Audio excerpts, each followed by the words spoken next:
hesitation from the bureaucrats about this bill. However, judges cannot be equated with the bureaucrats. Thank you. Please, They are thank you. eminent. Time is over. Time is over. Sri Suresh Gopiji, mic is off. It's not going on record. Sir, I rise in Kindly send your name here. because you have given permission to me in issuing, in raising a very important issue regarding peaceful and the plightful condition of the lives of babies in this country, from when they are born up to when they give birth to children and get into the grandmothering mode. I just have to make references to incidents which support my contention in this submission. Cross references from Kerala, and it could be the same case in other parts of the country as well. Sir, right from Vismaya, through many unfortunate girls who were married off, wedded off, வணக்கம். with promises which Okay, could okay. not be kept, or fake promises, alleged promises. And the names in between the two names I have mentioned are very thick, sir. And there is another pack of girls who have met with unfortunate deaths, Krishna Priya, Nitina Mol and Manasa, just for refusing proposals.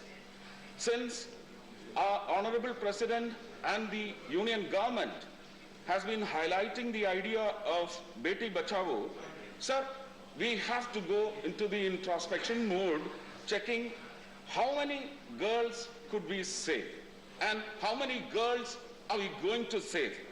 Before I think I fall into that getting the mic off, I think I should make my prayer. The government, forgetting cooperative federalism and taking into valuable consideration cooperative peopleism, should have Adalat for girls, for women of the country in all the states. Take a direct account, because the UNICEF reports also say that 70% of the Time. Thank you, sir. Thank you. Dr. V. Sivasan. Respected Chair, sir, here I am raising very serious issue of the student community. So here, students are facing different kind of problems. In this COVID time, their education expenditure has been increased. இந்த Covid பெருந்தொற்று காலத்தில் மாணவர்கள் மிகவும் பாதிக்கப்பட்டிருக்கிறார்கள். Fellowships and scholarships, so you please look பல்கலைக்கழக மானியக் குழு the data has been மாணவர்களுக்கு அளிக்கும் பல my question on these ஊக்கத்தொகைகளை நிறுத்திவிட்டது. Sir, the number of emeritus fellowship granted by University Grant Commission has decreased from 559 in 2007 to mere 14 in 2021. So number of S. Radhakrishnan fellowship that decreased 434 to 200. So another scholarship of SC fellowship has come down from 9,503. மாணவர்களுக்கு அளிக்கக்கூடிய ஊக்கத்தொகையும் குறைக்கப்பட்டிருக்கிறது. ஊக்கத்தொகை பெறுபவர்களுடைய எண்ணிக்கையும் குறைக்கப்பட்டிருக்கிறது. Fellowship for SC and ST, the same kind of things they are facing, that was decreased 554 to 332. Sir, postdoctoral fellowship for women has come down from 642 to 434. Sir, Maulana Azad fellowship, here the UGC has cut down the fellowship that minority student has facing this huge issue. சிறுபான்மை இனத்தவர்களுக்கும் SC ST பிரிவினருக்கும் ஃபெலோஷிப்க்கு எத்தனை மாணவர்கள் சேர்ப்பார்கள், இவை அனைத்துமே குறைந்திருக்கின்றன. மாணவர்கள் இதன் மூலம் மிகவும் பாதிக்கப்பட்டிருக்கிறார்கள். மாணவ சமுதாயம் இதனால் மிகவும் பாதிக்கப்பட்டிருக்கிறது. இந்த அவை இதை பற்றி கருத்தில் கொள்ள வேண்டும். அரசாங்கம் இதை பற்றி ஒரு நல்ல தீர்மானம் எடுக்கிறது. மாணவர்களுக்கு தேவையான உதவிகளை, அவர்களுக்கு தேவையான ஊக்கத்தொகையை உடனடியாக அளிக்க வேண்டும் என்று கேட்டுக்கொள்கிறேன். Thank you, Sivasan ji. माननीय शक्ति सिंह गोयल जी. माननीय उपसभापति महोदय, मैं धन्यवाद करता हूं कि इस विषय को उठाने की मुझे यहाँ मंजूरी दी गई। मैंने जब ये नोटिस दिया 0 आवर्स में रेज करने के लिए, पिछले एक सप्ताह में 3 अलग अलग हादसों में पाकिस्तान मरीन हमारे वहां से 3 बोट के साथ 27 मछुआरों को उठा के ले गई।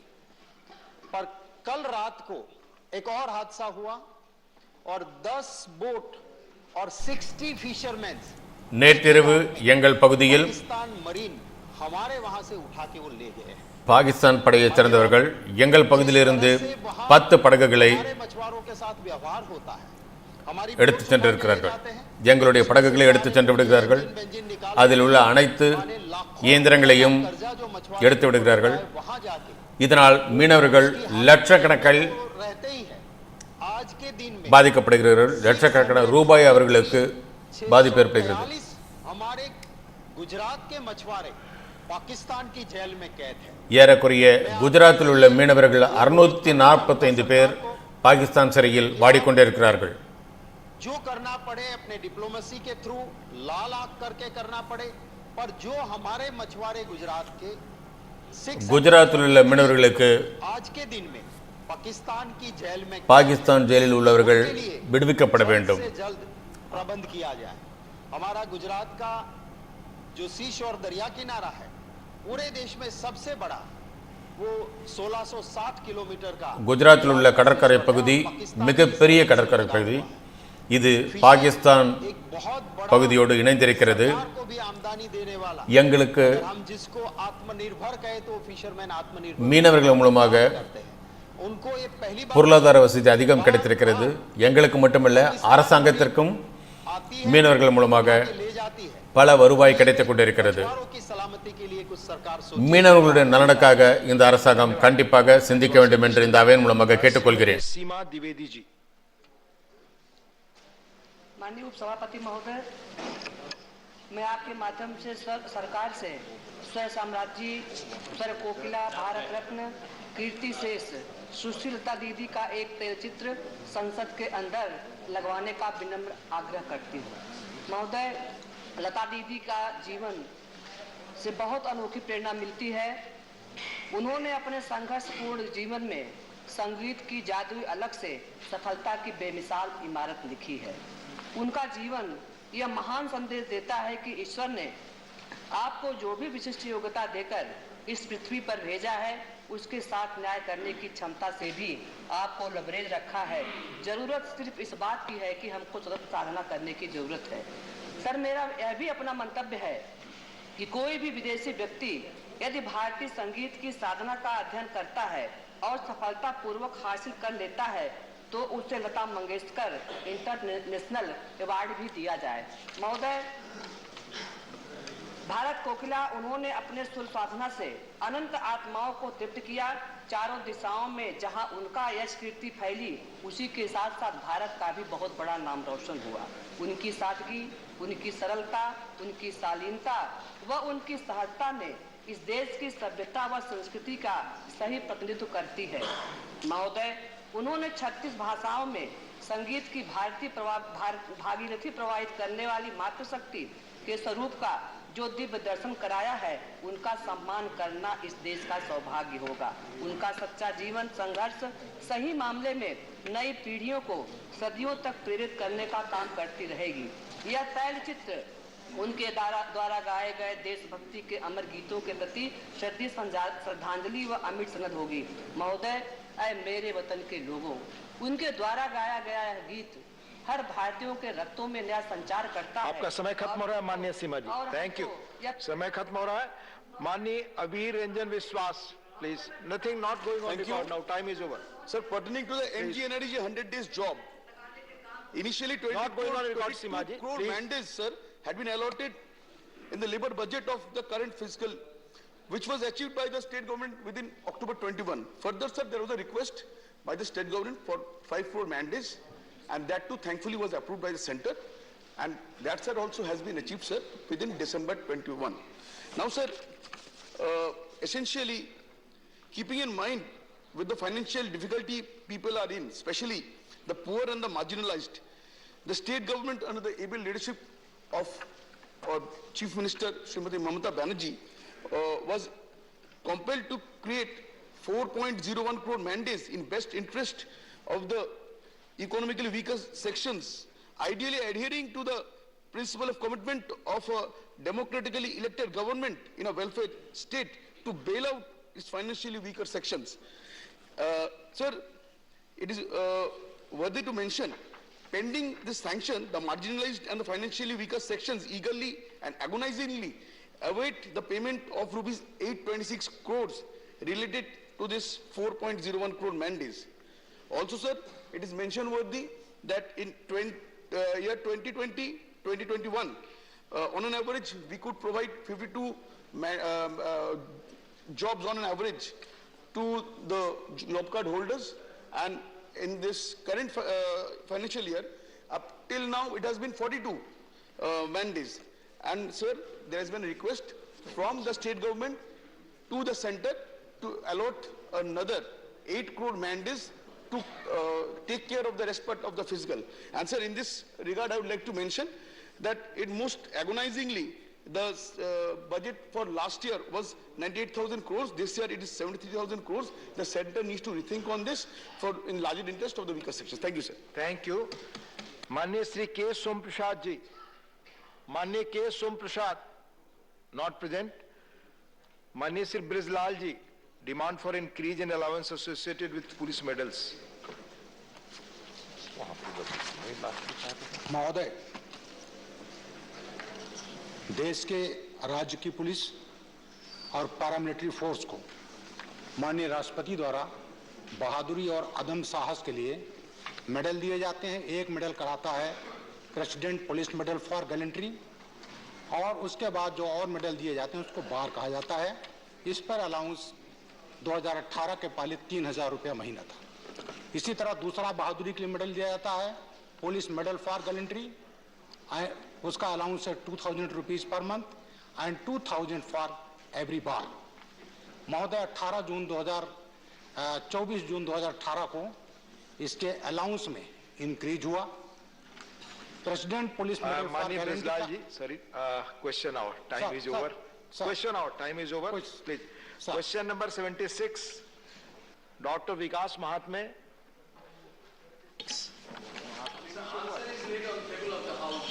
First supplementary. मैं शुरुआत में सरकार को बधाई देना चाहूँगा कि उन्होंने शिक्षा में गर्ल्स स्टूडेंट्स की संख्या बढ़ाने के लिए जो गर्ल्स हॉस्टल्स फैसिलिटीज़ दी है उसके लिए बधाई देना चाहूँगा।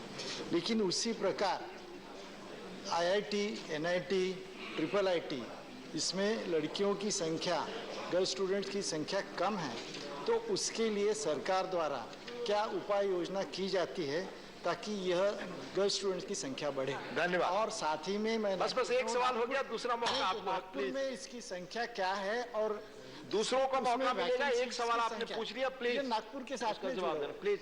माननीय मंत्री महोदय, माननीय सदस्य ने बहुत महत्वपूर्ण प्रश्न पूछा है। With the leadership of our honorable Prime Minister Shri Narendra Modi ji, we have raised a call, Beti Bachao Beti Padhao. ये हम लोग केवल कागज में नहीं रखे, ये हम हर कदम में ये उठाते हैं। जैसे मान लीजिए आईआईटी जो 67 साल में 16 आईआईटी हुआ, और ये 7.5 साल में 7 आईआईटी भी फिर हो गया। और जब मैंने देखा इतने अच्छे इंस्टीट्यूशन में जब लड़कियों को संख्या कितना होता है, ये भी हम लोग स्टडी किया। और ये स्टडी करने के बाद जब हम ऐसे लगा कि इसमें संख्या कम होता है, तब ने हम डिसीजन लिया कि इसको बढ़ाना चाहिए। जब अकॉर्डिंग टू देयर मेरिट जब बच्चे जब नहीं आ सकते हैं, उसमें सुपर न्यूमरी करके हम लोग 2018-19 में 17%, 19-20 में 20%, 14% in 2018 and 19, and 17% in 2019 and 20, and 20% in 2020 and 21. और जो संख्या के बारे में बताए प्रश्न किया माननीय सदस्य जी, 2018-19 में 800 लड़कियों को एक्स्ट्रा लिया है, 2019-20 में 1122, 2020-21 में 1583, और 2021-22 में 1534 सुपर न्यूमरी फीमेल स्टूडेंट्स को लिया गया है। Thank you. Second supplementary. We all know that during COVID, what was affected most was the education. So I want to know from the minister, Honorable Minister, what measures government took for the admissions, because the admissions should not be less. So what measures were taken to increase the number of admissions in these colleges, engineering colleges specifically? माननीय सदस्य ने ये हमारे जो Covid संकट के समय बहुत ही अच्छे महत्वपूर्ण प्रश्न पूछा है। सारे देश हमारे माननीय प्रधानमंत्री श्री नरेंद्र मोदी के नेतृत्व से बहुत अच्छे से जूझ रहे हैं और अच्छे से ये जैसे सुनिए ना, जैसे हेल्थ में वैक्सीनेशन दुनिया में सबसे अच्छा किया, इसी के तरह हमारे नए शिक्षा नीति ये स्टूडेंट सेंट्रिक है। इसलिए हम कोविड सिचुएशन में इंजीनियरिंग में बहुत सारे कदम लिया है। पहला कदम नंबर 1 जो वहाँ माननीय मंत्री जी ब्रीफली जवाब दे, बहुत सारे लोगों को एलिजिबिलिटी क्राइटेरिया 75% था पहले, उसको हम लोग हटा दिया। जो जेई एडवांस में वो 75% था, उसको हटा दिया और 1 एडिशनल चांस भी दिया। 2020 में जो रजिस्टर्ड किया लेकिन परीक्षा में अपियर नहीं हो पाए, उसको हमने मौका दिया। इसके छोड़कर 2021 में जेई मेन में तो हम 4 बार परीक्षा हुआ और इसके साथ एआईसीटीई के द्वारा इस बार 13 लैंग्वेज में हमारे जेई परीक्षा हुआ। Thank you. Professor Manoj Kumar Jha. शुक्रिया उपसभापति महोदय। मेरा आपके माध्यम से माननीय मंत्री जी से प्रश्न है कि हाल के वर्षों में आईआईटीज में और कई सारे यूनिवर्सिटीज में नॉन फाउंड सूटेबल इस्तेमाल किया जा रहा है। ये मनोवृत्ति एक प्रवृत्ति का हिस्सा बनती जा रही है, खास तौर पर SC, ST and OBC appointment में। क्या सरकार इसको संज्ञान में लेकर के कुछ बेसिक इंटरवेंशन करने को सोच रही है? महोदय, माननीय सदस्य को ये बताने चाहता हूं मैं कि हमारे राष्ट्रीय शिक्षा नीति ये इंक्लूसिव है, ये माने accountability and to all. Naturally ये हम लोग सबको लेकर ही चलते हैं। ये हम लोग हमारे संज्ञान में है। हम विकास रंजन भट्टाचार्य जी। 6,535 sanctioned posts are lying vacant in the central universities, which includes IIT and other institutes of technology. What steps are going to be taken to fill up these vacancies? Thank you. Which is more fundamental. Thank you. Thank you. हमारे appointment of teacher is a continuous process, and in our national education policy,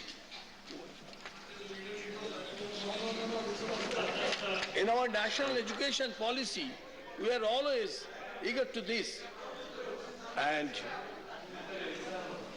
it is stated including IITs to fill the vacant positions in their institution in mission mode.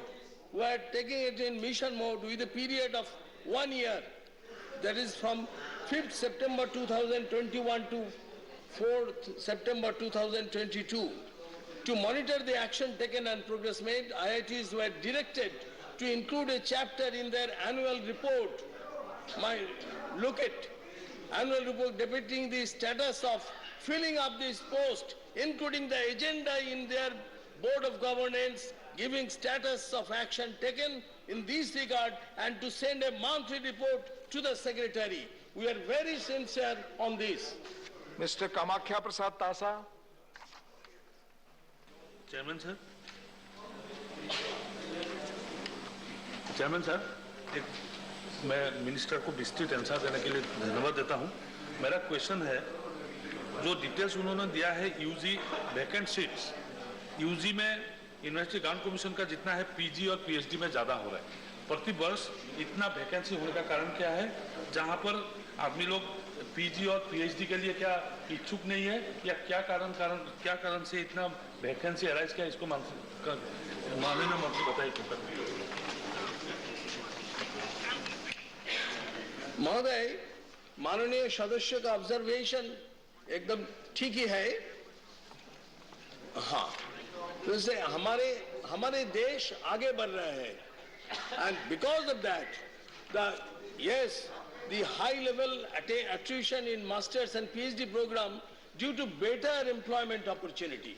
जब बच्चे लोग research में जाते हैं उसी समय उसको अपॉर्चुनिटी मिल जाता है इसलिए वो छोड़ देते हैं and the family reason sometimes for earning after graduation and better placement in our education opportunities in foreign nations बाहर भी जाते हैं हमारे ये के बच्चे को बाहर भी बहुत लोगों की डिमांड है इसके साथ साथ priority towards management and allied subjects to the engineering graduates and self employment ये हम जो कहते हैं ना अच्छे दिन वो स्टार्टअप बहुत सारे आज वर्ल्ड में हम 3 नंबर पोजीशन में हमारे स्टार्टअप है self employment after graduation with soft loan opportunity and they are making the startup and the higher salary or income or employment after graduation that the research fellow ऐसे जैसा होता है इससे ज्यादा मिलता है उनको and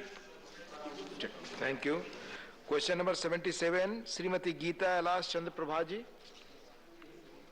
अनुपस्थित. ने मंत्री जी. A statement is laid on the table of the House, sir. Sri Ram Kumar Verma. माननीय उपसभापति जी, बहुत बहुत आपको धन्यवाद. मैं केंद्र सरकार को और मंत्रालय को पहले तो धन्यवाद देना चाहता हूं कि दिव्यांग जन के लिए बहुत सारी स्कीम्स और उनके लिए 2016 का एक्ट के द्वारा वो किया. मैं जानना ये चाहता हूं कि इसमें नेशनल इंस्टीट्यूशन और CRC के सेंटर खोले गए. मैं राजस्थान प्रदेश से आता हूं तो राजस्थान प्रदेश की स्थिति क्या है और क्या CRC सेंटर राजस्थान में खोलने का विचार है क्या? Sir, we have taken a major steps on this regard. We have 9 national institutes are there. We have 9 regional centers are there. Composite regional centers we have started 21. Even wherever the CRC are also there, we are getting the reports. One proposal before the government. Let the proposals have come. After that, we will see whether it is essential or not, sir. माननीय प्रसन्न आचार्य जी. Sir, as this question relates to persons with disabilities, whom we call in a very honorable way the Divyangajana, I would like to know from the honorable minister whether any study or assessment has been made to know how many Divyangajana are in the country who are qualified and capable of seeking jobs and who are seeking jobs in government and private sector. Whether government will consider to increase the percentage of reservation for these Divyangajana in the government sector and the private sector as well, so that these qualified Divyangajana can get jobs as per their qualifications. Thank you. Sir, in the country, we have made a census in 2011. There is 2,68,14,994 Divyangajana is there. With regarding male, 1,49,593 males are there. Females are there, 1,18,26,401 sir. But what I must say now, there is earlier, there was only disabled sir, included only the 7 sir. Only 7 earlier. After that, we made an act on 2016, the range of disabilities. We included nearly 21 disabilities for this disability program, sir. But we have increased this reservation policy from 3% to 4% reservation in the employment as well in the private sector also, sir. We are looking, we have no any statistics from there, sir. Thank you. Mr. KJ Alphonse. So I would like to know from the Honorable Minister whether they would be able, government would be able to provide free artificial limbs to all those who are required. There are a very large number of people who, if it is provided, sir, they could have a life. Thank you. Sir, honorable member, it's a good question he has made, sir. Under ADIP scheme, grants in aid from 7 years, we have spent nearly 1,311 crores was utilized during the last 7 years current year benefited nearly 21 lakhs, 59,000 lakh people were benefited, sir. Now, we have made the camps of nearly 11,505 camps we have attended, sir. Out of these mega camps, one campus in Gwalior was graced by the Honorable President, and 5 camps were graced by the Honorable Prime Minister at the Varanasi, Navsari, Vadodara, Rajkot, and Prayanjan, sir. We have made some special operations for the Divyangya, sir. Kohler implement nearly 3,965. We have made an operation, sir. It is for this, here in this speech, sir. This is from the help of this CSR fund, sir.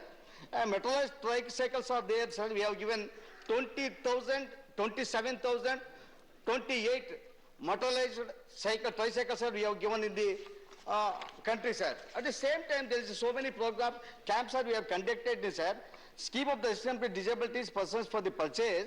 There are 6 production units of the artificial Honorable Minister, please reply briefly because others can get sir, this is the very helpful to the handicapped, sir, disabled, sir. This yes, is, I know. Nobody is there to convey the minister to had aids and assistance for their constituency, sir.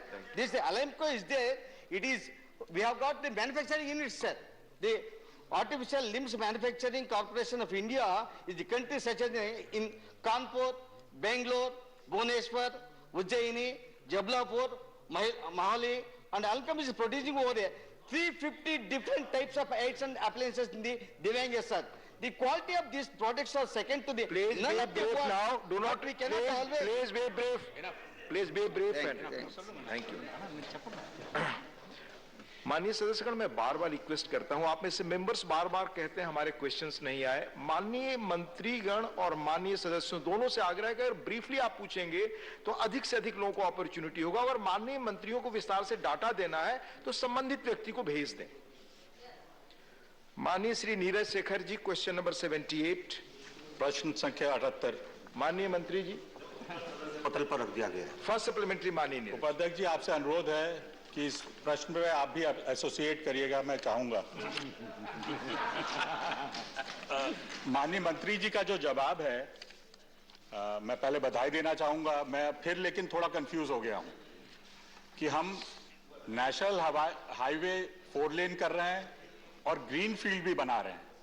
इसका मैं चाहूंगा एक स्पष्टीकरण आ जाए कि green field भी बन रहा है कि जो वर्तमान नेशनल हाईवे 31 है, जो गाजीपुर से माझी घाट तक है, उसको 4 लेन कर रहे हैं हम लोग, और ग्रीन एक्सप्रेस भी बन रहा है। उसके साथ मैं ये भी जानना चाहूंगा, आपने जो कहा है कि इसमें जो दिया है कब तक काम शुरू हुआ, क्योंकि माननीय मंत्री जी ने 2016 में इसका शिलान्यास किया था और अब 2022 है, तो मैं चाहूंगा कि ये भी स्पष्ट हो जाए कब काम शुरू होगा, क्योंकि अभी तक कोई काम शुरू नहीं हुआ और बड़े बड़े गड्ढे हैं उस नेशनल हाईवे में।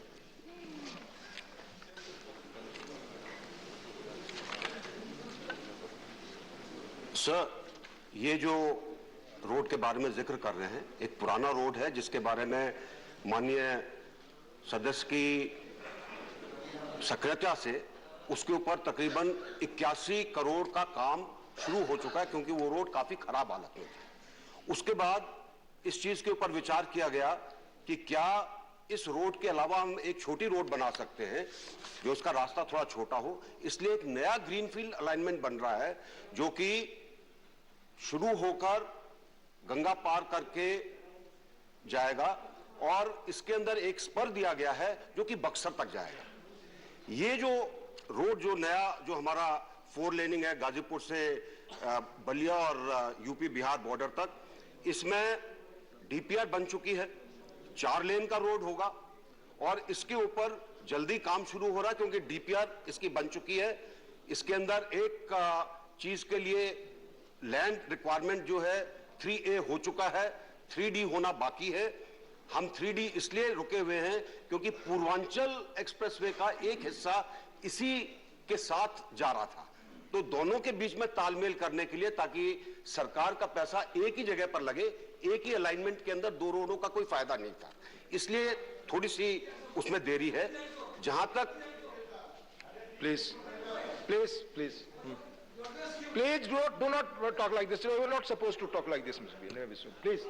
Reply. दूसरा जो कि पुराना जो कि हमारा नेशनल हाईवे 31 है, इसके ऊपर काम शुरू हो चुका है। जैसे मैंने बताया 130 किलोमीटर का है और तकरीबन 81 करोड़ रुपया इस पर सैंक्शन हो चुका है, काम चालू। Thank you. Second supplementary, greenfield expressway बनेगा। सेकंड सप्लीमेंट्री, माननीय नीरज जी, सेकंड सप्लीमेंट्री। मैं पहले ये जानना चाहूंगा कि ग्रीनफील्ड एक्सप्रेसवे बनेगा, और मेरा दूसरा प्रश्न ये है कि इन्होंने कहा रिविलगंज में बाईपास बन रहा है, लेकिन आप जानते हैं, खुद आपने अनुभव किया होगा बलिया शहर में जहां आवश्यकता है बाईपास की, क्योंकि इसका भी वहां पे उन्होंने कहा था माननीय मंत्री जी ने कि बाईपास बनेगा, क्योंकि आज के दिन रोजाना वहां पर जाम जैसी स्थिति पूरे दिन बनी रहती है। तो मैं माननीय मंत्री जी से जानना चाहूंगा कि बलिया में भी बाईपास बनेगा क्या? सर, जो पहला इनका सवाल था कि क्या दोनों रोड बन रहे हैं, उसका उत्तर है दोनों बन रहे हैं। ग्रीनफील्ड भी बन रहा है, पुराने वाले को ठीक किया जा रहा है।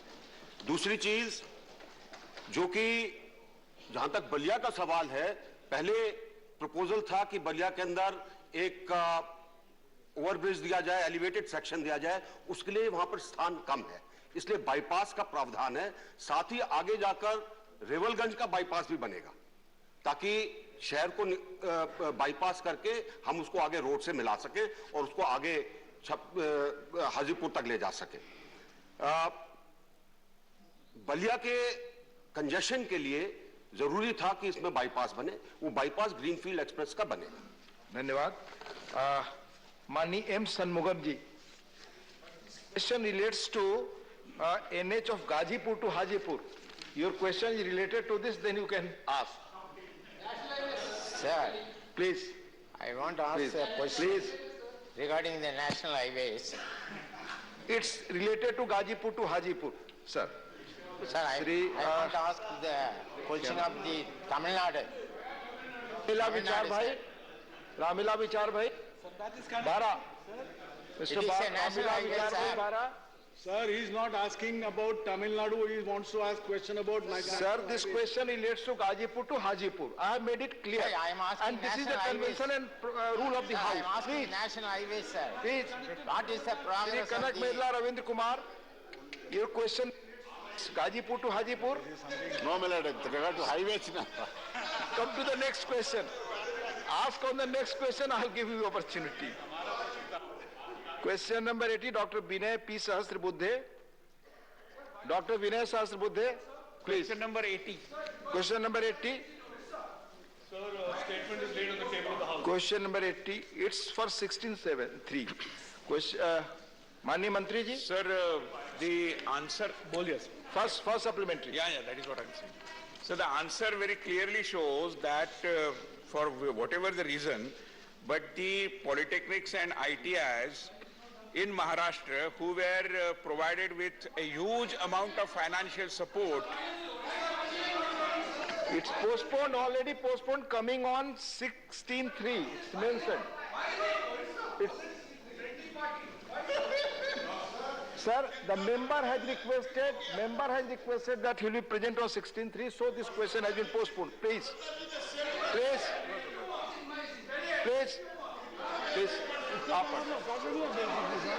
सर, मेरा सप्लीमेंट्री ये है कि महाराष्ट्र के पॉलिटेक्निक और आईटीआईज को बहुत अच्छे तरीके से केंद्र सरकार ने आर्थिक सहायता मुहैया कराने के बावजूद महाराष्ट्र के पॉलिटेक्निक और आईटीआईज उस सहायता का सरकार की लापरवाही के कारण शायद उपयोग नहीं कर पा रहे। जैसे इस जवाब में बताया गया है कि 130 करोड़ महाराष्ट्र को दिया गया था, मगर 18 से लेकर 21 तक कोई उपयोग नहीं किया। आईटीआई नासिक को लगभग यहां पर लिखा गया है कि 6 करोड़ रुपया दिया गया था, उपयोग नहीं किया। इसकी वजह क्या मैं जान सकता हूं? Sir, the polytechnics and ITIs are a very important part of our education, higher education and skilling network. Polytechnics are administered by the Ministry of HRD, Ministry of Education and the AICT. And and the ITIs are administered by the Skill India, that is the MSD ministry, sir, of which whom I represent. Sir, the question that is being raised by the honorable member relates to the fact that money has been allocated. Money has been allocated to polytechnics and ITIs in the state of Maharashtra. However, they have not been able to have that money released to them. And the reason for that is very simple, sir. There is a condition that the state government that is responsible for the administration, day-to-day administration of these institutions, have to submit a utilization certificate. And those, as long as those utilization certificates are not submitted, no release can be made under the Government of India also. Thank you. Second supplementary. Sir, I would also like to know, sir, what are the reasons for their inability to provide the utilization certificate? Not going on records, please. Whether, sir, there are any allegations of maladministration and corruption which is rampant in Maharashtra. I would like to know whether there are any allegations pertaining to corruption and maladministration in Maharashtra. Sir, the not providing of utilization certificates is certainly a matter of concern, because these relate to education and skilling institutions that relate to and that affect the lives of youth. So if the member has any information relating to why these utilization certificates are not forthcoming, I would invite him to submit the same to me and I will look into it, sir. Thank you. Manya Shri Anil Desai ji. Sir, Honorable Minister has given a very elaborate answer regarding the provisions which are made in especially polytechnics and ITIs, which come under Skill Development Ministry. And my colleague, while saying that he has question, please, blatantly, no, I want to make a mention. Blatant accusations on the Maharashtra government is absolutely not tenable, and it is not accepted. Question, because the fact of the matter in this answer, whatever is been given by the Honorable Minister, mentions that these are the things which come from the center and provisions to be Are you asked. not asking questions? I'm asking the Minister, sir, to you. Can Minister say, or can Minister give me answer on this, that there are several private polytechnics are there after the Skill Development Ministry has instituted and given impetus to this particular sector to generate employment in the state. Brief, Anil and there is nothing of state government as such, and even I would like to ask the Minister to see from the Maharashtra government, even I know. Please put question, otherwise I'll move to other polytechnics and ITIs have time and again asked for the assistance which have not. Are you asking your question or not? Answer for neglecting state of Maharashtra. Question number, Dr. V. Sivasan, please.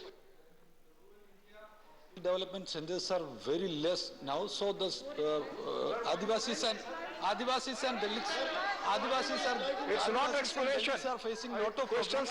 You are supposed to ask a question. You reply. Whether government has any plan to start new skill development centers in Adivasi areas, rural India. Please. आप बताएं, माननीय सदस्यगण, आपको सवाल पूछने हैं, आप 0 our नहीं पढ़ रहे हैं, कृपया सवाल पूछिए, प्लीज सवाल, question, his answer and his answer you give me, please, he is replying to that, you go and listen. This question, his question you reply if you feel, please.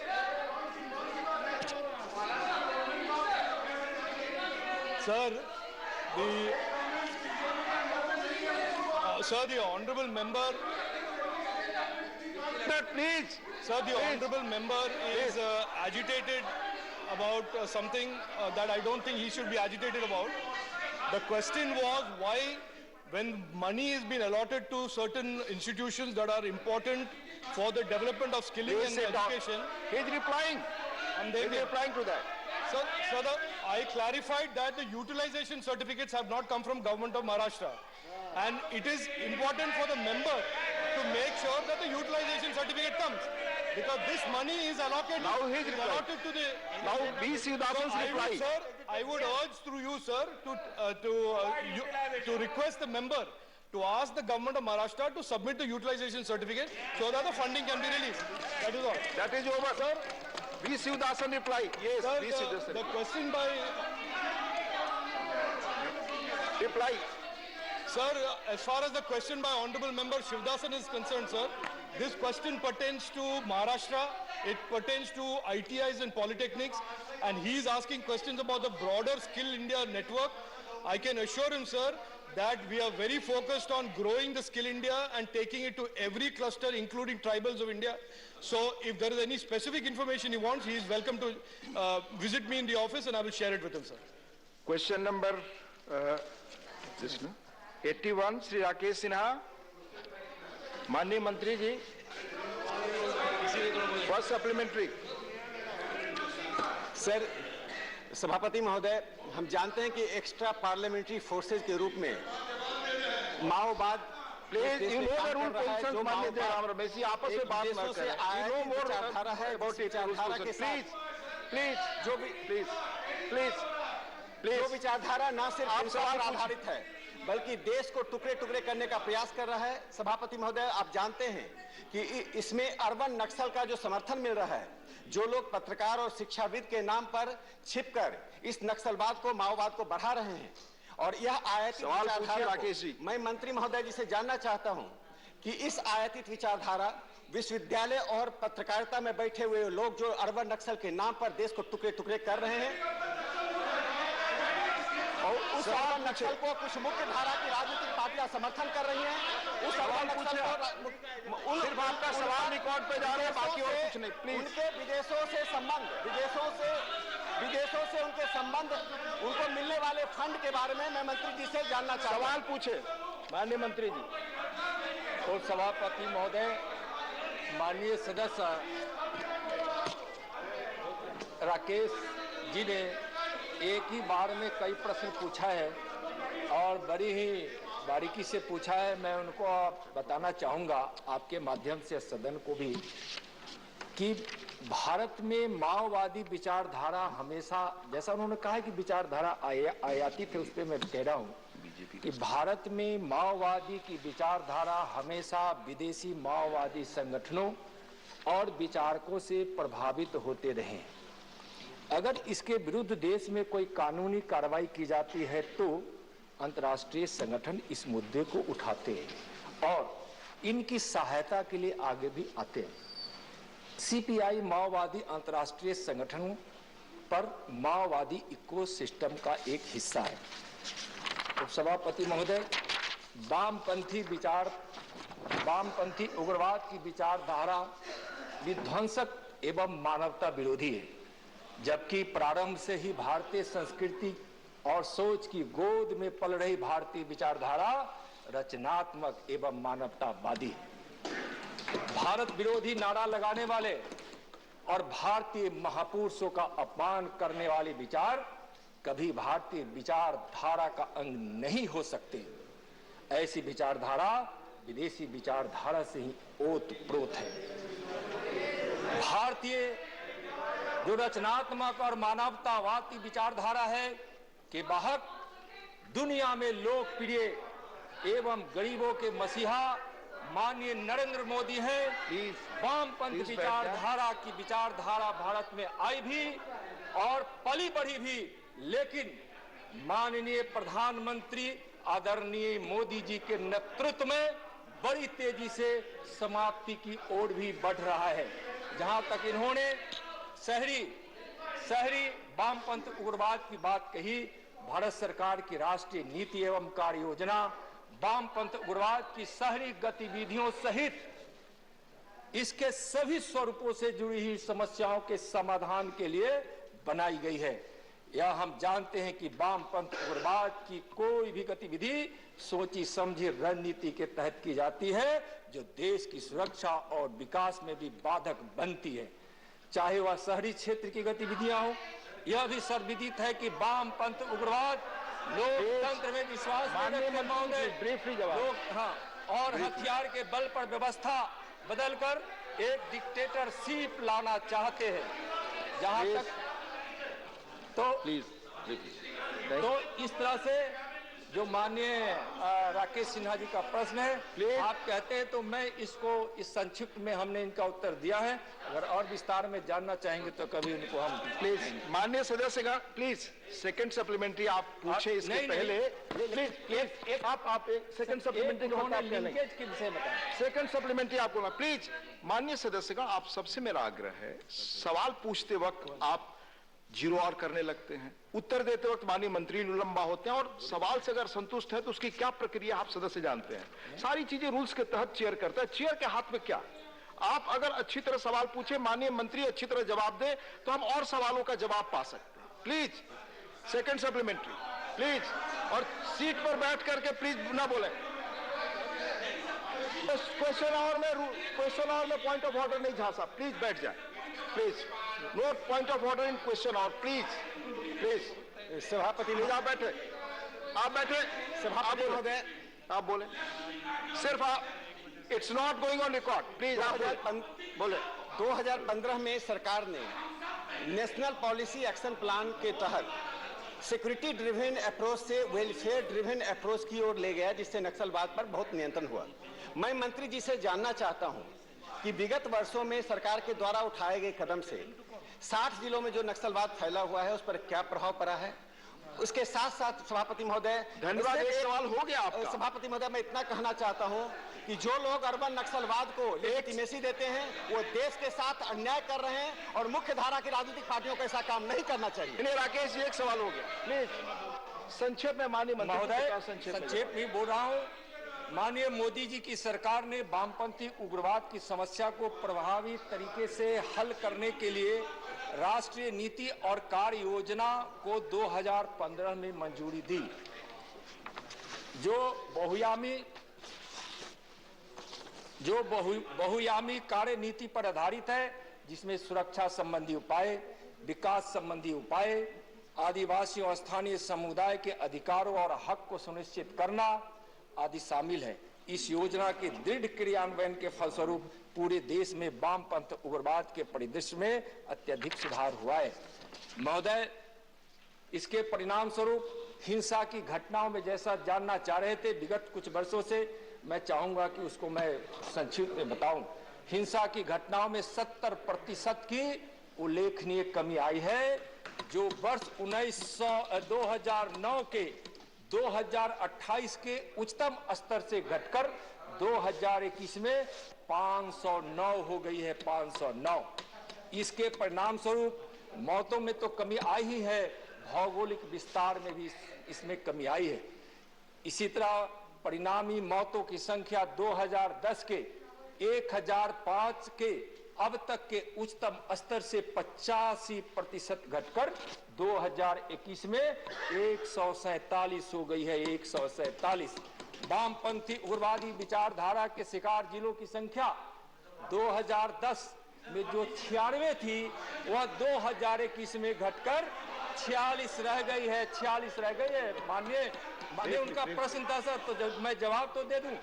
वर्ष 2013 के परिदृश्य में 2021 में हिंसक घटनाओं में 55.2% की कमी 1136 से घटकर 509 और वामपंथी उग्रवाद से संबंधित मौतों में 50.4% कमी, यानी 397 से घटकर 147 हो गई है। माननीय मंत्री जी, डिटेल रिपोर्ट है तो भेज दे प्लीज। Conclude latest. मैं कंक्लूड कर रहा हूं महोदय। और सशस्त्र माओवादी काडरों के खात्मे में 36% की वृद्धि, यानी 100% से 126 हुई है। दूसरी ओर सुरक्षा बलों के जवानों के हताहत होने में 56.5% की कमी 155 से घटकर 50। माननीय मंत्री जी 50 पर। आंकड़े मैं कंक्लूड कर रहा हूं महोदय। यह आंकड़े सुरक्षा बलों के प्रभावी ऑपरेशन और गृह मंत्रालय द्वारा किए गए क्षमता का निर्माण और बार-बार माननीय गृह मंत्री द्वारा राज्यों के साथ समन्वय बैठक करके डॉक्टर यह स्थिति लाई गई है। क्षमता निर्माण मंत्री जी दर्शाते हैं। मैं दूसरे सवाल को बुला रहा हूं। माननीय मंत्री जी प्लीज, कारण लगातार वामपंथी उग्रवादी की बड़ी तादाद और हिंसा रास्ता छोड़कर मुख्य धारा में लौटे हैं। Doctor Prashant Nanda Thank you, sir. Sir, the Government of India has been requested to consider provision of dedicated helicopter to the state at the earliest for stationing at Koraput, which will cater to the operational requirement of most affected districts of like Malkangiri, Kandhamal and Kalahandi. The Honorable Chief Minister of Odisha has raised this issue in the review meeting on LWA taken by the Union Home Minister on 26/9/2021. What actions have been taken? महोदय, माननीय गृह मंत्री जी, जब क्षेत्रीय council की meeting होती है या फिर माओवादी की समाप्ति से के संबंध में जब राज्यों से समन्वय की मीटिंग करते हैं और जब राज्य और केंद्र के सहयोग से माओवादी को समाप्त करने के लिए हम कदम उठाते हैं और जब हम पहल करते हैं तो उसमें भी यह विषय आता जरूर है। जैसा उन्होंने बताया है, एमएचए ने बड़ी ही तथा एयरफोर्स हेलीकॉप्टर, एमएचए के जो हेलीकॉप्टर हमारे जो बीएसएफ के पास होते हैं और जो हेलीकॉप्टर एयरफोर्स के पास है, भारत सरकार की एयरफोर्स के पास, जब जरूरत होती है तो हम दोनों हेलीकॉप्टरों का प्रयोग राज्य के कहने पे जरूरतों के हिसाब से और अपनी जरूरतों के हिसाब से हम उसको उपलब्ध कराते हैं। हम उसमें कोई कमी नहीं होने देते हैं। ठीक नहीं, कोई कमी नहीं होने देते। सर, हेलीकॉप्टर पर पूछ रहे थे, बार बार उन्होंने जो कहा कि इस हेलीकॉप्टर को बिल्कुल इस क्षेत्र के लिए ही प्रभावी ढंग से लगाया जाए, तो हेलीकॉप्टर प्रभावी ढंग से ही लगाई जाती है। केंद्र सरकार की जो इकाइयां हैं, सभी इकाइयां इस देश की सुरक्षा के लिए, शांति के लिए, विकास के लिए उपयोग किए जाते हैं। इसलिए हम नक्सलवाद के क्षेत्र की समाप्ति के लिए, उसके खात्मा के लिए हम भारत सरकार की एयरफोर्स और एमएचए के हेलीकॉप्टर का हम उपयोग करते हैं। और सरकार बार बार इसकी कई राज्यों ने इसकी सराहना भी की है और कई राज्यों के एयरपोर्ट पर माननीय मंत्री जी अपने एमएचए के हेलीकॉप्टर को वहां स्टैंड बाई में रखते हैं और कार्रवाई को प्रभावी बनाते हैं। श्री विनय विश्वम जी,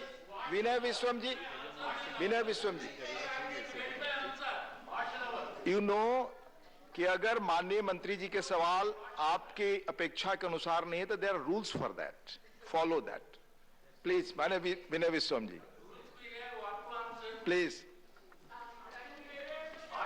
Yes, your question will come on record, Vinay ji. Yes, please. Sir, thank you. Sir. But be brief, please.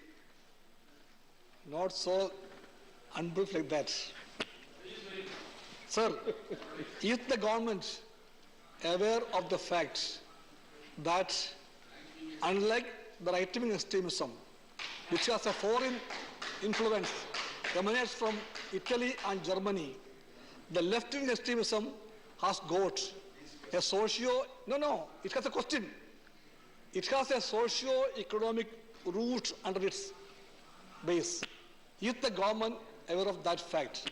If so, whether the government has a plan to address that question of socio-economic deprivation, that's the Indian reality. Thank you.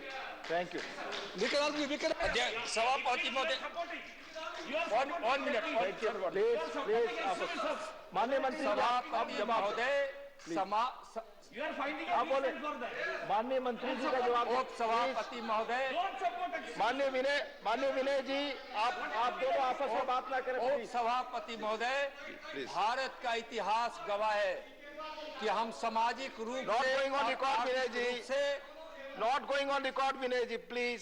सामाजिक रूप से और आर्थिक रूप से न्यायपूर्ण कार्रवाइयों को माननीय नरेंद्र मोदी जी की सरकार उनके नेतृत्व में किस प्रकार से कर रही है और इसी का परिणाम है सर, सामाजिक और आर्थिक पहलों का ही परिणाम है कि आज उस प्रकार से you please talk outside, mister John Brittas, talk outside please. Sir, और सुनिए सर, और कहीं भी यह उदाहरण नहीं है कि उग्रवादी, वामपंथी उग्रवादी संगठन विकास चाहते हैं। यही कारण है कि विकास बाधित होता रहा है और जब से वामपंथी उग्रवाद की गतिविधियों में नरेंद्र मोदी जी के नेतृत्व में कमी आई है। इस मैं उसको कहने के लिए बड़ी प्रतिबद्धता के साथ कह रहा हूं कि उन क्षेत्रों में सामाजिक उत्थान और आर्थिक विकास भी हुए हैं। यहाँ तक कि इतने बड़ी मात्रा में शिक्षण संस्थान खोले गए हैं जो सामाजिक सरोकारों से, संस्कारों से और ज्ञानों से जुड़ी हुई है। आप उठाकर हर आंकड़ों को देखिए, चाहे वह सड़क का निर्माण हो, चाहे दूरसंचार के टावर का निर्माण हो, चाहे विद्यालयों का निर्माण हो, चाहे उस प्रकार की जितनी भी अवसंरचनाएं हैं, उसका निर्माण यह दर्शाती है कि हम आर्थिक विकास भी कर रहे हैं, वहां संरचनात्मक विकास भी हो रहा है, आर्थिक उन्नति भी हो रही है, शिक्षा के क्षेत्र में प्रगति भी हो रही है और सामाजिक वातावरण में शांति की व्यवस्था भी स्थापित हो रही है। धन्यवाद। माननीय प्रकाश जावड़ेकर जी। प्रकाश जावड़ेकर।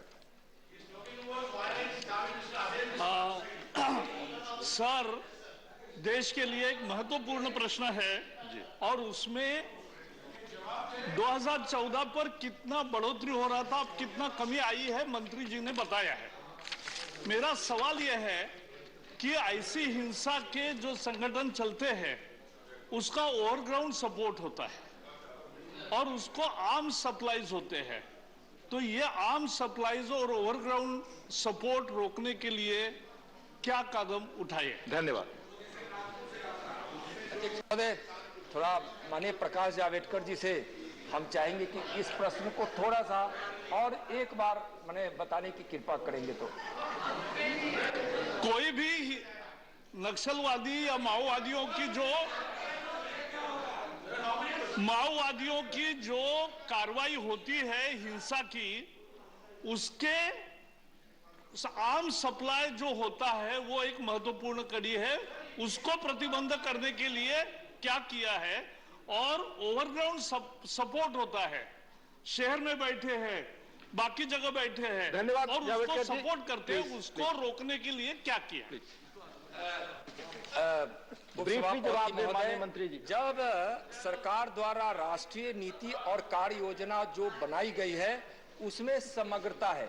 जो भी माओवादियों के पास से जो भी हथियार बरामद किए जाते हैं या उसके रोकने के लिए जो उपाय है, बड़ी तत्परता से राज्य के साथ समन्वय करके केंद्र सरकार ऑपरेशनों को प्रभावी बनाते हैं और उस ऑपरेशन के माध्यम से जो हथियार आते हैं उसको सीज करती है।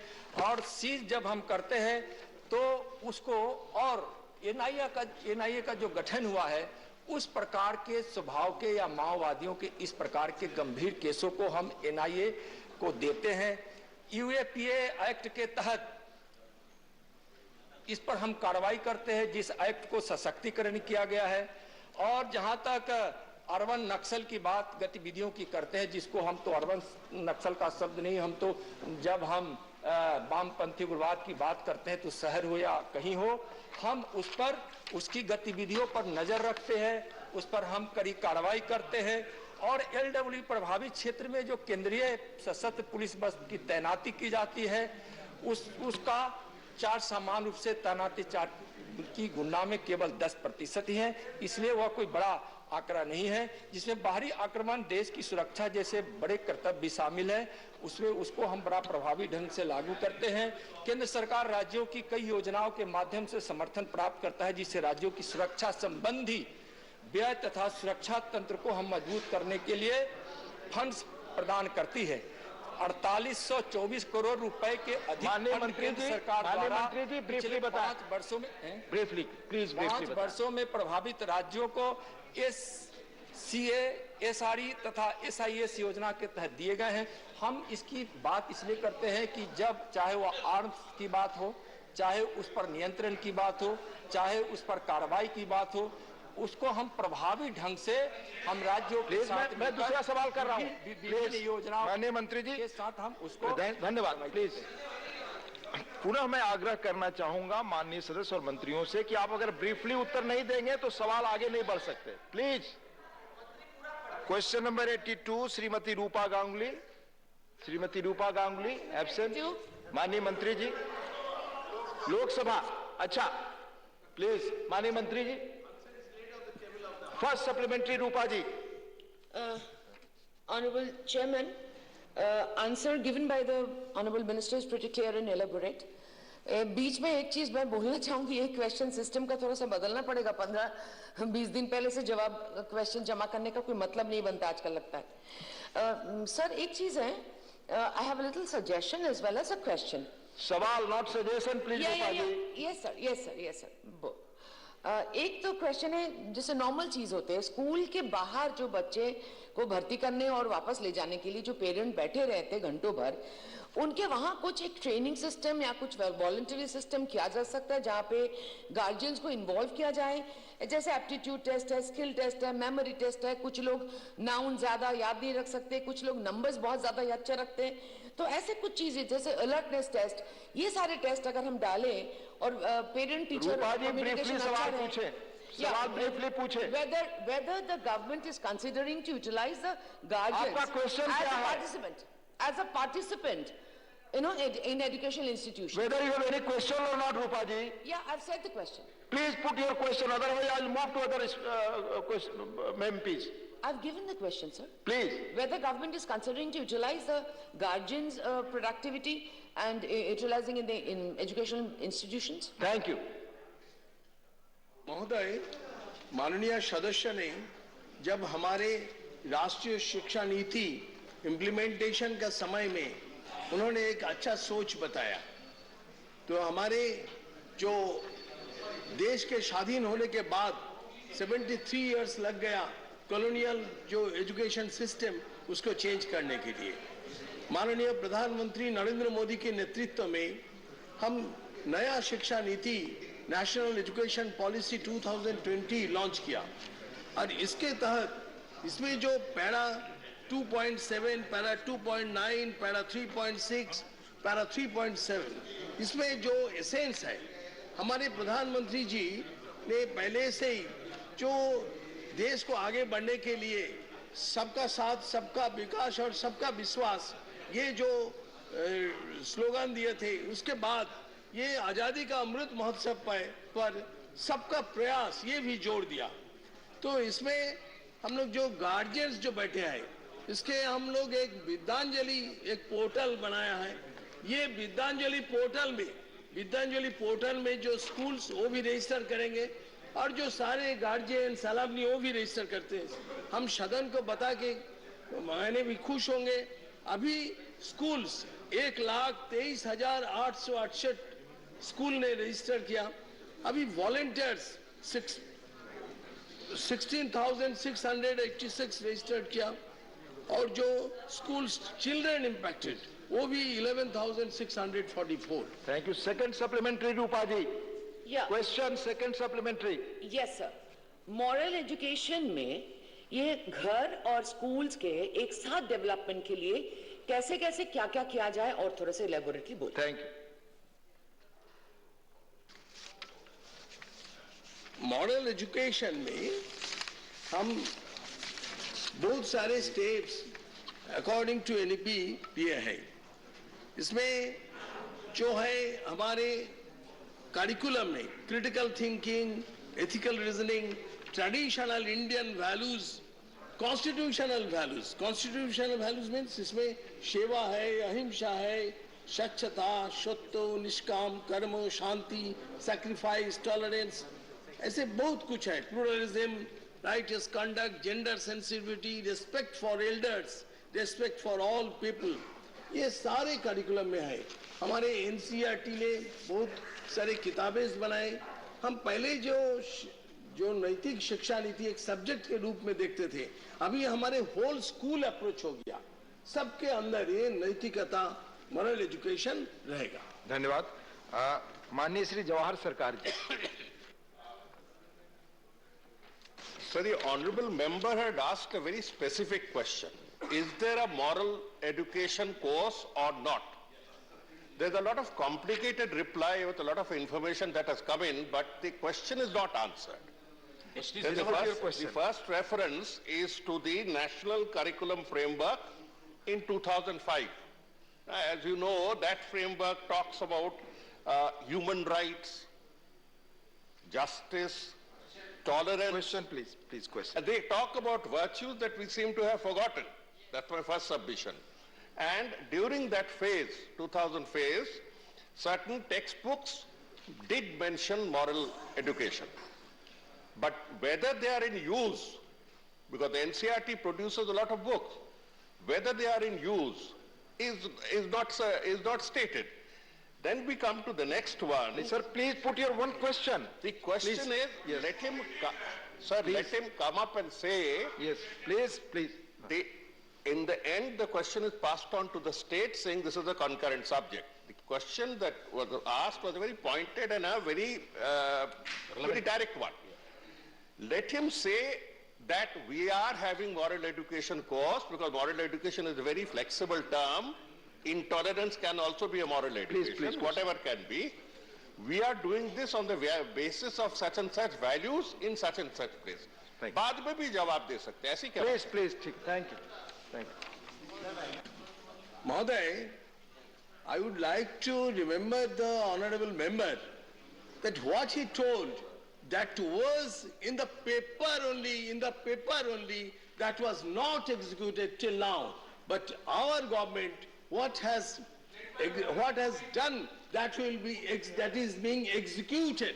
And that I would like to speak, that moral education is in all aspects of the curriculum. It is in all the curriculum across all textbooks and subjects.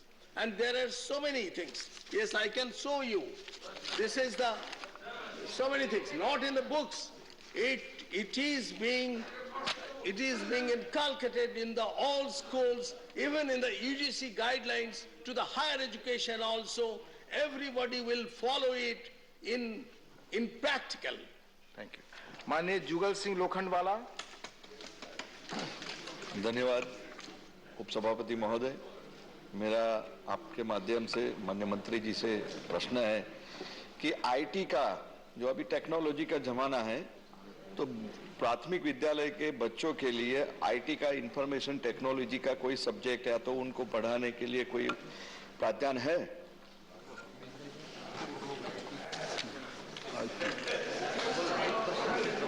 देखिए, हमारे नई शिक्षा नीति में जो हमने सोचा, this is the foundation literacy and numeracy.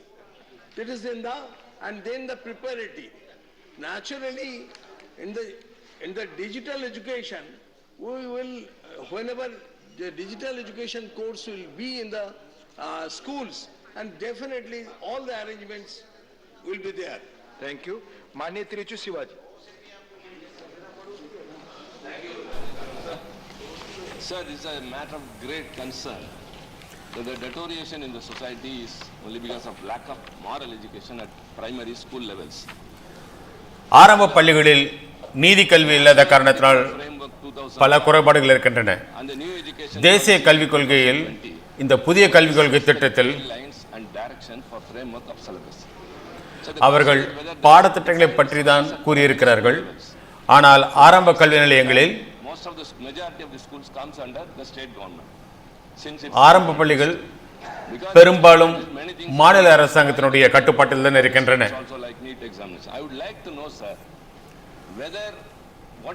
நான் இதை தெரிந்து கொள்ள விரும்புகிறேன். சிபிஎஸ்இ பாடத்திட்டத்தில்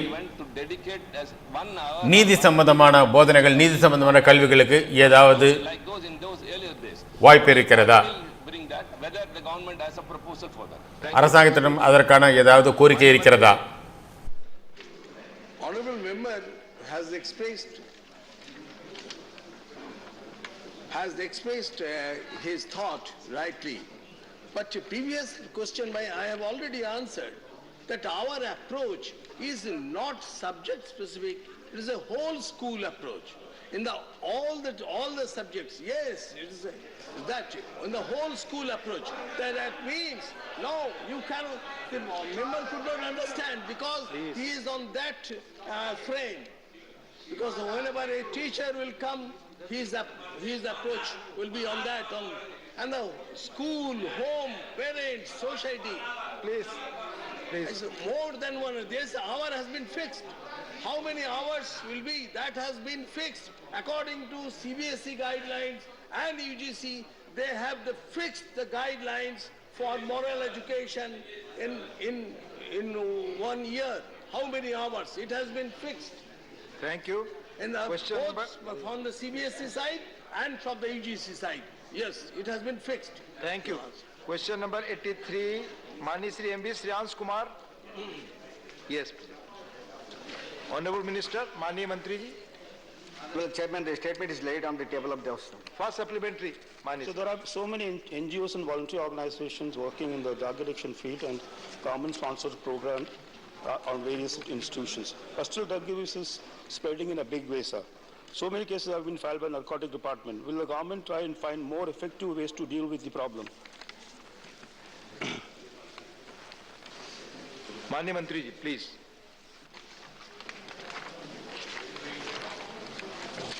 Sir,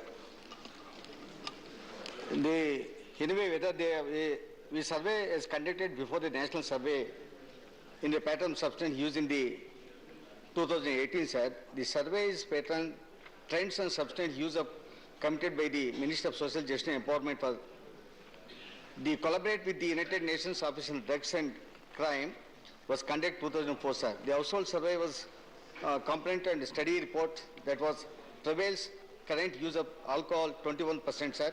Cannabis is 3%, sir. Amphetamines is 7%, sir. Among men and age 60 years, among the current users, about 26 school alcohol users were reported to be dependent, sir. While 25% cannabis use. Please, please. Please, I have already explained the process. If you are not satisfied with the answer, please follow that. Yes, we have taken so many steps, sir. We have started, we have Navchetana matters, how we will generate awareness regarding effective substance abuse, sir. We have done number of Nasha Mukta Bharat Abhiyans in the country, sir. We have some Navchetana program for the school children between the age of 11, 18 years, teachers-led intervention, sir. Navchetana 1 day awareness generation, the preventive education programs, school children at class between 6th and 8th, sir. The program for the awareness to follow up the schools, children from the class. Time is over, now this is discussed. Discuss. Mr. Muhammad Abdullah, please continue. Please continue. Please continue. Please continue your speech. Thank you, Deputy Chairman, sir. Sir, the time was allotted 15 minutes for me, but yesterday, when I was in my 10th minute, it was interrupted. எனக்கு 15 நிமிடங்கள் ஒதுக்கப்பட்டன. நேற்று 10 நிமிடங்களோடு நிறைவேற்றப்பட்டது. இன்று 2 நிமிடங்கள் அதிகமாக நான் எடுத்துக்கொள்கிறேன்.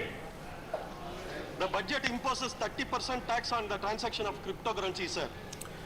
Crypto கரன்சிக்கு இந்த பட்ஜெட்டில் 30% வரி விதிக்கப்பட்டிருக்கிறது. கிரிப்டோ கரன்சி இந்த நாட்டில் அங்கீகரிக்கப்படவில்லை. இது சட்டத்திற்கு புறம்பானது. ஆனால் அதற்கு வரி செலுத்தினால் அது சட்ட ரீதியானது. இதற்கான எந்த விதமான வரைமுறைகளும் எந்த விதமான விதிமுறைகளும் கிடையாது. நேற்றும் நான் இந்த கேள்வியை கேட்டிருந்தேன்.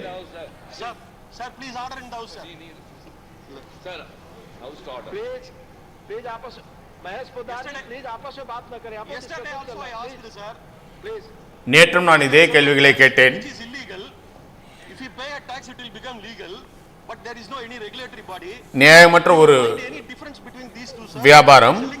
அதற்கு வரி செலுத்திவிட்டால் அது சட்ட ரீதியாக மாறிவிடுகிறது. Is there any system that exists in the world like this, sir?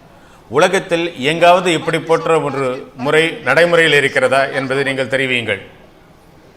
I mean, whether any tax is implemented, it comes along with an act.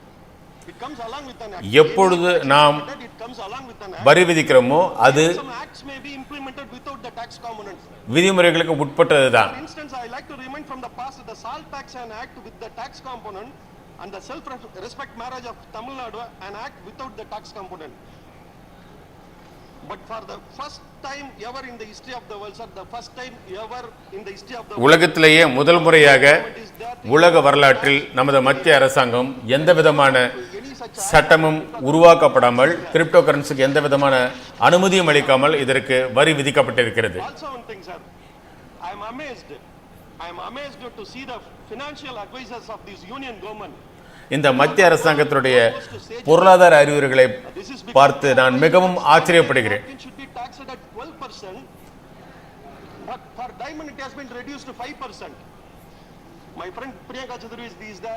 Sanitary நாப்கினுக்கு 12% வரி விதிக்கப்பட்டிருக்கிறது. ஆனால் வைரங்களுக்கு வரி விதிப்பு குறைக்கப்பட்டு 5% ஆகிறது. ஒரு பெண்ணிற்கு மிகவும் முக்கியத்துவமானது எது? Sanitary நாப்கினா வைரங்களா? But the 12% of the tax has been imposed on that. Honorable Sir, the stepmotherly treatment of Tamil Nadu and the Tamilians by the Union government stands exposed again in this budget. மத்திய அரசாங்கம் மறுபடியும் இந்த பட்ஜெட்டில் நிரூபித்திருக்கிறது. அவர்கள் மாற்றாந்தாய் மனப்பான்மையோடு தான் தமிழகத்தை நடத்திக் கொண்டிருக்கிறார்கள் என்பதை மறுபடியும் அவர்கள் நிரூபித்திருக்கிறார்கள். This government has failed to take concrete step to take the Delta district of Tamil Nadu into confidence. இந்த அரசாங்கம் சரியான திட்டங்களை டெல்டா பகுதியினருக்காக உருவாக்கவில்லை. இதனால் அங்குள்ள விவசாயிகள் மிகவும் பாதிக்கப்படுகிறார்கள். Not just to the nation but to the entire world. The union government is acting with a vendetta against us. Sir, due to the paucity of time, I am now in the last part of my speech. To sum up, நேரமின்மையால் நான் சுருக்கமாக கூறுகிறேன். இந்த budget மிகவும் ஒரு சரியான சந்தர்ப்பம். அவர்கள் நாட்டினுடைய முன்னேற்றத்துக்கு எப்படி தங்களை தயார்படுத்திக் கொண்டார்கள் என்பதை விளக்குவதற்கான ஒரு சந்தர்ப்பம் இது. ஆனால் அந்த சந்தர்ப்பத்தை அவர்கள் அந்த நல்ல வாய்ப்பை இழந்து விட்டார்கள். Also, it is not focused on two of the country's most pressing problem, the unemployment and the crisis affecting agriculture and the informal sector. முக்கியமான இரண்டு விஷயங்களை இந்த பட்ஜெட்டில் கூறவே இல்லை. வேலைவாய்ப்பு திண்டாட்டம் மற்றும் விவசாயிகளுடைய பிரச்சனை. இதை பற்றி எந்த விதமான அறிவிப்புகளும் இந்த பட்ஜெட்டில் இல்லை. Has devastated the lives of hundreds of millions. The Oxfam reports reveals that 80% of households in the country suffered a decline in their income in the year marked by the tremendous loss of life and livelihoods, whereas on the other side, the number of Indian billionaires grew from 102 to 142. This remains one of the popular saying about the budget. I don't read the budget, but anyway, you can say the poorer are let down, the salaried class is hit hard, and the budget is sell out to the rich. The rich get a richer and the poor get poorer. இந்த budget ஏழைகளை ஏழாக்கி இருக்கிறது, பணக்காரர்களை மேலும் பணக்காரர்களாக இருக்கிறது. While the tax on umbrellas are increased by 20%, tax on umbrella is increased by 20%. குடைகளுக்கான வரி 20% அதிகரித்திருக்கிறது. ஆனால் corporate பகுதியினருக்கு வரிகள் குறைக்கப்பட்டிருக்கின்றன. எங்களுடைய திராவிட முன்னேற்ற கழக தலைவர் மு.க. ஸ்டாலின் அவர்கள் கூறியிருக்கிறார்,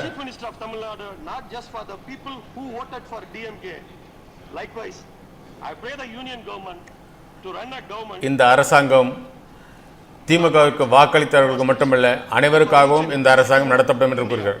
அதேபோல் மத்திய அரசாங்கமும் அனைத்து தரப்பினருக்கும் அனைத்து தரப்பினருடைய நலனை கருத்தில் கொண்டு திட்டங்களை அறிவிக்க வேண்டும், பட்ஜெட்டை வரையறுக்க வேண்டும். நான் மத்திய அரசாங்கத்தையும் பிரதம மந்திரியும் கேட்டுக்கொள்கிறேன். அறிஞர் அண்ணா மக்களுக்கு எப்படி உழைக்க வேண்டும் என்பதை பற்றி கூறியிருக்கிறார். The meaning is, the country is not just a geographical map. The country is not just a geographical map. It is the emotional sum of the people who lives there. So, I kindly request the government to consider it. The union government should keep it in mind that the emotion and aspirations of its citizen and should take common steps. ஒவ்வொரு குடிமக்களுடைய உணர்வுகளை இந்த மத்திய அரசாங்கம் புரிந்து கொள்ள வேண்டும். I once again thank the leader of my party. நான் மறுபடியும் எங்களுடைய தலைவர் மு.க. ஸ்டாலினுக்கு நன்றியை தெரிவித்துக் கொள்கிறேன். இந்த பட்ஜெட் விவாதத்தில் என்னை கடந்து கொள்வதற்கு அனுமதித்ததற்கு அவருக்கு என்னுடைய நன்றியை தெரிவித்துக் கொள்கிறேன். நன்றி. Now I request Dr. Amar Patnaik. Thank you, sir. Sir, I would like to begin by quoting Joseph Stiglitz, the Nobel Prize winning economist, who said that the world is facing three existential crises. One, inequality. Second, climate change. And third, democracy, crisis of confidence in our political and economic institutions. He goes on to say that what we measure affects what we do, and if we measure the wrong thing, we will do the wrong thing. If we focus only on material well-being, on say whether the production of goods rather than on health, education and the environment, we become distorted in the same way that these measures are distorted. We become more materialistic. So even though the GDP is not designed to measure the well-being of people, it is basically designed to find out the producing economic growth, the pattern of spending on goods and services. And therefore, if we want to put people as the first, we have to move beyond GDP, what Stiglitz is saying, what Amartya Sen has said, and many other economists are saying. Sir, I would like to use this framework in analyzing the budget. So first I will start with climate change. So on energy transition and climate action, this budget devotes about 8 paragraphs. I must compliment the Honorable Finance Minister for bringing the focus on climate action and climate change, which was one of the existential crises pointed out and flagged by Joseph Stiglitz. The budget talks about co-firing 5 to 7% biomass, swapping of batteries, green bonds for generating resources for funding this climate change. It talks about a low carbon strategy in the longer run for the economy. It talks about green energy and clean mobility systems as sunrise opportunities.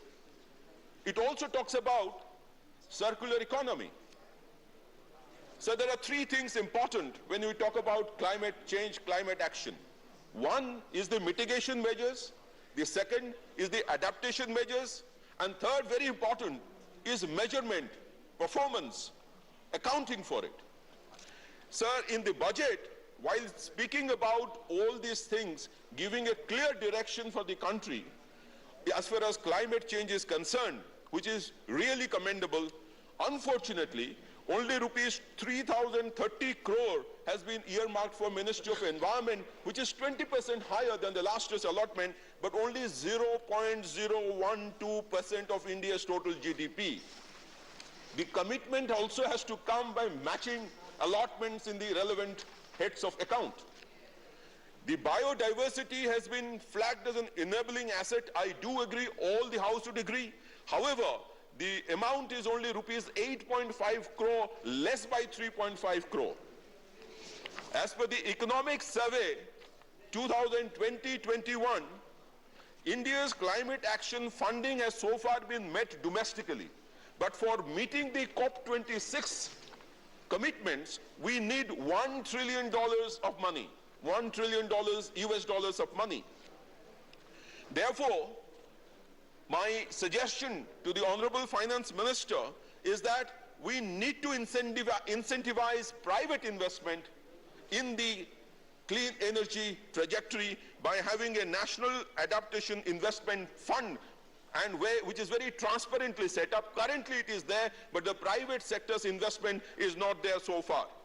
We need to encourage private sector to invest in adaptation finance, adaptation projects, and most importantly, India as a whole has to spend money on climate resilient development pathways, which Honorable Chief Minister of Orissa has been saying that we need to have a long-term strategy for disaster management in the eastern coast of India, which is generally ravaged by cyclones at regular intervals, and a huge amount of money goes. Sir, I would like to say why it is important. Sir, it is important because the FAO's report says that during the 2003 to 13 period, the climate-related economic loss to humanity was of the order of US $1.5 trillion. And all of us know that it is the poor who are disproportionately affected by any kind of climate change, and therefore by giving emphasis on climate, the budget has done the right thing. However, as I said, it is very important to bring it into our budget, into our mainstreaming, into our figures. Orissa is the first state in the country under the able leadership of Honorable Chief Minister. We prepared the first climate budget and probably the only state which has done so far in last year in 2020-21. Similar thing needs to be done at the Government of India level. Sir, what is good for the goose is not good for the gander. The word capital is not good for Marxian political scientists, but capital is good for public financial specialists and economists. Similarly, what is good for top 1% of the population may not be good for the bottom 50% of the population. What we see in the 2022-23 budget is an overabundance of capital expenditure, technology, and I spoke about climate action, ease of doing business, which will all have positive impact on the economy.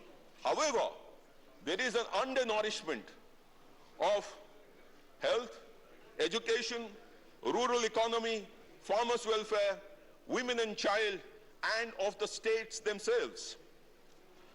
Sir, the budget has betted heavily on capital expenditure last year, last to last year, and even the current year. It is a supply-side solution. But I would like to state and make a case whether it has worked, so far. In India, the multiplier effect by the central government of capital expenditure is 2.45. For the states, it is 2.0. This is assessed by RBI as well as by the National Institute of Public Finance and Policy. They have mentioned it in 2014 report, RBI Bulletin 2020 report.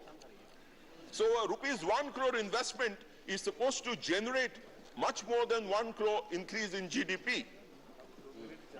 However, this multiplier effect, has it worked? Now it should convert itself in terms of generating fixed capital investment. So what we see, the gross fixed capital formation has decreased from 34.3% in 2011-12 to 26.6% in 2021. It has decreased from 34.3% to 26.6% as per the first revised estimates. So the one-dimensional track of completely putting all the eggs in the basket of capital expenditure may not work. I'll give you another figure. The private final consumption, which accounts for 55 to 56% of the GDP, is growing only at 5%. The manufacturing sector contributing 17% to the GDP, the employment in that sector has reduced by half during 2016-17 to 2021. It is the SEDA CMI bulletin. So there are two concerns about capital expenditure, two primary concerns. One is what is called as the hurdle rate, the cost of finance. Unless the internal rate of return is more than the cost of finance, nobody would come to invest. And that is what has happened. The IRR on a global range is between 8 to 12%. In India, it is only 6 to 8%. Therefore, PPP mode projects will have problems unless the cost of borrowing goes down. Something has to be done about cost of capital in this country. Not now, it has not happened before. I think a signal has to come from government at some time. So now I want to talk about the time lag, the time delays. So according to the Ministry of Surface Transport, MOSPI, it is in their database.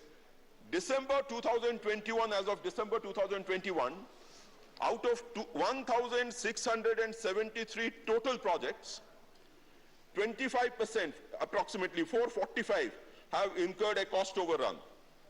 557, that is 30%, are delayed with an average time run of 45.69 months.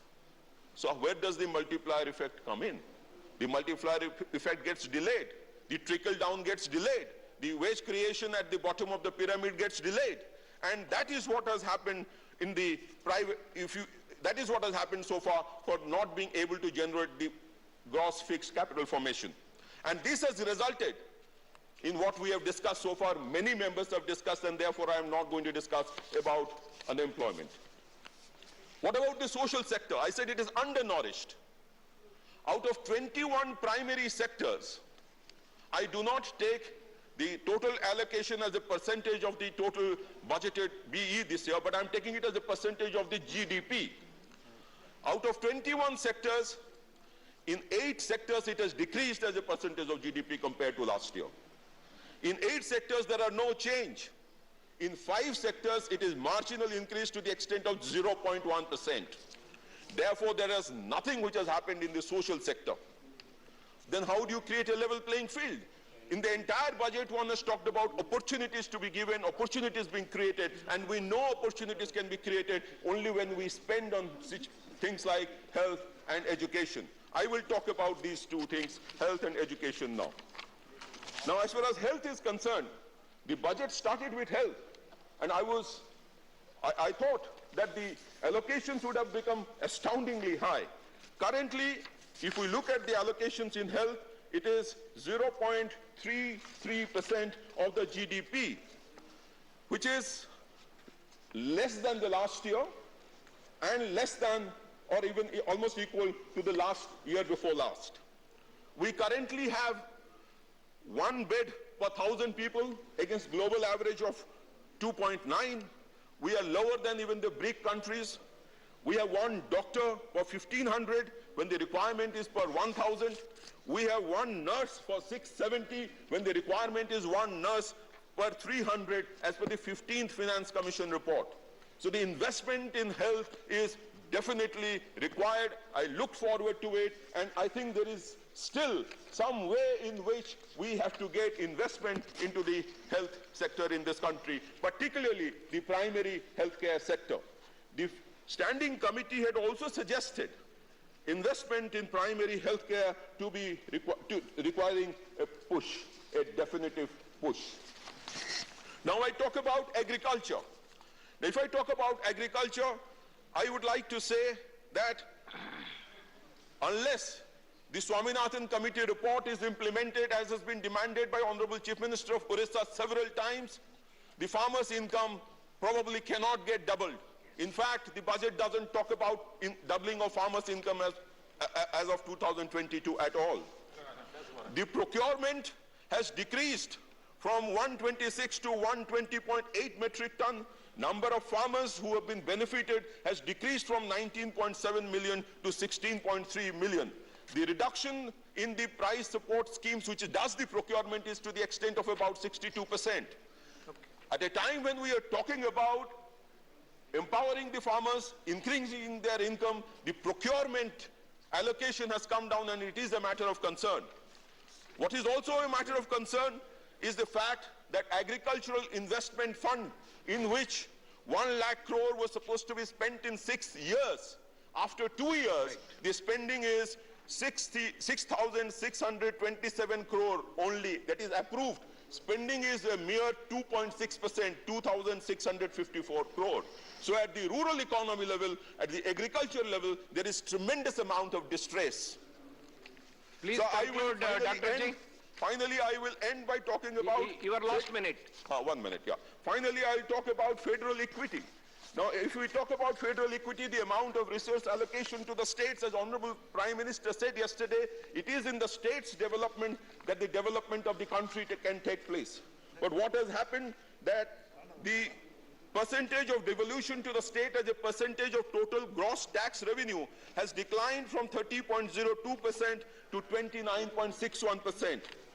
And the quantum of cess, however, which is completely appropriated by the center, has increased from 3.7 lakh crores to 4.45 lakh crores. I can tell you, since I do not have the time, that if you do a calculation of the cess and surcharge which was levied on education and health, one in 2004-05, the other in 2018, and take that allocation out of the current allocation, then you find an abysmal figure as the percentage of investment on education and health, which is a matter of worry. Please conclude, sir. My point of saying all this is that, Madam Finance Minister, that definitely there is growth in the economy, definitely there is a direction on climate change, there is a definite direction on using technology for giving benefits, which is very positive. But the problem is, all is still not well. It is not business as usual. The rural economy may not be under distress, but it is under stress. And therefore, the emphasis on rural economy in terms of NREGS, in terms of investment in agricultural investment fund, in terms of providing housing, has to continue. As far as housing is concerned, I must bring to the notice of this House that the Prime Minister, Honorable Prime Minister, said housing for all by 2022. Then why not to 8.5 lakh Udiyas? Let them be Lakhpatis. Let them be Lakhpatis. The figure, the prayer of the government of Orissa is pending for so long. So I would end once again by thanking the Prime Minister for the budget proposals, for giving a direction, and would request her to consider the suggestions given by me. Thank you so much. The next speaker, Shri K.R. Suresh Reddy. Thank you, Chair. So I rise to congratulate the Finance Minister on a fourth consecutive speech. A budget 4 in a row is a new mantra, as they say in cricket. 4 in a row is a new mantra. Hat-trick is over now. Anyone who bowls and takes 4 in a row is a sure match winner. I hope this would happen even here. But when I heard the Honorable Finance Minister's speech for 90 minutes, the only thing confident I could see was her delivering the speech. Today, with great and a heavy heart, I must tell the Finance Minister that her 90-minute speech has left 90 crore Indians out of her budget. I say this for the following reasons, sir. Because this proclaimed progressive budget, நிதி அமைச்சருடைய 90 நிமிட budget உரை 90 கோடி இந்திய மக்களை கருத்தில் கொள்ளாமல் இருந்தது. The ever-burden bearer, which constitutes 60% of the workforce agriculture, contributing 18% to GDP, and out of which, in the entire agriculture, 82% of them are small and marginal farmers, having small holdings of 1 to 5 acres. This Azadi Ka Amrit Mahotsav and entering into Amrit Kal without tangible progressive opportunities to farmers is regressive and Rahu Kal for them. Para 28 of the budget speech of the Finance Minister mentions about the rice and wheat procurement. उसमें बड़े जोर से madam ने बताया कि 2,37 lakh crores हमने direct payment किया 163 lakh farmers को. जब ये बात आई तो मैं नोटिस किया सर हाउस में कि तालियां कम फार्मर्स इनकम. इसका मतलब ये कि तालियां ज्यादा बजते थे अगर आपके अनाउंसमेंट में इंस्टेड ऑफ 2,37 लाख करोड़ अगर आप बताते कि हमने 4,74 लाख करोड़ हमने किसानों को ट्रांसफर किया तो बात होती थी कि भाई हमारा इनकम डबल हुआ. मगर आप ये बात को मानने को तैयार नहीं है. डबल करने की इच्छा नहीं दिख रही आपके पॉलिसीज में. तो छोटा मोटा चॉकलेट की तरह कुछ पॉलिसीज बताते रहते हैं आप. फॉर एग्जाम्पल आपका प्राइम मिनिस्टर किसान प्रोग्राम, तो उसमें आप बताए कि हम 70,000 करोड़ फार्मर्स को जो है सो हम बांटे और इसको कहते हैं डबलिंग द इनकम. तो नहीं होता, ये अश्योर्ड इनकम है।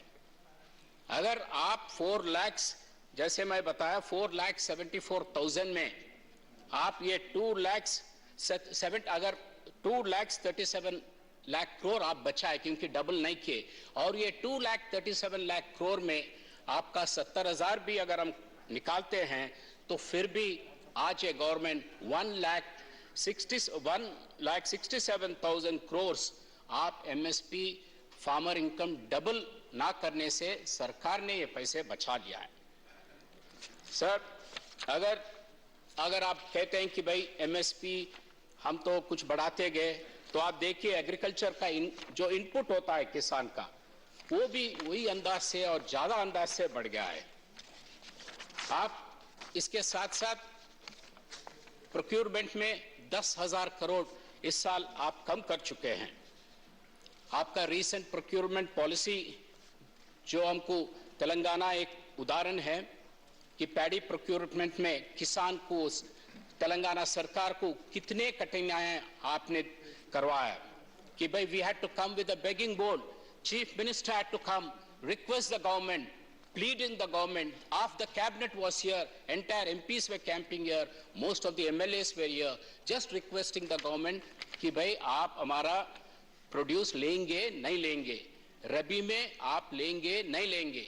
तो आपका पॉलिसी इतना वेग है कि हमने पूछा कि रबी का प्रोक्योरमेंट आप लेंगे, तो आपने बताया कि आज नहीं, हम मार्च में करेंगे अनाउंसमेंट। जब किसान का काम शुरू होता है दिसंबर में, आप मार्च में बताने की बात, ये आपका किस तरीके से आपका पॉलिसी है, किस तरीके से किसान खेती को आप देखते। एक छोटा सा मिसाल है, ये कोई स्विगी सर्विस नहीं है कि जब भूख लगा जब खाना मंगाया, क्योंकि किसान को तो टाइम लगता है। ये दिसंबर से लेके मार्च अप्रैल तक ये काम चलते रहती है, और उसका जो है सो आई फील वेरी अनफॉर्चुनेट कि भाई इसमें किसान को ये तकलीफ उठाना पड़ा। सब एक असेसमेंट हुआ था, situations assessment survey of farmers, उन्होंने बताया कि आज के हालात में जो खेतीबाड़ी करता है उसका 40% आमदनी और कम होते जा रही है। और देखिए लाठी पे लाठी किसान पे, इसके साथ साथ और क्या हो रहा है, आपका फर्टिलाइजर सब्सिडी आप कम कर दिए, आप करीबन 35 to 40,000 करोड़ आप इस बजट में कम कर चुके हैं। इसमें किसान की तकलीफ और बढ़ेगी। फूड सब्सिडी आपने 80,000 करोड़ कम करे। सेंट्रल मार्केट इंटरवेंशन स्कीम जो करीबन 3,596 करोड़ का था, उसको आप कम करके 1,500 करोड़ पे लाए। क्रॉप इंश्योरेंस आपने करीबन 16,000 करोड़ से 15,000 करोड़ पे लाए। प्राइस स्टेबलाइजेशन फंड 2,700 करोड़ से 1,500 करोड़ तक लाए। और इवन रिसर्च, एग्रीकल्चर रिसर्च पे सिर्फ 500 करोड़ लगाए, ताकि multinational companies like Bayer they tend to spend more. Sir Reddy ji, your last minute. I'm already the last. No, yes, your party has given you 8 minutes. और 5 minute है sir. 8 minutes you have completed. No, 12 minutes I was told, sir. No, 8 minutes is given and 7 minutes is over. Sir. Second speaker is not speaking, he is speaking. Then it is okay. So what is my entire time now, sir? Now another 8 minutes you have. Another 8 minutes. Thank you, sir. Sir, इसके साथ साथ मनरेगा का demand बढ़ रहा है, but आपका budget allocations कम हो रहे हैं साहब। आप डिमांड ड्रिवन बोल रहे हैं। जब डिमांड ड्रिवन है तो जो ग्रामीण लेबर है उनको विश्वास, कॉन्फिडेंस क्यों नहीं बिल्ड करते? जब 1,11,000 करोड़ खर्च हुआ था 2 years बैक, तो आप बताइए इस साल भी हम आपके साथ ठहरेंगे। कम करते जा रहे हैं कि उस पर ज्यादा भरोसा मत करो। हो सकता है आपके कुछ कारण हो सकते हैं आपका, मगर मैं ये कहना चाह रहा हूं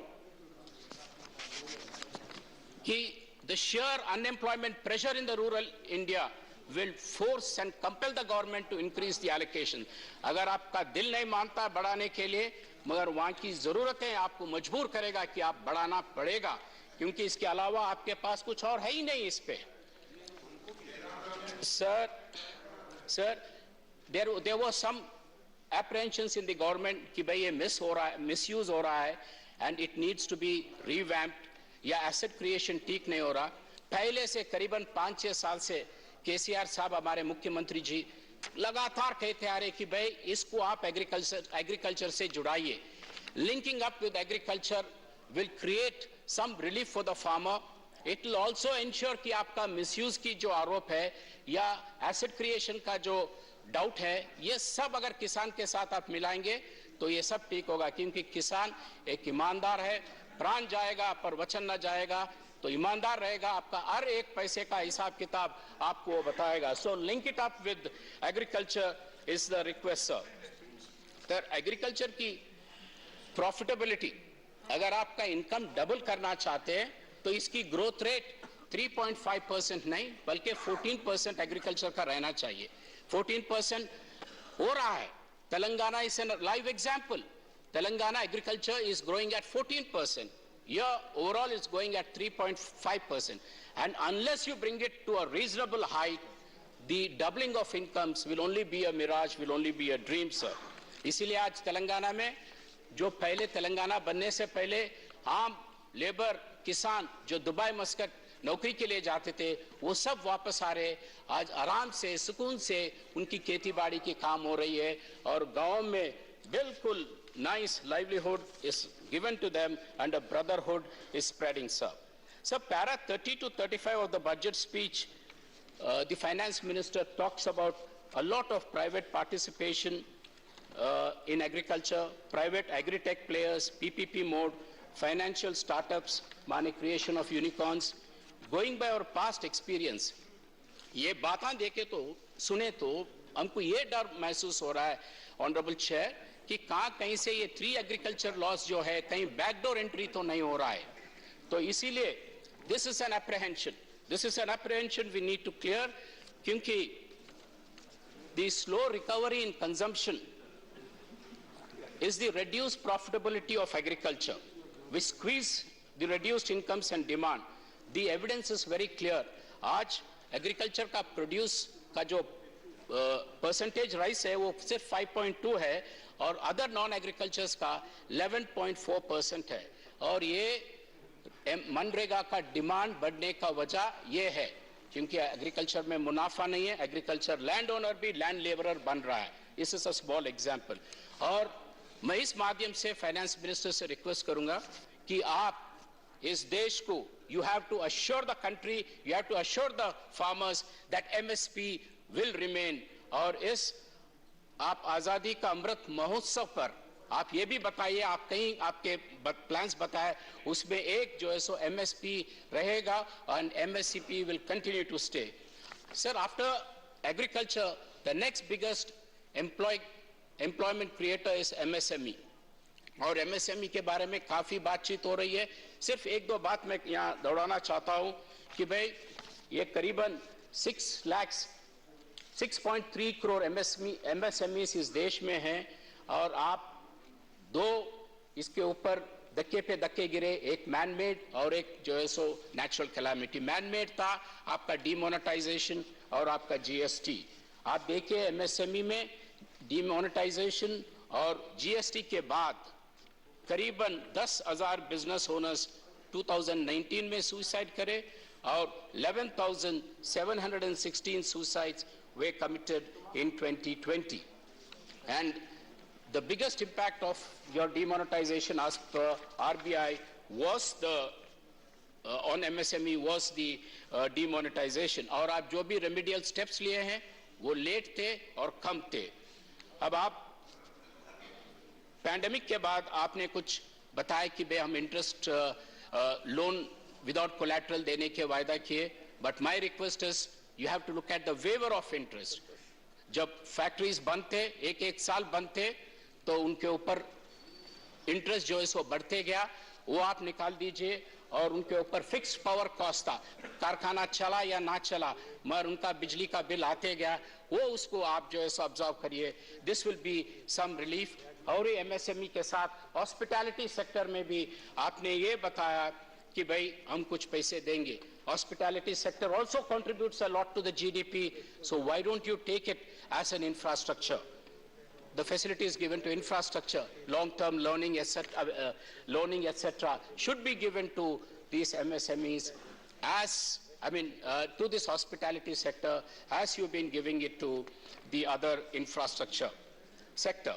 And the other key issue here in Madam Finance Minister's speech was an emphasis on digital, which is very good. Everything digital was a word which came up almost in all the pages. And we appreciate it. Definitely, we change with the times, and you have to. But my agony is, if the same analogy, if the same principle, if the same policy was adapted way back in 2014 or 2015, things would have been much, much better for the country. And a small example for that is the ITIR, the Information Technology Investment Region, which was sanctioned to Hyderabad. You kept it on hold. It was a major, major boost for the country. It was a very creative investment idea where, Chairman Sir, it would have fit into what you call it, your ecosystem, because Hyderabad was also a non-seismic region, less earthquakes. तो उससे अच्छे बड़ा जगह हैदराबाद से जगह बहुत कम है हिंदुस्तान में जहां ऐसे इंडस्ट्री सेट कर सकते हैं, मगर आप कुछ नहीं कर सके. ITIR में काफी आपने लापरवाही की, उसकी वजह से करीबन 53 plus 15, almost 70 to 75 lakh jobs have been lost in the last 5-7 years. So this is something, and of course, not to mention about the revenue and other issues. So when yesterday the Prime Minister, when he mentioned about the bifurcation of AP and Telangana, probably this was something playing in his mind. This is what seems to be coming out, because what was mentioned by the Honorable Prime Minister yesterday, sir, it is something very, very disturbing for the people, because it is through a lot of struggle. One of the biggest struggles ever witnessed in the history of India was the bifurcation of Andhra Pradesh. Under the leadership of our Chief Minister, KCR Garu, we went through 14 years of struggle to eventually get it.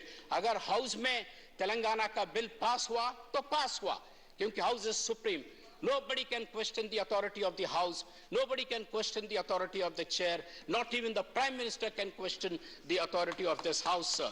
But yesterday, he raised it. Agar aapko taklif hua, bifurcation mein, main पूछना चाह रहा हूं कि कितने बार वो reorganization bill यहाँ पे amendment को आया है? Did you make any amendments in the last 8 years? The demands from Telangana, the demands from Andhra are continuously coming up. But still, you refuse to refer it. You refuse to chair even a single meeting. और वहाँ पे क्या हो रहा है, sir?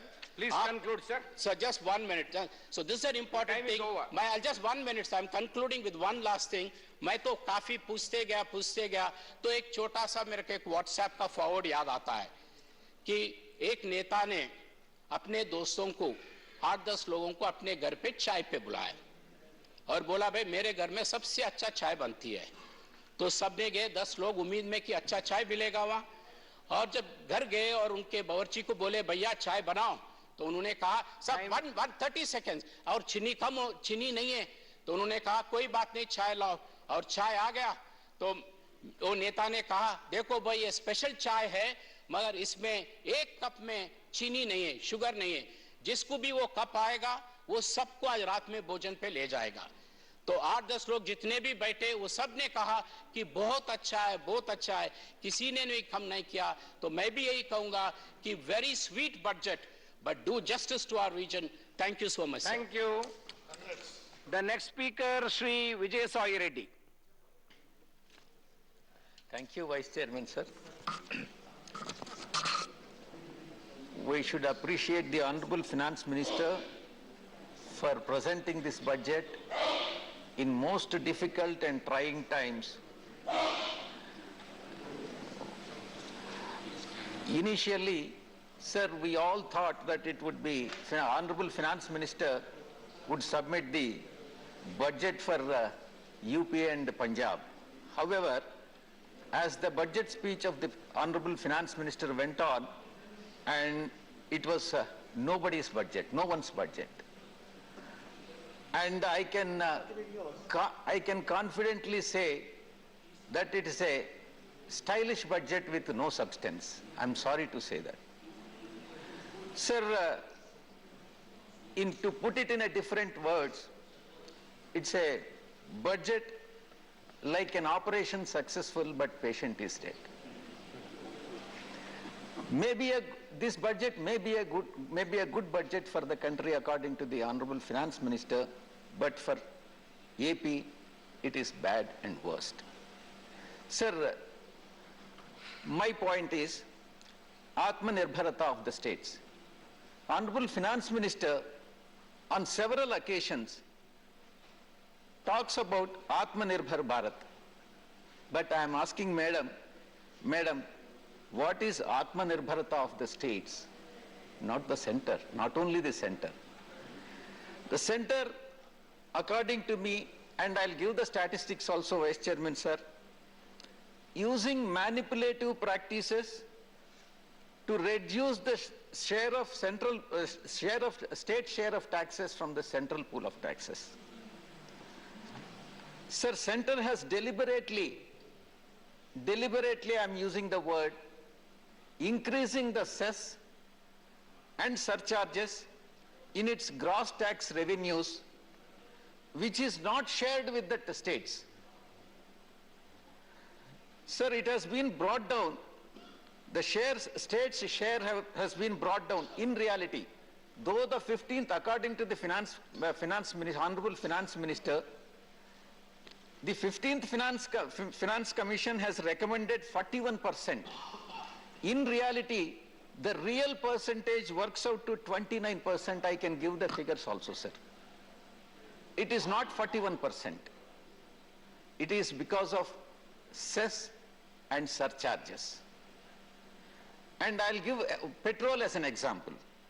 The central government has collected 3.35 lakh crores by way of cess on petrol, shared just 5.8% of it, that is 19,475 crores with the states.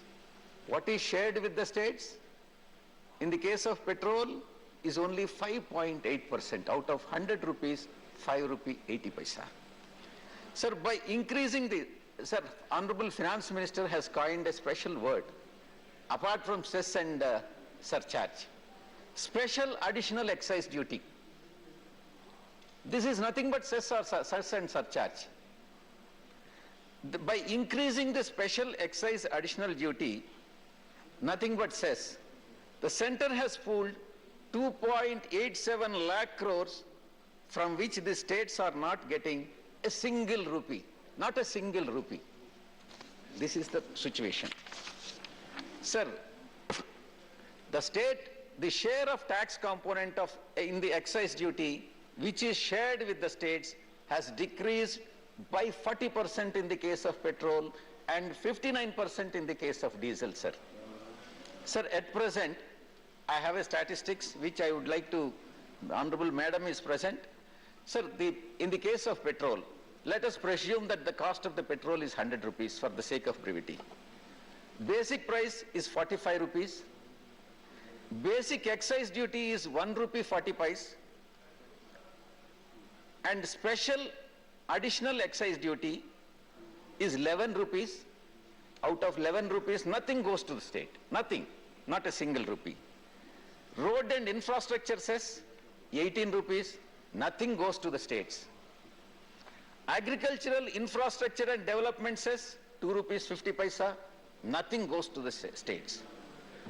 Dealers commission, of course it goes to the dealers. Taxes, whereas the states are empowered to levy VAT in the case of petrol and liquor. What is that? The maximum percentage any states can charge is only 10 to 15%. It varies from 10 to 15%. What is center getting? Central government is getting 85% and states are getting 15%. This is the justice what central government is rendering in the case of taxes, share of taxes. Sir, AP share in the divisible pool, I would like to share with the Honorable Madam. AP state, when compared to the divisible profits, AP share of taxes. In 13th Finance Commission, between 2010 and 2015, AP share is 6.9%. 14th Finance Commission, 2015 to 20, from 6.9% it has come down to 4.3%. It has come down by 2.6%. In 15th Finance Commission, it is 4.07% in 2000, whereas in the previous year, 2020-21, it was 4.111%. So year after year, Andhra Pradesh is getting, the share of taxes is coming down, and it is nothing but a stepmotherly treatment. Honorable Finance Minister is our daughter-in-law of our state. I want everybody to, all the honorable members to know about it. Sir, deciding the state share of taxes, there are certain points, that is population, forest cover, geographical area, there are various parameters. Quite surprisingly, 15% weightage is given for population. Andhra Pradesh is one state which is effectively controlling the population. And those states which are not controlling the population, they are benefited. Those states which are controlling the population, they are punished. This is the formula what the central government is following, or Finance Commission is following. Sir, comparative of AP budget. See, on various sectors, how the center is spending and how Andhra Pradesh is spending. Sir, on agriculture, Andhra Pradesh is spending 5.9% of the total expenditure, whereas center, which is agriculture, is considered to be priority sector. Center is only spending 3.8%. Education, Andhra is spending 11.8% and center is spending 2.6%. Health sector, Andhra is spending 6%, center is spending 2.2%. Rural development, Andhra is spending 7.1%, whereas center is spending 5.2%. Whereas my colleague sitting in front of me, Kanakamedala Ravindra, TDP, they criticize that state is not spending enough. And their leader, day in and day out, criticizes YSRCP government, saying that the government has failed in all respects, in all counts. This is how the politics are being played. Sir, the crucial sectors like agriculture, education, health, rural development, social welfare, Andhra Pradesh is spending more than the central government despite severe financial crisis on account of stepmotherly treatment by the central government. Sir, coming to income tax, I would like to bring to the notice of Honorable Madam. Madam, there is a 10% increase in the overall revenues on account of tax revenues.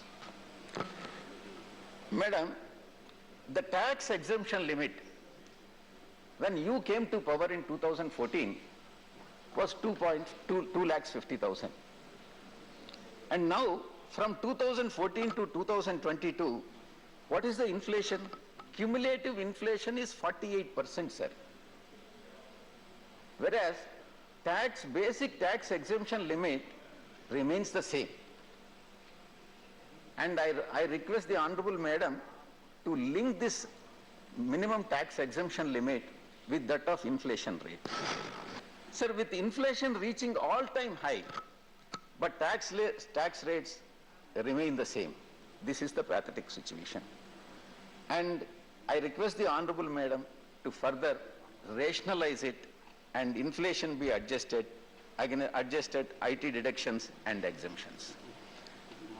Madam, there are certain difficulties, because I am also taxpayer and chartered accountant, there are certain difficulties that are being faced by the assessees. One is, there are 5 tedious documents which one has to collect in order to file the tax returns. One is Form 16 from the employer. Second is for interest income TDS certificates from Form 16A. Third is TDS certificates for other income, and Form 26 EAS, and tax saving investment and expenditure proofs. These are all the documents which one has to collect in order to file the tax returns. my suggestion in this regard is consolidate multiple compliances across various forms into single ITR form. And form will make ITR, this suggestion would make the form filing IT friendly. Madam, there are certain, which many assessees would have brought to the notice of Honorable Finance Minister. There are certain glitches in the portal. Lakhs of taxpayers have been complaining of glitches and errors in income tax portal for months now. There are several occasions where Honorable Madam has extended the time limit for filing the tax returns, and these glitches are to be addressed very promptly, sir. Sir, reduced subsidies, which is very, very important. Sir, food subsidy has been reduced. Center claims that nobody, in fact, in the yesterday's meeting also, the center claims that nobody remained hungry during the pandemic. But the allocation of food subsidy is down by 28%. Sir, fertilizer subsidy. Reduction in fertilizer subsidy is definitely anti-farmer. Increase in the fertilizer prices has severely affected the farmers. And the allocation, fertilizer subsidy has, allocation towards the fertilizer subsidy has been reduced by 25%. Then coming to LPG reduction, subsidy in LPG reduction. Lakhs of poor households rely on LPG subsidy, and center has slashed the allocation by 11%. Sir, certain important aspects regarding the Andhra Pradesh, I am concluding it, sir. Andhra Pradesh particularly, major infrastructure projects. And in fact, in 2014, AP Reorganization Act has been passed. And 13 or 14. South Coastal Railway Zone, Vizag-Chennai Corridor, Polavaram Irrigation Project. In fact, I have submitted to the, I met Honorable Madam and then made a submission also. Kadapa Steel Plant, Dugarajapatnam Port, and Kakinada Petrochemical Complex. These are all the pending issues which are yet to be addressed by the central government even after considerable lapse of time. Sir, national educational institutions which the central government has granted by virtue of AP Reorganization Act, all are operating from the rental premises. Not a single national institute has got its own premises.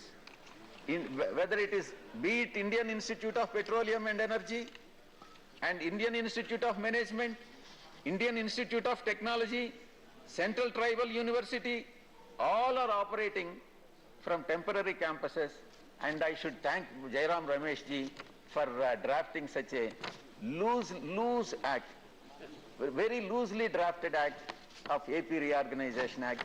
He very often, now and then, repeatedly claims that he is the author of the AP Reorganization Act, and I am sorry to say that he has drafted it most loosely, sir, and which BJP is taking advantage of it. Sir, in conclusion, the AP leadership, AP BJP leadership, every day now started criticizing our party and government for no reason. What is center doing for AP? That AP BJP will not raise that issue. Center is doing nothing and giving stepmotherly treatment to AP, Andhra Pradesh, whereas Andhra Pradesh BJP day in and day out criticizes the YSRCP government. And in reality, the biggest critic of the central leadership of BJP and the union budget of AP is AP state BJP leadership itself. Sir, finally, in conclusion, I would like to submit to the Honorable Madam that the government claims the mantra, most chanted mantra of BJP government is Sabka Saath, Sabka Vikas, Sabka Vishwas, Sabka Prayas.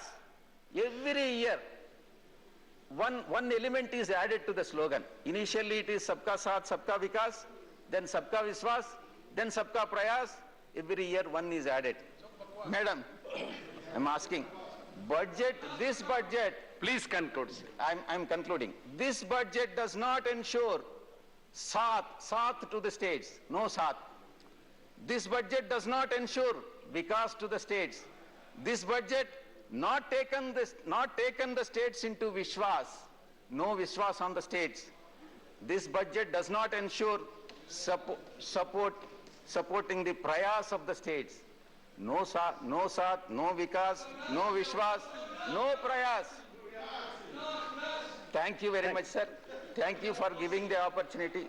Thank you, sir. Thank you, Vijay Reddy ji. Now, the next speaker, Srimati Jarna Das Baidya. Madam, you have 7 minutes. Yes, sir.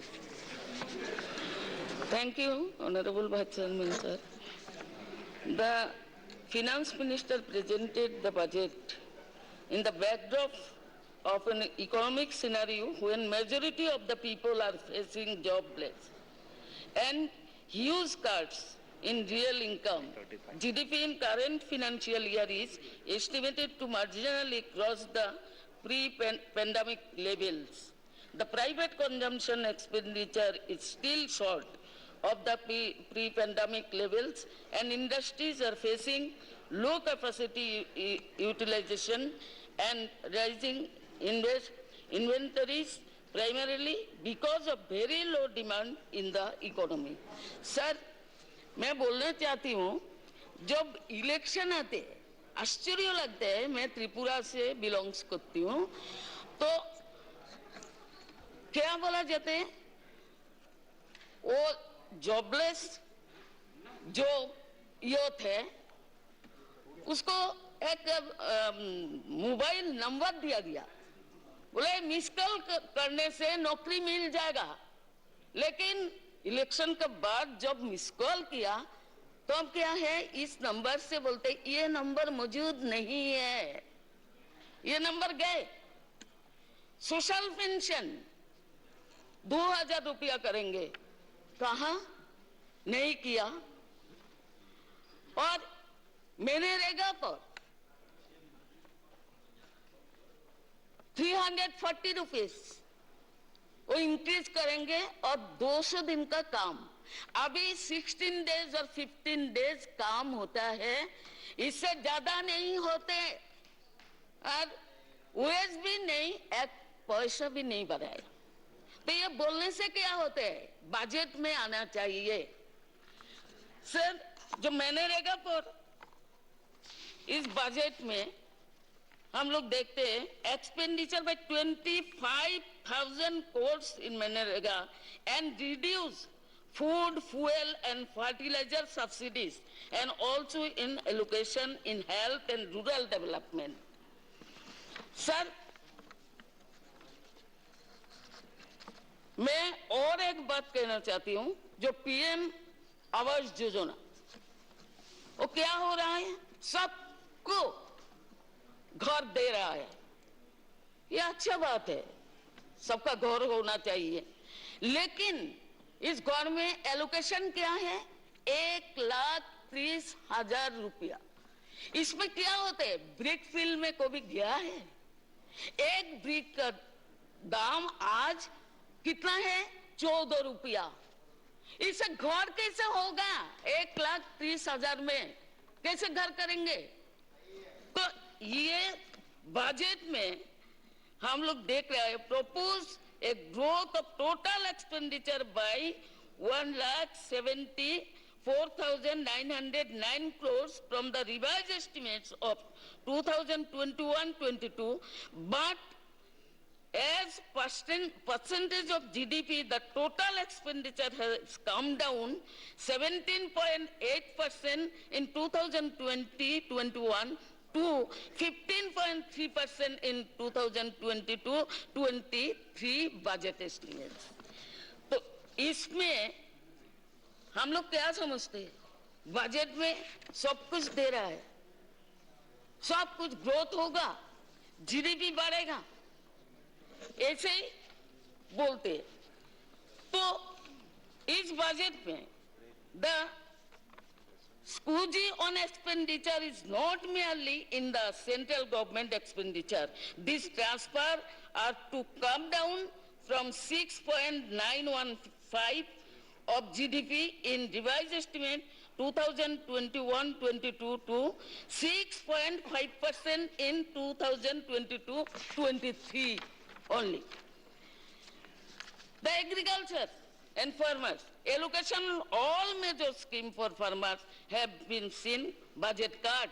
The allocation for procurement of FCI and under decentralization procurement scheme has been reduced by about 28% at a time when farmers are struggling for a legally guaranteed MSP.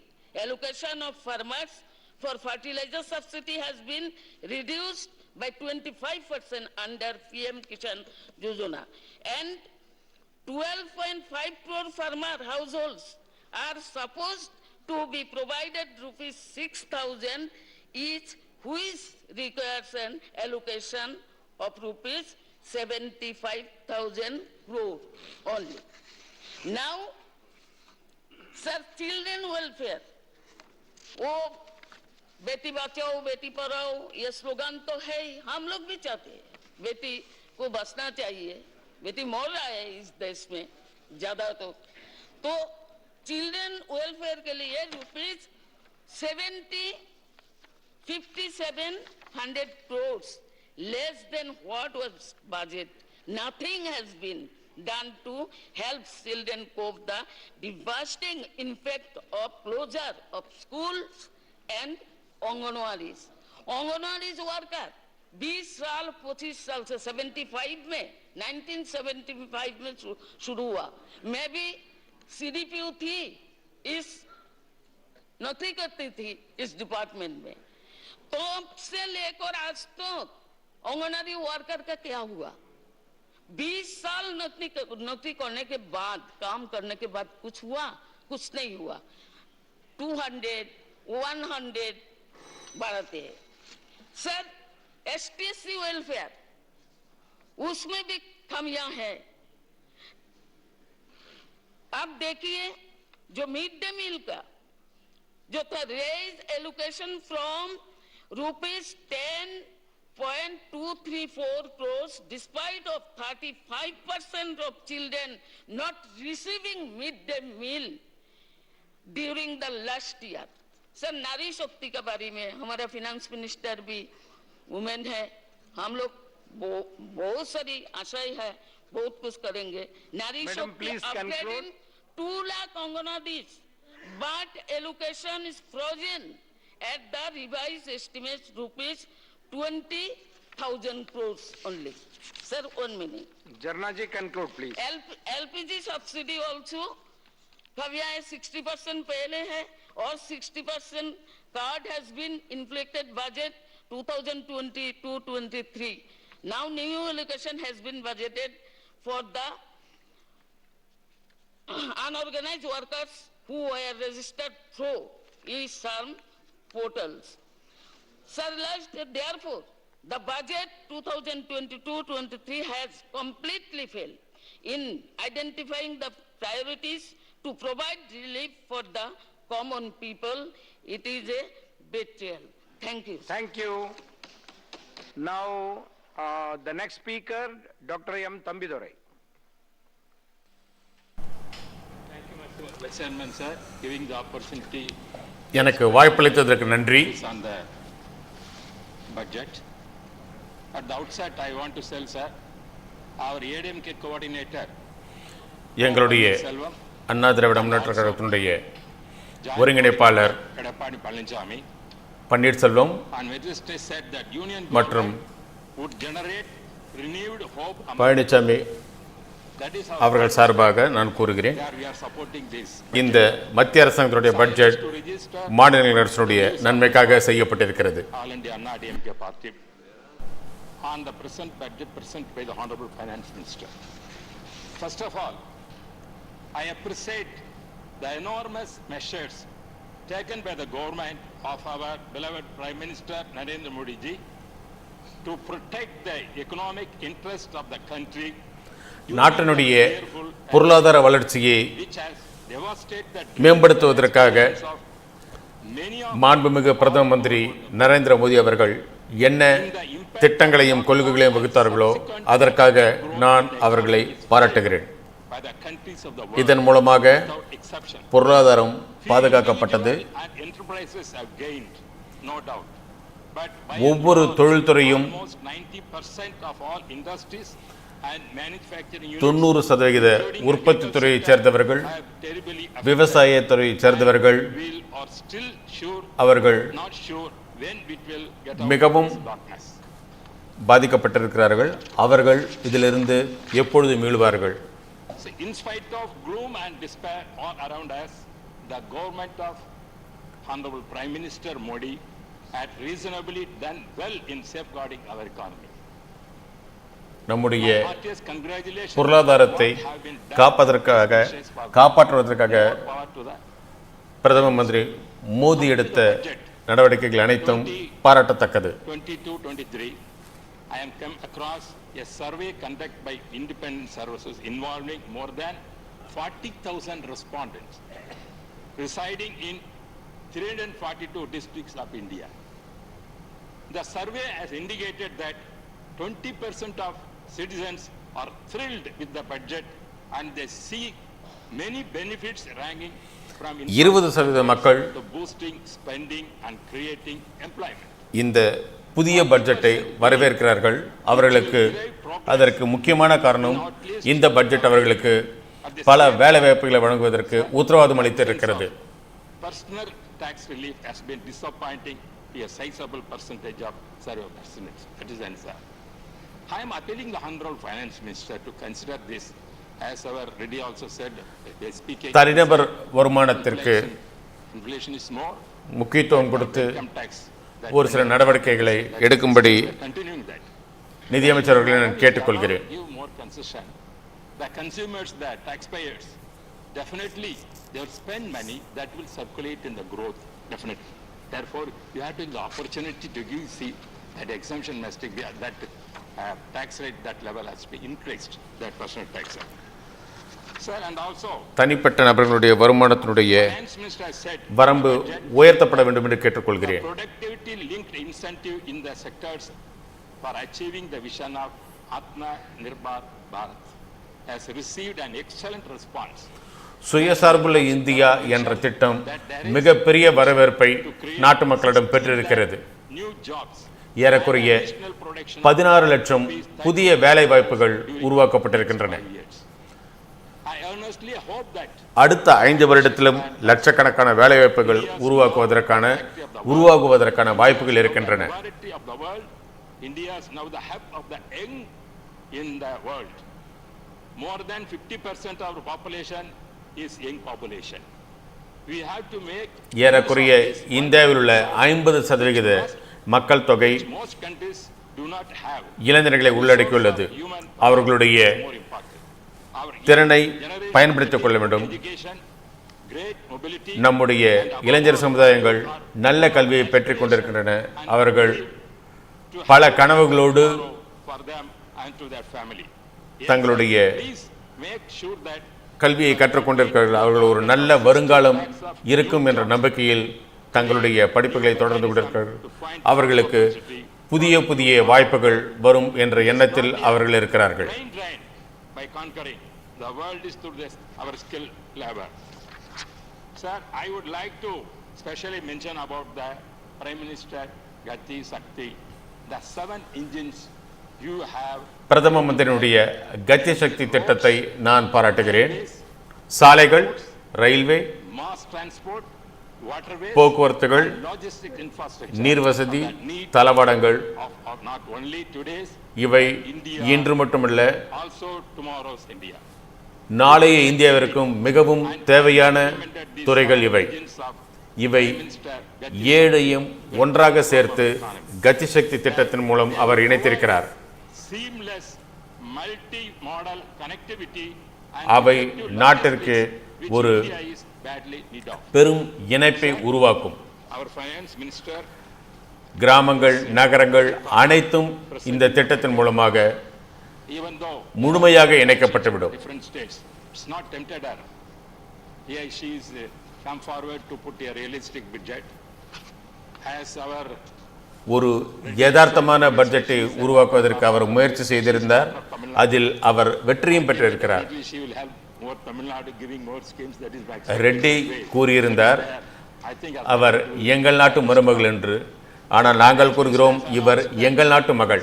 7 lakh crore in capital expenditure, an increase of 35% to bring the flagship economy back to the pre-pandemic level. There has been some attempt to assure farmers by committing rupees 2.37 lakh crore to produce wheat and paddy from 16.3 million farmers.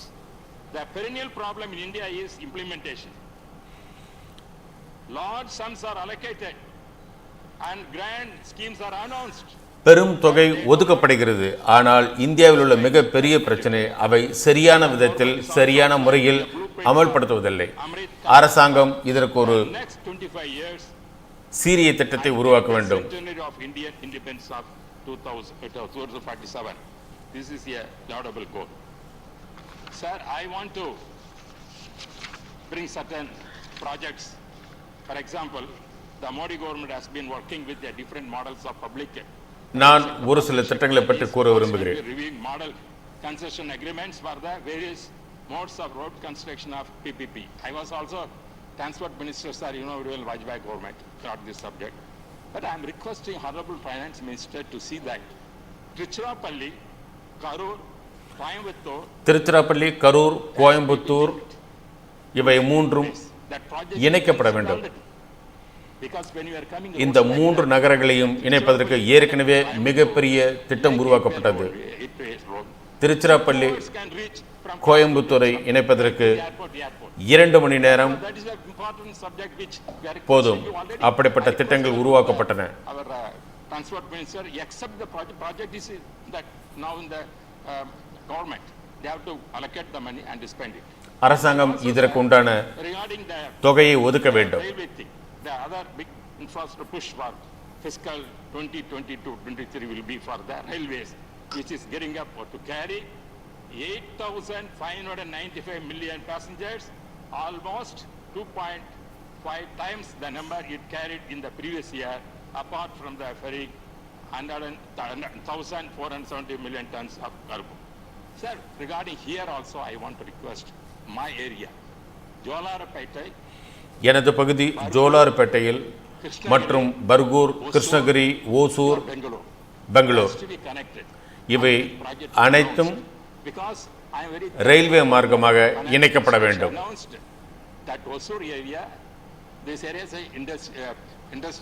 Hosur பகுதி பல தொழிற்சாலைகள் உள்ள பகுதி.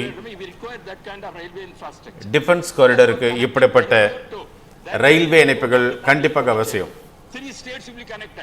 இதன் மூலமாக பாண்டிச்சேரி, தமிழ்நாடு, கர்நாடகா என்ற 3 மாநிலங்களும் இணைக்கப்படும். தயவு செய்து இதை நீங்கள் கருத்தில் கொள்ளுங்கள், அதற்கு ஆவண செய்யுங்கள்.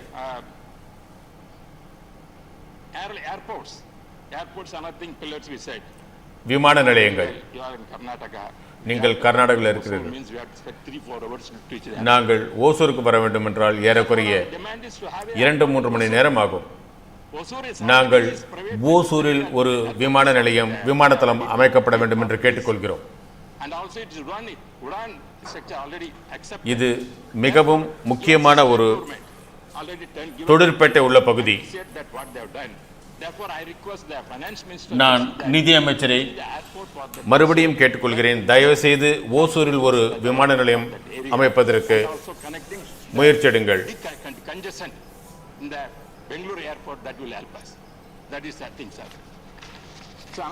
பெங்களூர் விமான நிலையத்தையும் இதனோடு இணைப்பதற்கு முயற்சிகள் எடுக்க வேண்டும்.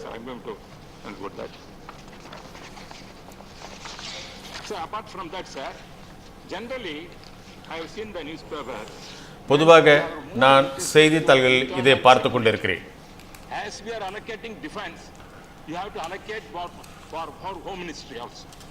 The Home Ministry must see that law and order, even though state subject, they have to give more money to state governments. Then only சட்டம் ஒழுங்கு organization more important. மாநில அரசுகளை உள்ளடக்கியது. போதுமான அளவிற்கு தொகை இதற்கும் ஒதுக்கப்பட வேண்டும். But if at all states are utilizing, center you spend it. Your IPS cadre is with you. You modernize them and they debut them. We have no objection. Therefore, you can now, because of the law and order, many places are facing the country deteriorating. So there are thefts are going, child abusing, and women's insults and security. There are so many things. As you are giving important defense, you have to give the home, you have to save the lives of the citizens of this country. For that you require the budget must be given more. எந்த அளவிற்கு நீங்கள் பாதுகாப்பு துறைக்கு முக்கியத்துவம் கொடுக்கிறீர்களோ அந்த அளவிற்கு நாட்டில் உள்ள மக்களுடைய பாதுகாப்பிற்கும் நீங்கள் முக்கியத்துவம் அளிக்க வேண்டும். Sir, you know GST, after coming GST, most of the funds come to the central government. GST மூலமாக மத்திய அரசாங்கத்திற்கு கோடிக்கணக்கான தொகை அளிக்கப்படுகிறது. எந்த மாநிலங்கள் இவ்வளவு தொகைகளை அளிக்கின்றனோ அந்த மாநிலங்களுக்கு எந்த விதமான வசதிகளும் செய்யப்படவில்லை. நான் ஒத்துக்கொள்கிறேன், எங்களுடைய கட்சி ஜிஎஸ்டியை எதிர்த்தது.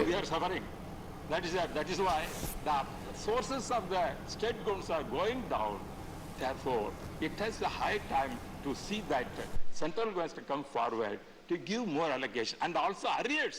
The GST arrears, lot of arrears state governments are paying, Tamil Nadu especially is also facing. Therefore, I request the Honourable Finance Minister to see that this can be, I'm going to conclude that. Sir, I like this. Finally, I want to say, தமிழ்நாட்டிற்கு அளிக்கப்பட வேண்டிய GST நிலுவைத் தொகையை வெகு விரைவில் அளிக்க வேண்டும் என்று நான் நிதியமைச்சரை கேட்டுக்கொள்கிறேன். up to March 2023, the 2 lakh crores additional credit for MSME is very much needed during the pandemic situation. You have promised many more incentives and inputs to agriculture and other essential sectors. I wish you keep your target and time schedule to complete and fulfill your promises. With these words, I wholeheartedly welcome the budget presented. உங்களுடைய திட்டங்களை நிறைவேற்றுவதற்கு ஒரு காலவரையறையை நீங்கள் கூறுங்கள் என்று நான் தமிழக மக்கள் சார்பாக உங்களை கேட்டுக்கொள்கிறேன். And I once again congratulate Prime Minister Modi ji. I'll give an interested hand to present this budget. I thanks once again. நான் என்னுடைய நன்றியை தெரிவித்துக் கொள்கிறேன். The next speaker, Shri Sukram Singh Yadav.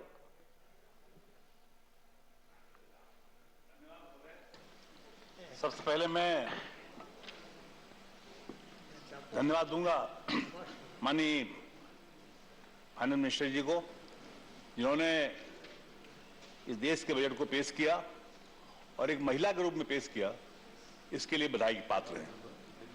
जहां तक मेरी जानकारी है कि जब एक महिला बजट पेश करती है तो उसकी तरक्की घर में भी होती है और घर से बाहर भी होती है.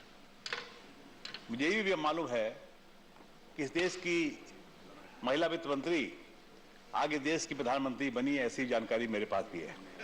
मेरी शुभकामनाएं उनके लिए. महोदय, बजट जो पेश किया गया है उसके बारे में मुझे कहना है कि इसमें हमारी फाइनेंस मिनिस्टर जी ने किसानों के बारे में 2 चर्चा की है. ये सही है कि जैविक खेती को बढ़ावा देंगी, ये अच्छी बात है. और उसी के साथ साथ उन्होंने कहा जो ड्रोन से जो खेती होगी उसमें भी इसका लाभ किसान को मिलेगा.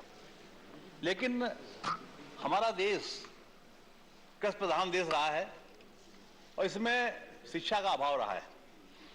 आज गांव के लोग ड्रोन से खेती करने में कैसे करेंगे, कैसे देखेंगे, उनको क्या उसको लाभ मिलेगा, शिक्षा का अभाव है. इस कारण उनको कैसे जानकारी होगी. मैं समझता हूं कि ये विषय मेरी सोच से परे है कि कैसे इसका लाभ उन्हें मिलेगा. जहां तक माननीय मंत्री जी ने किसानों को सुविधाएं भी बढ़ाई हैं, उसके लिए मैं धन्यवाद दूंगा. लेकिन तकलीफ इस बात की होती है कि इस देश में एक बड़ा किसान आंदोलन चला और किसान आंदोलन के बारे में कोई चर्चा नहीं की गई. जाने कितने हमारे किसान साथी इस दुनिया में नहीं रहे, उनका जीवन चला गया. लेकिन बजट में उसकी चर्चा कुछ होनी चाहिए थी, उन्हें कुछ सहायता मिलनी चाहिए थी. उसका अभाव मुझे दिखता है. महोदय, मैं एक बात और कहना चाहूंगा.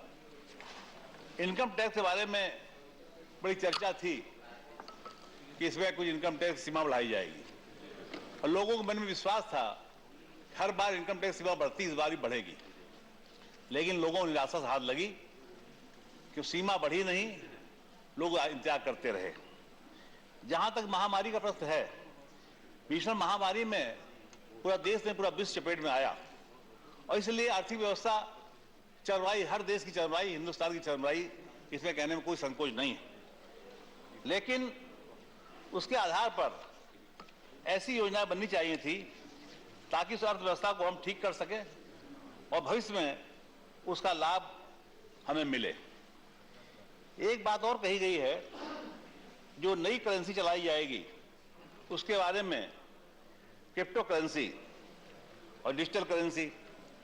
मैं समझता हूं, मैंने जैसे पहले ही कहा कि हमारे देश के लोग में शिक्षा का अभाव है देश में, इसलिए जब तक हम शिक्षित नहीं कर पाएंगे लोगों को, इन दोनों करेंसियों का लाभ देशवासियों को नहीं मिल पाएगा। जहां तक मैं खेती के बारे में कहना चाहूंगा कि सबसे घाटे का सौदा किसानी है, खेती है। किसान जब खेत में काम करता है तो दिन रात मेहनत करता है, इसके बाद में भीषण ठंड में पानी लगाता है खेत में और भीषण गर्मी में फसल को काटता है, मारता है, तब जाकर कहीं उससे गल्ला निकलता है और गल्ले को बेचकर अपना काम चलाता है। लेकिन अभी तक ऐसी व्यवस्था नहीं कि देश में की गई ताकि किसान को जो उसकी आमदनी है, जो उसका श्रम है, श्रम की कीमत कहीं नहीं लगाई गई। मैं समझता हूं दुर्भाग्य की बात है, हमारे देश में किसान के श्रम को बेकार समझा गया और उसकी कीमत नहीं लगाई जाती। जब तक किसान को उसके श्रम की कीमत नहीं लगाई जाएगी, उसके साथ नाइंसाफी होगी। इसके के साथ साथ मैं कहना चाहूंगा कि छोटे किसानों को लाभ देने की योजनाएं कोई नहीं रखी गई बजट में, वो आनी चाहिए थी। कि बड़े किसानों को लाभ बहुत योजनाएं रख दी गई। मैं समझता हूं कि बजट में इसका ध्यान रखा जाना चाहिए था। जहां तक प्रश्न इस बात का है कि हमारे देश में हमारी अर्थव्यवस्था कैसे रास्ते पर आएगी, पहले भी फाइनेंस मिनिस्टर बहुत से लोग आए, उन्होंने इसके सुझाव अच्छे दिए। मैं समझता हूं कि हमारी फाइनेंस मिनिस्टर इस बारे में सोचेंगी और अर्थव्यवस्था को पटरी में कैसे लाया जाए इस पर विचार करेगी। अब मैं अपने क्षेत्र के बारे में कुछ बातें कहना चाहूंगा। मैं कानपुर से आता हूं, उत्तर प्रदेश में कानपुर है, और कानपुर में मैं समझता हूं औद्योगिक क्षेत्र है कानपुर, लेकिन अब धीरे धीरे मैं समझ रहा हूं कि उद्योग धंधे बंद होते चले जा रहे हैं, कुछ कोरोना के कारण और कुछ महंगाई के कारण। जो हमारा कानपुर चमड़े के और कपड़े के उद्योग में प्रमुख माना जाता था, आज कपड़े वाला काम पूरा बंद हो चुका है। चमड़े वाली चर्चा अभी है कानपुर की, लेकिन उसमें भी जो बढ़ावा होना चाहिए था वो बढ़ावा नहीं दिया गया, इस कारण वो भी कार्य पिछड़ रहा है। दूसरी बातें मैं कहूंगा कि जो चिकित्सा का मामला है कानपुर का, चिकित्सा में ऐसे अस्पताल तो बहुत है, टीबी का अस्पताल है, हृदय रोग है, कैंसर का अस्पताल है, लेकिन कोई ऐसा अस्पताल नहीं है जो जैसा सारे सुविधाएं हो उसमें पीजीआई जैसा अस्पताल कानपुर में नहीं है। जबकि कानपुर आबादी के लिहाज से प्रदेश का बड़ा शहर है और मजदूर कानपुर में बहुत रहते हैं। उन सब के हिसाब से कानपुर में पीजीआई एमईआर जैसा कोई अस्पताल सुपर स्पेशलिटी का बनाया जाए ताकि कानपुर के लोगों को उसका लाभ मिल सके। ये बात मैं आपसे कहना चाहूंगा बजट के माध्यम से। और इसी के साथ साथ जो कानपुर देहात है, जो कानपुर नगर का ही अंग है, अब कानपुर देहात हो गया। कानपुर देहात में मैंने देखा कि मेरे सामने ही कानपुर देहात बनाया गया, लेकिन आज 32 साल हो गए कानपुर देहात बने हुए, ना नाम तय हो पाया उसका। नाम कई बार बना फिर बदला गया, आज उसका कानपुर देहात के नाम से लोग जानते हैं।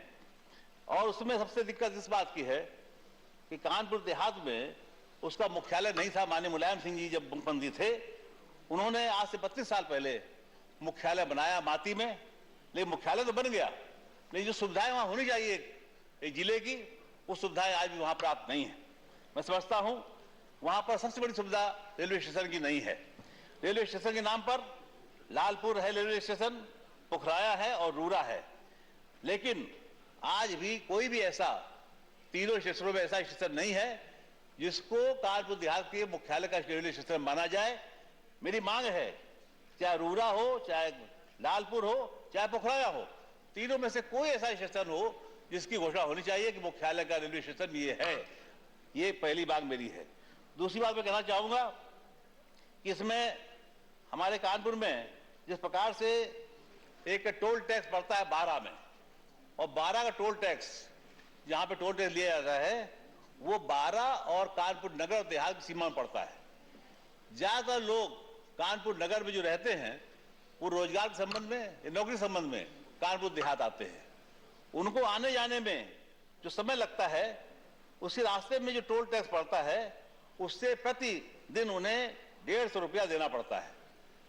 जब कानपुर नगर और कानपुर देहात दोनों की सीमाएं जुड़ी हुई है और उसी जिले से तोड़कर कानपुर देहात बनाया गया है, इसके बावजूद भी उन्हें पैसा देना पड़ता है। इससे ग्रामीणों में बहुत रोष है। मेरी मांग है कि टोल टैक्स जहां लगा हुआ है, जहां पहले लगा हुआ था टोल टैक्स, जहां वसूली होती थी, उसका सारे चेंज कर दिया जाएगा तो इसका लाभ कानपुर देहात और कानपुर नगर दोनों को मिलेगा। और कानपुर नगर से लोग आएंगे भी, उन्हें टोल टैक्स नहीं देना पड़ेगा। कानपुर देहात सीमा के बाहर लगा दीजिए, कोई दिक्कत नहीं, लेकिन ऐसी जगह टोल टैक्स लगा रखा है, टोल वसूली का केंद्र लगा रखा है, जिससे गांव के लोगों को जो आने जाने में है उनको असुविधा होती है। ये मैं आपसे इस माध्यम से बजट की भाषण में मैं आपसे मांग करता हूं, ये व्यवस्था भी आज कर देंगे तो लोगों को लाभ मिलेगा। इसी के साथ साथ मेडिकल कॉलेज की स्थापना इस सरकार ने की, ये अच्छा काम किया। हम लोग पहले ही मांग करते थे मेडिकल कॉलेज बनना चाहिए, लेकिन चिकित्सा का जो अभाव कानपुर नगर में जिस प्रकार से है उस पर कानपुर देहात में भी है। मैं चाहूंगा कि नगर और देहात दोनों सीमाएं जुड़ी हुई है, इसलिए ऐसा अस्पताल बनवा दीजिए कानपुर में ताकि दोनों जिलों को उसका लाभ मिले। और जनप्रतिनिधि होने के नाते हम सबकी जिम्मेदारी है कि ऐसा काम हो जाएगा, सबका सम्मान बढ़ जाएगा, आपका सम्मान ही बढ़ेगा। और मैं एक बार फिर आपको बजट आपने पेश किया है उसके लिए आपका आभार व्यक्त करता हूं। बहुत बहुत धन्यवाद। जय Hind. Thank you, Sukram Singh ji. The next speaker, Shri A.D. Singh. Singh ji, you have 5 minutes. I may exceed 1 or 2 minutes that you can cut from him. If he is cutting, I have no problem. If your party is giving, no problem. ये सबसे बड़ी बात यह है कि RSS स्वदेशी मंच ने भी कहा है कि कितना अनएम्प्लॉयमेंट बढ़ गया है। ये 2019 के फिगर में 3 करोड़ था और करीब 15 मिलियन हर साल और उसमें जुड़ा जा रहा है। और अभी तक तो हम लोग कांग्रेस के टाइम में पंचवर्षीय योजना की बात करते थे, बट मुझे लगता है कि वित्त मंत्री और प्रधानमंत्री finally is happy with the Nehruvian model that we should go back to planning. So instead of 5 years, they are saying 25 years. That is one. And secondly, the huge amount of tariffs that used to be there in the 50s and 60s, same they want it this time here also. The budget, I don't want, most of my colleagues have already spoken about health and rural development and everything else. So I don't think I'll take the time of the to speak on those, except that the capex which has gone in the infrastructure, I don't think they will be able to spend it. Maybe they have allotted that much to clear backlogs, for example, for NHI or something. Now I'll come straight to Atmanirbhar Bharat. Government is, whether it is our Honorable Prime Minister or the ruling party members of talking of Atmanirbhar Bharat के लिए लोग का केवल lip service है. अब आपको इस विषय में बताता हूँ. Doing business in India is governed on the aggregate by as many as 1536 law, which on the aggregate requires 69,233 compliances. The laws are both central and state laws. These are 678 central laws that require 25,537 compliances, 858 state laws that require 43,696 compliances. These are okay with the big corporates, but for the medium industry and the small industry, वो काम क्या करेगा? Many of these laws and compliances, prison sentences are there. In fact, imprisonment clauses run into hundreds as follows. 244 central laws and 25,537 compliances have imprisonment clauses, 599 state laws and 20,895 have imprisonment clauses.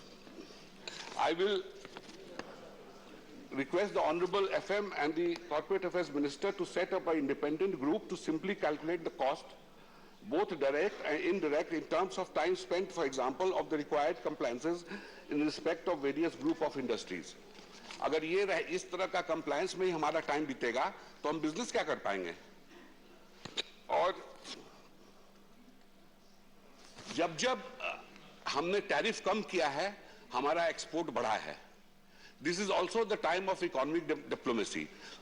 काफी मेंबरों ने कहा कि 1 lakh crore dollar का import China से हो रहा है, बहुत चिंता का विषय है. बिल्कुल चिंता का विषय है. मगर अगर फर्ज कर ले कि आज हम 1 लाख करोड़ को 30 लाख करोड़ का बायलैटरल ट्रेड कर दें, कि 15 लाख करोड़ हमारे यहां से जा रहा है, 15 लाख करोड़ का उनके आ रहा है, तो 1 मिनट में उनकी पॉलिसी पाकिस्तान विज़ चेंज हो जाएगी. Because today is the day. अब फर्टिलाइजर पर लीजिए, the amount of mess they have created in the fertiliser sector. Iran से हमारे यहाँ 50% यूरिया आता था जब यूरिया का प्राइसेस $300 के आसपास था. इन्होंने यूएस के डर से ईरान से लाना बंद कर दिया, यूरिया प्राइस $1000 हो गया. तो हम डरते क्यों हैं? We are very clear that we respect UN sanctions, not US sanctions. Today the same thing is happening in potash. The Americans are saying that we will put sanctions on the Russians and the Belarusians. We are quiet. Nobody is interested. तो और आप ये देखिए, जब 30 साल तक तो हम एम्बेसडर और फिएट 30,000 बनाते रहे. जब वो सेक्टर खुला तो इनफैक्ट उस समय पीलू मोदी जी ने बोला भी था कि हमारे पास 2 कार ऐसे हैं जिनका हॉर्न छोड़ के हर चीज बचता है. तो जब वो सेक्टर खुला तो today we are exporting 4 lakh cars, and if we add commercial vehicles like scooters and everything, it is almost 30 lakhs. So हर भारतीय बिजनेसमैन बिल्कुल सक्षम है. जब तक इन कंप्लायंसेस को आप लोग नहीं हटाइएगा, हम लोग उसी में रह जाएंगे. अब दूसरा डिपार्टमेंट का ले लीजिए, एनफोर्समेंट डायरेक्टरेट. इनकम टैक्स में अगर आप पर इंक्वायरी हुआ तो 1-2 साल में उसको एज पर लॉ ठीक कर देना है, फाइन लेना है या जो भी करना है. एनफोर्समेंट डायरेक्टर आपके यहाँ आ गया तो आप समझ लिए कि 20 से 25 साल तो इंक्वायरी में बिताएंगे वो. उसके बाद 10-15 साल वो केस लड़िए. तो बेसिकली अगर आप 40 साल के हैं तो 80 साल तक है. और जिस दिन आपके घर आएंगे पूरे समाज में आपका बेइज्जती हो जाएगा. In my personal case, there's an inquiry going from 2010, and when my friends asked what is happening to that, I said, till I die, I'll be under inquiry or either in the court. तो सारे businessman को तो आप बंद कर रहे हैं. पिछले 5-6 साल में मैंने 600-700 करोड़ टैक्स दिए होंगे, मगर मैं चोर हूं बहुत बड़ा. तो या तो इंक्वायरी कर, हमने तो जो प्रेजेंट ईडी चीफ है इनके पहले जो थे उनको जाके हाथ जोड़ के बोला था मैंने कि मुझे चार्जशीट कर दीजिए, मुझे भेज दीजिए, मैं कोर्ट में लड़ लूंगा. तो अगर हम चाहते हैं कि आत्मनिर्भर बने तो सबसे पहले कंप्लायंसेस हटाइए. और ये compliances is okay for the big corporates, they have too much of staff, but जो मीडियम इंडस्ट्री है वो कर रहा है उसके लिए कीजिए. तो आप इतना कानून बनाइएगा तो कुछ हो पाएगा क्या? कुछ नहीं हो पाएगा. करते रहिए आप लोग, लिप सर्विस करते रहिए. आज इतना अनएम्प्लॉयमेंट क्यों हो गया है?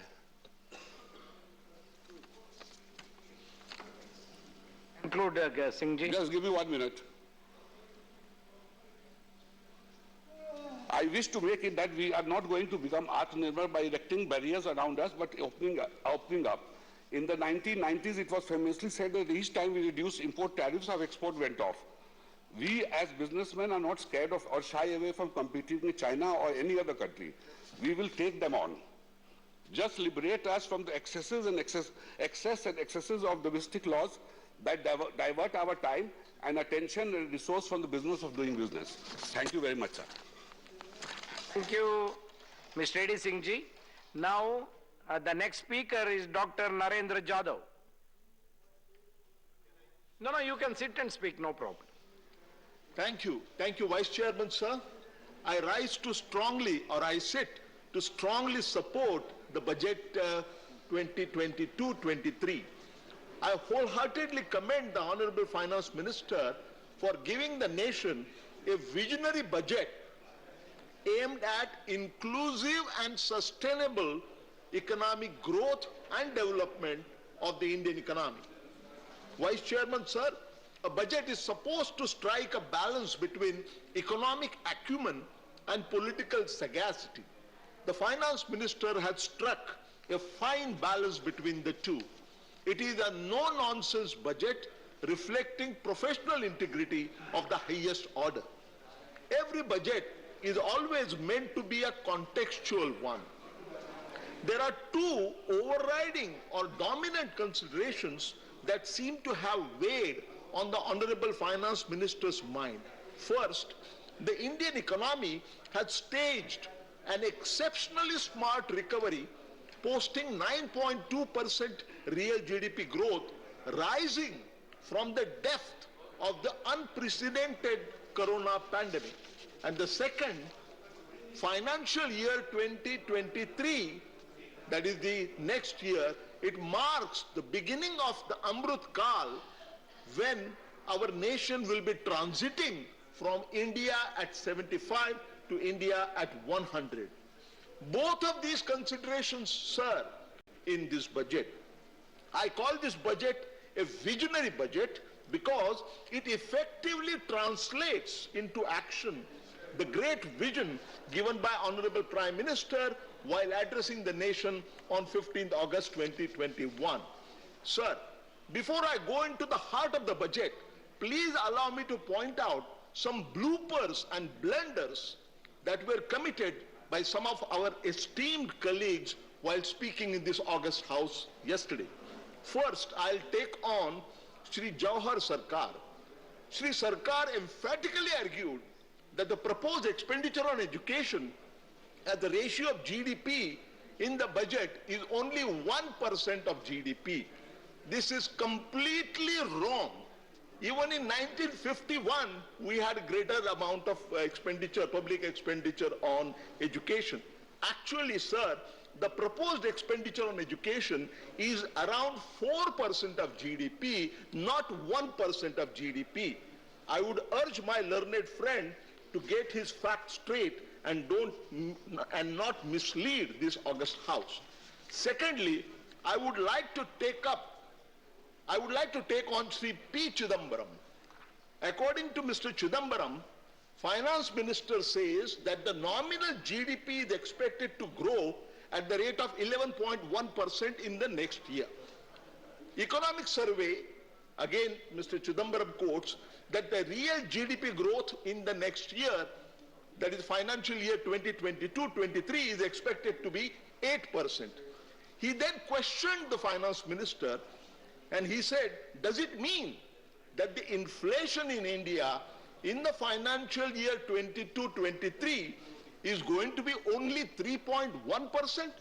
That 3.1% comes from the difference between 11.1% nominal GDP growth minus the real GDP growth of 8%.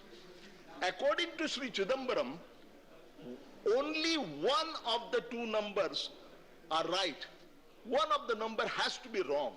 Either the nominal GDP growth number is wrong or the real GDP growth number is wrong. Not really, Chidambaram sir. The difference between nominal GDP growth rate and the real GDP growth rate is not CPI inflation, it is not WPI inflation. The difference between the two is actually the widest measure of inflation called GDP deflator. And the inflation based on GDP deflator, which is embedded in this budget of 3.1%, is perfectly feasible. Why? Because the average inflation rate based on GDP deflator, and I have worked out for the last 5 years ending the pre-COVID year of 2019-20, it turns out that the average inflation rate based on GDP deflator in our country is 3.15%, which is not very different from 3.1%, which has been incorporated in the present budget. I am really surprised, in fact appalled, that a person who has been a finance minister for a long time can make such an elementary mistake. Chairman, sir, to my mind, the most important thing about this budget is that priority has been given to economic growth over fiscal consolidation. For financial year 21-22, that is the current financial year, Honorable FM had budgeted lowering the fiscal deficit as a ratio of GDP from 9.2% to 6.8%. And the Honorable Finance Minister has nearly succeeded in hitting that target, achieving that target, posting a revised fiscal deficit of 6.9% instead of 6.8%. This is excellent fiscal marksmanship. And for the year 22-23, sir, the Honorable FM has placed a budget estimate at only moderately lower level of 6.4% of GDP. Some members questioned this and said that this number is also very large, and when last time we had fiscal deficit of such large magnitude, we had an unprecedented crisis of 1991. These critics forget that during the 1991 crisis, it is true that fiscal deficit was very large, but at that time, our foreign exchange reserves were only $1 billion. Sir, today, our foreign exchange reserves are $630 billion US. The situation is not comparable at all. Vice Chairman, sir, this avoidance of a sharp reduction in fiscal deficit as a percentage of GDP, especially against the backdrop of buoyant tax revenues, and that too in GST, unmistakably it implies greatly enhanced public expenditure. The best thing about this budget, sir, is exceptionally large increase in capital expenditure to the tune of as much as 7.5 lakh crore. And of this enhanced capital expenditure, again it is noteworthy that as much as 43.3% is being devoted to building world-class infrastructure of roads, railways, and so on. The strategy underlying this budget is very clear. Sharply increase public investment would entice greater private investment. It would create more jobs, more income. In turn, that would create larger consumption demand. And to meet that demand, there would be more production, and therefore there would be more jobs. This virtuous circle will lay down the foundation of a sustained economic growth as the India transit at India 75 makes a transition to India at 100. A question is being asked, sir, in some responsible quarters, why has the finance minister refrained from giving a big push to consumption, say through cut in direct taxes or through consumption vouchers? It is argued that increasing purchasing power in the hands of people would raise the consumption demand, it would mean greater production, and it would promote economic growth. Please conclude, sir. Yes, one more minute, sir. The Honorable Finance Minister does not seem to have accepted this logic. To my mind, sir, there are at least two reasons at this point of time to prefer investment-led growth to consumption-led growth. The two reasons being, the first is the number of social safety measures which were taken during the second wave of corona pandemic has been very large. Recall the 5 mini budgets to mitigate the devastating impact of the pandemic, some of which in fact are continued in this budget. More importantly, while both virtuous cycles,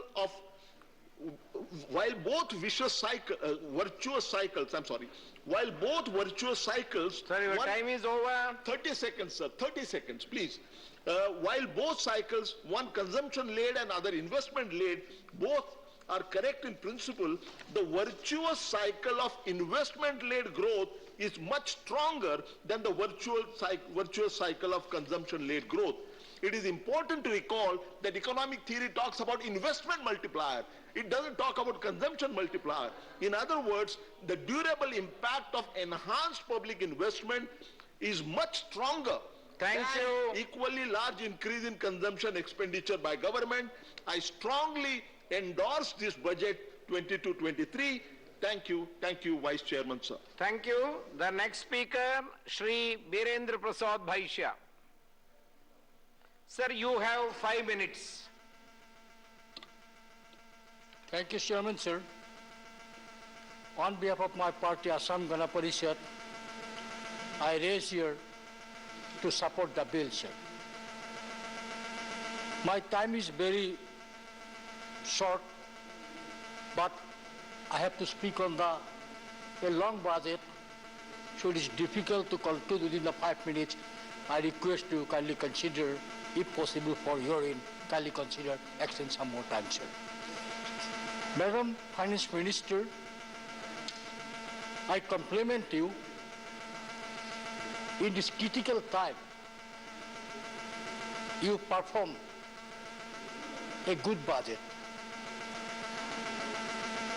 Because election of the UP, election of the other state is knocking the door, people in general thought that your budget will be focused on to get vote in election, but you are not doing this thing. This budget is a growth-oriented budget. In your speech, Madam Finance Minister, you have said, we expect in coming year, our economic growth is going up to 9.2%. In this critical time, it is a very good, it will be very good growth, and definitely with this good growth, now we can compare other development country in the growth area also. Sir, Prime Minister took lots of initiative for the infrastructural development, socio-economic development of our country, sir. PM Gati Shakti is transferable approach for the economic growth and sustainable development. The approach is driven by the 7 engines, namely roads, railways, airport, ports, mass transportation, waterways, etc. In infrastructure, this budget has given lots of opportunities. Near about 25,000 crore is going to spend in the coming year for the expansion of the national highway, about 25,000 kilometers. This is a welcome move, sir. For railway also, we have taken lots of initiatives, sir. Sir, from budget we have seen government has decided to expand the capital expenditure more than 30%, sir. When capital expenditure is going to increase, sir, definitely new railway project, new ports, new infrastructure project is coming up, sir. It will create, sir, job opportunity to our country, sir. Madam Finance Minister, in her budget, she said government has estimated to employ near about 60 lakhs people in this financial year. This is a welcome move, sir, because unemployment is a great issue for all of us, sir. We are everybody concerned about this issue, sir. Definitely, sir. I'm sure, sir, this approach will be helpful to curb the unemployment in our country, sir. We salute to our farmers, sir. During this period, this world COVID time, our agricultural products increased by 30%, sir. And during this war period, sir, our horticulture production also increased by 33%, sir. 2021-22 will be covered 1,208 lakhs metric tons, wheat and paddy from 163 lakhs from 160 lakhs farmers, sir. So it will be definitely helpful, sir. Sir, always from our budget, we are allocated lion's share to the defense sector, sir. And sir, developing country like USA, like France, Please conclude, sir. Sir, give me 2 minutes, sir. They take our money, sir. We have already imported our equipment from the foreign countries, sir. For the first time in her budget, Madam has said 60% of the defense equipment produced by the country itself. This is a very welcoming, and in this regard, Madam has given priority in the research and development with combination with the DRD, the research and development. This strategic will be helpful for us to produce our own product in defense sector, sir. Sir, one more. Now, tea industry of the country, sir. Tea industry of the country, Please tea conclude, industry sir. have a great role in our economy, sir. We earn huge foreign exchange for the tea industry, sir. And tea industry of the country today facing lots of problems, sir. In this year, sir, tea production in country is declining, sir. Not only that, sir, in international level, we are facing lots of problems with the lots of problems with the tea, Kenya, tea from Kenya, tea from other countries, Sri Lanka, sir.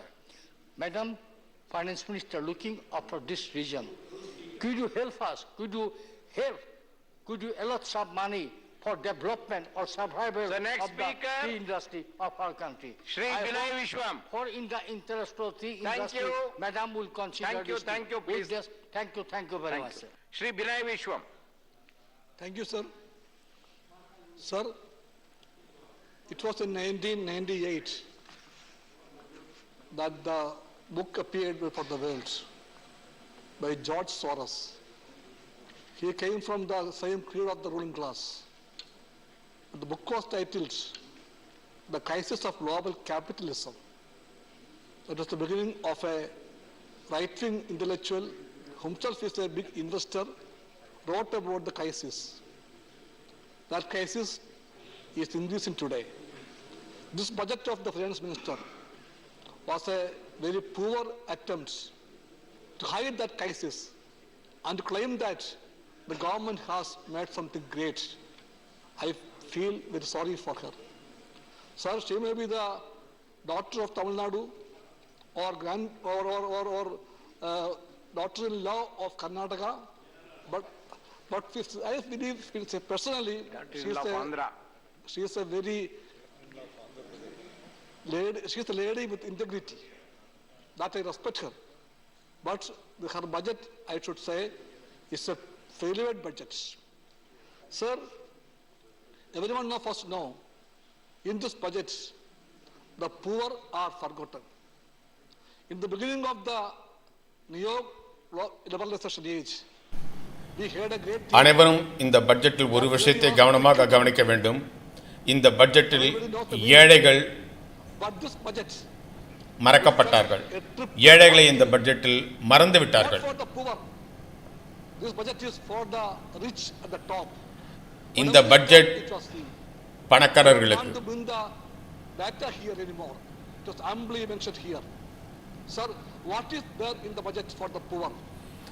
ஏழைகளுக்காக இந்த பட்ஜெட்டில் என்ன இருக்கிறது?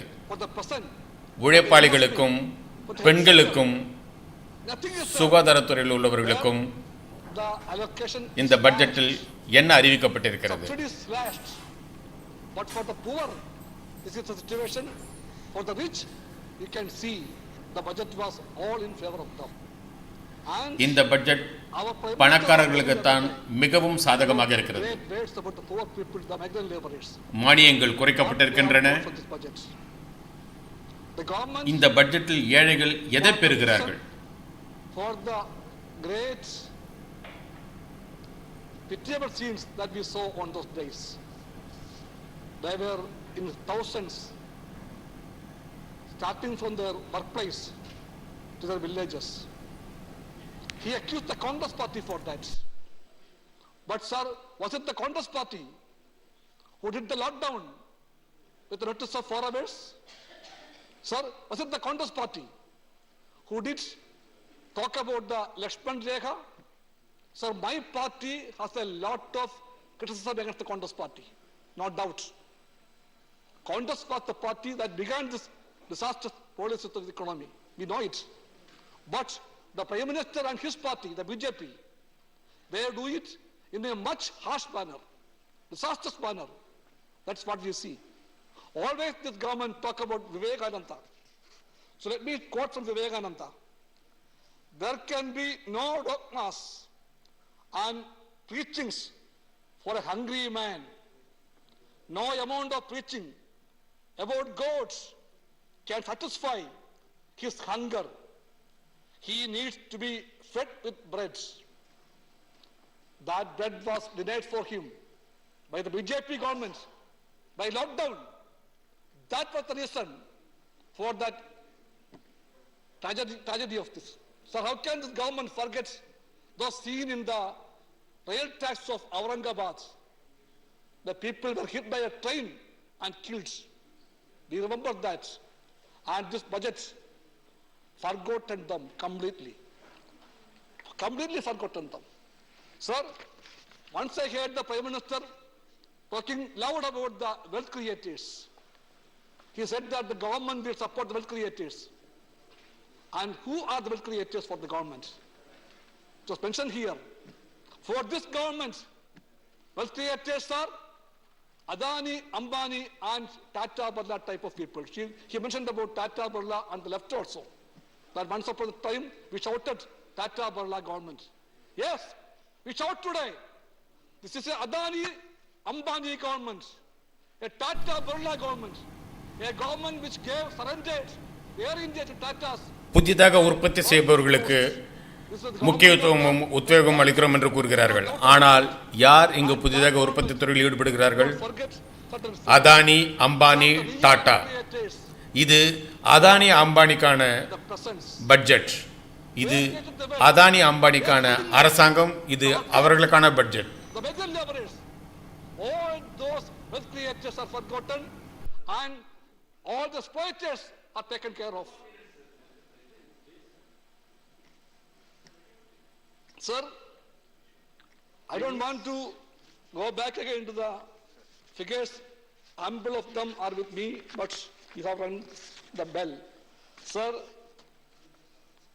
the ecosystem was the word she was using always. Ecosystem. The ecosystem of the economy is shattered by the carbon emission from this government. So the ecosystem cannot be saved with this level of emission of carbon from the financial policy of this government. It has to be protected. That is the need of the hour. I think my party believes that BJP cannot do it. It's a party which preaches a lot for the poor. But that's a party which acts only for the rich. And that rich will not be. Pope Francis once told, the marketplace by itself cannot resolve every problem. Madam Finance Minister, please remember it. However, much we are asked to believe this dogma of neoliberal faith. Whatever the challenge, this impoverished and repetitive school of thought always offers the same recipes of neoliberalism. Mr. Bishop, please conclude. Sir, please. Neoliberalism simply reproduces itself by resorting to the magic theories of spillover or trickle without using the name as the only solution to social problems. Trickle down theory is. Okay. I am calling the next speaker. Now, last part, sir. Let me quote from Karl Marx also one sentence, one short part, very important. Because Thank you. Sir, Marx is the. Thank you. The next speaker is Kapil Sibal. Marx is the. Sir, please. Marx is the philosopher of tomorrow and today. Yes, please, yeah. I just want to make sure I heard it right. Did Honorable Member Vinay Vishwam first quote Pope Francis and immediately after that is quoting Marx? I just want to be sure. Sir, if you give me 2 minutes, I can explain properly, effectively, and she will be convinced. You will have another opportunity later. But now you conclude because I have called Yes, the sir. She agreed. Sir, when next she member asked I this have called question, already. which is a very pertinent question, I have to respond to it, sir, please. No, nothing will go on record now. I have already called the next speaker. Sir, please. Mr. Kapil Chibbal. Sir, please, a bit more democrat, please. A bit more democrat, please. 1 minute. 1 minute. Madam, why I quoted Mass after Pope Francis? No, you need not reply to her. You need not reply to her, you conclude. Half a minute. The bourgeoisie has stripped off its hollow every occupation hitherto honored and looked up to with reverent awe. It has converted the physician, the lawyer, the priest, the poet, the man of science into its paid wage laborers. I would not. It has the governments also. Not Kapil Chibbal's speech will go on record now. Please. मैं आपका और अपनी party का आभारी हूं कि आज इस बजट पे जो चर्चा हो रही है मुझे उसमें बोलने का मौका मिला। मैडम, आपके पीछे का madam,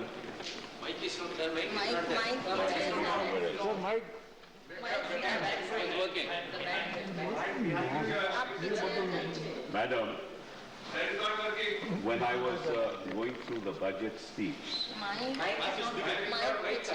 so may I just go back and then sort of maybe go put it? Oh, I come in front. Sorry. This one. This one, yes. Madam, when I was going through the budget speech, I was actually taken in by the key words that you used throughout the speech. Digital, green, climate, Atmanirbhar. உங்களுடைய budget உரையை நான் படிக்கும் பொழுது நான் நீங்கள் உபயோகப்படுத்திய வார்த்தைகளை பார்த்து மிகவும் ஆச்சரியப்பட்டேன். Green, tax revenue, GST collection, பருவநிலை மாற்றம், எதிர்கால பொருளாதாரம், ஸ்மார்ட் சிட்டி. ஆனால் ஒரு சில முக்கியமான வார்த்தைகள் அதில் விடுபட்டிருக்கின்றன. வேலைவாய்ப்பு, வறுமை, உணவு பாதுகாப்பு, புலம்பெயர்ந்தவர்கள், தினசரி தினக்கூலியாளர்கள், சமூக பாதுகாப்பு, பெண்கள், இளைஞர்கள். இதை பற்றிய எந்த விதமான அறிவிப்பும் இல்லை. நான் என்னையே கேட்டுக்கொண்டேன், இந்த பட்ஜெட் யாருக்கானது? ஒரு சிலருக்காக உருவாக்கப்பட்ட பட்ஜெட்டா இது?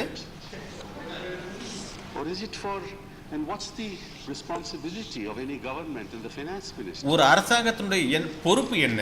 ஒரு நிதி அமைச்சருடைய பொறுப்பு என்ன?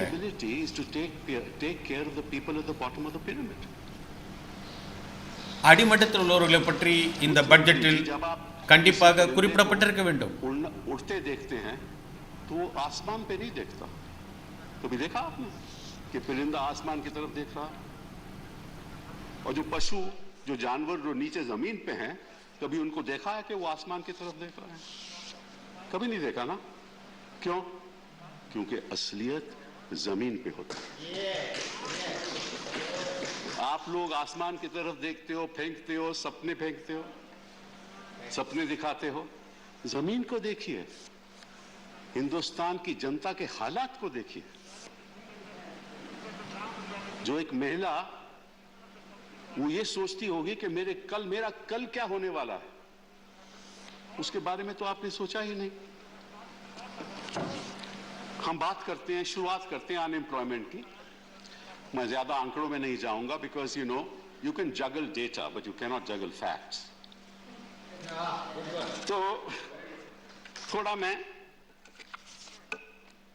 अनएम्प्लॉयमेंट के बारे में आपको कुछ बताता हूं. पहली बात तो यह है कि आप अगर यूथ अनएम्प्लॉयमेंट की बात करें So World Bank data 2019 says that India had a level of unemployment of 23%.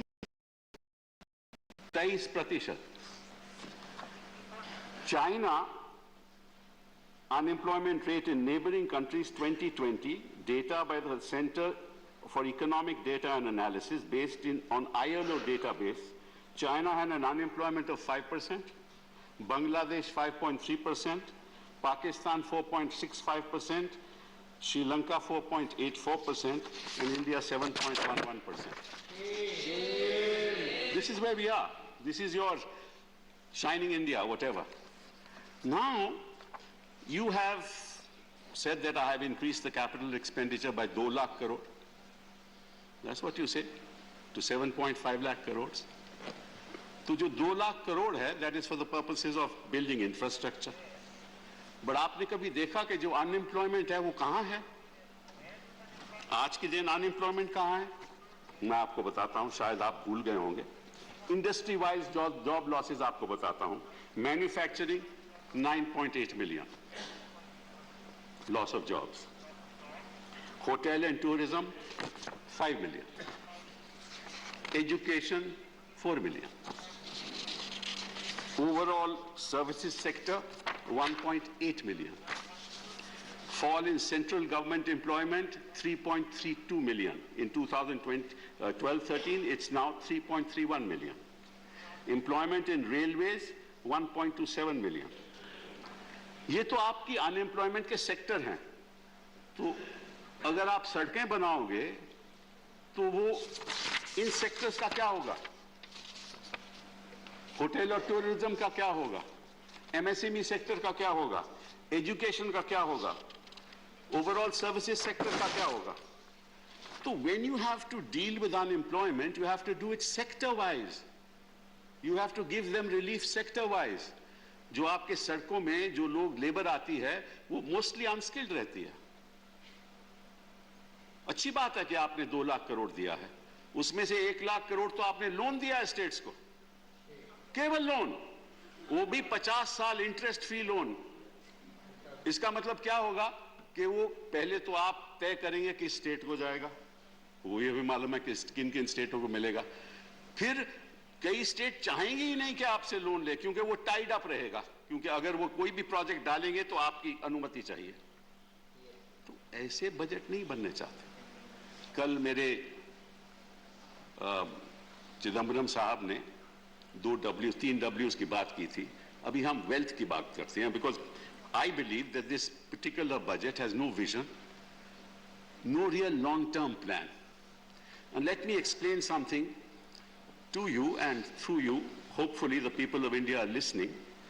Anywhere in the world, wealth is created in universities. Wealth is never created by industry. Industry uses the ideas and the innovations that come through young people in the universities and then turn them into goods and services. So if you give benefits to industry, it's not going to create wealth. It is going to create wealth for those individuals, but the real wealth for of the nation will be created in the university system. And let me tell you that, and you'd be really shocked. And the other real wealth created will be on the basis of research and development. What kind of investment do you make in research and development? I'll give you some very interesting figures. That's why countries like America are wealthy, and that's why countries like India are where we are. The R&D percentage of GDP, and I'll not go into that, the US spends, mark the figure, $606 billion every year on R&D. What is our expenditure? And this is on PPP terms. Our expenditure is 47 billion. How is this country going to progress? China spends $514 billion on R&D. Countries like Japan spend 172, and they've got much smaller populations, $172 billion. Germany, $131 billion. France, $63 billion. Now, unless you give Unless you put money in R&D, how will you create wealth? Unless you give your students the freedom, not the kind of freedom that we have seen in JNU, but the freedom to think, to converse, to have the freedom to decide on what to do, to bring about new ideas. If you go to any university in the United States, most of the universities are funded by the government. And in fact, there are businesses who have built campuses in the university system through their investment, aided by government. Now, if you don't give freedom in education, if you don't do investments in research, you're not going to create wealth in this country. And you've seen it in your 2019 budget. Look at the kind of benefits you gave to industry. Reducing the tax to 25%, then to 15%. The total tax now for new industry is 17% if you set up a new industry. No, they are not going to create wealth for the country. They may create some jobs. So I think that this nation should realize that unless we invest in the university system for the ideas, for the IP to be created, what happens in the university system? The IP is created, and then business comes and does prototypes, and after prototypes, they actually see whether it's a viable commercial proposition. उसके बाद फिर वो बनती हैं, industry में जाता है और वस्तुएं बनती हैं और सर्विसेज होती हैं. अगर उसमें आप ध्यान ही नहीं दोगे तो आप कौन से वेल्थ की बात कर रहे हो? तो ये एक बहुत बड़ी भारी समस्या है. और फिर दूसरी बात कि हिंदुस्तान को मैं समझता हूं जैसे हमारे घरों में परिवार है, हिंदुस्तान भी एक परिवार है. और जो माँ होती है वो क्या सोचती है? हमेशा सबसे जो कमजोर बच्चा होता है ना, हमेशा उसके बारे में सोचती है. और अगर कोई कमी रह गई हो, क्योंकि जो अपने आप में ठीक ठाक है, आत्मनिर्भर है बच्चा, उसको तो आप छोड़ देते हैं कि आप आत्मनिर्भर रहो. हम उन लोगों की मदद करेंगे जो आत्मनिर्भर नहीं हैं. इस बजट में आपने देखा कोई मदद दी उनको आपने? ये बड़े दुख की बात है. और आप बात कर रहे हो अमृतकाल. अमृतकाल, मैं तो 2014 से अब तक राहु काल देख रहा हूं. कौन से अमृतकाल की बात कर रहे हो आप? अब देखिए ना, ये कौन सा आप अमृतकाल की बात कर रहे हो? ये तो राहु, देखिए ना. और फिर असलियत क्या है? आप फिर यहां पे मैंने कल प्रधानमंत्री को मैं बड़ा अचंभा रहा कि उन्होंने टुकड़े टुकड़े लोगों की बात की. टुकड़े टुकड़े गैंग. अरे भैया मुझे ये बताओ, जो सभ्यता के टुकड़े टुकड़े करता है, जो इतिहास के टुकड़े टुकड़े करता है, जो संविधान के टुकड़े टुकड़े करता है, जो भाईचारा के टुकड़े टुकड़े करता है, वो टुकड़े टुकड़े गैंग का लीडर है.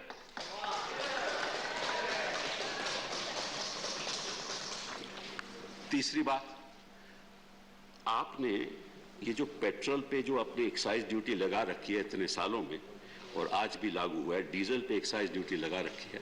मैं आपके द्वारा, आपके माध्यम से जनता को ये बताना चाहता हूं कि 2014 में पेट्रोल का जो कीमत था पर लीटर वो 71 रुपया था, और जनवरी 2022 में वो 95 रुपए है. सेंट्रल एक्साइज जो हमने लागू की 2014 में वो 9.20 पर लीटर, 9.20 रुपए पर लीटर, और आपने 27 रुपए कर दिया उस पे एक्साइज. कितनी बढ़ोतरी हुई? 203%, 203%. डीजल पे 55 रुपए उसका दाम था पर लीटर, उस पे एक्साइज थी 3.46. आज दाम है 86 रुपए, उस पे एक्साइज है 21 रुपए, और उसकी जो बढ़ोतरी है वो 530% है. 530% बढ़ोतरी. और मैं सोच रहा था, क्योंकि आजकल यहां औरंगजेब की बात बड़ी होती है, तो मैं इतिहास को देख रहा था, और इतिहास में मुझे ये पता चला कि एक शख्स जो हमेशा, हाँ जजिया की बात हो रही है, जो अहमद शाह था 1414 में सबसे पहले जजिया उसने लागू किया। उसके बाद अकबर आया, एम्परर अकबर आया, उसने उसको खत्म कर दिया। फिर औरंगजेब आ गया, उसने दोबारा 1679 में लागू कर दिया।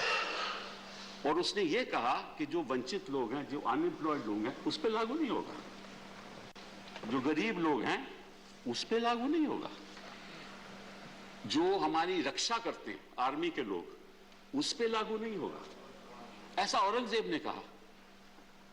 और आप बात करते हो औरंगजेब की, ये तो औरंग से भी बदतर बात है कि आपने सब पे लागू कर दिया, वो भी 530% और 203%।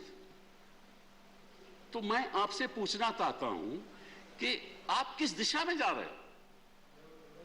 आपको इतना मालूम नहीं कि जो हमारा गरीब आदमी है और जो मिडिल क्लास भी है, वो जो स्कूटर पे जाता है, जब उसको 95 रुपए 100 रुपए देना पड़ता है, उसको क्या तकलीफ होती होगी। और आप बात करते हो डिजिटल इंडिया की, आप बात करते हो कनेक्टिविटी की, और जहां तक एजुकेशन का सवाल है, मैं कुछ और बातें आपसे सामने रखना चाहता हूं कि इस देश में कितने ऐसे लोग हैं जिनके पास सुविधाएं हैं कि वो कनेक्टिविटी के द्वारा शिक्षा प्राप्त कर सकें। कितने लोग ऐसे हैं? और मैं आंकड़े आज के दिन आपको नहीं देना चाहता, लेकिन बाय एंड लार्ज देहात में लगभग 6 या 8% लोग होंगे जो कनेक्टिविटी कर पाए। 2 साल से बच्चे स्कूल नहीं जा रहे, और आप कह रहे हो कि आप टेलीविजन चैनल्स खोल दोगे, प्रोग्राम बना दोगे। अरे किस झोंपड़ी में टेलीविजन लगेगा और कहां वो ये सब लेसन्स लगाएंगे? आपको मालूम है? आपका पहले तो मैं वित्त मंत्री जी आपसे कहूंगा कि मेरी एक गुजारिश है, आपकी पार्टी कहेंगे आपको जरा एक इलेक्शन लड़वा दे, फिर आपको पता चलेगा जमीनी हालात क्या है हिंदुस्तान के। और जहां तक मनरेगा सवाल है, आपने उसका देखिए 73,000 करोड़ कर दिया मनरेगा का आपके एलोकेशन। 1,10,000 करोड़ था, उसका 73,000 करोड़ कर दिया, और उसमें आपने लगभग 13,000 करोड़ अभी प्रदेशों को देना है, तो एक्चुअल एलोकेशन केवल 60,000 करोड़। तो आप किस दिशा में जा रहे हो? फिर रही स्वास्थ्य की बात, क्योंकि वो बहुत, जब तक बच्चे का एजुकेशन सही नहीं होगी, स्वास्थ्य सही नहीं होगा, तो हिंदुस्तान की जो संपत्ति है वो आप पैदा कर ही नहीं सकते। आप बच्चों पे ध्यान दो, ये बड़े बड़े लोगों हैं ना, उसको छोड़ दो, क्योंकि उनको मालूम है कैसे वेल्थ बनाना है, वो आपको भी मालूम है, उनको भी मालूम है। वो सुविधाएं उनके पास हैं, जिनके पास सुविधाएं नहीं हैं उनके बारे में सोचें।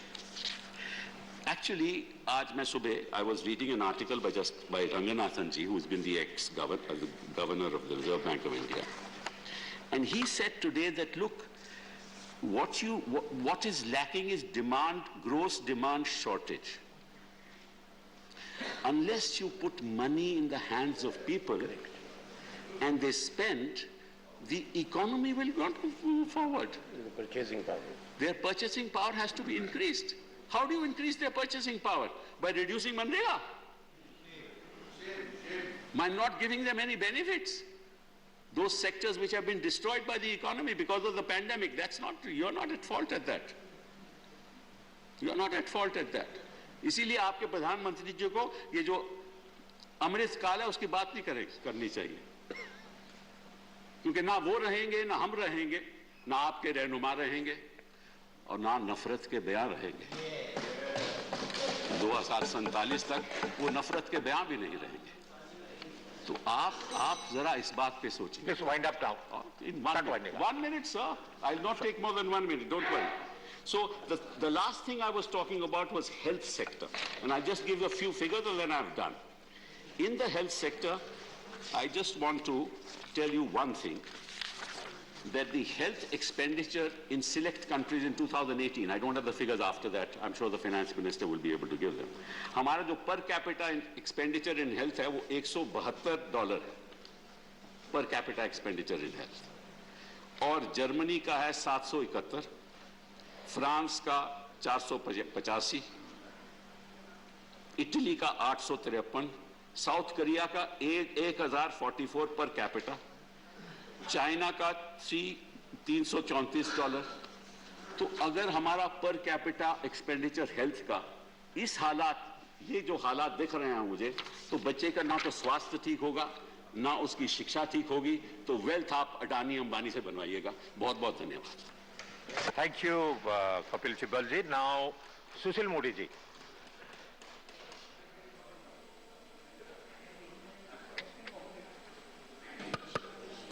माननीय उपसभापति महोदय, Shrimati Nirmala Sitharaman ji has passed from JNU. She does not have a degree from Harvard Business School.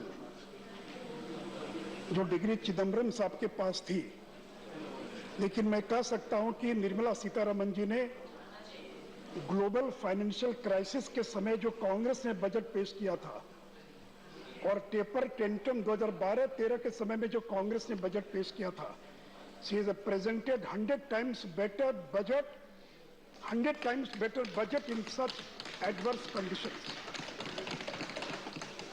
और सती महोदय, स्पेनिश फ्लू आया था 17-18 में, 1.5 करोड़ लोग मरे थे भारत के अंदर। भारत की आबादी थी 30 करोड़ और 1.5 करोड़ लोग मर गए थे। और सती महोदय, इस कोविड काल में 5 लाख से ज्यादा लोगों की भारत में मृत्यु हो गई, जो अत्यंत दुखद है। लेकिन उपसभापति महोदय, अमेरिका की आबादी 33 crore, which is 1/4 of India, and 9,26,000 people died in America. Brazil has a population of only 21 crore, which is 1/7 of India, and 6,32,000 people died. Russia's population is 1/10 of India, and 3,35,000 people died in Russia. In UK, which has a 20 times less population than India, and 2 lakh people died in UK. सती महोदय, अगर नरेंद्र मोदी जी का नेतृत्व नहीं होता और front line workers, doctors, nurses का सहयोग नहीं होता, तो देश में 5 लाख नहीं 50 लाख से ज्यादा लोग मर गए होते। सोचते थे 50 लाख से ज्यादा। हमारे पास तो अमेरिका, यूके, फ्रांस, ब्राजील जैसी और हेल्थ की सुविधा नहीं है, फिर भी हमने इस देश के 40-45 लाख लोगों को मरने से बचा लिया। और नहीं तो सती महोदय, क्या होता ये कोई नहीं जानता है। इसलिए किसी ने ठीक ही कहा, वसुधा का नेता कौन हुआ, वसुधा का नेता कौन हुआ, भूखंड विजेता कौन हुआ, अतुलित यश क्रेता कौन हुआ, नव धर्म प्रणेता कौन हुआ, जिसने न कभी आराम किया, विघ्नों में रहकर काम किया। ये थे नरेंद्र मोदी, जिन्होंने विकट परिस्थितियों में देश का नेतृत्व प्रदान किया। आप मजाक उड़ाते हैं कि ये लोग फेल कर गए। श्रीमती महोदय, भारत में अब तक 170 करोड़ लोगों को वैक्सीन लगाई जा चुकी है। 170 करोड़, अमेरिका में 53 करोड़, ब्राजील में 36, जर्मनी में 16, रशिया में 15, यूके में 13। और सती महोदय, ये जो vaccine made in India, made by India, और सती महोदय आप कल्पना कीजिए कि अगर भारत ने वैक्सीन भारत में अगर नहीं बनी होती तो 140 करोड़ लोगों को वैक्सीन लगाने के लिए हमको दुनिया के सामने जाकर भीख मांगनी पड़ती कि हमको वैक्सीन दीजिए, और वर्षों लग जाते तो अभी हम देश के 140 करोड़ लोगों तक वैक्सीन नहीं पहुंचा पाते। सती महोदय, हमने कोविन का टेक प्लेटफॉर्म डेवलप किया, QR कोडेड सर्टिफिकेट, सर्टिफाइड, हमने लोगों को सर्टिफिकेट प्रदान किया, 1 लाख कोल्ड चेन स्थापित किया, और लास्ट माइल डिलीवरी तक हमने और वैक्सीन को पहुंचाने का काम किया।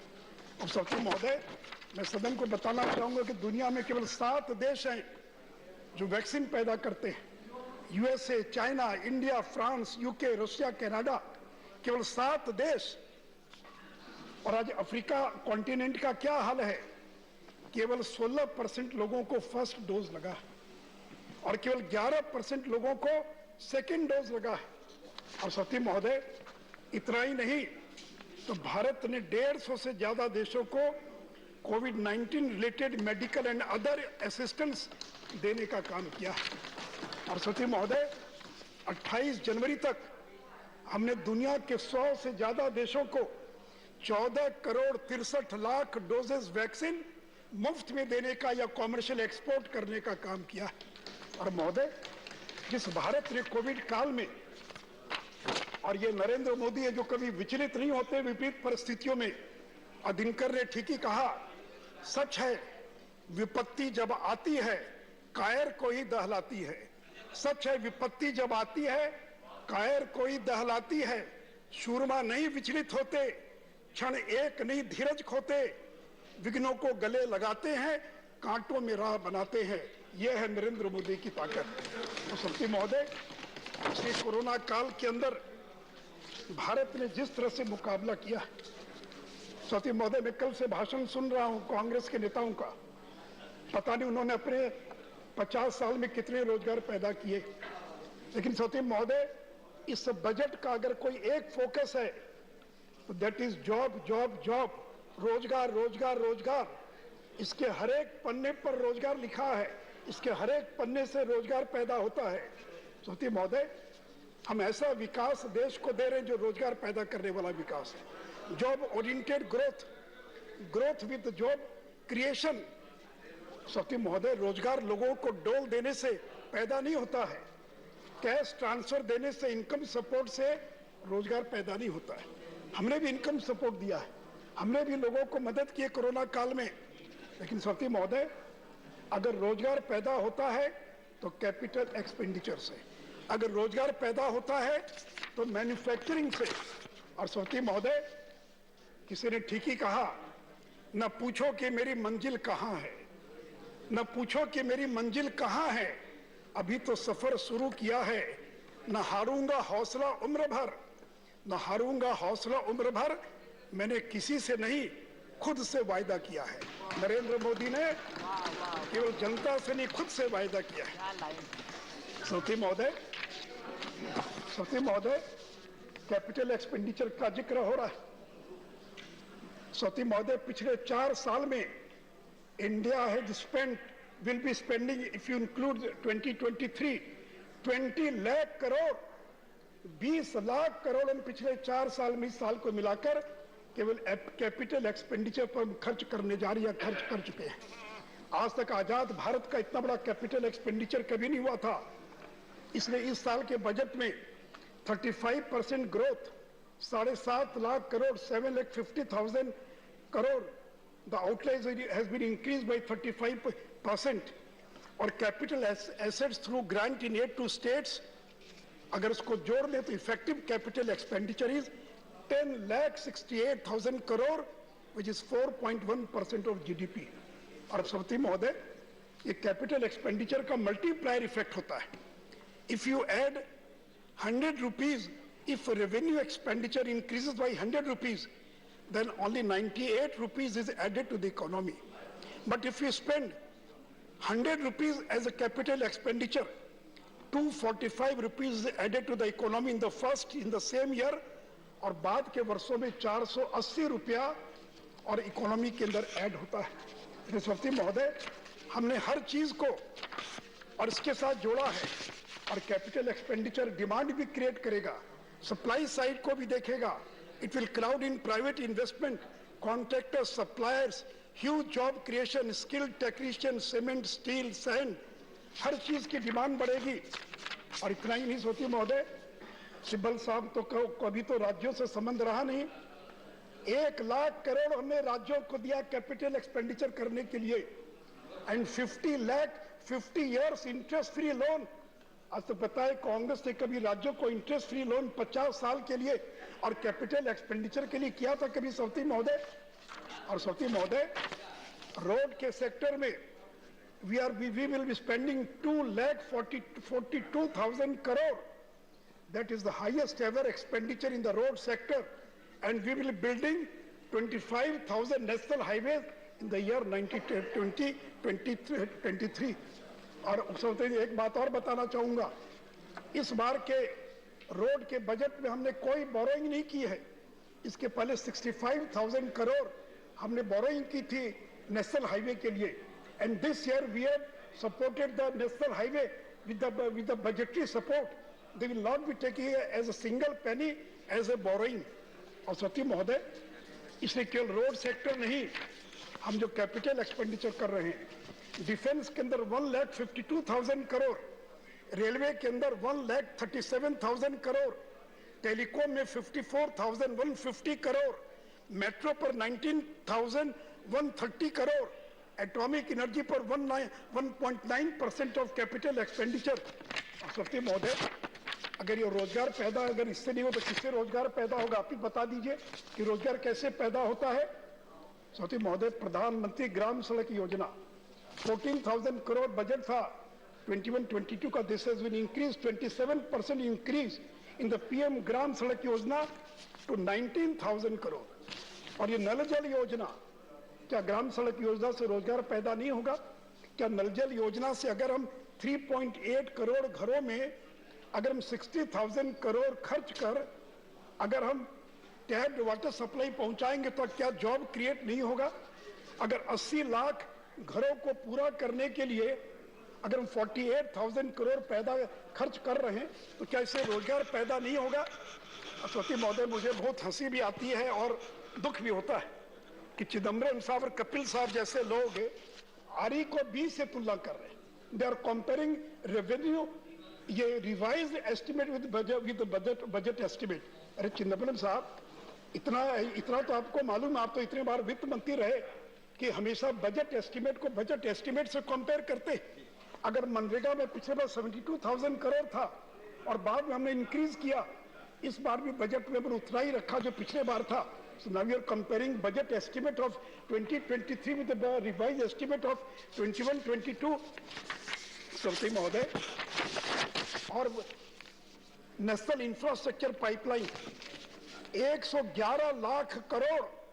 सती महोदय, 20 से 25 तक 111 lakh crore we will be spending on national infrastructure pipeline, world class infrastructure. और सती महोदय, इतना ही नहीं तो प्राइम मिनिस्टर गति शक्ति, ये क्या प्राइम मिनिस्टर गति शक्ति?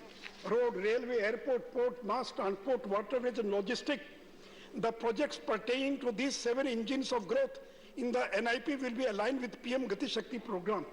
PM गति शक्ति और NIP, उन दोनों का अलाइन किया गया। Multi modal connectivity, world class modern infrastructure, logistic synergy among different modes of movement.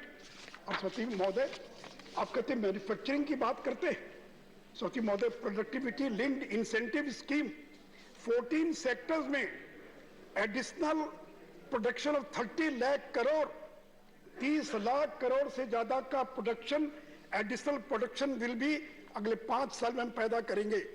और 3,46,000 crore will be spent as a subsidy incentive to the industries in the 14 sectors.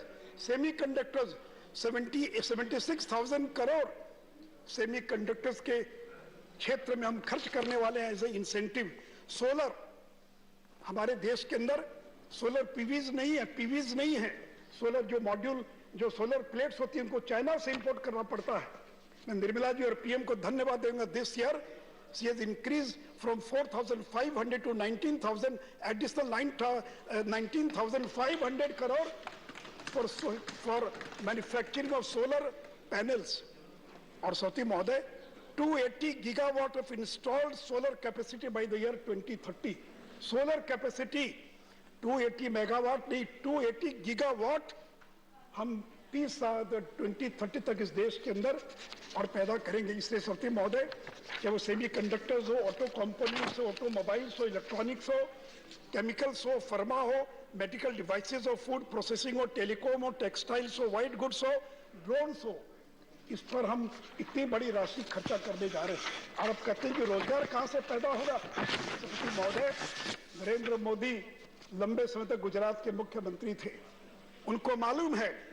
इसे किसी ने कहा, हम तो दरिया हैं, हमें अपना हुनर मालूम है।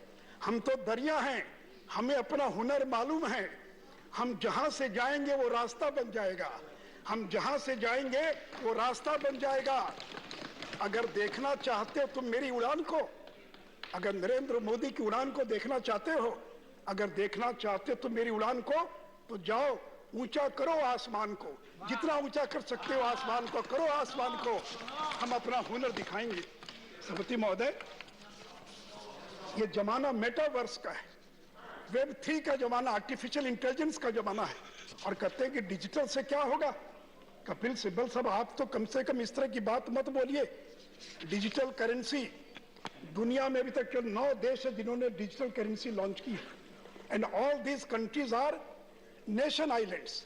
बहामास छोटे छोटे देश हैं जिनकी आबादी 4 लाख 5 लाख होगी, उन्होंने डिजिटल करेंसी लॉन्च की है। India will be the 10th country in this world which will be launching digital currency.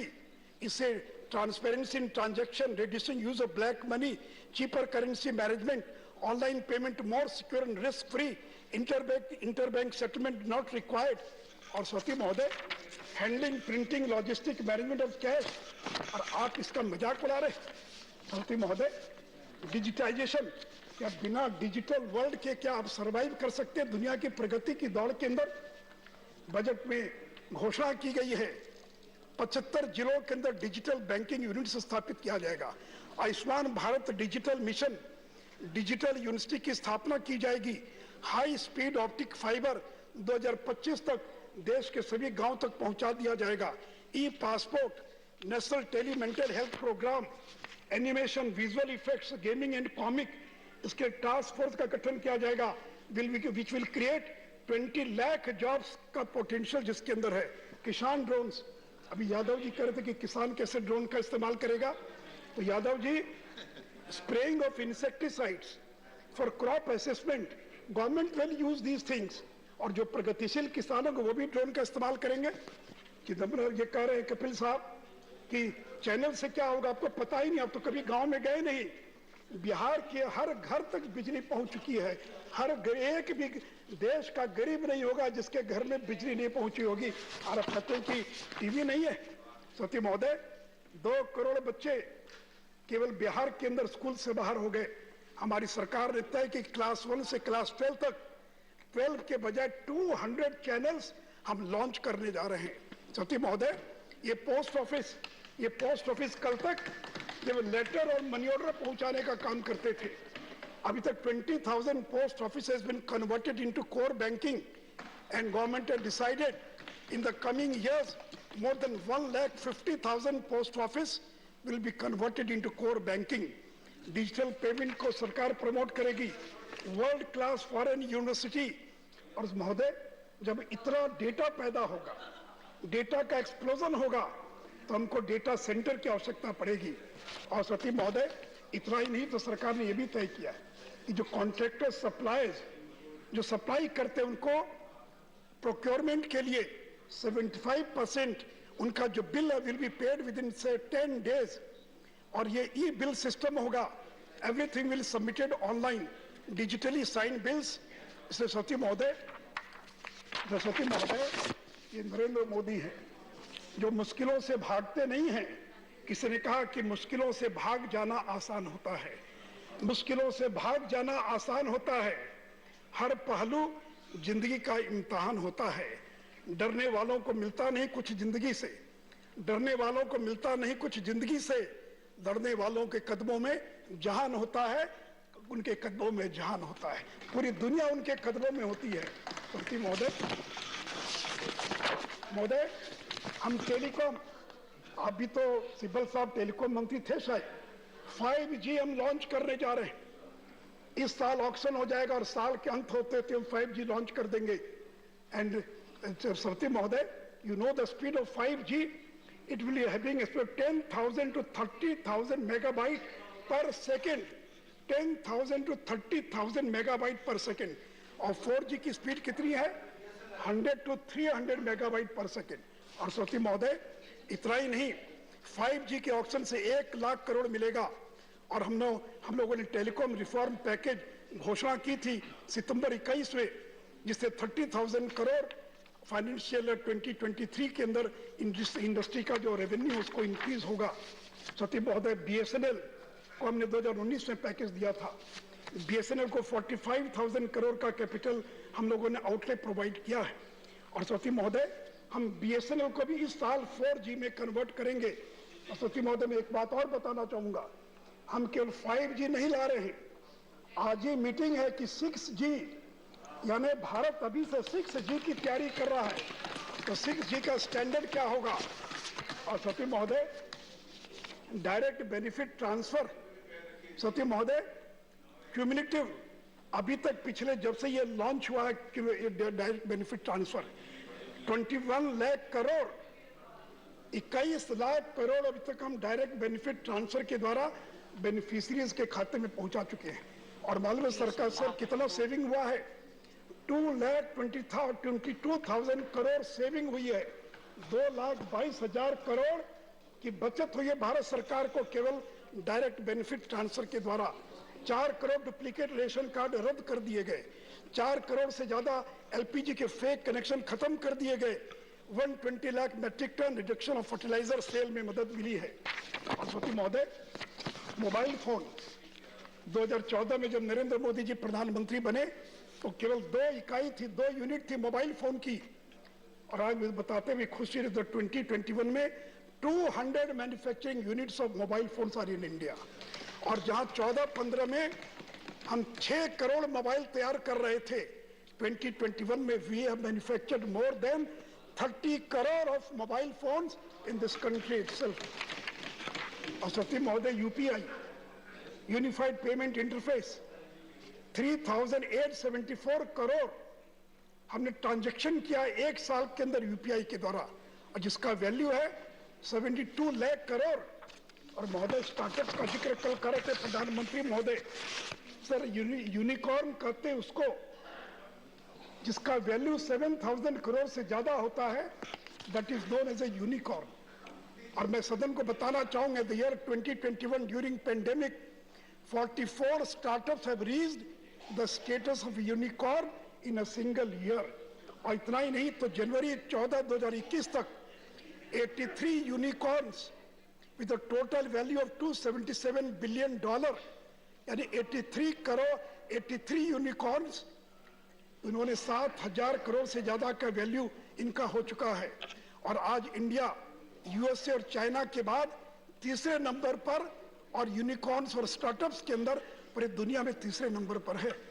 और मैं सदन को ये भी बताना चाहूंगा, venture capital of private equity 5,50,000 crore were invested by venture capitals and private equity in the startup ecosystem, which is one of the largest in this world.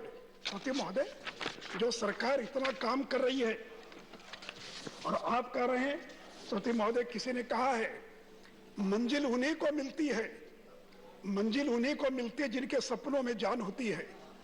पंखों से कुछ नहीं होता है, मंजिल उन्हीं को मिलती है जिनके सपनों में जान होती है। पंखों से कुछ नहीं होता है, हौसले से उड़ान होती है। सत्य महोदय, फॉरेन एक्सचेंज रिजर्व, वर्ल्ड में हाईएस्ट फॉरेन एक्सचेंज रिजर्व आज इंडिया के पास, चाइना, जापान और स्विट्जरलैंड के बाद highest foreign exchange reserve Bharat के पास है। FDI, we have the highest foreign capital, foreign FDI inflow, ये कोविड डिसरप्शन के बाद highest FDI inflow in this country. सौती महोदय, एक्सपोर्ट्स 300 बिलियन एक्सपोर्ट मर्चेंडाइज का हम क्रॉस कर चुके हैं, and for the first time हम 400 बिलियन मर्चेंडाइज एक्सपोर्ट का आंकड़ा पार करेंगे। सौती महोदय, इतना ही नहीं, और जीएसटी के अंदर रिकॉर्ड रेवेन्यू कलेक्शन 1,40,000 करोड़, और पेंडेमिक के बावजूद हमने जीएसटी का रेवेन्यू कलेक्शन किया है। और इस पूरे फाइनेंशियल ईयर में हमने रिकॉर्ड रेवेन्यू कलेक्शन किया। सौती महोदय, उड़े देश का आम नागरिक उड़ान, मैं सदन को बताना चाहूंगा 86 लाख लोगों ने अभी तक उड़ान का इस्तेमाल किया है। अगर उड़ान नहीं होता तो ये गरीब चप्पल वाले लोग और उड़ान का इस्तेमाल नहीं कर पाते। सौती महोदय, आईपीओ, तो फिर से वाइंड अप कीजिए, 2 मिनट के आईपीओ। सौती महोदय, 21-22 में सो फार 89,066 crore has been raised by 750 IPOs, 75 IPOs ने एक साल के अंदर कोविड के बावजूद, और 89,000 करोड़ जो पिछले 10 साल का हाईएस्ट है। और सत्य महोदय, अंत में इंटरनेशनल मॉनेटरी फंड का वर्ल्ड इकोनॉमिक आउटलुक रिपोर्ट आई है 25 जनवरी को, and growth projection release on 25 January by IMF's World Economic Outlook को कहता है India's real GDP is projected to grow at 9% both in 21-22 and 22-23 and 7.1% in 23-24. This project India is the fastest growing major economy in the world in all the 3 years. अगले 3 साल के अंदर भारत दुनिया का सबसे ज्यादा तेज गति से विकास करने वाले देशों के अंदर होगा। अंत में सत्य महोदय, गरीबों की बात करते हैं। इंडिया टुडे, 1 मिनट और सत्य महोदय, 1 मिनट केवल। सत्य महोदय, इंडिया टुडे का मूड ऑफ द नेशन सर्वे आया है। ये हमारा सर्वे नहीं है, ये इंडिया टुडे मैगजीन का सर्वे है, और वो कहते हैं कि 68% लोग they are satisfied with the performance of Narendra Modi government pandemic के बावजूद। 1 मिनट केवल सौती महोदय, 1 मिनट केवल। और इतना ही नहीं, एक अंतर्राष्ट्रीय ग्लोबल कंसल्टेंसी फर्म है, उसने सर्वे किया 4 दिन पहले, मिनट में आया है। नमो की पॉपुलरिटी 72%, मैक्सिको के प्रेसिडेंट की popularity 64%, Italian PM 57%, Japan 47 and Joe Biden केवल 41% है। और अंत में सौती महोदय, लहरों को साहिल की दरकरार नहीं होती है, लहरों को, वेव्स को साहिल की दरकरार नहीं होती, हौसले, लहरों को साहिल की दरकार नहीं होती। धन्यवाद। लहरों को साहिल की दरकार आप कंक्लूड कीजिए, नहीं होती। सुनने की जरूरत नहीं है, आप कंक्लूड कीजिए। हौसले बुलंद हो तो दीवार नहीं होती, हौसले बुलंद हो तो दीवार नहीं होती। जलते हुए चिराग ने आंधियों से ये कहा, उजाला देने वालों की कभी हार नहीं होती, कभी हार नहीं होती, कभी हार नहीं होती। धन्यवाद। धन्यवाद। इन्हीं शब्दों के साथ मैं निर्मला जी को इस बजट के लिए धन्यवाद देता हूँ। धन्यवाद। Next speaker is Dola Sen. Ms. Dola Sen, you have 5 minutes. We have 40 times 10 minutes. Another speaker has already spoken about it. Please, now you start. Yes. 5 minutes or 10 minutes, sir? आप शुरू कीजिए।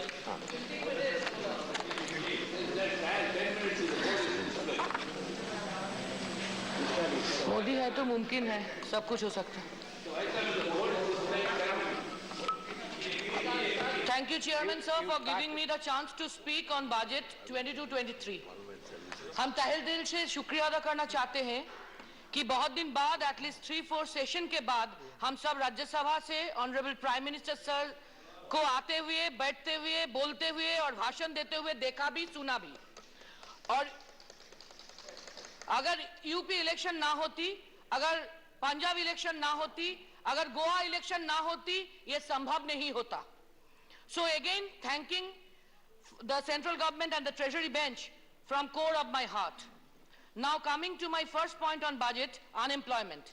In 2014, this Modi ji led BJP government claimed that it would create 2 crore jobs per year for we the people of India. And the Honorable Finance Minister in her budget speech this year said that the government would create 60 lakh jobs over the next 5 years for we the people of India. I want to ask, sir, who is telling the truth, by the way? Instead, in reality, what have we seen? Pandemic से पहले ही हम लोगों ने देखा, independence के बाद पहला बार 45 साल में सबसे ज्यादा unemployment rate in our country. In just 4 years of time, 2016-17 to 2021, and in spite of Modi ji's Make in India policy and call and push, the number of people employed in the manufacturing sector reduced by almost half. In India, 5 million youngsters join the workforce on an average per year. Very unfortunate, but it's the fact that this budget gave no assurance to those youngsters, to the women, to the migrant workers, to the jobless employees, even to the MGNREGA workers of our country. Incidentally, the allocation of MGNREGA fund for this year saw a decrease of 25% from the revised estimate of 21-22 and a decrease of 34% from the actual expenditure of 2021. In this regard, an answer by the minister in Rajya Sabha last week also admitted that even the MGNREGA workers have not been paid rupees 3358 crore in wages. क्या बोला जाएगा sir, जिसको पूरा बरसों में सिर्फ 100 दिन का काम मिलता, उसको भी इतना वेज बाकी पड़ गए. What a shame, sir, what a shame. Coming to the second point, sir, privatization of profitable government concerns. Honorable Prime Minister is celebrating Amrut Mahotsav for the 75 years of our independence. And what an irony, sir. Modi ji's Make in India has become Sail India virtually. Rail to Whale, Sail to BSNL, ये देश बेचो सरकार ने सब बेच रहा है. ये स्वाधीनता की अमृत महोत्सव की शुभ अवसर पर. Actually, the ruling party and their predecessors were not at all in the independence movement. स्वाधीनता संग्राम में कितने सारे लोग शहीद हुए, कितने सारे लोगों की जिंदगी चले गए, इसके बारे में इन लोगों को कुछ फर्क नहीं पड़ता. क्योंकि only one or two reference we can get from the history of their predecessors' role in pre-independence era. कोई सेल्युलर जेल में गए और 4 बार ब्रिटिश से माफी मांग के बाहर आए. नहीं तो किसी और ने यूथ को इंस्पायर करने के लिए बोले कि ब्रिटिश आर्मी में ज्वाइन कर दिया जाए. So it's obvious that they don't have the respect for our independence, for our independent country, for our nationalism, for our constitution, for our rights and for our democracy. इसीलिए sir इतने हंसते हंसते ये लोग देश को बेच रहे हैं. Another reason is there too. In fact, very unfortunately, this ruling party have won 303 seats in the last Lok Sabha election, and now in Rajya Sabha too, they are majority. So they think and they claim to be the owner of the whole territory, of all the public assets and of all the national assets too. So they started selling these national treasures and assets, considering and assuming that all these are their own private property and they can't do anything.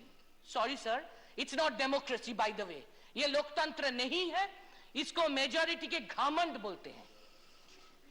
This policy includes privatization or disinvestment in all the profitable central government organizations such as our National Carrier Air India, National Insurer, Life Insurance and General Insurance Corporation, State-owned Oil Refiner, BPCL, IOCL, Traditional Bengal Chemical, Country's Lifeline Indian Railways, Port Trust, Hindustan Paper Corporation, FCI, CLW, SAIL, BSNL, CPSE, RINL, Pawan Hans, etc., etc.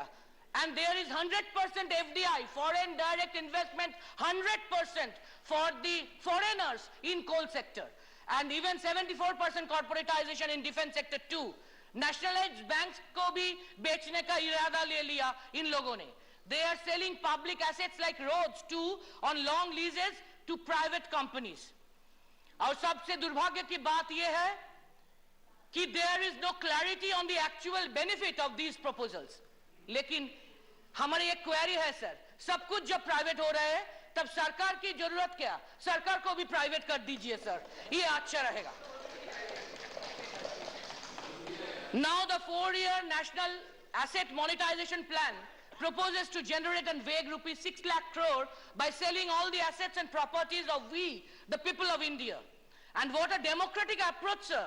BJP never mentioned anything about this massive economic overhaul in their election manifesto of 2014 and 2019. If they would have done so and then won the election afterwards, we must think that it's people's mandate. तब ये लोग इस NMP के लिए people's mandate नहीं लिया और उन लोगों से हमको लोकतंत्र की भाषण सुनना पड़ता है. After independence in Congress regime, we have seen the nationalization of bank, coal, insurance, etc. And in BJP regime, specifically Modi ji regime is denationalizing them all. और हमको ये भी मानना पड़ेगा कि ट्रेजरी बेंच स्वदेशी भावना से जागरूक है. हम इकोनॉमिकली बहुत आगे बढ़ रहे हैं sir, in all respect, as announced by our Honorable Prime Minister. Kaise, sir? There are some examples. The Global Hunger Index put India at a dismal 101 out of 116 countries. Bhutan bhi humse aage hai. 84% of households in the country saw a fall in income. 4.6 crore Indians fell into extreme poverty. Inequality and poverty leads to the death of 21,000 people each day, irrespective of COVID-19. The food subsidy bill has fallen, a 28% drop, which also includes the public distribution system. The fertilizer subsidy has been cut, a nearly 25% drop in the raised estimate for the financial year. And is this how, sir, the government aims to achieve its goal of doubling farmers' income? With the Sale India policy and amended labor laws, 4 labor codes, workers and employees are going also to the streets to become beggars. इस सब कुछ को हम लोगों को सबका साथ, सबका विकास मानना पड़ेगा, sir. Lastly, sir, I will refer some traditional industry of my state, of West Bengal, jute industry. Raw jute is a natural fiber. It is biodegradable, it's eco-friendly, environment-friendly. It has enough scope of diversification from carpet to geotextile to strengthen the roads and the river banks. Obviously, it has enormous scope of export, that is foreign currency earning. India is an agrarian country. Jute is an agro-based industry too. And our country is self-sufficient in jute in respect to both agriculture and industry. And in our country of 135 crore population, jute industry is labor-intensive too. Out of our West Bengal's population of 10.5 crore, jute industry contains 2.5 crore population as a whole, including agriculture and industry. But sir, jute industry is in dire crisis now. In 1987, Congress regime has announced mandatory packaging act for jute industry so that 100% food grains and sugar will be packed by jute bags. Abhi wind up kijiye. For the sake of 1 minute is left, sir. Please. So that 100% food grains of sugar will be packed by jute bags for the sake of health of us, we the people of India, and for the sake of the survival of the industry. The industry now wants the central government to reduce the raw jute price from 7200 per quintal to rupees 6500 per quintal at least, so that they can buy the raw jutes to run the industry. The government must help the jute growers too. But in this ongoing season, the jute industry has already suffered a loss of rupees 1500 crore due to the dilution of 4.81 lakh bales of Hessian bag orders from Food Corporation of India to Jute Corporation of India in favor of plastic materials, unfortunately, for food grain packaging. Sugar packaging has already been reduced to 20% only from 100%. Only central government can save this industry, but this budget is silent regarding these traditional industries' revival. Let me finish my speech, sir, with our Honorable Prime Minister's reference. उन्होंने कल इस सदन पर बोले हैं, देश की जनता कुछ नेताओं से आगे चल गए. हाँ, ये सच है. ये हम भी मानते हैं. Sir, एक second, sir. क्योंकि if we consider world history, we will see that हिटलरी, तुगलकी, तानाशाही, anti-campaign, झूठ, साजिश, defamation कभी last word नहीं होते. हर time last word होते हैं justice, सच, न्याय और people. We the people of India will tell the last word, sir. जैसे बंगाल में people ने इन लोगों को सबक सिखाए 2021 पे ममता जी को लैंडस्लाइड विक्ट्री देके, वैसे 2024 में देश की जनता भी इसको सबक सिखाएंगे. Thank you. Thanks, sir. The next speaker is Dr. Kanimoji NVN Somu. Thank you, sir. I rise to address this august house for the first time with utmost humility. I would like to express my sincere gratitude and thanks to our beloved DMK President and the Chief Minister of Tamil Nadu, Thiru M.K. Stalin, for giving me an opportunity to become a member in this august house. With a pride, I wish to say that I belong to the Dravidian stock. I revere the legendary leaders Thandai Periyar, Peraringer Anna, Kalingar M. Karunanidhi, with whom my grandfather N.V. Natarajan worked with. My father, the late N.V.N. Somu, was a Minister of State for Defense in the Union government, who died in harshness on his way to address forward troops of Indian Army in 1997 near Tawang in Arunachal Pradesh in a helicopter crash. I am indebted to all of them. Sir, as we enter into the third year of COVID pandemic, we expected the budget 2022-23 would seek to balance short-term fiscal needs with structural reforms to support medium-term growth. However, nothing has been done in this regard, and the road to recovery is very fragile. Every household in the country fails to meet both the ends of the monthly balance sheets. The only sure thing in this last 3 years is the economic uncertainty. Now the Omicron variant has also renewed the economic uncertainty. Even without another full-scale lockdown, substantial fiscal support will be required to keep recovery track month by month. But our Honorable Finance Minister is happy to announce schemes and roadmap for next 5-6 years. There is a saying in Tamil, "Iruppadai vittu parapadai pidipadu tagumo." The Finance Minister's action is akin to this.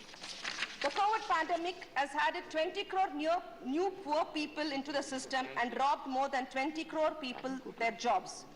Tourism and hospitality sector was hard hit, and the road to recovery is still very bleak. But the Finance Minister is happy to announce scheme for the next decades. Kura eri kori pidikadavan vaana meri vaigundam ponana. I think the Finance Minister knows the meaning of this proverb. Sir, as a medical professional, I would like to emphasize that the COVID-related medical interventions will still remain a top priority for the foreseeable future. The development in medical infrastructure and public awareness by the state governments has reduced the death toll due to COVID-19 pandemic. Unfortunately, the patients with other ailments had to bear the heavy burden in the coming years. Than the estimated fund from last year, this year 500 crores of funds have been cut off in this pandemic budget for the health. Unless the budget allocation for medical care and infrastructure increase to 6% of country's GDP, the country may not be in a position to serve its 140 crore population. Though we are optimistic that COVID pandemic would end soon, the government has no clue how to tackle if there is any other virus outbreak in the future. Unless the government gets the right advices of the medical expertise, whatever planned by the government is like putting cart before the horses. So last time there were many deaths due to the unavailability of the oxygen.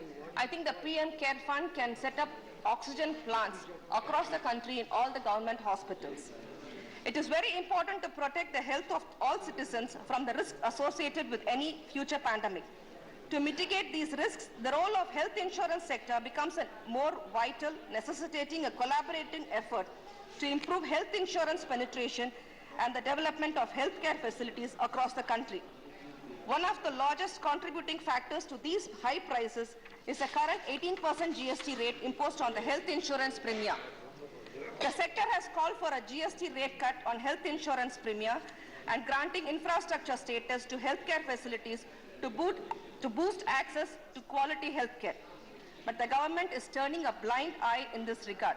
In fact, there is a need for GST exemption for several life-saving medicines, equipments and services.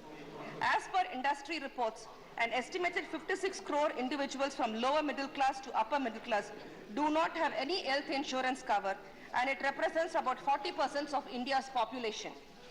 Apart from the lack of awareness about the importance of health insurance, the costs associated with even standard insurance products like Arogya Sanjeevani is a deterrent, with prices ranging between rupees 15,000 to rupees 18,000 per year for a family of 2 adults and 2 children, with the senior most member's age being 45. Sir, generally speaking about health is a state subject, but we are at present sitting on a health time bomb, and that healthcare should be accorded topmost priority. The budgetary allocation from the union government is absolutely inadequate to achieve quality healthcare for all.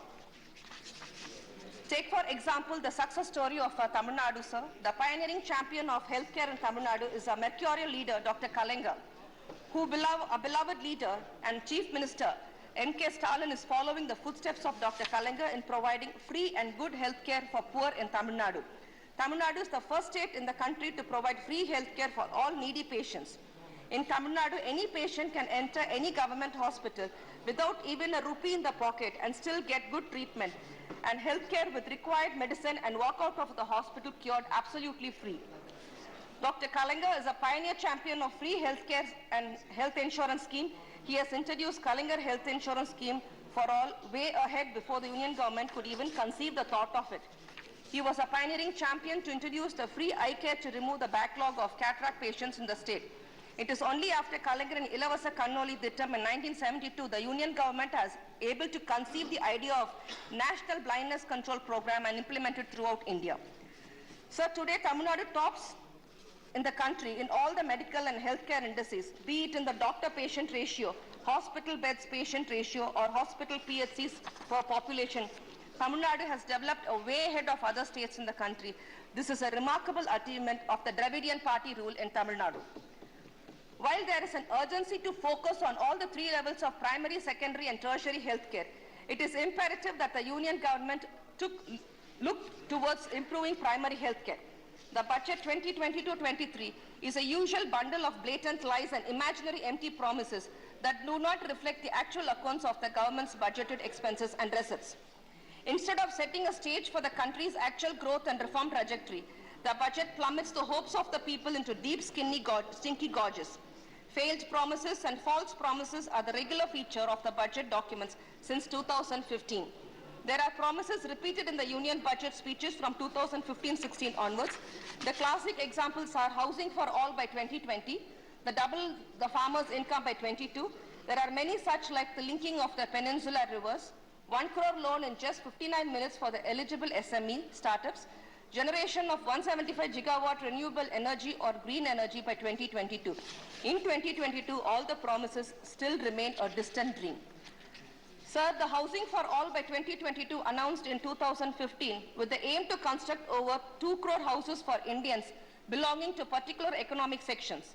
In 2022, the Finance Minister has announced 48,000 crores have been sanctioned for the completion of 80 lakh houses for the eligible beneficiary under the Prime Minister Awas Yojana in rural and urban areas in the year 22-23. At this rate, it may take another 5 years to achieve the desired results. And by the time the backlog of houses required for the poor urban and rural household may go up to another 2 crores, this is only a conservative figure. The real numbers may bring more dark spots in this Housing for All program. Sir, I'm immensely proud to also say that Dr. Kalinga, who introduced the pioneering scheme of providing Pakka house to the slum dwellers way back in 1970s, and later the distribution of free concrete houses to poor people of the sections of the society, namely the Samathuvapuram village housing scheme with 100 houses in each Samathuvapuram. There are so far 145 Periyar in the name of Samathuvapuram in Tamil Nadu. No other leaders have even dared enough to thought of constructing houses for Dalits along with the other communities to promote social equality and uphold social justice in the country. This has also been allotted to the poor, transgenders and to the physically disabled. Had the Samathuvapuram schemes were replicated throughout India, we could have established a social equality among the people. At least from now on, I would like to urge the union government to take a leaf out of Dr. Kalinga and his far-sighted social upliftment program, sir. Sir, ever since the government has imaged the railways in the general budget, its importance has been reduced and the stage is set for the privatization of railways. It took 67 years for the rulers from Jawaharlal Nehru to Manmohan Singh to develop railways into one of the world's largest network and employers. But Honorable Prime Minister will take less time to derail the great Indian railways. The commercial sale of railway routes to private players means dividing the Indian railways into two. One for the rich, elite and affordable, and another for the poor, downtrodden, unaffordable people. It will create all the stations into two, one for the rich class and another for the poor class. This will lead to the discrimination like in the colonial times. Are we heading towards such discrimination and division? Indian Railways so far has been a symbol of Indian unity and social integration. It is the prime duty of the union government to maintain the same levels of unity, integration, communal and social harmony in railways. Sir, a stepmotherly treatment in Tamil Nadu by the union government budget stands exposed again. Under the fund allocation for the new railway lines, it has been granted rupees 59 crore for 11 projects, out of which 10 projects have been allocated only a token amount of rupees 1,000. Whereas the Northern Railway gets the highest share across all zones with rupees 18,926 crores for 14 projects along with a token amount of rupees 15,000 for 15 other projects. Make in India, make for worlds is mantra Prime Minister Narendra Modi gave in his 2020 Independence Day speech. For this vision to be successful, over 6.3 crore MSMEs must be taken on board. Whether the finance minister has taken any serious note on it needs an answer. To ease credit and liquidity concerns, the emergency credit line guarantee scheme should be expanded further to ensure outreach among smaller enterprises within MSMEs. MSMEs need support to improve production and exports to attain Atmanirbhar Bharat or self-reliance in line with Prime Minister's vision. Sir, Tamil Nadu is India, India is Tamil Nadu. When Tamil Nadu progresses, India too shall progress. Tamil Nadu is a champion state as far as the socio-economic development is concerned. Whether it is education, employment and economic generation, income generation, infrastructure development, wealth creation, enterprises, health infrastructure, social justice and communal harmony, Tamil Nadu stands second to none other in the country. Unfortunately, the centre sometimes deny and jeopardize the rightful share to Tamil Nadu. Even in the 1960s, our great predecessors have said, "Vadakku vaalgirathu, Terkku theigirathu." I strongly believe that the same situation is still continuing. In spite of facing denials of various kinds, Tamil Nadu has remained a pioneering champion in the country. Thanks to the political renaissance created by our party, DMK, spearheaded by our genius leader, Peraringer Anna, sustained by one and only Dr. Kalaignar. Now the baton has been handed over to our beloved Chief Minister, M.K. Stalin. The people of Tamil Nadu, especially the poor, downtrodden and oppressed, the religious, the linguistic minorities, feel that they are very much safe in the hands of Muthuvel Karunanidhi Stalin, the statesman par excellence. Thank you. Thank you, Dr. Kanemoji. Now,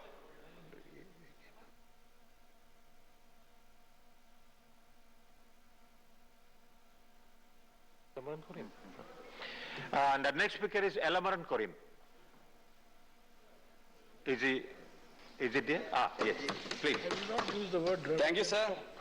There is no such thing as Dravidian stock. I would like to mention that this is an anti-people budget aiming for all-out privatization. I call this government 3A government.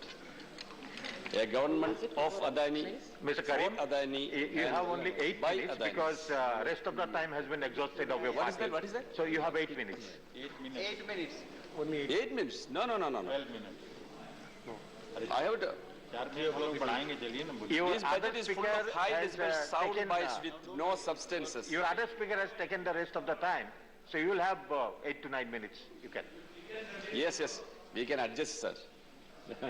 Yes, we all know that budget is presented in the backdrop of an economic scenario when majority of the people are facing unimaginable miseries in the form of huge loss of livelihood, loss of earnings, deepening poverty and intensified hunger in the midst of unprecedented price rise of fuels and essential commodities. Sir, unemployment is so bad that there are job riots in Bihar and UP. Wealth and income inequalities are among the worst in the world. Millions have been pushed into poverty because of the pandemic and the lockdown. And inflation is accelerating even in the midst of massive unemployment. No budget in the recent period had been presented at a time when the economy is going through such a challenging situation. In this scenario, what was needed in the budget was a big push towards job creation and increasing domestic demands. But this budget failed miserably in addressing these issues. Union Budget 22-23 has been presented in the overall background of desperate and destructive privatization drive, forgetting the need of the common man. The so-called inclusive growth, financial inclusion mentioned by the finance minister in her speech displays shameless hypocrisy of the union government. Sir, the total budgeted government expenditure for 22-23 is 39.45 lakh crores, which is just 4.6% higher than the revised estimate for 21-22. That means the increase is below the rate of inflation and hence also below the growth rate of real GDP of 8.5 projected by the economic survey. The budget has proposed a growth in total expenditure by around 1.75 lakh crores from the revised estimates of 21-22. But as percentage of GDP, the total expenditure has come down from 17.8% in 2021 to 15.3% in 22-23 budget estimates. This squeeze on expenditure is visible not merely in the central government expenditure. By squeezing the transfer of resources to states, the state governments are also being forced to do the same. These transfers are to come down from 6.91% of GDP in revised estimate of 21-22 to 6.25% in 22-23. The growth of revenue receipts has primarily grown as corporates were able to accumulate profits during the pandemic, reflected through increased corporation tax realization and also garnered through GST hike and petroleum price from indirect taxes levied upon the common people. The revenue expenditure budgeted in 22-23 of Rs 3.19 lakh crores supposed to include the welfare schemes named after Prime Minister marks an increase by less than 1%. Despite a huge increase in GST collection as claimed by Finance Minister in her budget speech. The allocation of MNREGA is reduced to Rs 73,000 crores from 98,000 crores in the previous year. In the face of increased intensity of widespread hunger, food subsidy is also reduced. National food security has been slashed down by 30%. Fertilizer subsidy has been also drastically cut by 25%. Petroleum subsidy by 11% in the face of the skyrocketing fuel price.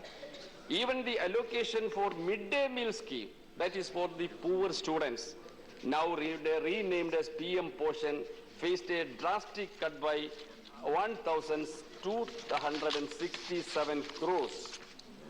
Sir, budget did not bother about the miseries being faced by the working people during the pandemic in the form of loss of livelihood and earnings and also widespread informalization of employment. Despite demands for relief and expansion of social security for all, the budget remained absolutely in a denial mode for the working people who actually create wealth for the nation. The budget does nothing to stimulate demand for effecting the economic revival and also for providing relief to the working people. The outlay for a whole range of programs that provide relief to the poor have actually been slashed compared to last year. Sir, what was required was introducing an urban employment guarantee scheme. On the contrary, it has cut down expenditure of MNREG. Sir, MNREG is a demand-driven program. Funds will be made available if the demand crisis for such funds, that is the claim of the government. But if the wages are delayed, the enrollment in the employment may get reduced. So, these lifeline projects introduced by the UPA government, now you are killing that project through these budgets. So the privatization, the budget is presented in the overall background of desperate and destructive privatization drive, embracing the infrastructure, manufacturing and mineral sector, facilitating transfer of our resources from national exchequer to private hands. So the corporates could double their wealth during this pandemic, the COVID pandemic. The finance minister at the very beginning of her budget speech itself was praising the government for its successful sale of the national carrier Air India and Neelachal Ispat to the Tatas. The budget has reiterated government's commitment of further transfer of state-owned capital assets to private sector, both domestic and foreign. In fact, under this regime, economic policy making is gradually moving towards purely anti-people destructive trend, much to the detriment of the national interest. Sir, on farmers, what was the promise in the budget of 2021? Point 22 in the budget 2021, it said, our government is committed to the goal of doubling the farmers' income by 2022, this year. Sir, a commission was appointed by the then government, Ashok Davle Commission. That commission gave the report, 14-volume report. It is still sleeping in the shelf of the government. Now, in this budget, there is a single word mentioning regarding the doubling the income of the farmers. In contrary, the revenge to the farmers, what you have done, the farmers' reliefs are cut short by drastically. Procurement remunerative price of non-waiver are not even addressed. We have two more speakers. Yes, I am concluding, sir. Total allocation was 4,74,750 crores in 21-22, which has now fallen to 3,70,303 crores. That is over a lakh crore reduction. That is a revenge on the farmers who were on the struggle against the controversial farm laws. The share of the rural development in the budget has also fallen from 5.59% to 5.23%. Allocations for all major schemes for farmers have also seen budget cut. The allocation for procurement of FCI and under decentralization procurement sum has been reduced by 28%. Allocation for funds for the fertilizer subsidy has been reduced by 25%. Under PM Kisan, 12.5 crore farmer households are supposed to be provided 6,000 rupees each, which requires an allocation of 75,000 crores, but only 68,000 crores are allocated. Thank you. You conclude. And finally, one minute, sir. Please. In the post-COVID period, there is a need to provide more assistance to states, including Kerala, but the budget has been inconsiderate and silent on this. Should have liked to hear you more, but there is no time.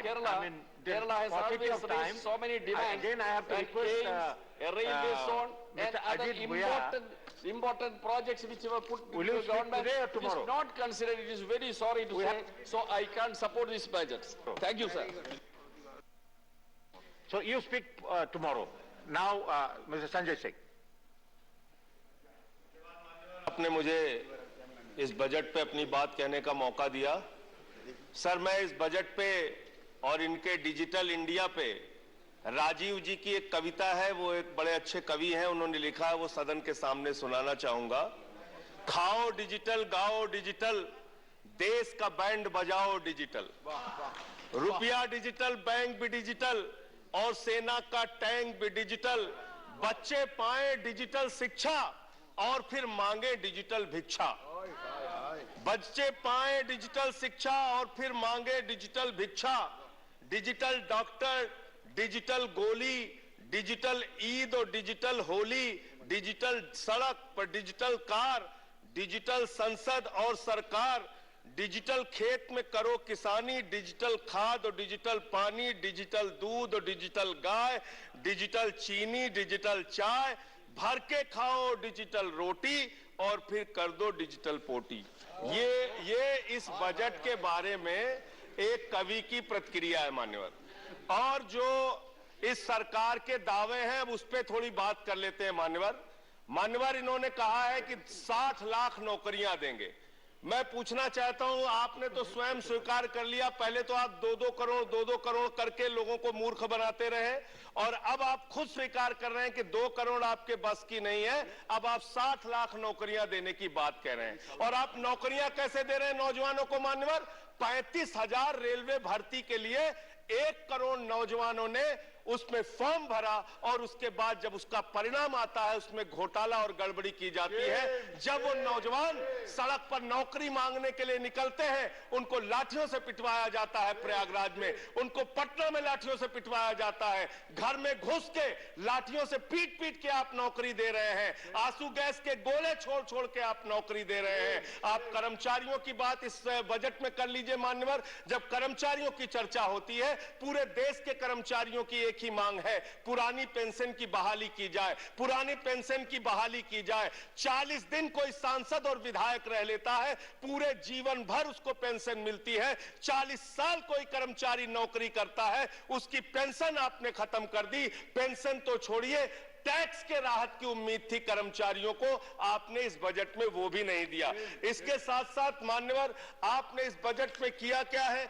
22 तक सबको घर देने की आपकी योजना थी। वो 22 तक घर देने की योजना भी पूरी तरीके से जमीन पर उतर के नहीं आई, वो भी फेल साबित हुई। जब आपसे पूछा जाता है सरकार की उपलब्धि क्या है, सरकार की आमदनी क्या है, आप सीना ठोक के कहते हैं अरे हमने तो आमदनी बढ़ा दी, देश का एयरपोर्ट बेच दिया। फिर आपसे पूछा जाता है कुछ आमदनी बढ़ी क्या सरकार की, कहते हैं हाँ हाँ बिल्कुल बढ़ा दी, steel authority of India limited बेच दिया, कोल इंडिया बेच दिया, बीपीसीएल बेच दिया, एलआईसी बेच दिया, बैंक बेच दिया, पोर्ट बेच दिया, सब कुछ बेचने का काम किया। ये आपका मेक इन इंडिया है, ये आपका डिजिटल इंडिया। मानवर मैं खत्म कर रहा हूं, मानवर मैं मनरेगा की आप बड़ी पीठ थपथपाते हैं अपनी, मनरेगा की चर्चा बहुत होती है, मनरेगा का बजट आपने खत्म कर दिया, खाद की सब्सिडी आपने कम कर दी। इसका मतलब जो गरीबों को अन्न देने की योजना है वो भी योजना एकमात्र आपकी दिखावा है, और मार्च के बाद गरीबों को अनाज हिंदुस्तान में मिलना बंद हो जाएगा। और अंत में आपके माध्यम से एक ही सरकार से अनुरोध करना चाहूंगा कि अपना ध्यान देश की तरक्की पर लगाइए, देश को आगे बढ़ाने पर लगाइए। बेटी बेटी होती है, हिंदू की हो, मुसलमान की हो, सिख की हो, ईसाई की हो, उसकी इज्जत के साथ खिलवाड़ मत कीजिए, गुंडागर्दी मत कीजिए। आप तय करने वाले कोई नहीं होते कौन क्या पहनेगा, कौन क्या खाएगा, कौन क्या कैसे रहेगा, कौन। Zafar Islam, I'm sorry. Please. Thank you very much, sir. First of all, I would like to thank my party and my leaders for giving me this opportunity, and also thank you for giving me this opportunity, sir. Sir, I want to really congratulate the Honorable Finance Minister. Under the leadership of the Honorable Prime Minister, she has presented a very important budget. It is an all-encompassing budget where it has taken care of everyone. So there is something for everyone in this budget. Sir, लेकिन इस budget को मैं बहुत लोगों को सुन रहा था, यहाँ पर बहुत पुराने जो मंत्री भी रह चुके हैं ऑपोजिशन बेंच पे, और बहुत सारे ऐसे लीडर्स को मैंने सुना जिन्होंने बजट के बारे में काफ़ी टिप्पणियाँ की। लेकिन मैं कहना चाहता हूँ कि सर, बजट को किसी बैकड्रॉप पे देखना चाहिए, किसी कॉन्टेक्स्ट में देखना चाहिए। आइसोलेशन बजट को कभी नहीं देखना चाहिए।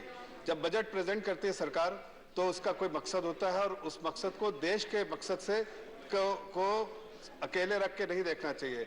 इस बजट में सरकार ने जो बजट पेश किया, इसको आइसोलेशन में नहीं, साइलो में नहीं, बल्कि इस बजट को एक कंटिन्यूटी में देखना चाहिए कि पिछले सारे जो बजट अभी तक पेश किए गए सर, और जितने आत्मनिर्भर पैकेज रहे, और जो सरकार 2014 से जो एक चरबराती इकोनॉमी को सुधारने की जो पेशकश कर रही है 2014 से, उसी नजरिए से देखना चाहिए कि उस पूरे 7 सालों में जो हमने बहुत सारे जो रिफॉर्म्स किए हैं, रिफॉर्म मेजर्स लिए हैं, स्ट्रक्चरल रिफॉर्म्स किए हैं, पॉलिसी रिफॉर्म मेजर्स किए हैं, और बहुत सारे जो ऐसे डिसीजन लिए हैं जिससे आज जो है इकोनॉमी जो है एक बहुत स्ट्रांग इकोनॉमी उभर के आई है। ये हमें सबको मालूम है, और मेरे ख्याल से अपोजिशन बेंच को ही मालूम है कि हम 2 साल, एक तीसरा साल है सर, जब हम कोविड से जूझ रहे हैं सर। हमें बधाई देता हूँ आदरणीय प्रधानमंत्री जी को कि और देश के जो फ्रंट लाइन वर्कर्स थे और सारे साइंटिस्ट को कि आज हम बड़ी अच्छी स्थिति में, बड़े सुरक्षित स्थिति में अपने आप को सुरक्षित महसूस कर रहे हैं। लेकिन इसके पीछे एक लीडरशिप थी, इसके पीछे एक सोच थी, और प्रधानमंत्री इसके बधाई के पात्र है। लेकिन उससे हट के मैं कहना चाहता हूँ कि जब ये कोविड आया, और कोविड के परिप्रेक्ष्य में आप देखिए जब Shri Zafar Islam, it is beyond 3 now. The 3 House was supposed to adjourn, but if, we have some pending business like special mentions and all, very short business. So we want to finish it. If the House we want to extend the House for another 15 minutes. If the House agrees. Okay. Okay. So thank you, sir. Yeah. Yeah, let him, he has just started. He will, please. Please, carry on. Thank you very much, sir. I'll finish in 15 minutes. So I was talking about the period we had in COVID. और वो 2 साल का वक्फा जो तीसरा साल है sir, उसमें हम हमने जो तकलीफों का दौर देखा है, जिस तरह से पूरी दुनिया की इकोनॉमी चरमराई, जिस तरह से पूरी दुनिया की इकोनॉमी लड़खड़ाई, भारत को एक्सेप्शन देश नहीं था, भारत की अर्थव्यवस्था को भी असर पड़ा। लेकिन हमने जो रिफॉर्म्स मेजर लिए थे, आज जो लोग क्रिटिसाइज करते हैं कि इकोनॉमी अच्छी हालत में नहीं है, वो उनको मैं बताना चाहता हूं कि आज के हालात में अगर इकोनॉमी को देखिए सर, तो आज के हालात में अगर आप देखिए तो इकोनॉमी जो है सबसे तेजी से चल रही है। इस बार का हमारा जो 9.2 का जो जीडीपी रहा है, जीडीपी ग्रोथ, वो अपने इस बात को दर्शाता है कि हम एक बुरे दौर से वापस आ गए हैं। हमने रिकवरी मोड में है, रिकवर करके तेजी से हमारी इकोनॉमी बढ़ रही है। जिस पैरामीटर पे देखिए चाहे सर, जितना भी आप जिस पैरामीटर पे भी अगर देश की इकोनॉमी को देखेंगे, देश की अर्थव्यवस्था को देखेंगे, तो आपको लगेगा कि इकोनॉमी तेजी से बढ़ रही है। चाहे आप देखिए एक्सपोर्ट का नंबर देखिए, चाहे टैक्स टू जीडीपी नंबर देखिए सर, रिकॉर्ड हाई है टैक्स टू जीडीपी रेशियो जो है इस बार का जो है। हमारा बजटेड जो फिगर था सर, बजटेड जो 2022 फाइनेंशियल ईयर का जो बजटेड बी था वो 9.8% था, 9.9% सर, बट इवेंचुअली 10.8% जो है रिवाइज एस्टिमेट जो है 10.8%। दैट ओनली सजेस्ट कि इकोनॉमिक रिकवरी है, इकोनॉमिक एक्टिविटीज है। और ये 10.8% सर अगर आप देखिए पिछले 2 डिकेड में सबसे ज्यादा जो है इस बार जो है टैक्स टू जीडीपी जो बेस्ट नंबर जो है वो इस बार का रहा है। और इस बार जब देखिए अगर आप अगर जो इस पे एक्सपोर्ट्स का नंबर देखिए तो एक्सपोर्ट्स का नंबर जो है सर ऑल टाइम हाई चल रहा है सर, पर मंथ जो है वो $33 बिलियन का चल रहा है। अगर आप देखिए क्रेडिट ऑफटेक जो है नहीं हो रहा था, बिकॉज पिछली सरकार ने इतने लोन बांट लिए थे, उसके बारे में कभी नहीं बात करते हैं कि हमने इतने लोन बांटे, लेकिन वो बात करते हैं कि लोन जो वापस कभी नहीं, उसको सुधारने के बाद डिलेवरेज कंपनी करने, जो लेवरेज इतना कंपनी कर चुकी थी उसको उन्होंने डिलेवरेज किया। और अब इकोनॉमिक रिकवरी के साथ साथ ये भी दिख रहा है कि देखिए क्रेडिट ऑफटेक भी है, अभी 9% प्लस में क्रेडिट ऑफटेक है, जो कि पिछले महीने 7% था। तो ये सब चीजें दर्शाती है कि sir economy going in the right direction, back in order और it's moving very fast. That's why अगर आप ग्लोबल पर्सपेक्टिव से देखें तो सबसे फास्टेस्ट ग्रोइंग इकोनॉमी है, और दुनिया के जो निवेशक है वो हिंदुस्तान में आज इन्वेस्ट कर रहे हैं। जो रिकॉर्ड जो है हमारा एफडीआई है 62 बिलियन, अगर प्रोरेटा बेसिस पे देखें तो $64 बिलियन जो है हमारा आएगा, वो अपने आप में एक बहुत बड़ा नंबर है। इसलिए कि इंडिया को आप ब्राइट स्पॉट देखते हैं। क्या सोचते हैं सर ग्लोबल इन्वेस्टर्स, क्या सोचते हैं ग्लोबल इन्वेस्टर्स? देखते हैं 2 चीज की, देश की अर्थव्यवस्था में एक ऐसी लीडरशिप के हाथ में है जो कि ठीक है कोविड की वजह से अर्थव्यवस्था सबकी खराब हुई थी, कि ऐसी लीडरशिप है जो इसको अच्छे डिसीजन ले सकती है और उसको वापस पटरी पे खड़ा कर सकती है।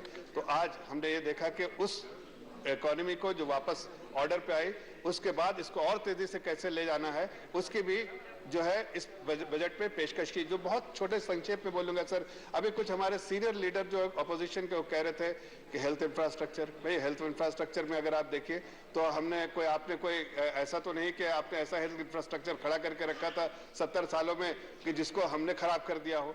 हमने तो हेल्थ इंफ्रास्ट्रक्चर में sir compounded annual growth rate के अगर हिसाब से देखें, CAGR जो एक्सपेंडिचर किया, खर्चा किया, उस पर 23% हमने जो है वो उस रेशियो से हमने खर्च किया है। इसलिए कि वो कंपेयर कर रहे हैं कि पर कैपिटा दुनिया की 20% आबादी हिंदुस्तान में रहती है, पर कैपिटा हेल्थ एक्सपेंडिचर कितना है $175।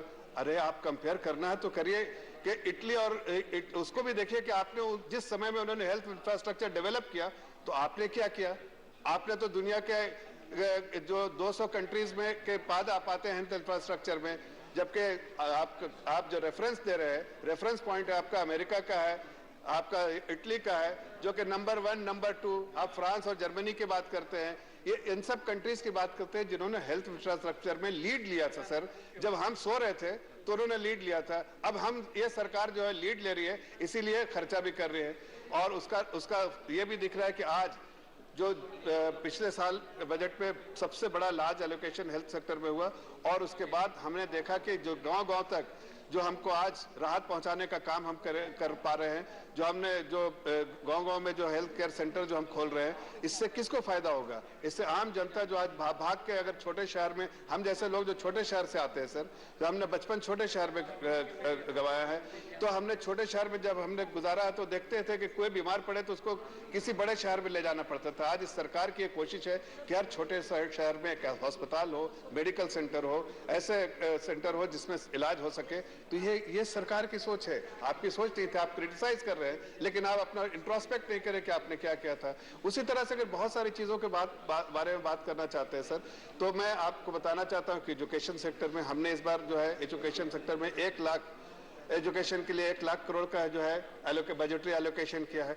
आप जरा 2014 में देख लीजिए आपका क्या बजटरी एलोकेशन था। आपका बजटरी एलोकेशन था नॉट इवन 50,000 करोड़। वहां से हम अपने 7 सालों में डबल कर दिया सर बजटरी एलोकेशन। आप इसलिए कि हम चाहते हैं कि गांव-गांव तक एजुकेशन में हर तरह का वो सपोर्ट मिले अपने आने वाली पीढ़ी को, ताकि वो पढ़ लिख के आगे बढ़ पाए। सर सबसे बड़ी इंपॉर्टेंट चीज है कि इस बजट में क्या है। इस बजट में लोग कह रहे हैं अनएम्प्लॉयमेंट की बात कर रहे हैं। साहब अनएम्प्लॉयमेंट कैसे ठीक होगा? आपने तो बार बार सीएमआई का डेटा, आपने हर जगह पे आप सीएमआई का डेटा बात करते हैं। जब आप सीएमआई का डेटा ले लीजिए, पिछले जो प्री कोविड लेवल और अभी ले लीजिए, तो आपको समझ में आएगा प्री कोविड लेवल में जो सिचुएशन थी उससे वापस आ गए। कोविड लेवल में जितने 24% जो अनएम्प्लॉयमेंट रेट था वापस आ गए, हम ठीक से आ गए हैं। और जब तेजी से इकोनॉमी बढ़ रही है और जब इस तरह का कैपिटल एक्सपेंडिचर जब हमने कमिट किया है कि हमारा फोकस क्या है सर, कि हम कैपिटल एक्सपेंडिचर करेंगे। आप कह रहे हैं कि डिमांड कंजम्पशन बढ़ेगी। कैसे डिमांड कंजम्पशन बढ़ेगा? सिर्फ पैसा बांट देने से, या कि परमानेंट सॉल्यूशन निकालना है? परमानेंट सॉल्यूशन कैसे निकलता है सर? जब आप इन्वेस्ट करेंगे, जब इंफ्रास्ट्रक्चर में फोकस करेंगे, इसलिए कि मल्टीप्लायर इफेक्ट है इसका जीडीपी पे। आप अगर चाहे ₹1 रुपया इन्वेस्ट करते हैं, तो अगर इंफ्रास्ट्रक्चर में करते हैं, रेल में करते हैं, तो 5-5.5% रुपये उसका नेशनल जीडीपी में कंट्रीब्यूशन होता है। इसलिए कि बैकवर्ड इंटीग्रेशन, फॉरवर्ड इंटीग्रेशन दोनों को लेते हुए आप रोड पे करते हैं तो 3-3.5 रुपए का होता है। उसी तरह से हमारे सरकार का फोकस और जॉब एम्प्लॉयमेंट क्रिएशन होता है। एग्रीगेट डिमांड जो बढ़ेगा, जब जैसे ही हम कैपेक्स जो अपना जिस तरह से शुरू होगा, तो जाहिर है एग्रीगेट डिमांड बढ़ेगा। डिमांड बढ़ेगा तो कंजम्पशन बढ़ेगा, कंजम्पशन बढ़ेगा तो प्राइवेट कैपेक्स शुरू होगा, प्राइवेट कैपेक्स शुरू होगा तो नौकरी और बढ़ेंगी। तो ये तो बिल्कुल वर्चुअस साइकिल है सर। हमारी सरकार ने उसको ध्यान रखते हुए किया है कि हम इस तरह की पॉलिसी लेकर आएंगे ताकि परमानेंट सोल्यूशन हमारे पुराने जो सरकारें रही हैं, उनकी सोच होती थी कि कुछ बांट दो, थोड़ा सा बांट दो, उनको छोड़ दो, उनकी स्थिति में छोड़ दो। लेकिन हमारी सरकार, हमारे आदरणीय प्रधानमंत्री जी की सोच है कि हम मजबूत बनाएंगे, हम एम्पावर करेंगे, हम हाथ थामेंगे, हम ऐसी सिचुएशन बनाएंगे, हम क्रिटिसिज्म से कतराएंगे नहीं, बल्कि हम उनको मजबूत करेंगे।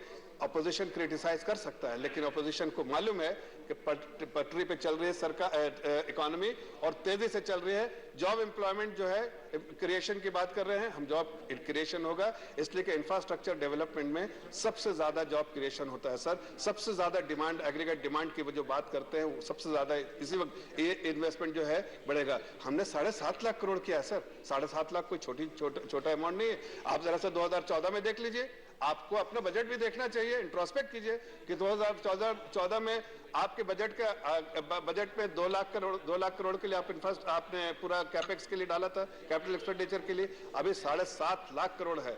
और उस वक्त के साथ देखिए सर, बजट जो जीडीपी का साइज आप 2014 में छोड़ा था जीडीपी का साइज 112 लाख करोड़ का। आज हमारी जीडीपी का साइज जो है, जीडीपी का साइज है 258 लाख करोड़ का। जो FY23 का जो बजट खत्म हो रहा है, वाइंड अप कीजिए सर। 5 मिनट, 3:15 है सर, 3:15 15 मिनट जो आपने दिया तो उसी में बोलूंगा। इसके बाद और एजेंडा है सर। बस 5 मिनट में, बस 5 मिनट। मैं अपनी बात संक्षेप में खत्म कर रहा हूं सर। मैं सिर्फ ये कहना चाह रहा हूं कि देखिए सर, इस बजट का जो either you will have to wind up now or you will speak tomorrow. नहीं सर, मैं वाइंड अप कर रहा हूं, 2 मिनट में वाइंड अप कर। तो in 1 minute you wind up. मेरे Because I have other business. No, don't. You address to the chair and listen to the chair. Sir, you have 1 minute to finish. Sir, I will conclude. I will conclude in 1 minute. I'll go to the another agenda. I'll conclude in 2 minutes, sir. Sir, okay. My final. I'm just concluding, sir. Sir, the focus of this budget is growth oriented. The government has very clearly committed large allocation, budgetary allocation for capex. That will ensure that there is enough job creation, there is enough demand, there is enough consumption, and obviously there will be a virtuous cycle for private investment as well. Sir इस दूसरी चीजें जो बहुत important इसमें focus रहा है sir कि हमारे जो चाहे वो रूरल सेक्टर हो, अगर रूरल डेवलपमेंट में देखें तो इस बार हमने I'm going to the other agenda now because the house has other business also. If you have not finished, you can finish it tomorrow. Well, I have not finished, sir. I've just started, but anyways. You can continue tomorrow. You can continue tomorrow. Will you? You can continue tomorrow. Sir, there is time constraint. Okay. So Okay, either you finish it now. Sir, if you give me 2-3 minutes, I'll finish it. Already there is no time. I cannot make another extension of the house. I'll have to take sense of the house. So please, you will speak tomorrow. So I'm going to the sir, I'm just concluding it, sir. I'm concluding it, sir. No, sir, not now. Now you'll speak tomorrow. Now special mention, Professor Manoj Kumar Jha. Don't have to read. Thank you, Honorable Vice Chairman, sir. It is with regard to demand to contain damage by arsenic contamination as a priority. The government must take action on it, ensure a speedy delivery of purified water under Jal Jeevan Mission, and rehabilitate the people affected by poisonous contamination. Table of the House, my special mention to address the anomaly in defense disability pensions. Thank you. Sri GVL Nasamara. Mention is about Lepakshi monuments, to give World Heritage status to the Lepakshi monuments. Thank you. And allocation of funds for conservation and promotion. Only you have to है कि देश का नाम केवल भारत हो, एक देश एक नाम। दुनिया में शायद भारत ही सा देश है जिसको आप लेकर दीजिए बस। जय धन्यवाद। श्री केसी Ramamurthy. The concern over wastage of food in the country, need for sensitizing people about the importance of food. Thank you. The House stands adjourned to meet at 11 hours. Tomorrow. So to meet at 10 hours on Thursday, the 10th February 2022. Thank you.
संसद TV की खास series 75 बरस 75 मुकाम में बात करेंगे हरित क्रांति की। 1943 में बंगाल में आए अकाल में करीब 30 लाख लोग भूख से मर चुके थे। इसका असर देश की आजादी के बाद तक पड़ा। हालांकि सरकार ने कृषि क्षेत्रों के विस्तार पर ध्यान तो दिया, पर जनसंख्या खाद्य उत्पादन की तुलना में बहुत तेजी से बढ़ रही थी। इसलिए उपज बढ़ाना पहली प्राथमिकता बन गया था। इसी पहल का नतीजा थी हरित क्रांति यानी ग्रीन रेवोल्यूशन, जो 1967 से 1977 के बीच अवतरित हुई। इसके प्रणेता थे डॉक्टर नॉर्मन बोरलॉग और भारत के डॉक्टर MS स्वामीनाथन। हरित क्रांति का मकसद भूख संकट को दूर करना, ग्रामीण एवं औद्योगिक विकास पर आधारित समग्र कृषि को प्रोत्साहित करना, आधुनिकीकरण और बुनियादी ढांचे का विकास करना, कृषि और औद्योगिक श्रमिकों को रोजगार देना और मजबूत तथा बेहतर पौध तैयार करना था। इसके तहत भारतीय कृषि को आधुनिक तौर तरीकों और प्रौद्योगिकी जैसे हाई यील्डिंग वैरायटी वाले बीज, ट्रैक्टर, सिंचाई सुविधाओं, कीटनाशकों और उर्वरकों के मार्फत एक औद्योगिक प्रणाली में परिवर्तित किया गया था। हरित क्रांति का फोकस गेहूं, चावल, ज्वार, बाजरा और मक्के पर था, जिसके उन्नत बीज भारतीय कृषि अनुसंधान परिषद ने तैयार किए थे। हालांकि लाभ मोटे तौर पर गेहूं को मिला था। 1978-79 में 131 मिलियन टन का अनाज उत्पादन कर भारत दुनिया के सबसे बड़े कृषि उत्पादकों में से एक के रूप में स्थापित हुआ था। खाद्यान्नों का आयात कम हुआ था, आत्मनिर्भरता बढ़ी थी, प्रति व्यक्ति खाद्यान्न उपलब्धता बढ़ी थी, किसानों की आय बढ़ी थी। हरित क्रांति ने बड़े पैमाने पर tractor, harvester, thresher, combine, diesel engine, electric motor और पंपिंग सेट जैसी मशीनों की मांग पैदा की थी। इसके अलावा रासायनिक उर्वरकों, कीटनाशकों और खरपतवार नाशकों की मांग में भी काफी वृद्धि हुई थी। साथ ही ग्रामीण श्रमबल की मांग में बड़ी वृद्धि हुई थी। ये हरित क्रांति की शानदार कामयाबी थी, जिसने भारत को दुनिया के अग्रणी कृषि देशों में स्थान दिलाया था और राष्ट्रीय खाद्य सुरक्षा के लक्ष्य को सफलतापूर्वक साधा था।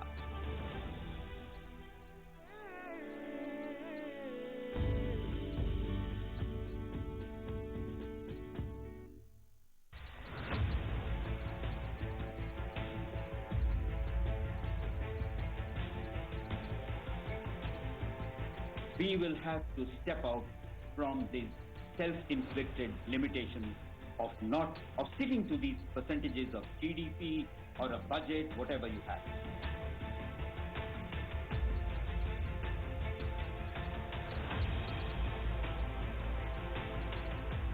In last few years, there has been a tremendous focus on Make in India as well as involvement of private sector.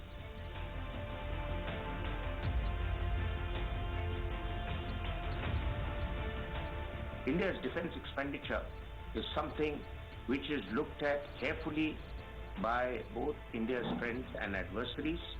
We have now come out in the open, as it were, after many years of hesitation, to start selling state-of-the-art lethal military technology. Watch our special presentation in The Defenders, only on Sunset TV.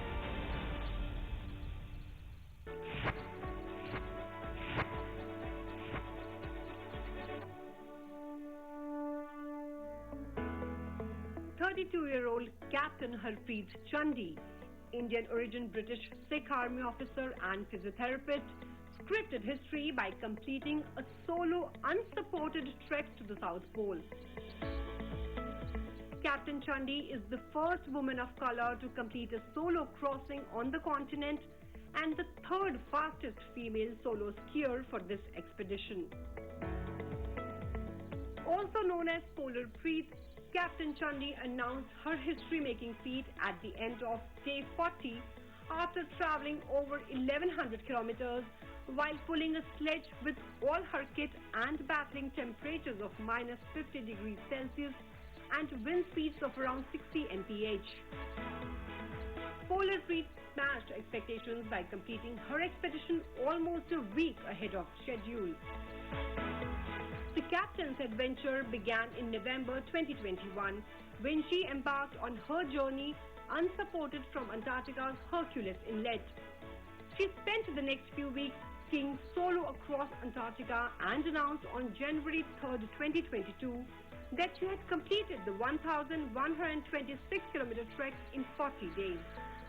The expedition had been expected to take between 45 and 48 days. As an endurance athlete, she has run marathons and ultra-marathons. As an army officer, she completed large-scale exercises and deployments in Nepal, Kenya, and most recently, a 6-month United Nations peacekeeping tour to South Sudan. As part of a medical regiment in the northwest of England, Captain Chandi's primary role is to organize and validate training for medics in the Army as clinical training officer. When I decided I wanted to go to Antarctica, I didn't know anything about the stats out there. I didn't know that I'd be the first woman of colour to do a solo expedition on the continent. And people have said to me, you don't look like a polar explorer. And I think it's really important to show the diversity and increase that diversity, just to show you that, you know, this is possible, and it doesn't matter where you come from, what your background is, you know, what you look like, that, you know, you can achieve something like this. A passion and expertise for tennis at an early age saw Preet move to the Czech Republic to attend Novak's tennis academy when she was just 16. Skiing across Antarctica from Hercules Inlet in just 40 days, 7 hours and 3 minutes, she clocked a daily average distance of around 27 kilometers. Her supplies weighed around 87 kgs, including the freeze-dried meals and a small cooker. Every day she skied for 11 hours each night, putting up her tent, melting snow to drink water, and cooking her freeze-dried dishes such as pork pasta. Music, especially the genre of Bhangra, and artists such as Diljit Dosanjh and Jay Sean kept her company. As part of training, she dragged around 2 large tires over the past few months for her polar training as a substitute for the heavy sledge she had been dragging along in Antarctica. In her blog, she dedicated one day of her expedition to her Babaji, or grandfather, who lived an incredible long life up to the age of 99. In one of her updates, Chandi mentioned that she was proud to be a woman of color and glad that she embarked on this mission. She recollected that it took a long time for her to embrace her roots and admire her skin color and the culture she belongs to. Currently based in London, she is completing her master's degree in sports and exercise medicine.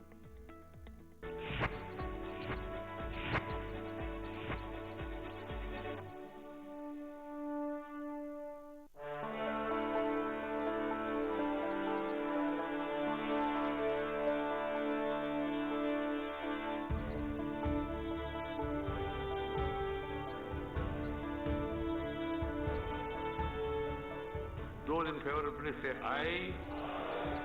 जो सदस्य विरोध में ना गए, I think the ayes have it. हवालों के पक्ष में हुआ, ayes have it. The bill is passed.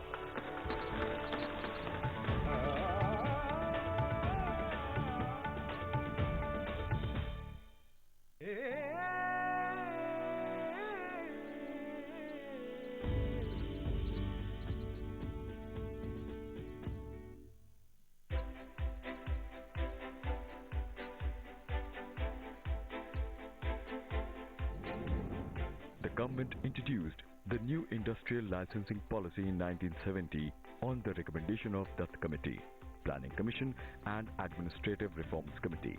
It divided industries into 4 parts. Core sector. This comprised of basic, critical and strategic industries such as atomic energy, cement, iron, steel, etc. to be exclusively developed under the public sector. The industries required the assets of rupees 5 crore or more. Middle sector. These industries required the investment of rupees 1 crore to rupees 5 crore. Non-core heavy investment sector or joint sector, which comprised of those core industries which required assets of rupees 5 crore. The licensed sector, in which investment was less than rupees 1 crore and was exempted from licensing requirements. The Industrial License Policy 1970 aimed at confining the role of large business houses to the core, heavy and export-oriented sectors while giving much-needed freedom to private sector. eliminating excessive concentration of power, providing greater opportunities to fresh entrants and the small entrepreneurs, restricting monopoly through enactment of the MRTP Act. It also envisaged that there will be a joint sector of enterprises comprising both public and private entrepreneurs, covering major projects in the core and heavy investment sectors. This critical initiative, through policy tools, strengthens the architecture of industrial growth in India in the years to come.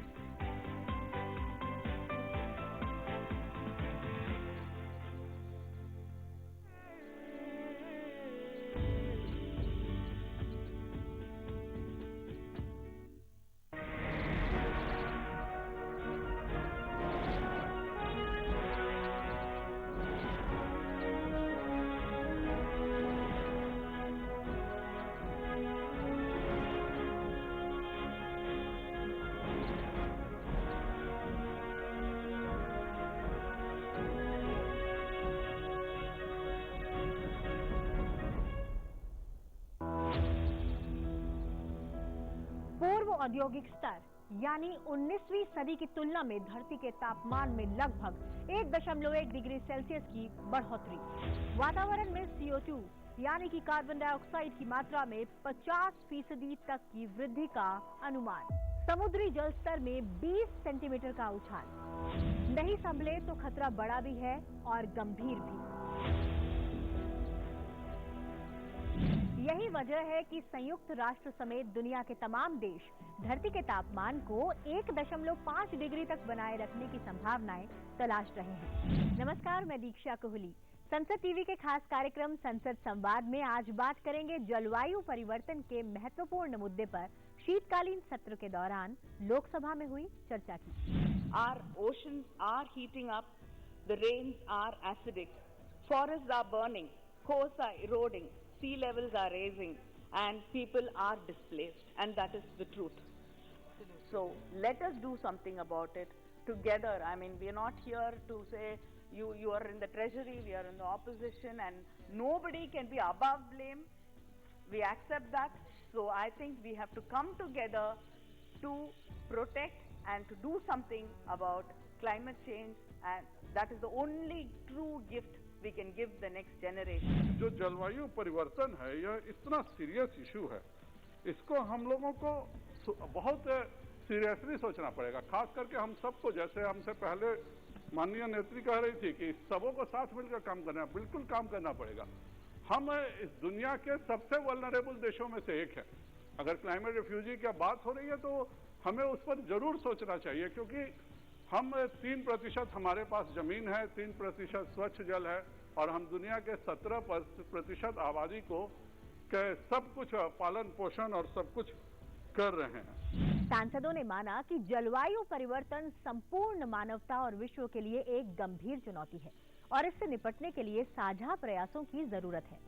चर्चा के दौरान सतत विकास, आर्थिक विकास और पर्यावरण संरक्षण के बीच समन्वय, ग्रीन हाउस गैसों के उत्सर्जन में कमी लाने, 2070 तक नेट जीरो लक्ष्य हासिल करने के समेत भारत की वैश्विक प्रतिबद्धताओं का भी जिक्र हुआ।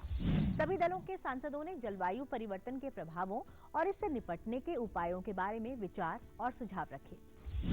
विपक्षी दलों ने कहा कि सरकार को जलवायु परिवर्तन के असर से निपटने के लिए कारगर कदम उठाने की जरूरत है और इस पर सभी को मिलकर विचार करना चाहिए। वहीं सत्ता पक्ष ने कहा कि भारत इस अहम वैश्विक चुनौती को लेकर पूरी तरह से सजग है और जलवायु परिवर्तन को लेकर सरकार की ओर से उठाए जा रहे कदमों की पूरे विश्व में सराहना हो रही है।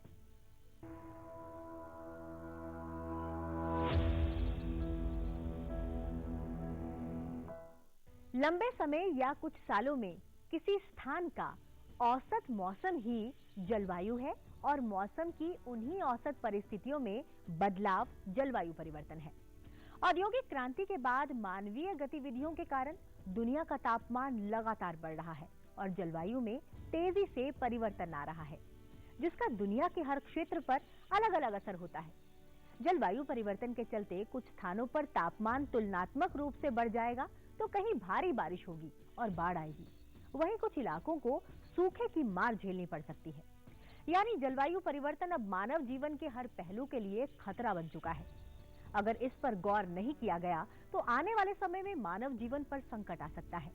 मानव समाज के आगे ये बड़ी चुनौती है, लेकिन इस चुनौती से निपटने के लिए कुछ संभावित समाधान भी हैं, जिन पर सामूहिक प्रयास किए जाने की जरूरत है। ये विषय पूरी मानवता के लिए अत्यंत महत्वपूर्ण है। जलवायु परिवर्तन मानव सभ्यता के अस्तित्व पर एक बड़ा संकट है, जिसको लेकर पूरा विश्व आज चिंतित है। हमारे लिए यह हर्ष का विषय है कि माननीय प्रधानमंत्री जी के नेतृत्व में भारत ने अनेक अंतर्राष्ट्रीय मंचों पर इस समस्या के समाधान के लिए अग्रणी भूमिका निभा रहे हैं।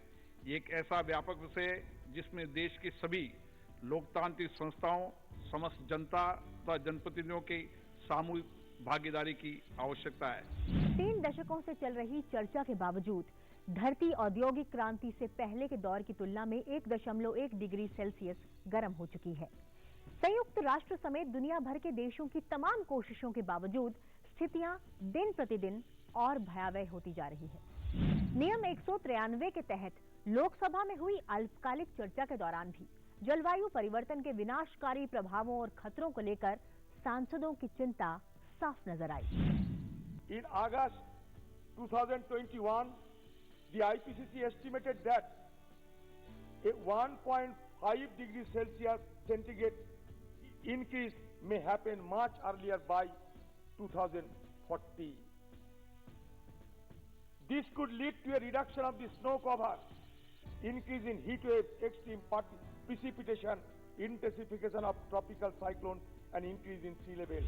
IPCC की वही रिपोर्ट है कि वो ग्लोबल टेम्परेचर जो बढ़ रहा है वो जहां 1880 से लेकर 2019 तक केवल 0.85% था, वो आज 1850 से 19 को लेकर के 21वीं सदी के अंत तक 1.5% सेल्सियस हो जाएगा। तो आने वाले दिनों में अगर 0.85 पे जिस तरह से पूरी दुनिया का क्लाइमेट चेंज हो रहा है, जिस तरह से पूरा इन्वायरमेंट एक चेंज हो रहा है और उसका इम्पैक्ट, उसका इफेक्ट हर कंट्रीज में आ रहा है। Depletion in the glaciers due to the global warming has resulted in the rise of sea level. We should expect frequent and intense heat waves, extreme rainfalls and erratic monsoons, as well as more and more cyclones, along with the other weather-related calamities in the coming decades, as indicated by a report released by IPCC. सदस्यों ने कहा कि औसत वैश्विक तापमान में बढ़ोतरी से ग्लेशियर पिघल रहे हैं, जिससे समुद्री जल स्तर बढ़ रहा है और दुनिया के कई देशों और शहरों के अस्तित्व पर गंभीर खतरा मंडरा रहा है। जलवायु परिवर्तन के फलस्वरूप ग्लेशियर के पिघलने के कारण विश्व का औसत समुद्री स्तर 21वीं शताब्दी के अंत तक 9 से 88 सेंटीमीटर तक बढ़ने की संभावना है, जिसमें दुनिया की आधी से आधी आबादी जो समुद्र से 60 किलोमीटर की दूरी पर रहती है, उन पर विपरीत प्रभाव पड़ेगा। यह पूरी मानव जाति के लिए एक काफी बड़ा खतरा है, जिसका भारत पर सीधा असर पड़ सकता है, खासकर जो समुद्री इलाकों पर अस्तित्व का संकट मंडराने लगा है। जलवायु परिवर्तन, इसके दुष्परिणामों के कारण विश्व के अनेक देशों का संसार के मानचित्र से अस्तित्व खत्म हो जाने की संभावना है और हो रहा है। समुद्री स्तर का लगातार बढ़ना प्राकृतिक आपदाओं का खतरा हो गया है। जलवायु परिवर्तन के कारण मानव जीवन पर अनेक प्रकार की आपदाएं आने की संभावनाएं बढ़ गई है। The global average temperature may rise to 3 degrees Celsius when the safety net is 1.5 degrees Celsius. Sir, it is an alarming situation. The IPCC report, Intergovernmental Panel on Climate Change, if it comes true, then it is very difficult for the globe to survive. सभी दलों के सांसद इस मुद्दे पर सहमत नजर आए कि जलवायु परिवर्तन के विनाशकारी प्रभाव पर रोक लगाने के लिए तुरंत प्रभावी कदम उठाए जाने चाहिए। सत्ता पक्ष के सांसदों ने स्कॉटलैंड के ग्लासगो में हुए 26वें संयुक्त राष्ट्र जलवायु परिवर्तन सम्मेलन यानी COP26 में प्रधानमंत्री नरेंद्र मोदी की पंचामृत घोषणा का जिक्र किया। सम्मेलन में प्रधानमंत्री नरेंद्र मोदी ने दुनिया भर के नेताओं को समझाया था कि इस चुनौती का सबसे बड़ा समाधान जीवन शैली में बदलाव है। सत्ता पक्ष के सांसदों ने कहा कि वर्ष 2070 तक भारत के नेट जीरो लक्ष्य हासिल करने के ऐलान का दुनिया ने स्वागत किया है और भारत इस दिशा में आगे भी बढ़ रहा है। जो माननीय प्रधानमंत्री जी ने पंचामृत की घोषणा की है वह अपने आप में ऐतिहासिक है और मैं माननीय मंत्री श्री भूपेंद्र यादव जी को धन्यवाद दूंगा कि विकसित देशों के प्रेशर के आगे नहीं झुकते हुए उन्होंने जो फेज डाउन की बात की वह पूरे के पूरे विकासशील देशों के ब्लॉक में भारत का पूरे दुनिया को भारत का मुरीद बना दिया।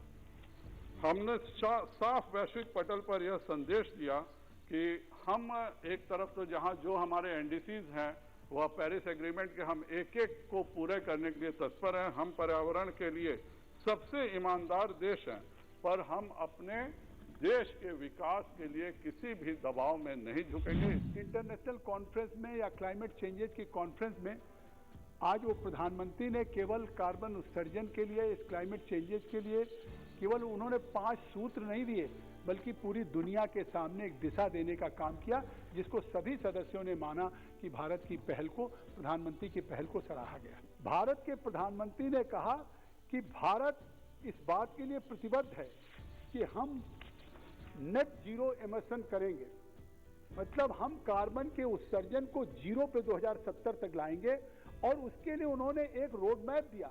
ये निश्चित तौर से अपने आप में एक संकल्प है, एक प्रतिबद्धता है। धरती के रक्षक की भूमिका में है भारत और COP26 में मोदी जी ने वास्तविक जमीनी पहल की है। यह पूरे विश्व के लिए परिवर्तनकारी है। हमारा देश इलेक्ट्रॉनिक वाहनों में सब्सिडी दे रहा है। दुनिया के कोई दूसरे देश इतनी बड़ी पहल नहीं कर रहे जो हमारे प्रधानमंत्री जी कर रहे हैं। एथेनॉल मिश्रण कर रहे हैं, सौर ऊर्जा को बढ़ावा दे रहे हैं, बैटरी निर्माण को बढ़ावा दे रहे हैं और इसमें अरबों डॉलर का निवेश हो रहा है। धनी देशों का रवैया ठीक नहीं है। मैं अपने इस बातचीत के चलते मैं कहना चाहता हूं कि 2009 में 100 अरब डॉलर की वार्षिक कोष की स्थापना की बात कही गई थी। आज 2020 तक यह लक्ष्य पूरा नहीं हुआ। विपक्ष ने भी माना कि COP26 में भारत की 5 प्रतिबद्धताएं जलवायु परिवर्तन के असर को कम करने से संबंधित पहलुओं के बारे में है और 2070 तक नेट जीरो उत्सर्जन हासिल करने की प्रतिबद्धता सराहनीय है, जो जलवायु परिवर्तन से निपटने को लेकर भारत की गंभीरता को दर्शाता है। This House should express its appreciation to Honorable Minister for Environment, Forest and Climate Change for tirelessly he and his team has worked on COP26. The outcomes demonstrate their effort. Honorable Prime Minister at COP26 expressed to intensify India's efforts to address the challenge of climate change by presenting to the world 5 nectar elements, Panchamrit of climate action by India. Therefore, today there is a need for climate justice and climate-friendly lifestyles to safeguard future generations and the planet from the impact of climate change. I am happy that our Honorable Prime Minister made a pledge to cut emissions in Paris, and we've also met our promise. I'm sure the increased promise in Glasgow, we are on the path to achieving that, and I hope we can all come together to prepare for our future generations. Not only that, our Prime Minister has made a commitment, like we all spoke about, to reduce carbon emissions by 1 billion tons by 2030, which I hope will be a reality. हालांकि ये भी सच है कि जलवायु परिवर्तन के खिलाफ लड़ाई में कई मोर्चों पर ईमानदारी का अभाव है। जहां गरीब और विकासशील देश अमीर देशों से अपने संकल्प पूरा करने को कहते रहे हैं, वहीं अमीर और विकसित देश अब तक ग्रीन क्लाइमेट फंड और क्लीन टेक्नोलॉजी ट्रांसफर का वादा भी पूरा नहीं कर पा रहे हैं। सांसदों ने विकासशील देशों का पक्ष रखने और जलवायु न्याय के मुद्दे को मजबूती से उठाने के लिए भी भारत की सराहना की। India deserves appreciation for raising the climate justice, but in the operational part, if you critically examine, it is not finding any place. India has to be better equipped in our negotiations. That is the suggestion. India has to protect its carbon space for the development of the country, but at the same time, we must not allow the rich who do most of the pollution to hide behind the poor.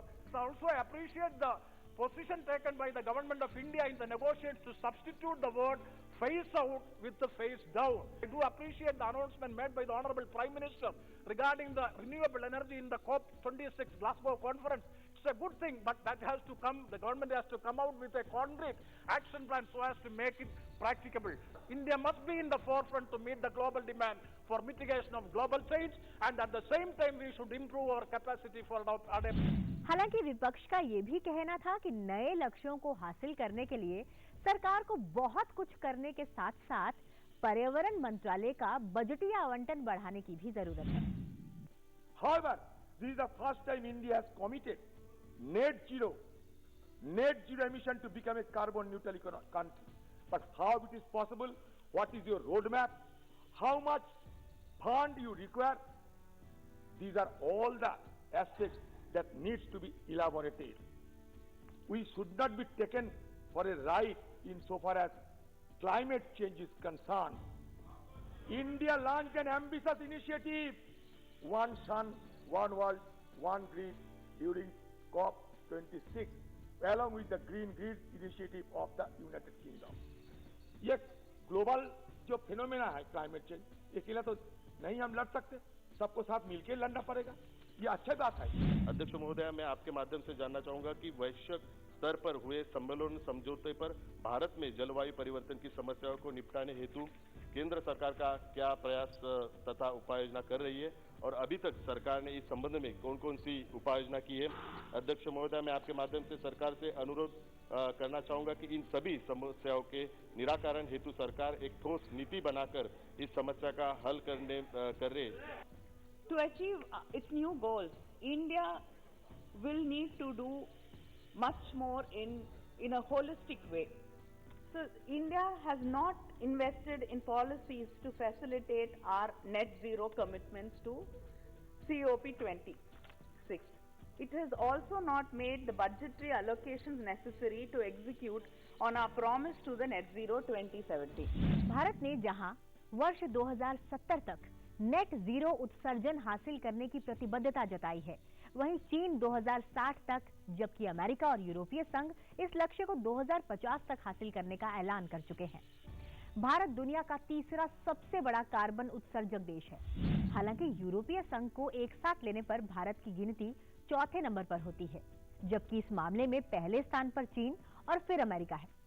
लेकिन जनसंख्या के हिसाब से भारत का प्रति व्यक्ति उत्सर्जन दुनिया के अमीर देशों के मुकाबले काफी कम है। चर्चा के दौरान सदस्यों ने स्वच्छ ऊर्जा का उत्पादन बढ़ाने पर जोर दिया ताकि जलवायु परिवर्तन पर वैश्विक प्रतिबद्धताओं को पूरा किया जा सके। We have to reduce the carbon footprint. Now, what was decided after the meetings held in different countries like the Kyoto, the Paris and Glasgow, that we have to shift towards renewable energy. And it is definitely a proud moment that India is fourth as far as renewable energy production is concerned. But there are countries who have done better. Denmark is 100% renewable energy. And also Germany is doing very well as far as renewable energy production is concerned. So we have to phase out or stop totally fossil fuel and go towards renewable energy production. If the government is serious about tackling carbon emissions, then why is it that the government progress on increasing energy efficiency for existing power generation? And what is the government's progress on increasing energy efficiency on existing power generation? My second point is that we are simply not investing enough funds in our climate change mitigation initiatives.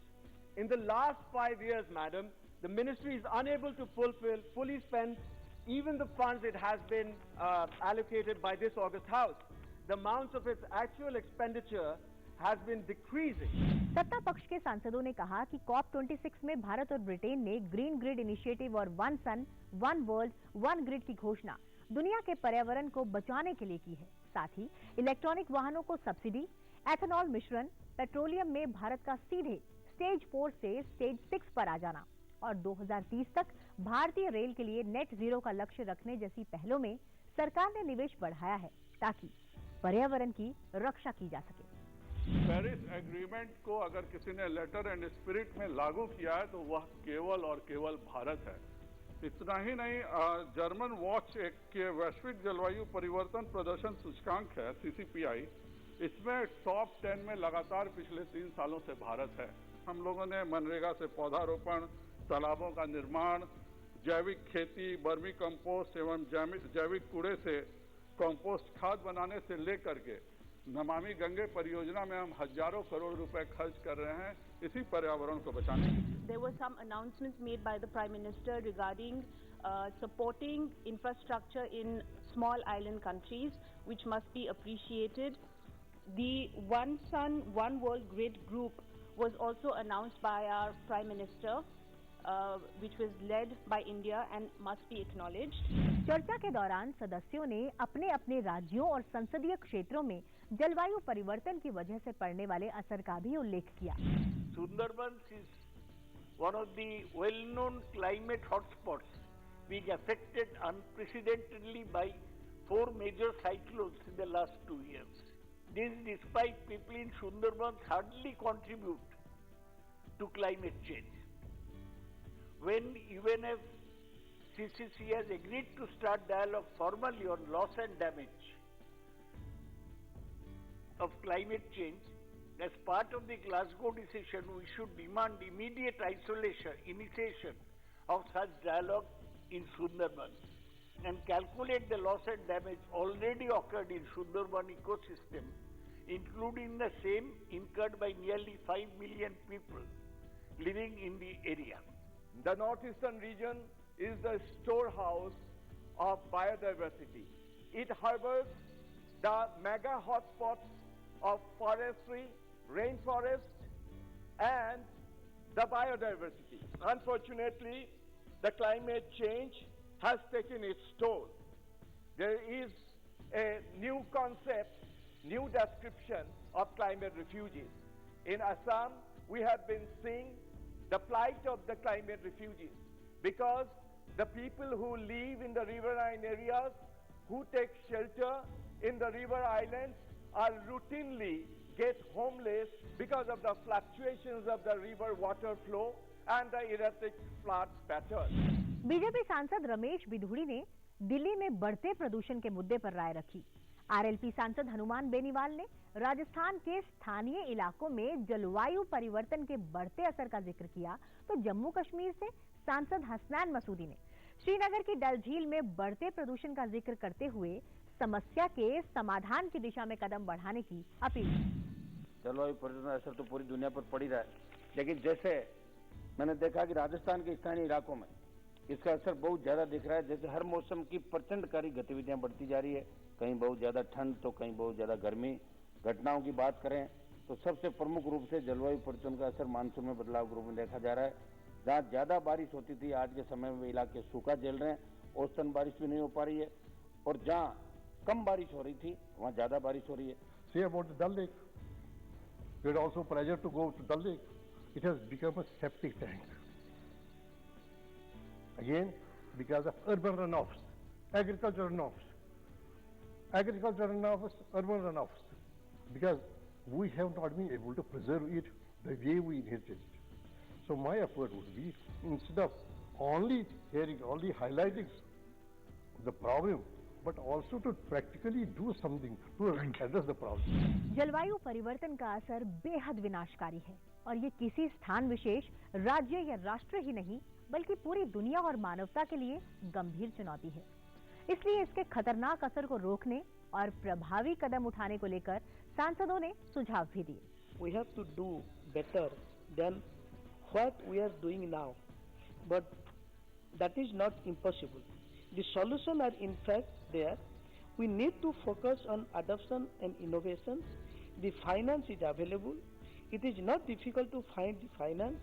It is about creating a narrative of hope and positivity and creating that compact of partners who really want to do something meaningful and are not just in it for a fast buck. Otherwise, in some years, the planet as we know it won't exist. अगर हम जलवायु परिवर्तन के बुरे परिणामों से बचना चाहते हैं तो हमें अपने क्रियाकलाप पर ध्यान देते हुए तापमान वृद्धि के कारणों को नियंत्रित करने के बारे में ठोस कदम उठाने चाहिए। ऐसे उपाय अपनाने चाहिए जिससे ताप वृद्धि धीमी हो।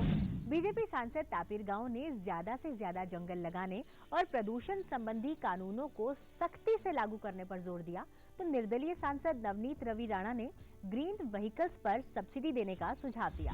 राइट फ्रॉम चाइल्डहुड इस देश के लोगों को हमको सिखाना पड़ेगा। स्कूल कार्यक्रम में एनवायरमेंट प्रोटेक्शन को हम अप टू यूनिवर्सिटी लेवल तक हर बच्चों को ये जानने देना है कि आने वाला कल हमारा कितना खतरनाक है। If we do not preserve, if we do not protect this environment, Adivasi जहाँ है वहाँ जंगल है, वन है, इससे भी इस कल्चर को हम लोग को डेवलप करना पड़ेगा कि एनवायरमेंट को कैसे प्रोटेक्ट किया जाए। सर, हमारा कानून को सब करना पड़ेगा। We have to give more feeders to our central pollution board and आपका हर प्रदेश में जो स्टेट पोल्यूशन बोर्ड को। पेट्रोल डीजल से चलने वाली गाड़ियों से सड़कों पर भारी मात्रा में पोल्यूशन बढ़ रहा है, जो हमारे हेल्थ के लिए हानिकारक है। उसके कारण कई तरीके की बीमारियां बढ़ रही है। इसलिए मेरी केंद्र सरकार को एक सुझाव है, electric vehicle, CNG vehicle, solar vehicle पर भारी सब्सिडी देकर नागरिकों का ध्यान आकर्षित करना चाहिए, जिससे पेट्रोल डीजल की गाड़ियों की जगह पोल्यूशन फ्री व्हीकल खरीदें और पोल्यूशन मुक्त ये करा जाए। चर्चा प्रकृति, धरती, पर्यावरण को बचाने की हो रही थी, तो इस दौरान कुछ सांसदों ने कविता के माध्यम से भी अपनी भावनाओं को व्यक्त किया। I want to quote few lines of the famous poem of Srimati Sugata Kumari, you know. Urutai nadam mama kammakku vendi, urutai nadam mama kumakkalku vendi, urutai nadam mama cheru kiligalku vendi. Sir, let us plant a seed for our mother, let us plant a seed for our children, let us plant a seed for the lovely birds, let us protect the nature. प्रकृति शायद कुछ कहना चाहती है। ये हवा की सरसराहट, ये पेड़ों पर फुदकते चिड़िया की चहचहाहट, ये समुंदर की लहरों का शोर, ये बारिश में नाचते सुंदर मोर, कुछ कहना चाहती है हमसे ये प्रकृति शायद कुछ कहना चाहती है। ये खूबसूरत चांदनी रात, ये तारों की झिलमिलाती बरसात, ये खिले हुए सुंदर रंग बिरंगे फूल, ये उड़ते हुए धूल, कुछ कहना चाहते हैं हमसे ये प्रकृति शायद कुछ कहना चाहती है। ये नदियां की कलकल, ये मौसम की हलचल, ये पर्वत की चोटियां, ये झिंगुर की सीटियां, कुछ कहना चाहती है हमसे ये प्रकृति शायद कुछ कहना चाहती है। नमस्कार। हालांकि सदन में इस मुद्दे पर चर्चा पूरी नहीं हो पाई। लोकसभा अध्यक्ष ओम बिरला ने बताया कि जलवायु परिवर्तन के महत्वपूर्ण मुद्दे पर चर्चा अगले सत्र में भी जारी रहेगी। चर्चा के साथ साथ प्रयास भी जारी रहने चाहिए, और वो भी ईमानदार प्रयास। विकसित और विकासशील देशों में एक स्पष्ट साझी समझ का विकसित होना किसी भी सफलता की प्राप्ति के लिए आवश्यक है। वहीं समस्या की पहचान, आकलन, बेहतर समन्वयन और प्रबंधन से जुड़ी चुनौतियों की निगरानी भी आवश्यक है, ताकि आने वाली पीढ़ी को जलवायु परिवर्तन के होने वाले गंभीर परिणामों से सुरक्षित रखा जा सके और दुनिया को बचाया जा सके।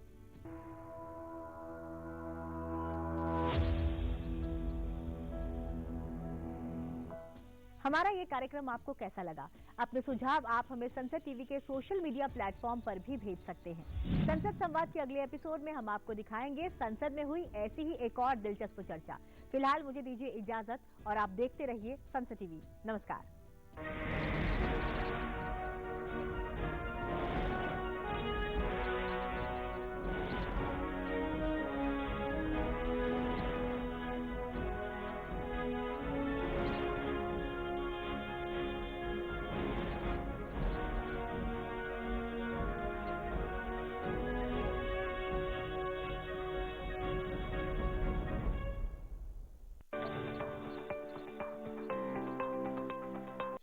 संसद की प्रक्रिया। हमारी संसद की इस कड़ी में आज चर्चा उन प्रक्रियाओं की जिन्हें आप बार बार सुनते हैं। आज बड़ी ही आसान भाषा में हम आपको इस बारे में बताने जा रहे हैं। सबसे पहले स्थगन, एडजर्नमेंट। स्थगन एक निश्चित समय के सदन की कार्यवाही को निलंबित कर देता है, जो घंटे, दिन या सप्ताह का हो सकता है, लेकिन वो तय होता है। सदन की कार्यवाही को स्थगित करने की शक्ति सदन के पीठासीन अधिकारी के पास होती है। सदन की कार्यवाही आज दिनांक 12 बजे तक के लिए स्थगित की जाती है। अनिश्चितकाल के लिए स्थगन, एडजर्नमेंट सिने दिया, मतलब अनिश्चितकाल के लिए संसद की कार्यवाही को समाप्त करना। दूसरे शब्दों में, जब सदन कार्यवाही की दोबारा बैठक के लिए कोई दिन या समय सुनिश्चित न हो, उसे ही अनिश्चितकाल के लिए स्थगन कहते हैं। सभा की कार्रवाई अनिश्चितकाल के लिए स्थगित की जाती है।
माननीय सभासदों, माननीय अध्यक्ष जी,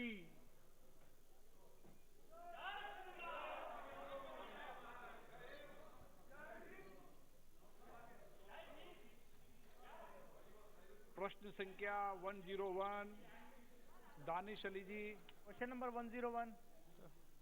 The answer is laid on the table. माननीय सदस्य सर, मैंने BSNL के रिगार्डिंग सवाल किया था मंत्री जी से, जवाब मिला है, जिसको आजकल मतलब हम गर्व करते थे BSNL पर, लेकिन आज तो ऐसा हो गया है कि BSNL का मतलब भाई साहब नहीं लगेगा। आदरणीय प्रधानमंत्री जी ने रेड फोर्ट से कहा था कि 6 लाख गांवों में ऑप्टिकल फाइबर बिछाया जाएगा, जो गांवों को इंटरनेट से जोड़ा जाएगा। लेकिन सर, स्थिति जो है बहुत खराब है। हम भी जब दिशा की बैठक में रिव्यू करते हैं तो गांवों में अभी तक इंटरनेट पहुंचा नहीं है। मैं मंत्री जी से, माननीय मंत्री जी से आपके माध्यम से पूछना चाहूंगा, क्या सरकार ने BSNL के एसेट्स का कोई मूल्यांकन किया है? नंबर 1। नंबर 2, क्या जो BBNL ने जो ऑप्टिकल फाइबर बिछाने का काम किया है वो कितने % हो गया है? एक जो प्रक्रिया में कुछ प्राइवेट प्लेयर्स को अब आगे ऑप्टिकल फाइबर बिछाने का काम देने की क्या बात है? क्या ऐसा कुछ अराउंड 30,000 करोड़ का टेंडर जो है आप फ्लोट कर रहे हैं?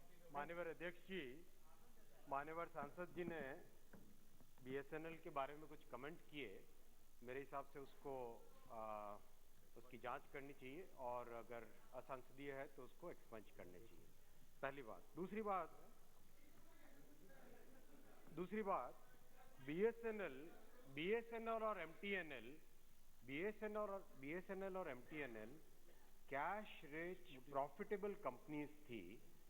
2004 में जब एनडीए सरकार ने यूपीए सरकार को ये दोनों कंपनी सौंपी, तब कैश रिच प्रॉफिटेबल कंपनीज थी। उसके बाद में वो कंपनीज क्यों ऐसी परिस्थिति में आई, वो जो लोग आज उस तरफ बैठे हैं वो उनको जवाब देना चाहिए।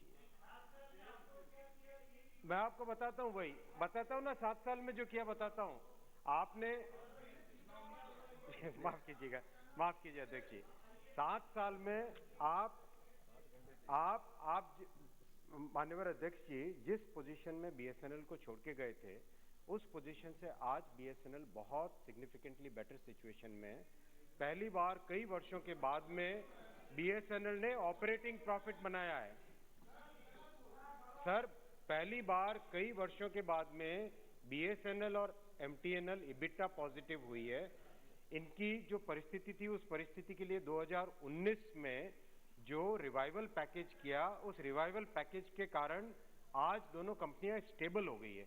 और माननीय अध्यक्ष जी, मुझे बहुत हर्ष के साथ कहना है कि माननीय प्रधानमंत्री जी ने इस बजट में बीएसएनएल एमटीएनएल के फर्दर ग्रोथ के लिए 45,000 करीब 45,000 करोड़, एग्जैक्टली 44,720 करोड़ का एलोकेशन किया है।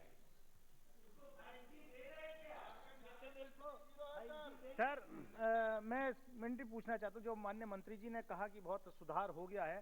सर, मेरा खुद एनसीआर में, मेरा हापुड़ में जो एज एन एमपी कनेक्शन मिलता है, वो पिछले 2.5 साल से नहीं काम कर रहा।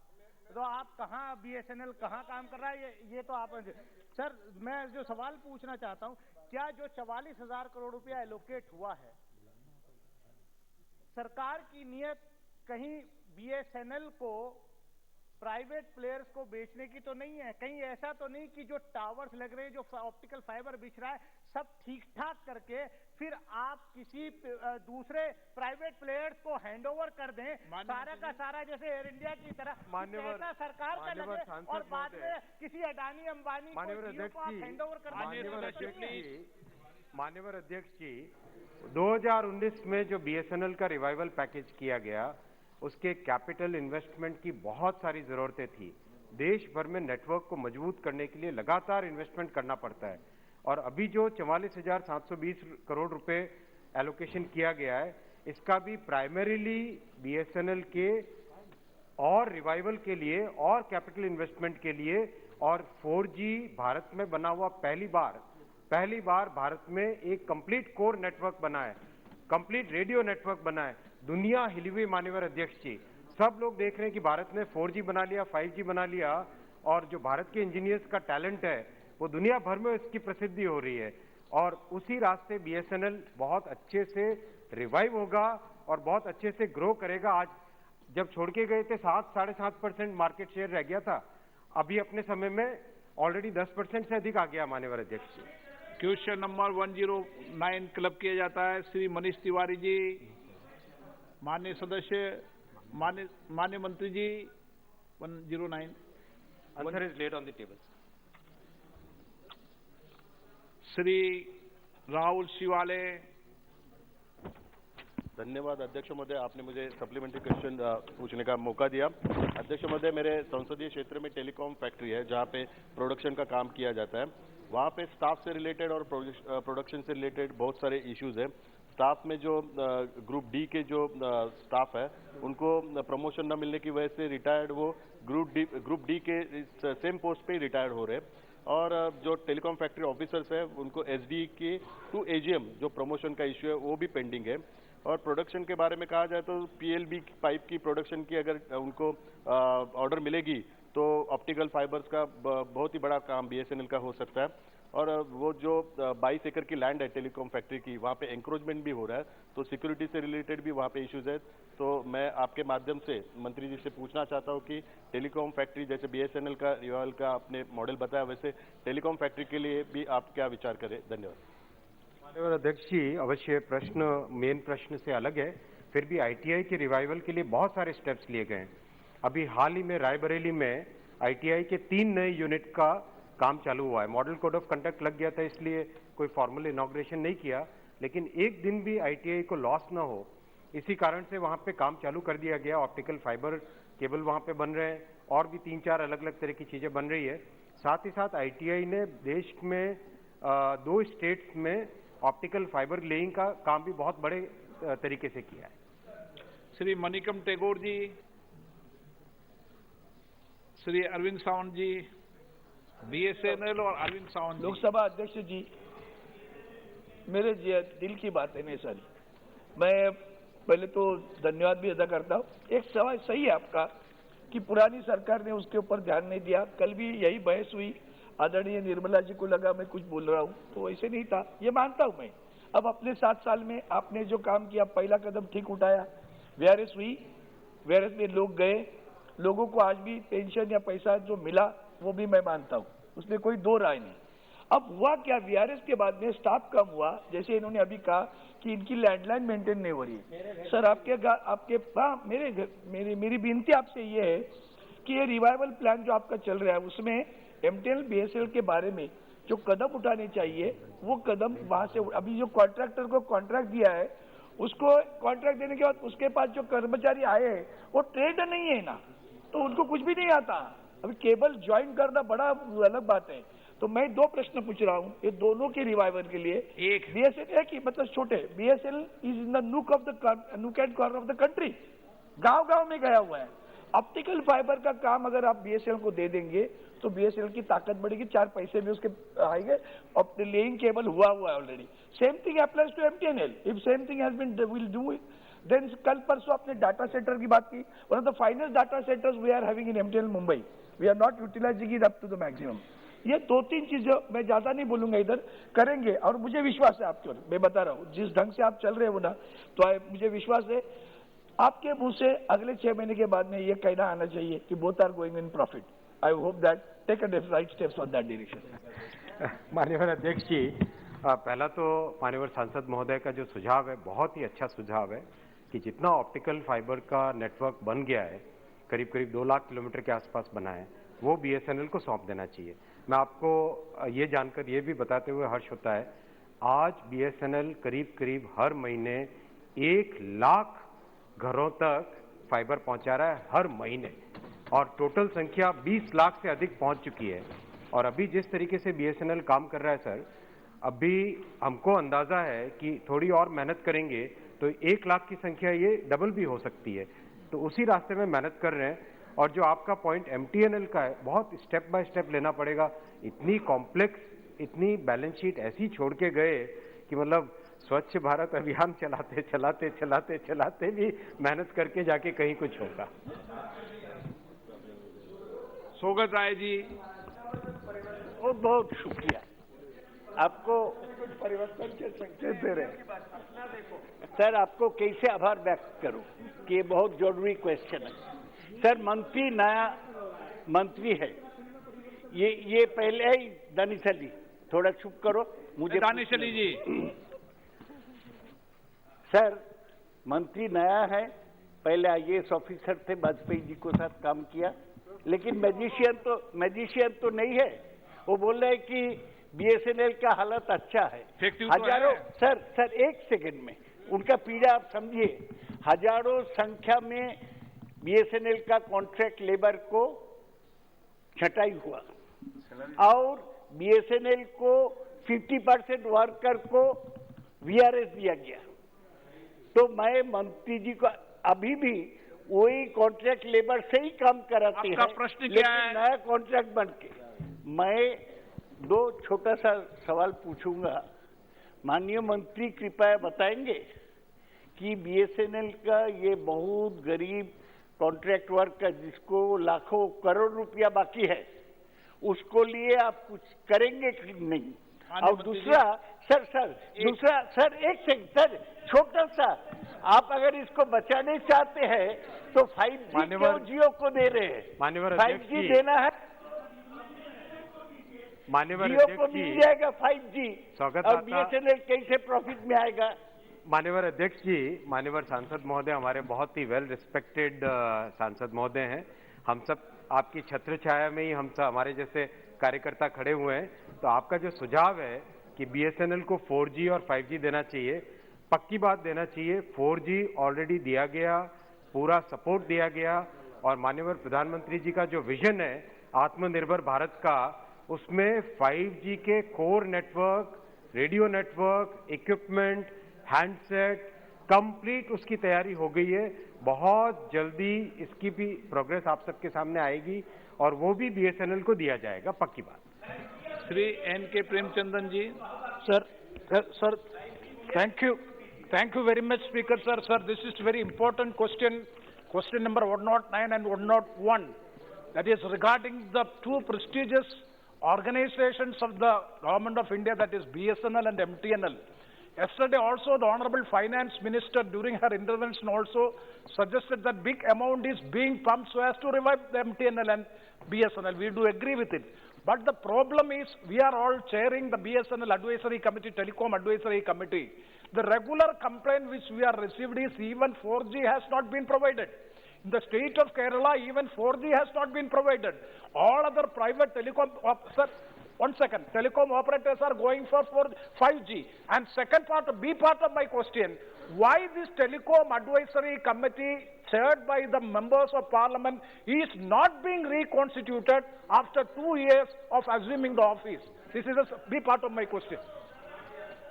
माननीय सांसद महोदय ने जो प्रश्न पूछा है, आप जिस साइड बैठे हो साहब, आपको इसका जवाब अपने आप होना चाहिए।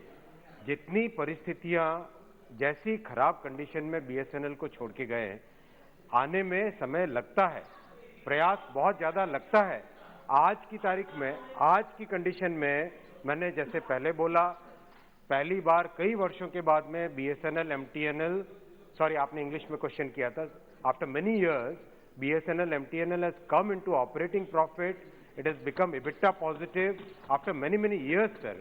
4G has been given to BSNL. The rollout will happen in this year. This is something on which all of us are trying. There is no magician, जैसा कि स्वागत दादा ने बोला, but हमारे नियत साफ है, हमारे प्रयास में कहीं कोई कमी नहीं है। Question number 102 Ram Mohan Naidu ji. अध्यक्ष महोदय 102, प्रश्न 102। माननीय मंत्री जी, क्वेश्चन नंबर सभा पटल पर रखा है। माननीय सदस्य। धन्यवाद अध्यक्ष महोदय। मैं माननीय मंत्री जी से पूछना चाहता हूं, जो कोटिपल्ली नरसापुर रेलवे लाइन है, ये हमारे राज्य के लिए, स्पेशली अमलापुरम एरिया के लिए बहुत ही महत्वपूर्ण है सर। ये 2000 साल में हमारे सदन के पूर्व अध्यक्ष जी माननीय बालयोगी जी का सपना था, और उनके समय, उनके मेहनत से ये सैंक्शन भी उस टाइम हुआ।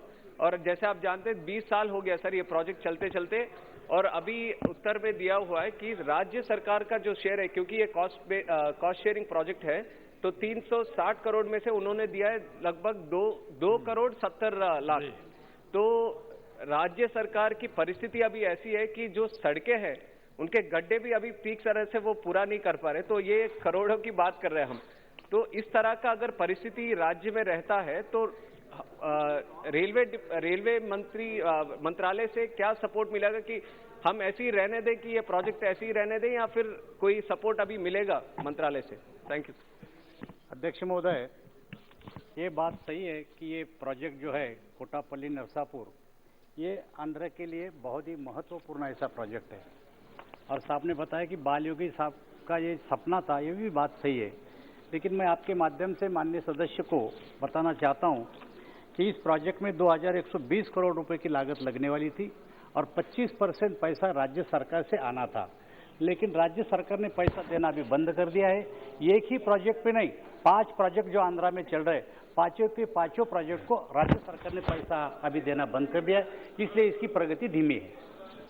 Honourable member supplementary. दूसरा सवाल है सर, इसलिए अब तो इसका तो कुछ कर ही नहीं सकते जब तक राज्य सरकार पैसे नहीं दे।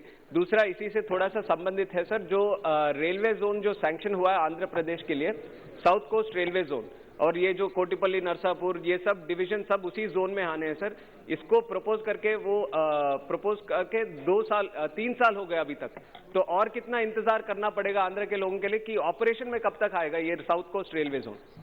अध्यक्ष महोदय, ये प्रश्न इस प्रश्न से संबंधित नहीं है, लेकिन मैं माननीय सदस्य की जानकारी के लिए बता दूंगा कि सरकार ने इस पे कार्यवाही ऑलरेडी शुरू कर दी है। ओएडी की नियुक्ति इस पर हुई है और बहुत ही जल्दी ये काम शुरू हो जाएगा। Shri मरगनी Bharat ji. Sir, thank you, sir, for the supplementary question. As the member is raising this point, I do agree with that, sir. But one point, when the government of India has to give us the, where is the revenue deficit, is lot of revenue deficit is there from the government of India. I request through you, sir, to revise the cost estimates, and the cost sharing has to be borne by the government of India.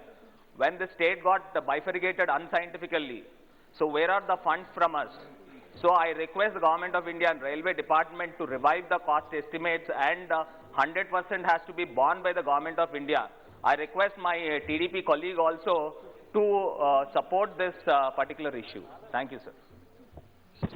अध्यक्ष महोदय, जब तेलंगाना और आंध्रा का विभाजन हुआ उस समय वो राज्य का प्रश्न है कि ये रास्ता जिस राज्य के अंतर्गत आएगा उस राज्य ने इसका जो भी लागत उसके है वो देना चाहिए।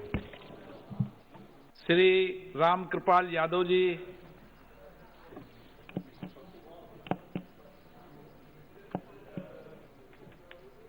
मेरा प्रश्न बिहार से है सर।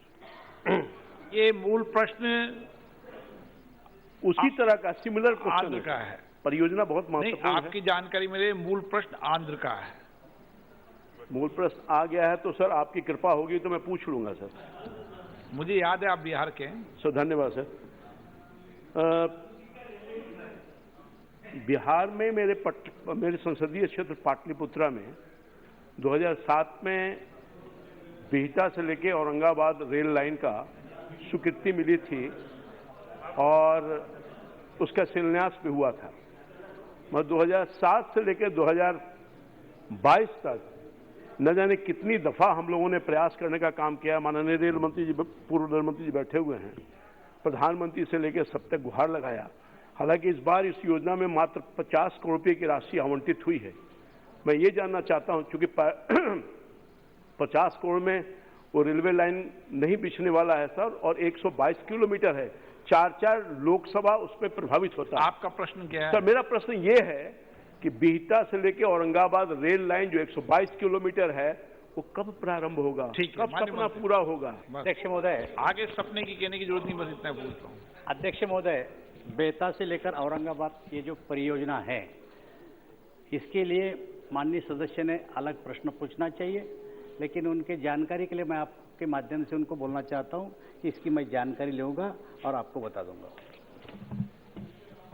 03 श्री ए गणेश मूर्ति। माननीय मंत्री जी, क्वेश्चन नंबर 103 माननीय मंत्री जी।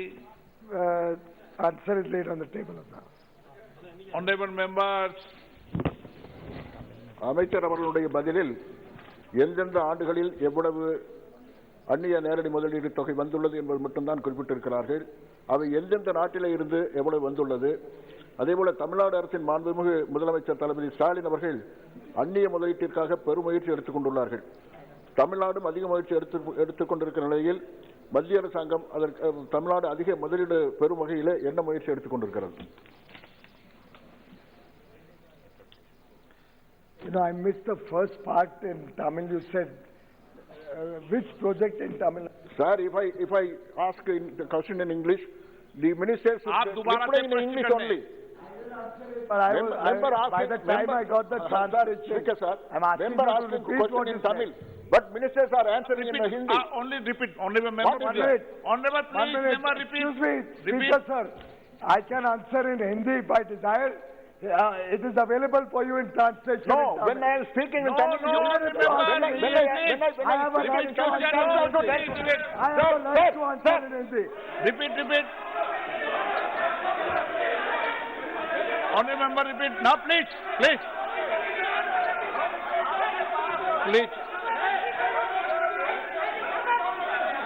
माननीय मेंबर प्लीज। माननीय मंत्री जी माइक को खोल रहे थे, उन्होंने क्वेश्चन पूछा, एकदम तमिल में, उनको पता नहीं था तमिल में क्वेश्चन पूछेंगे। Honourable member please repeat. No, अरे आप बैठे। आपको किसने मौका दिया? Please honourable member, please please please बैठिए। Honourable member, please repeat. Sir, I have given notice in the notice office. Okay, no problem. I allow repeat. Hello? Honorable, repeat question. Repeat. மாண்புமிகு அமைச்சர் அவர்கள் தந்திருக்கிற பதிலிலே ஒவ்வொரு ஆண்டும் எவ்வளவு தொகை அந்நிய நாட்டு முதலீட்டு தொகை வந்திருக்கிறது என்பது குறிப்பிட்டிருக்கிறார். ஆனால் எந்தெந்த நாட்டிலிருந்து எவ்வளவு தொகை வந்திருக்கிறது என்பது குறிப்பிடவில்லை. அதேபோல தமிழ்நாடு அரசின் மாண்புமிகு முதலமைச்சர் தளபதி ஸ்டாலின் அவர்கள் அந்நிய முதலீட்டிற்கு பெரும் முயற்சி எடுத்துக் கொண்டிருக்கிறார். தமிழ்நாடும் அதிக முயற்சி பெறும் வகையில் ஒன்றிய அரசு என்ன முயற்சி எடுத்துக் கொண்டிருக்கிறது?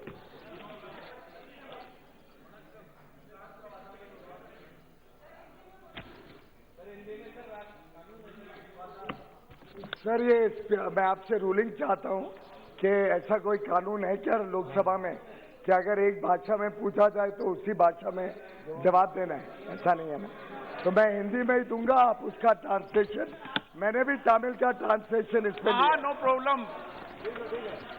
केंद्र सरकार प्रतिबद्ध है, I am conduct to Hindi. केंद्र सरकार प्रतिबद्ध है कि एफडीआई को भारत में और ज्यादा बड़े पैमाने पर लाया जाए। प्लीज एक मिनट माननीय मंत्री जी, please sir, no, I have already given my. आप मंत्री जी आपको जवाब दे रहे हैं, आप ये लगा लो, ये ठीक है।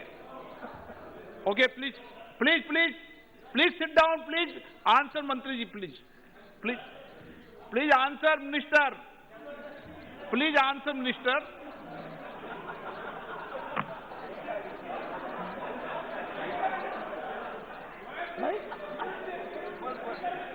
भारत सरकार प्रतिबद्ध है कि भारत में निवेश विश्व से लाया जाए, जो सुविधाएं देने। No order answer, no problem.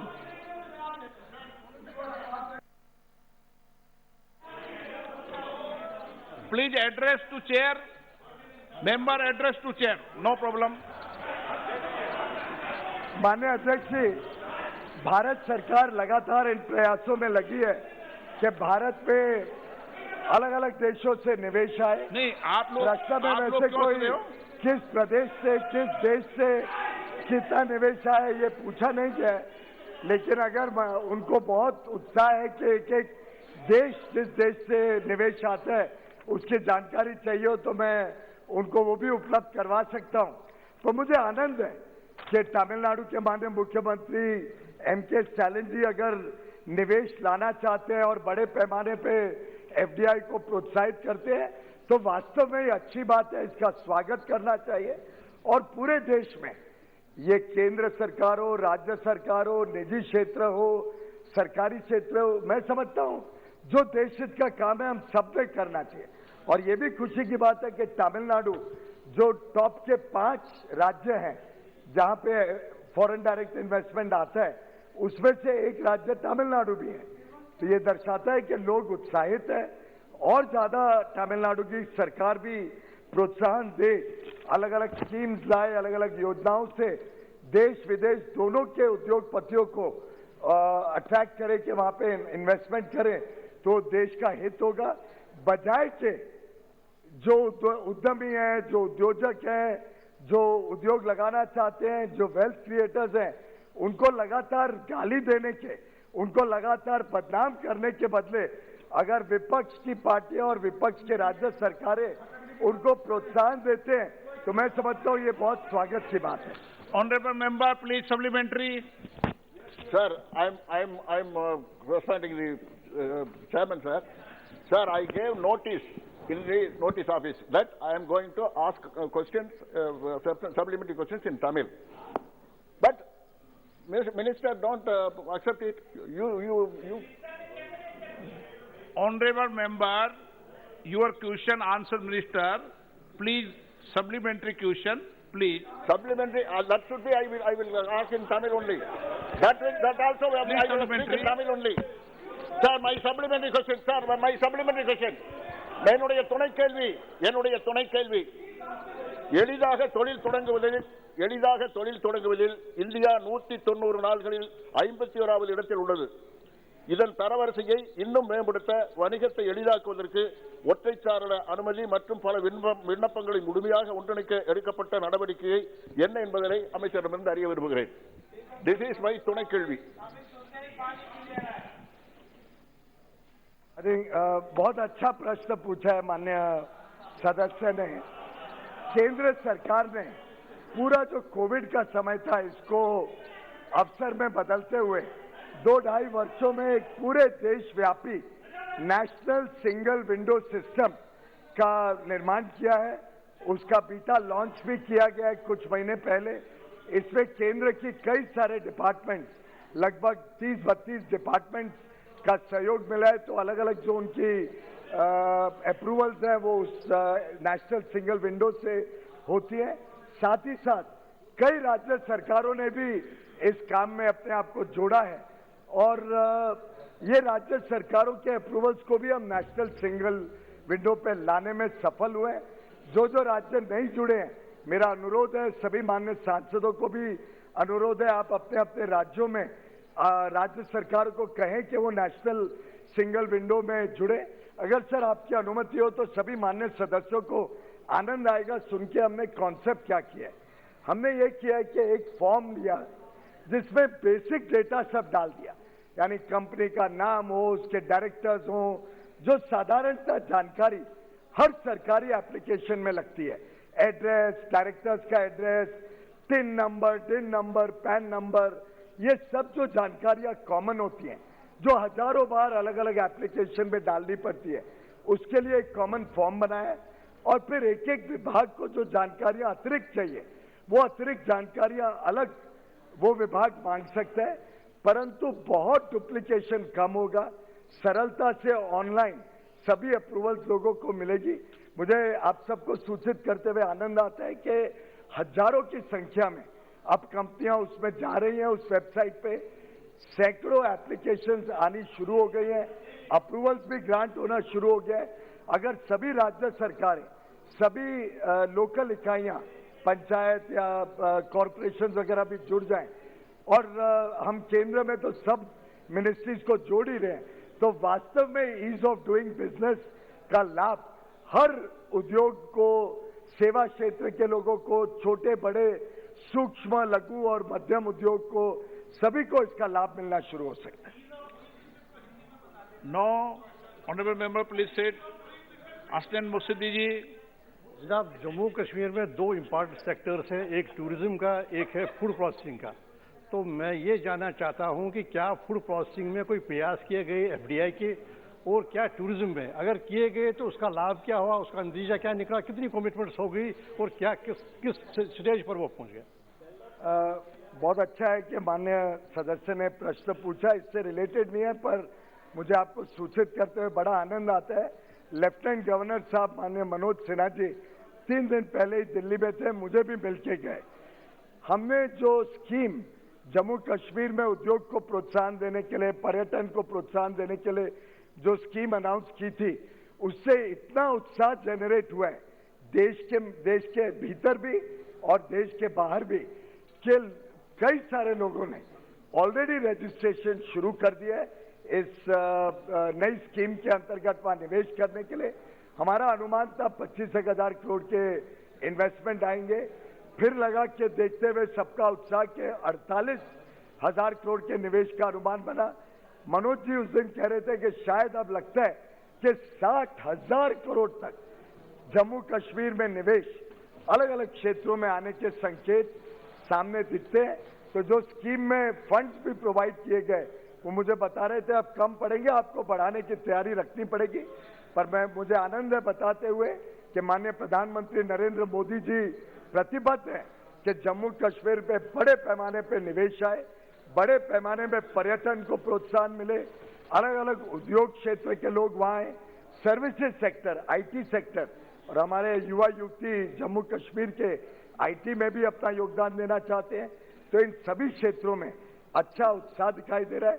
विदेश से भी निवेश के लिए मैं स्वयं जब श्रीनगर में था तो डीपी वर्ल्ड जो यूएई की नामी कंपनी है उसने एमओयू साइन किया जम्मू कश्मीर सरकार के साथ एक बड़ा फूड पार्क बनाने के लिए। हाल में ही एलजी साहब ने मुझे बताया कि एक और यूएई की कंपनी लगभग 5 लाख फुट का एक बड़ा वहां पे शॉपिंग के लिए मॉल बनाना चाहती है। तो देश विदेश दोनों से अच्छा निवेश आने के संकेत जम्मू कश्मीर नंबर 104 श्री सीपी जोशी जी। बदल पर रख दिया गया। श्री गणेश सिंह जी। माननीय अध्यक्ष महोदय, मैं आपके माध्यम से माननीय मंत्री जी से जानना चाहता हूं कि पूरे देश में जितनी सरकारी खरीदी हो रही है एमएसपी के माध्यम से, उसके भंडारण की कमी देखी जाती है और सालों लाखों मीट्रिक टन अनाज सड़ रहा है। जिस राज्य मध्य प्रदेश से मैं आता हूं, वहां पर राज्य सरकार ने अपने प्रयासों से भंडारण की व्यवस्था की है और एफसीआई जो खरीदी करती है उस अनुपात में भंडारण की कमी है। मैं माननीय मंत्री जी से जानना चाहता हूं कि ये भंडारण की जो कमी है इसको कब तक पूरा किया जाएगा और किन किन राज्यों में कितने कितने भंडारण की आवश्यकता है। जहां तक माननीय सदस्य श्री गणेश जी ने प्रश्न किया है, यूँ तो राजस्थान से जुड़ा विशेष प्रश्न है, फिर भी उन्होंने मध्य प्रदेश के बारे में भी बताने का कहा है, तो जरूर उनको हम मिलकर बताएंगे। जहाँ तक उद्देश्य सरकार का जो उन्होंने कहा भंडारण के बारे में, तो भारत सरकार पूरी तरह से भंडारण की क्षमता को बढ़ाने के लिए लगातार तत्पर रही है। और आपकी जानकारी के लिए कि एक 22 की स्थिति के अनुसार भारतीय खाद्य निगम पूरे देश में जहां तक खाद्यान्नों के भंडारण की क्षमता को है 2199 गोदामों को स्वामित्व वाले और किराया दोनों उसका प्रचालन करने का सरकार ने वो किया है।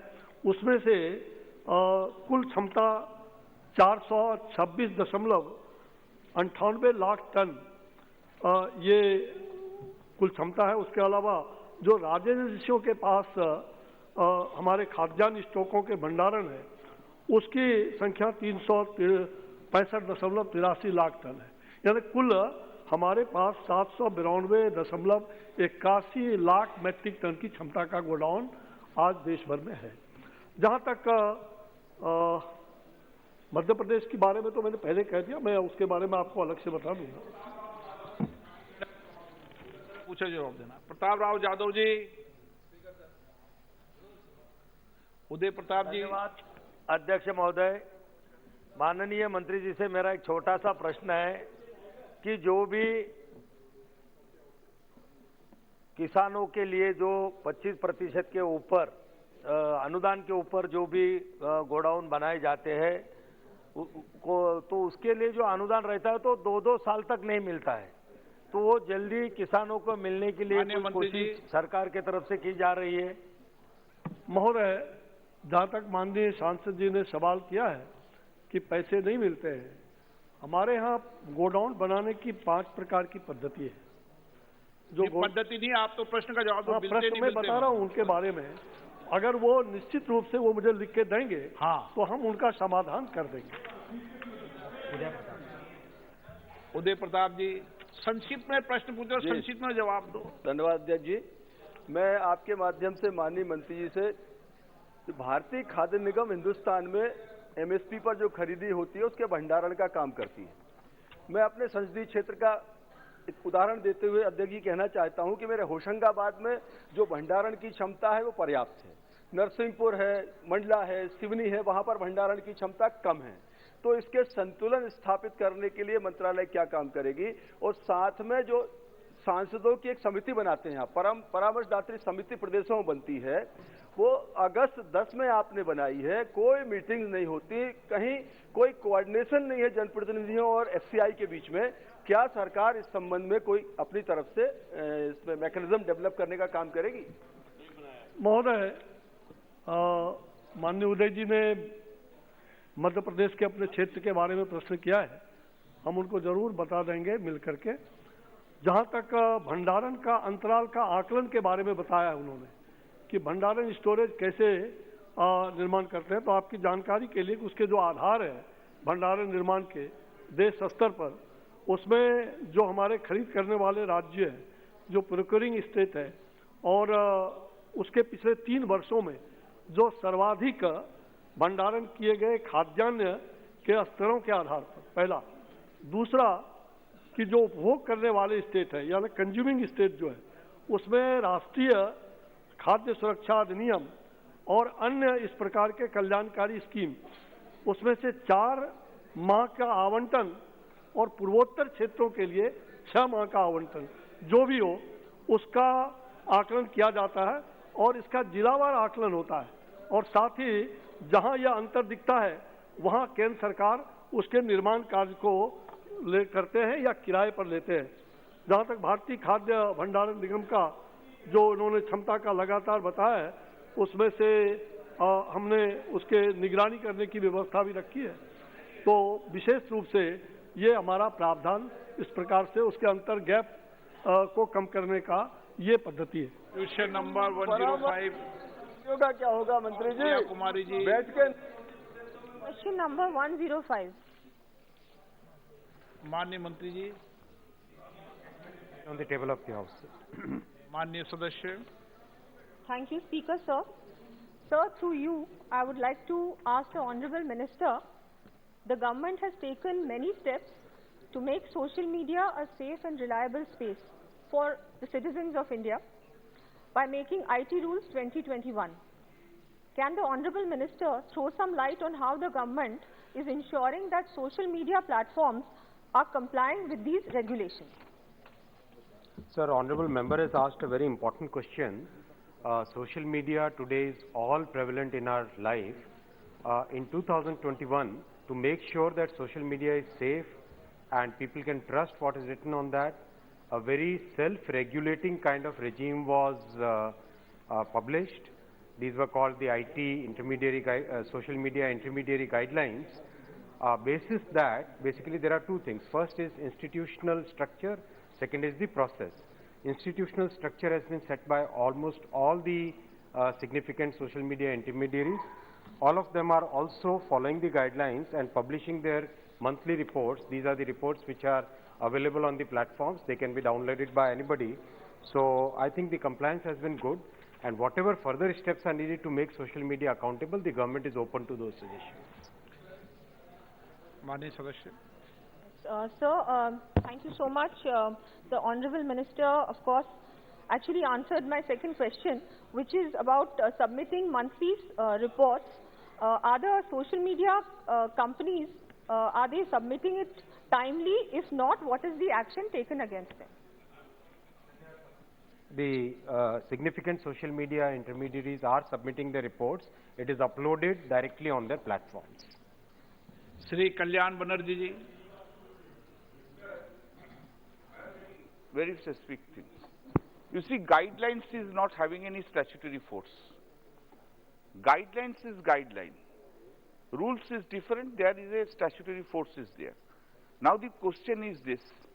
Of course, the freedom of expression is there, freedom of speech is there, but the way the social media is being utilized, even the very honorable posts of prime ministers, honorable posts of the honorable chief ministers, they are making sometimes this post, this person's meme, etc., etc. Whether the government is having any thought to make any, bring any act restricting, prohibiting, or rather regulating these types of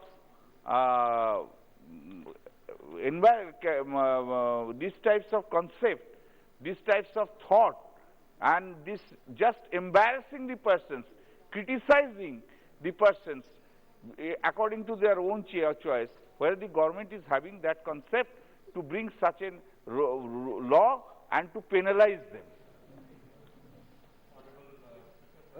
First, I would like to clarify that these are not guidelines, these are rules. There is a statutory backing of these rules, first of all. Second, sir,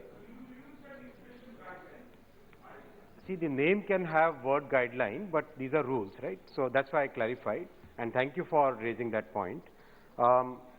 Sir, the point about social media, where is that balance, has to be carefully debated within a forum like this, outside this also. We have to come to some sort of consensus, because as and when governments try to increase accountability and increase regulation, the question from the civil society comes is whether we are taking away the freedom of expression. If we don't increase regulation, if we don't make the social media accountable, then the safety and trust that the citizens have on this media, that comes under a question mark. So it's a very, very fine balance that we have to strike. It's an evolving world. We all have to evolve and we have to mold according to the changes that are happening. Nishikant Dubey ji. धन्यवाद अध्यक्ष महोदय। Sir, समस्या ये है कि ये intermediaries कौन है और पब्लिशर कौन है, ये किसी भी प्लेटफॉर्म पे अभी तक पता नहीं चल पाया और भारत सरकार भी इसके लिए चिंता करती है। दूसरा सवाल ये है सर कि सुप्रीम कोर्ट ने 66A आईटी रूल की जो आत्मा थी 66A उसको हटा दिया। पार्लियामेंट को जो कानून बनाने का अधिकार था वो सुप्रीम कोर्ट ने हटा दिया और हम आज तक कुछ नहीं कर पाए और इसके लिए महिलाओं का और बच्चों का जो है हमेशा शोषण होता रहता है और जो कल्याण बनर्जी साहब कह रहे थे हम पॉलिटिशियन का भी होता रहा है। मेरा आपके माध्यम से सरकार से ये पूछना चाहता हूं मैं कि क्या 66A के स्थान पर हम सोशल मीडिया को या इस तरह के पब्लिशर को रोकने के लिए आईटी एक्ट में सुप्रीम कोर्ट के रूल के खिलाफ कोई कानून बनाने की व्यवस्था करने वाले हैं? यदि करने वाले हैं तो कब तक? अध्यक्ष जी, मान्यवर सांसद महोदय का जो सुझाव है, एक तरीके से प्रश्न नहीं है, ज्यादा सुझाव है। इस सुझाव को हम स्वागत करते हैं। इसके ऊपर एक डिटेल डिबेट होना चाहिए। डिटेल डिबेट होके ही इसका सोल्यूशन निकलेगा। क्वेश्चन नंबर 106 श्री अरुण साहू जी। ऑनरेबल मेंबर, माननीय मंत्री जी। सभापति को रखा।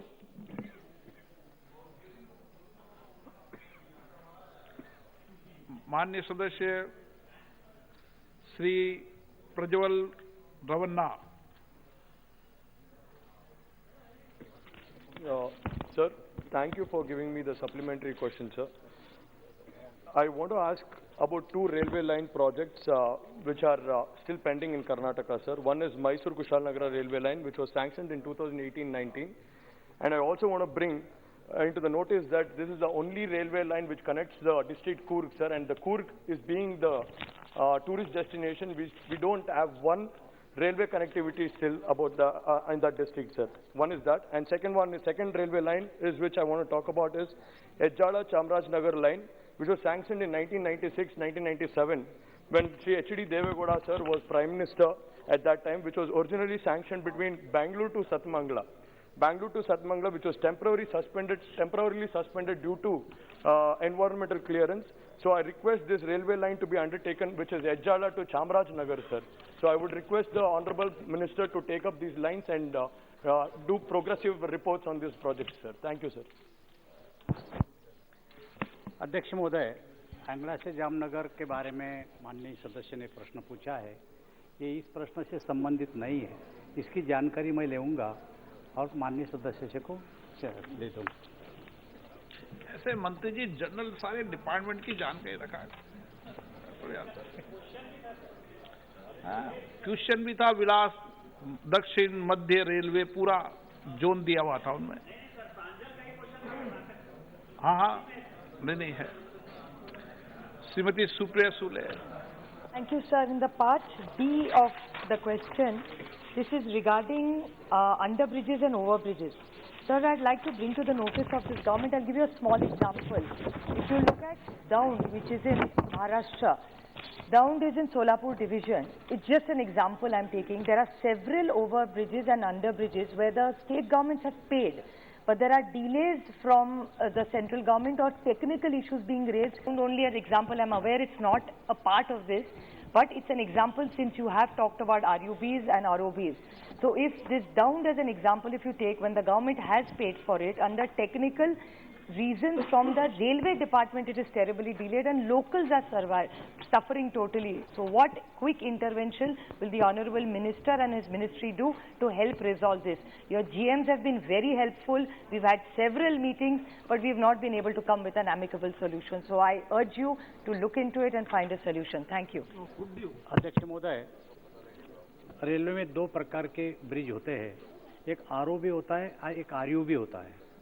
आरओबी जो होता है वो राज्य सरकार के भागीदारी से होता है और आरयूबी जो होता है वो केंद्र रेलवे डिपार्टमेंट करता है।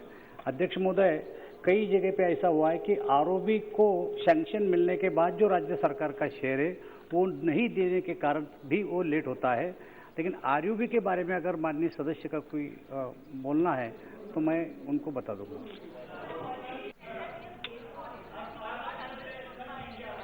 Question number 107 Bhartruhari Mahtab ji. Question number 107। Statement is laid on the table of the House. Sir,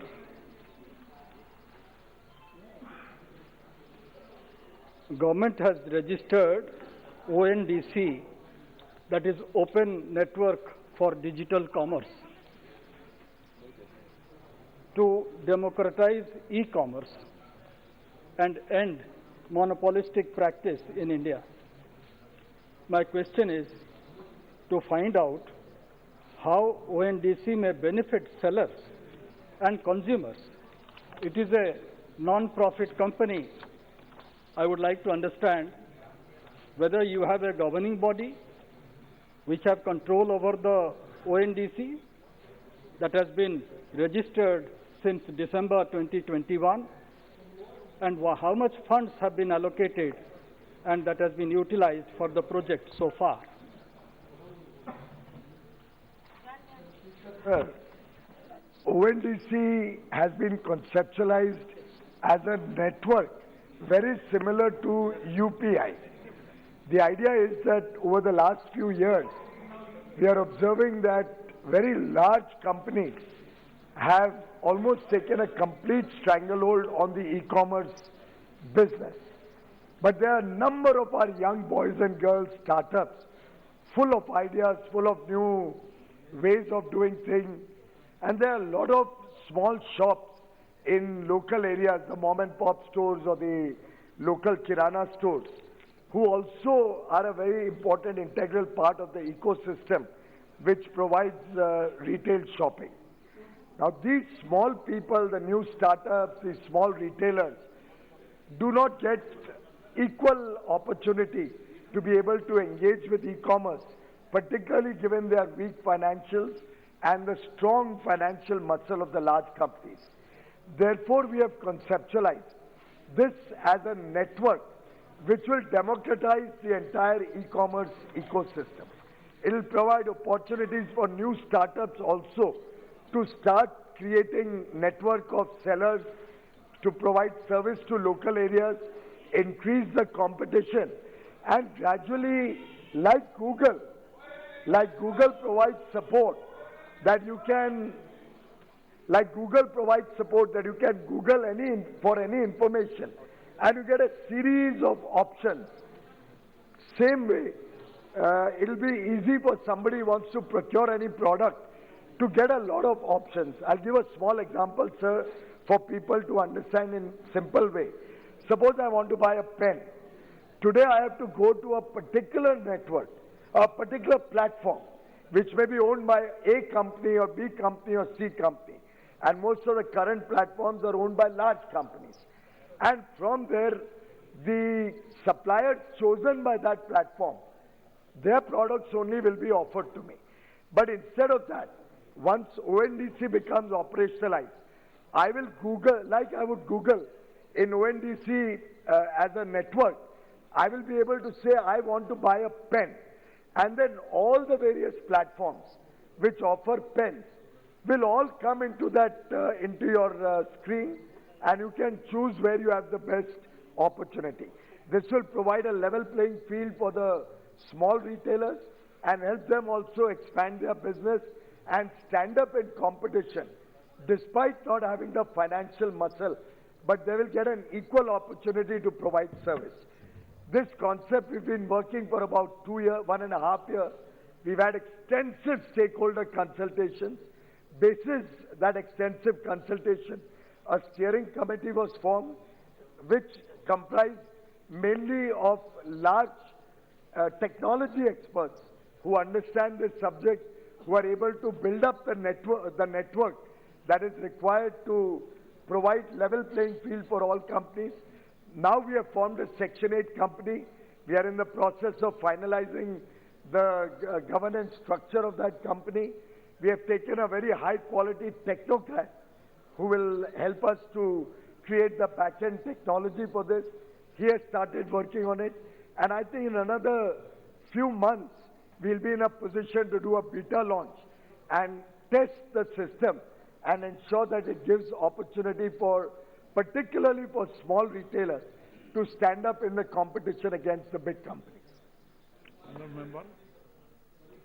Quality will not be compromised.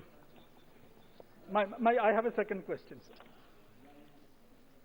So these are all forward-looking because the minister is conversant relating to the network. When we talk about platform, the difference between platform and network, that needs to be explained in greater detail to the general public. So in that respect, I understand, you understand, but here I would like to understand, sir, that the ONDC initiative that you have, you said it is yet to be rolled out, it's still in the making. When it will be made fully functional, what is the timeline, and whether government has laid down any criteria and guidelines with regard to listing of products by the sellers on the said platform? This is to help the consumers in a great detail. Well, of course, as I said, we expect that if in a few months' time, we'll have the basic network ready. Then, of course, it involves a lot of firewalls, a lot of technology input to ensure the sanctity of the processes, secrecy, safety of data. It's not something very small. And just like UPI, over a period of time, has matured into a world-class system, we expect ONDC also to be able to establish similar public digital infrastructure, which will open up new gateways and new opportunities for our startups and the small retailers. Obviously, when such a project is initiated, a lot of protocols will be set up. Protocols would standardize operations like cataloging, inventory management, order management, and order fulfillment. But ultimately, we are only going to be a network.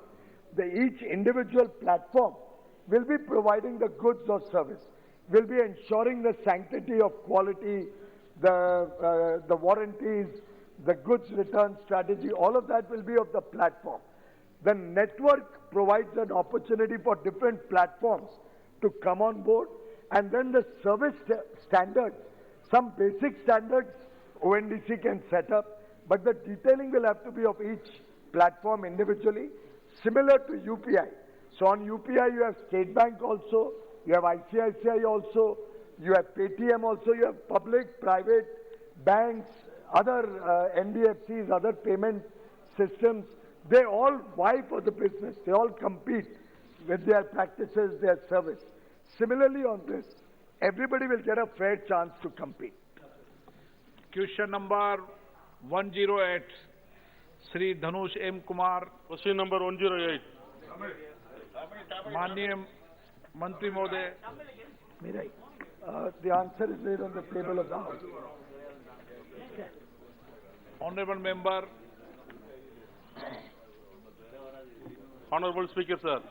In Tamil Nadu, there are many textile industry, and Sangarangovil is Tenkasi district is one of them. Cotton sarees and towels produced in Sangarangovil are very famous, and the products are distributed all over the country. In this context, I would like to know from the Honorable Minister the steps taken to set up export centers in Sangarangovil to boost ஏற்றுமதி துறை உருவாக்குவதற்கான வாய்ப்புகளை பற்றி அமைச்சர் தெரிவிக்கும்படி கேட்டுக்கொள்கிறேன். Tamil Nadu has played a very important role when it comes to the promotion of textiles, ஜவுளித்துறையில் தமிழகம் ஒரு மிகப்பெரிய முன்னேற்றத்தை அடைந்திருக்கிறது. ஏற்றுமதித்துறை என்று நாம் ஜவுளித்துறையில் குறிப்பிடும் பொழுது தமிழகத்தை நாம் ஒருபொழுதும் மறக்க முடியாது. In the textile industry, we have set up in the past special textile parks, small parks, under a scheme called Scheme for Integrated Textile Parks, SITP. Almost 27 parks, textile parks have been completed under the scheme. 29 more parks are at different stages of implementation. And all of these parks, these small parks, help to promote the ecosystem of textiles. Learning from this experience, we have now decided to come up with a larger, a much more ambitious scheme called PM Mitra. It's a Pradhan Mantri Mega Industrial Textile Park scheme, in which we are trying to take large format, 1,000-acre textile parks, taking these parks to different states in a challenge mode. So I would urge Tamil Nadu also to come in that competition, offer large piece of land either at no cost or at very nominal cost, offer utilities for those who set up in that park. Power could be offered for 15 years, 20 years at a low price or at a very defined concessional price. You could make the ease of doing business possible. So various steps are possible by which we can encourage industry to come to Tamil Nadu. We'll be happy to consider any request that we receive from Tamil Nadu. These 7 parks will be chosen from amongst all the states and union territories of India based on a challenge mode. As regards Tamil Nadu, I'm happy to share that at Pallatam, at Karur, and at Komar Palayam, at 3 places, we already have completed textile parks under SITP scheme, and we have parks coming up in Perarignar,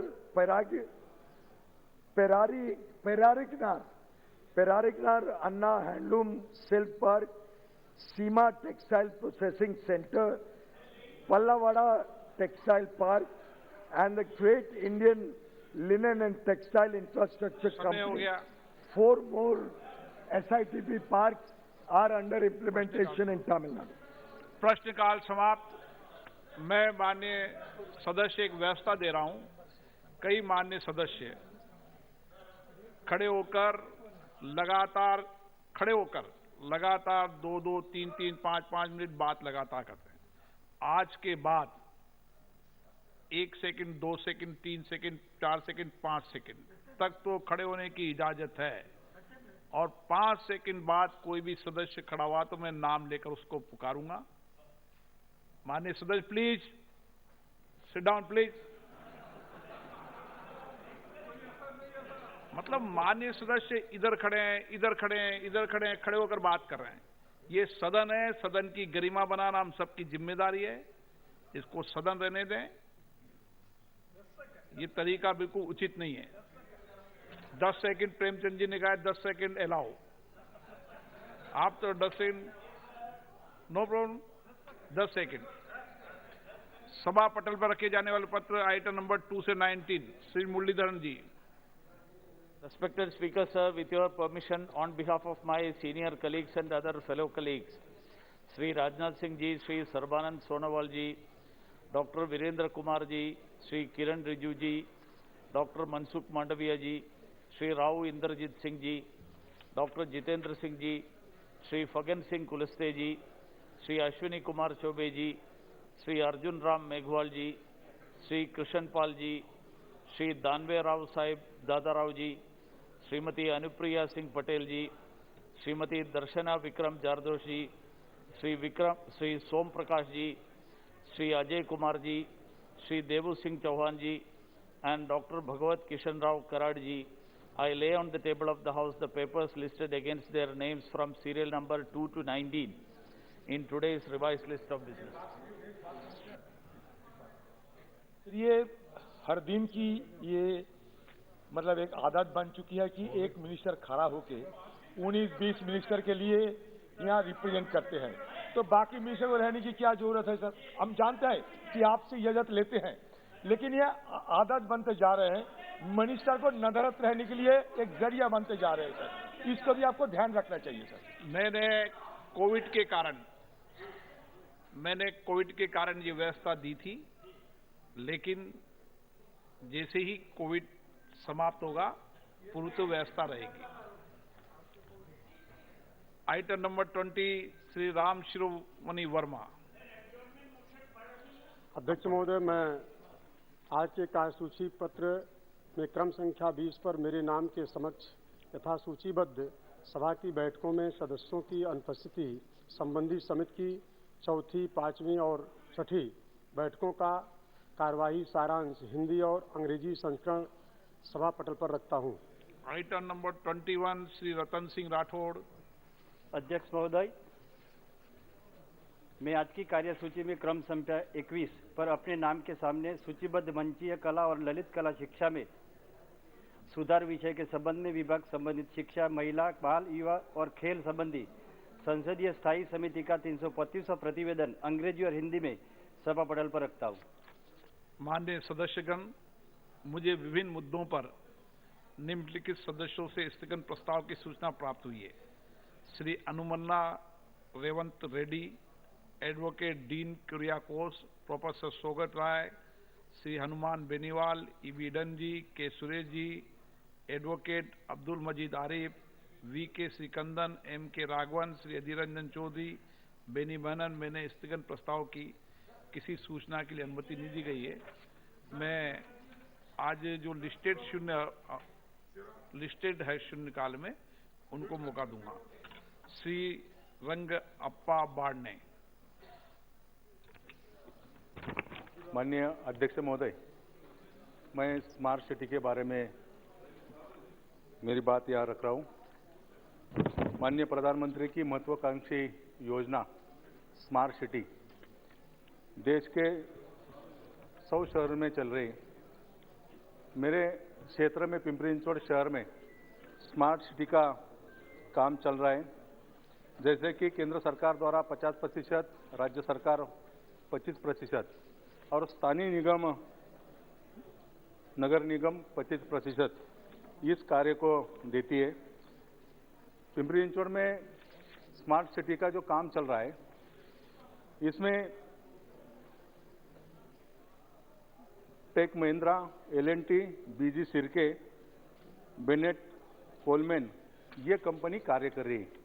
लेकिन ये company कार्य नहीं करती, ये company सब ठेकेदार को काम देती है। जैसे कि ये सब ठेकेदार ठीक रूप से काम नहीं करते। मेरे चुनाव क्षेत्र में जो विकसित भाग है वहाँ पर ही इसका काम चल रहा है और ये स्मार्ट सिटी की जो कमेटी है ये और ये ठेकेदार पूरी तरह से मिली भगत करके काम करते।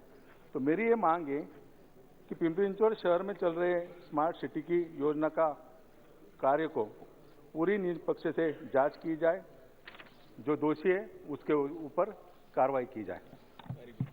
नोटेट कर ले मंत्री जी। कनकवल कटारा जी।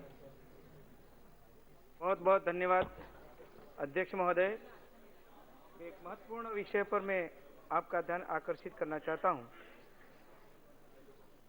कि आदिवासी जनजाति क्षेत्र की ओर आकर्षित करना चाहूंगा कि धर्मांतरण एक बड़ी समस्या बनती जा रही है। आदिवासी जनजातियों के प्राचीन गौरव, एकता और परंपरा गिने चुने लोगों के द्वारा खत्म करने का प्रयास किया जा रहा है। मान्यवर, मेरा संसदीय क्षेत्र डूंगरपुर, बांसवाड़ा, राजस्थान सहित मध्य प्रदेश, छत्तीसगढ़, झारखंड आदि में आदिवासी लोगों की बड़ी आबादी को धर्म परिवर्तन करने का एक विशेष टीम ईसाई धर्म में परिवर्तन करने की में सक्रिय है। इसे रोकना अनिवार्य है, नहीं तो जो लोग धर्म परिवर्तन कर ईसाई धर्म अपनाते हैं उसे आरक्षण आदि की सुविधा समाप्त कर देनी चाहिए और अल्पसंख्यक के नाम पर जो दोहरी लाभ ले रहे हैं उसे तत्काल समाप्त करने की आवश्यकता है। जो लोग आदिवासी जनजातीय परिवर्तन में लगे हुए हैं उस पर तत्काल अंकुश लगाने एवं संसद द्वारा हिंदू धर्म के अतिरिक्त किसी अन्य धर्म में परिवर्तन होने वाला आदिवासियों के संविधान में प्रदत्त लाभों को समाप्त करने के लिए कानून बनाया जाए। अध्यक्ष महोदय, मैं आपके माध्यम से माननीय गृह मंत्री जी से ये मांग करता हूँ। श्री भगवत मान जी। बहुत बहुत धन्यवाद स्पीकर साहब। मैं एक बहुत गंभीर मुद्दे ते बोलना चाहना। सर, ਸ਼ੂਗਰ एक्ट 1966 ਉਹਦੇ ਮੁਤਾਬਕ ਗੰਨੇ ਦੇ ਜਿਹੜੇ ਕਿਸਾਨ ਨੇ ਸ਼ੂਗਰ ਮਿਲਾਂ ਨੂੰ 14 ਦਿਨ ਦੇ ਵਿੱਚ ਉਹਨਾਂ ਨੇ ਪੇਮੈਂਟ ਕਰਨੀ ਹੁੰਦੀ ਹੈ ਸਰ। ਜੇ 14 ਦਿਨ 'ਚ ਉਹ ਨਹੀਂ ਕਰਦੇ ਤਾਂ ਉਸ ਤੋਂ ਬਾਅਦ ਇੰਟਰਸਟ ਦੇਣਾ ਹੁੰਦਾ ਹੈ। ਪਰ 2020 ਤੇ 21-22 'ਚ ਸਰਕਾਰੀ ਰੇਟ 360 ਰੁਪਏ ਕੁਇੰਟਲ ਸੀ ਤੇ ਮਿਲਾਂ ਜਿਹੜੀਆਂ ਉਹ 325 ਦੇ ਰਹੀਆਂ ਸੀ ਤੇ 35 ਰੁਪਏ ਸਰਕਾਰ ਨੇ ਦੇਣੇ ਸੀ ਪੰਜਾਬ ਨੇ। ਸਰ, ਮਿਲਾਂ ਜਿਹੜੀਆਂ ਨੇ ਉਹ 325 ਦੇ ਰਹੀਆਂ ਨੇ ਪਰ 35 ਰੁਪਏ ਦਾ ਜਿਹੜਾ ਉਹਨਾਂ ਨੂੰ ਬੋਨਸ ਹੈ ਉਹ ਨਹੀਂ ਮਿਲ ਰਿਹਾ। ਤੇ ਸਰ, ਮੇਰੇ ਹਲਕੇ ਸੰਗਰੂਰ ਦੇ ਵਿੱਚ ਧੂਰੀ ਦੇ ਵਿੱਚ ਭਗਵਾਨਪੁਰਾ ਦੇ ਵਿੱਚ ਮਿਲ ਹੈ ਸਰ। ਬੜੀ ਮਤਲਬ ਸੁਣ ਕੇ ਬਹੁਤ ਦੁੱਖ ਲੱਗਦਾ ਸਰ ਕਿ 1.25 ਕਰੋੜ ਰੁਪਇਆ ਪਿਛਲੇ ਸਾਲ ਦਾ ਤੇ 20 ਕਰੋੜ ਰੁਪਏ ਦੀ ਪੇਮੈਂਟ ਇਸ ਸਾਲ ਦੀ ਡਿਊ ਪਈ ਹੈ। ਸਰ, ਗੰਨਾ ਇੱਕ ਐਸੀ ਫਸਲ ਹੈ ਜਿਹੜੀ ਇੱਕ ਸਾਲ 'ਚ ਇੱਕੋ ਹੀ ਹੁੰਦੀ ਹੈ। ਇਹਦਾ ਮਤਲਬ ਗੰਨੇ ਦਾ ਜਿਹੜਾ ਕਿਸਾਨ ਹੈ ਉਹਦੇ ਲਈ ਤਾਂ ਜ਼ਮੀਨ ਹੀ ਬੇਕਾਰ ਹੋ ਜਾਂਦੀ ਹੈ। ਸਰ, ਗੁਲਾਬੀ ਸੁੰਡੀ ਲੱਗੀ ਨਰਮੇ ਦੀ, ਉਹਦਾ ਕੋਈ ਮੁਆਵਜ਼ਾ ਨਹੀਂ। ਤੇ ਮੈਂ ਮੰਗ ਕਰਦਾ ਕਿ ਜਿਹੜਾ ਸੰਘਰਸ਼ ਹੋਇਆ ਜਿੱਤੇ ਕਿਸਾਨਾਂ ਦੀ ਜਿੱਤ ਹੋਈ, 743 ਮੌਤਾਂ ਹੋਈਆਂ ਸਰ, ਕੋਈ ਉਹਦਾ ਵੀ ਮੁਆਵਜ਼ਾ ਨਹੀਂ, ਪਰਚੇ ਵੀ ਦਰਜ ਪਏ ਨੇ। ਸੋ ਮੈਂ ਤੁਹਾਡੇ ਜ਼ਰੀਏ ਅੱਜ ਮੈਂ ਸਰਕਾਰ ਦਾ ਧਿਆਨ ਇਸ ਗੱਲ ਵੱਲ ਲਿਆਉਣਾ ਚਾਹੁੰਦਾ ਕਿ ਜਦੋਂ ਪ੍ਰਧਾਨ ਮੰਤਰੀ ਜੀ ਨੇ ਕਹਿਤਾ ਕਿ ਹਾਂ ਕਾਨੂੰਨ ਵਾਪਸ ਲੈ ਲਏ, ਗਲਤੀ ਸੀ, ਤਾਂ ਫਿਰ ਨਾਲ ਨਾਲ ਜਿਹੜੇ ਪਰਚੇ ਹੋਏ ਨੇ ਉਹ ਵੀ ਵਾਪਸ ਲਓ ਤੇ ਜਿਹੜੀਆਂ ਮੌਤਾਂ ਹੋਈਆਂ ਨੇ ਉੱਥੇ ਉਹ ਵੀ ਮਤਲਬ ਉਹਨਾਂ ਨੂੰ ਮੁਆਵਜ਼ਾ ਦਿੱਤਾ ਜਾਵੇ ਤਾਂ ਕਿ ਉਹਨਾਂ ਦੇ ਪਰਿਵਾਰ ਜਿਹੜੇ ਨੇ ਉਹ ਚੰਗੀ ਰੋਟੀ ਖਾ ਸਕਣ। ਅਖੀਰ ਦੇ ਵਿੱਚ ਮੈਂ ਸੰਤ ਰਾਮ ਉਦਾਸੀ ਜੀ ਦੀਆਂ 2 ਲਾਈਨਾਂ ਕਹੂੰਗਾ। ਗੱਲ ਲੱਗ ਕੇ ਸੀਰੀ ਦੇ ਜੱਟ ਰੋਵੇ, ਬੋਲਾਂ ਵਿੱਚੋਂ ਨੀਰ ਵਗਿਆ, ਲਿਆ ਤੰਗਲੀ ਨਸੀਬਾਂ ਨੂੰ ਫਰੋਲੀਏ, ਤੂੜੀ ਵਿੱਚੋਂ ਪੁੱਤ ਜੱਗਿਆ। ਉਹਦੇ ਕੋਲ ਇਕੱਲੀ ਤੂੜੀ ਰਹਿ ਜਾਂਦੀ ਹੈ ਸਰ। ਇਹ ਗੰਨੇ ਦੇ, ਕਪਾਹ ਦੇ, ਨਰਮੇ ਦੇ ਜਿਹੜੇ ਮੁਆਵਜ਼ੇ ਨੇ ਉਹ ਦਵਾਏ ਜਾਣ ਤੇ ਤਾਂ ਕਿ ਕਿਸਾਨ ਜਿਹੜਾ ਉਹ ਖੁਦਕੁਸ਼ੀਆਂ ਛੱਡ ਕੇ ਅੰਨਦਾਤਾ ਸਾਰੇ ਦੇਸ਼ ਦਾ ਢਿੱਡ ਭਰਨ ਵਾਲਾ ਆਪ ਭੁੱਖਾ ਨਾ ਸੌ ਸਕੇ sir. Shri Ramesh विदुड़ ji, TN Prathapan ji. Yes, Honorable Speaker, sir. There are 23 textile mills in India under National Textiles Corporation. In the first lockdown of COVID-19 pandemic, that is in March 2020, all of these 23 mills are closed. When I asked about this earlier in the question section, I was answered that 8 mills will open and other 15 mills remain closed. Take that 8 mills were open for a short period. Later, they also closed all operations.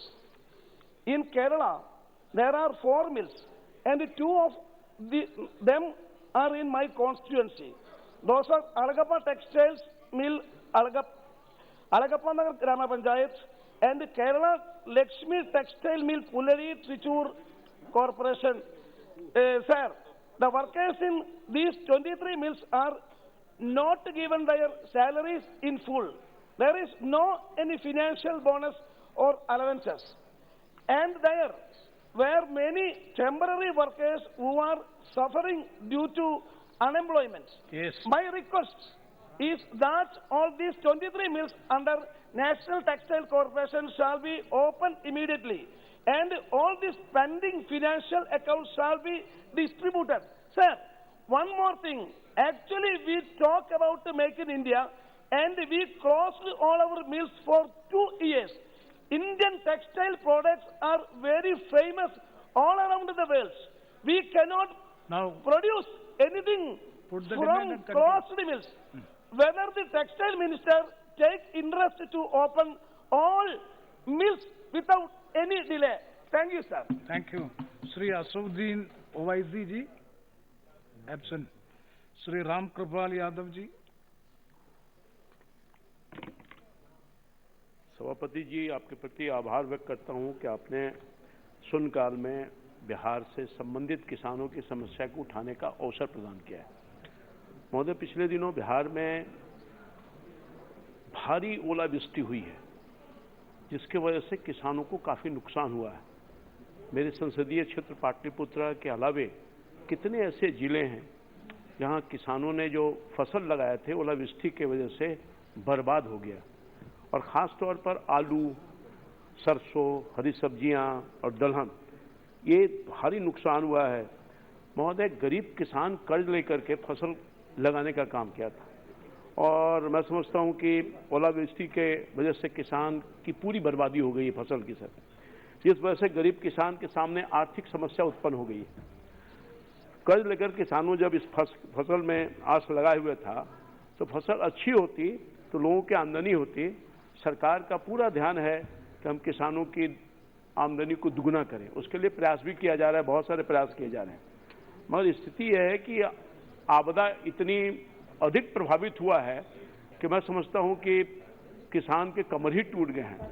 मैं आपके माध्यम से सरकार का ध्यान आकृष्ट करना चाहता हूं कि तत्काल मेरे पाटलिपुत्र संसदीय क्षेत्र के अंतर्गत के अलावे बिहार के अन्य जिलों में जहां भारी पैमाने पर ओलावृष्टि हुई है और किसानों को नुकसान हुआ है, वहां एक टीम भेजे सर, जांच दल भेजे, ताकि इसका आकलन करके जो उचित मुआवजा हो सके किसानों को उपलब्ध कराने का काम करे। सर, ये बहुत अत्यंत गंभीर मामला है सर। धन्यवाद। मैं आपसे बार बार आग्रह करता हूँ श्री गौरव गोगोई जी,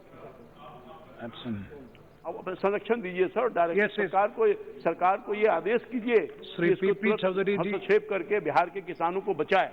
बहुत धन्यवाद सर। धन्यवाद सभापति महोदय। मैं आपका ध्यान वापस फोटो नहीं आ रही, अब बोलिए। धन्यवाद सभापति महोदय। मैं आपका ध्यान मेरे लोकसभा क्षेत्र पाली ही नहीं बल्कि पश्चिमी राजस्थान के जोधपुर, बाड़मेर, जालोर, सिरोही, नागौर व अन्य जिलों के रहने वाले प्रवासियों की रेल यात्रा की समस्या की ओर आकर्षित करते हुए बताना चाहूंगा कि इन जिलों के लगभग 20 लाख से अधिक लोग शिक्षा, व्यापार, नौकरी आदि के लिए सूरत, बेंगलोर, मुंबई, पुणे, चेन्नई व हैदराबाद जैसे शहरों में रहते हैं। इन लोगों को समय समय पर अपने घर आना जाना होता है, जिसके लिए रेल यात्रा ही एकमात्र उपयुक्त साधन है। लेकिन पश्चिमी राजस्थान के जोधपुर शहर से इन स्थानों के लिए पर्याप्त रेल सुविधा नहीं है। केवल साप्ताहिक या सप्ताह में 2 बार ही रेल इन शहरों से आने जाने के लिए उपलब्ध है। जैसे पुणे के लिए सप्ताह में 1 बार, चेन्नई के लिए 1 बार, हैदराबाद के लिए सिर्फ 2 बार और बेंगलोर के लिए भी 2 बार। उक्त ट्रेनों की वेटिंग लिस्ट काफी लंबी है। 2 से 3 महीने का बाद का भी टिकट लेने पर वेटिंग ही मिलती है। जैसे मजदूर लोग भी हैं, वो उनको भी आने जाने के लिए बड़ी प्रॉब्लम होती है। इस कारण से लोगों को आने जाने में भारी परेशानी का सामना करना पड़ता है। अतः आपके माध्यम से माननीय रेल मंत्री जी से निवेदन है कि इन गंतव्य स्थानों पर आने जाने की रेल सुविधा के बारे में अध्ययन करवाते हुए संबंधित ट्रेनों के फेरे प्रतिदिन के लिए निर्धारित करने का फैसला इस बजट सत्र में करने की कृपा करें। मैं इस मामले के लिए निरंतर मैं प्रवासियों के संपर्क में भी हूं और माननीय मंत्री जी के संपर्क में हूं, लेकिन मैं आपके माध्यम से माननीय मंत्री जी से निवेदन करना चाहूंगा कि इसमें शीघ्र कार्रवाई कर करके राहत प्रदान कराएं। धन्यवाद। श्री रमेश दुधुरी जी। बहुत आपका आभार। आपने मुझे एक बहुत ही अध्यक्ष जी, आपका बहुत बहुत आभार। आपने मुझे एक बहुत ही ऐसे सेंसिटिव मुद्दे पर बोलने के लिए समय दिया है जो बहुत ही चिंता का विषय है देश के लिए। आदरणीय उपसभापति महोदय, आपके और सदन के माध्यम से विशेषतः उत्तर प्रदेश, पंजाब, उत्तराखंड के निवासियों को एक गंभीर समस्या से आगाह करना चाहता हूं। जिस प्रकार संविधान में मूलभूत अधिकार है, उसी प्रकार अनुच्छेद 514 में मूलभूत दायित्वों का भी वर्णन किया गया है। मूलभूत दायित्वों में जीवों के संरक्षण के विषय में भी बताया गया है। मैं वन्य जीवों की एक प्रजाति के प्रति बहुत चिंतित हूँ। वह प्रजाति है गिरगिट, जिसको हम देहात में करकेटा भी बोलते हैं।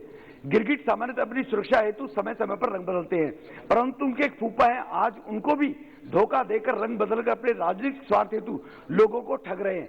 मैं बात कर रहा हूं दिल्ली के मुख्यमंत्री जी की, जो आजकल पड़ोसी राज्यों में रंग बदलते नजर आए। इस प्रकार डीएनए हमारी संस्कृति में कैसे आ गया, इस बात को लेकर गिरगिट बहुत चिंता में है। अध्यक्ष महोदय, मैं इस व्यक्ति की कथनी में करनी का अंतर बताता हूं। इन महाशय ने अपने ऑफिशियल ट्विटर हैंडल पर स्टेटस में लिखा है, सब इंसान बराबर हैं, चाहे वह किसी धर्म या जाति का हो। हमें ऐसा भारत बनाना है जहां सभी धर्म और जाति के लोगों में भाईचारा और मोहब्बत हो, न कि नफरत और बैर हो। जबकि सीए के विरोध में शाहीन बाग में उपद्रवियों के समर्थन में खड़े होकर महीनों रास्ता बंद रखा गया। इंसान, मोहब्बत और नफरत शब्द का प्रयोग योजनाबद्ध रूप में हुआ है। अब करनी देखिए, दिल्ली में 300 मस्जिदों में मौलवी, अध्यक्ष जी, दिल्ली में आई एम कंप्लीटिंग, दिल्ली में 300 मस्जिदों के मौलवियों को अजान लगा दे, मुअज्जिन को प्रतिमाह 1800 रुपए और 1600 रुपए की सैलरी दी जा रही है। 15 जो मस्जिदों में 14,000 12,000 का वेतन सरकारी खजाने से दिया जा रहा है। यानी प्रत्येक वर्ष जनता के 59 करोड़ 4 लाख रुपए मस्जिदों में दिया जा रहा है। इसी प्रकार से सर मैं मांग कर रहा हूं सर, इसी प्रकार से दिल्ली में लगभग 5,000 मंदिर हैं। उन मंदिर के पुजारियों को वेतन क्यों नहीं दिया जाता? यह भेदभाव क्यों? जबकि मंदिर में पूजा करने वाले अगरबत्ती, घी, दीपक इत्यादि का भी खर्च होता है, परंतु फिर भी उनके बारे में चिंता नहीं की जाती, क्योंकि मैं उन्हें धर्म निषेध का वोट चाहिए। वे दूसरी ओर जिन राज्यों में चुनाव है कांग्रेस के राजकुमार मैं हिंदू हूँ कहते हैं। Honorable Chairperson, first of all, I would like to express my regret for not being at my chair when you took my name. It was because I was attending a standing committee meeting on finance. Sir, please. Sir, I request you to please. एक minute बिदुरी जी, कांग्रेस के लिए बिदुरी जी, जगह जगह एक minute आपका 0 over का मैं 30 second एक मिनट आपका 0 ओवर का सबमिशन ये है कि हिंदू टेम्पल को, प्रीस्ट को अलाउंस देना चाहिए। आप उस डिमांड खत्म हो गया सर 30 सेकंड में, खत्म हो गया 15 सेकंड में, 15 I am concluding sir. Demand sir 2 या 3 राज्यों में इनकी बची सरकार है जहां कांग्रेस की, वहां ये राजकुमार जाकर रहे हिंदू की दुआई दे रहे। अध्यक्ष में पंजाब में दोनों गिरगिट बिजली का वादा कर रहे हैं, परंतु मैं इनसे पूछ रहा था तो क्या दिल्ली में कांग्रेस शासित राज्यों में मंदिरों में बिजली मुफ्त की गई है? वो क्यों नहीं की गई है? No please No, his speech.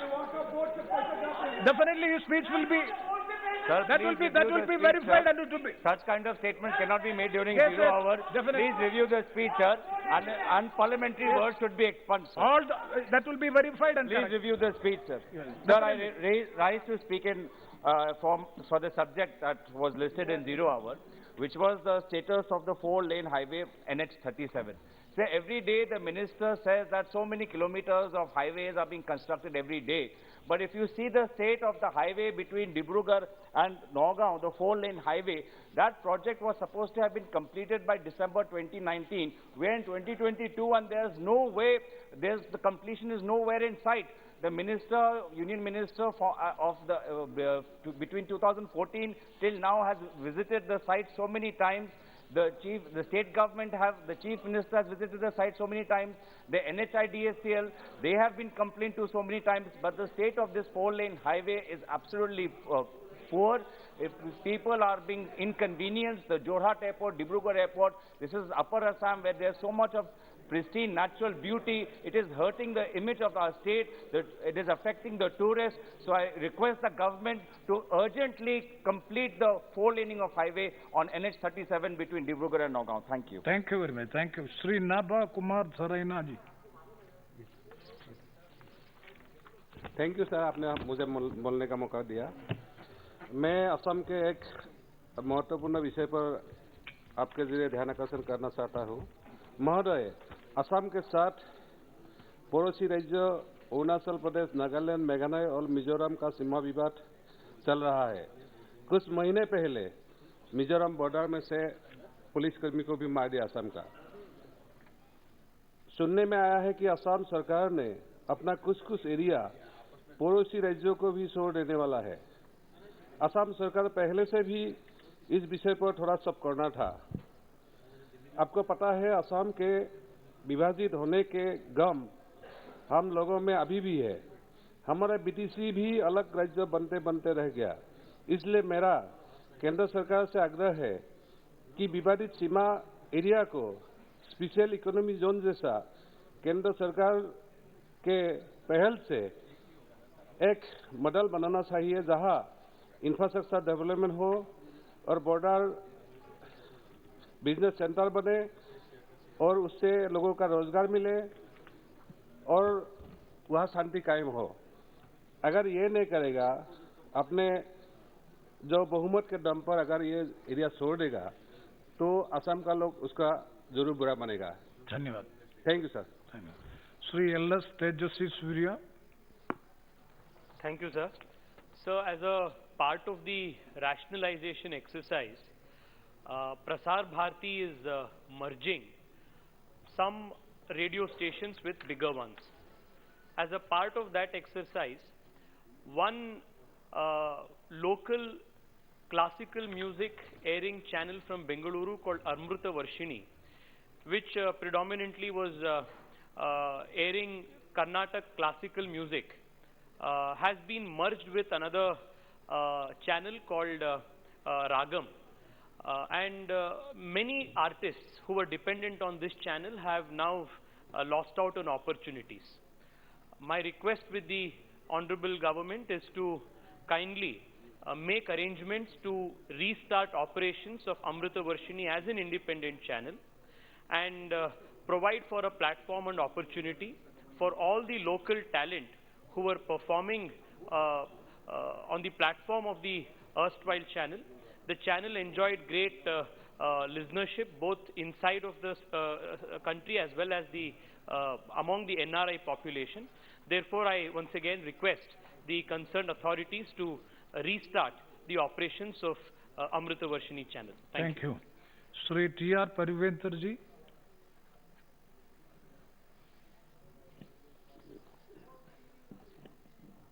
Thank you, Speaker sir, for the time. My Perambalur parliamentary constituency, என்னுடைய பெரம்பலூர் தொகுதி backward constituency in ஒரு Tamil Nadu.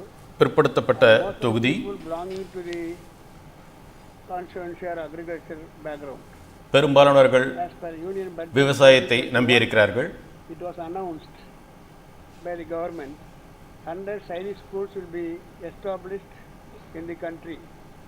As an educationalist, மத்திய அரசாங்கம் 100 சைனிக் பள்ளிகளை உருவாக்கும் என்று அறிவித்திருந்தது. I would like to request the ஒரு union government கல்வியாளராக நான் மத்திய அரசாங்கத்தை கேட்டுக்கொள்கிறேன்.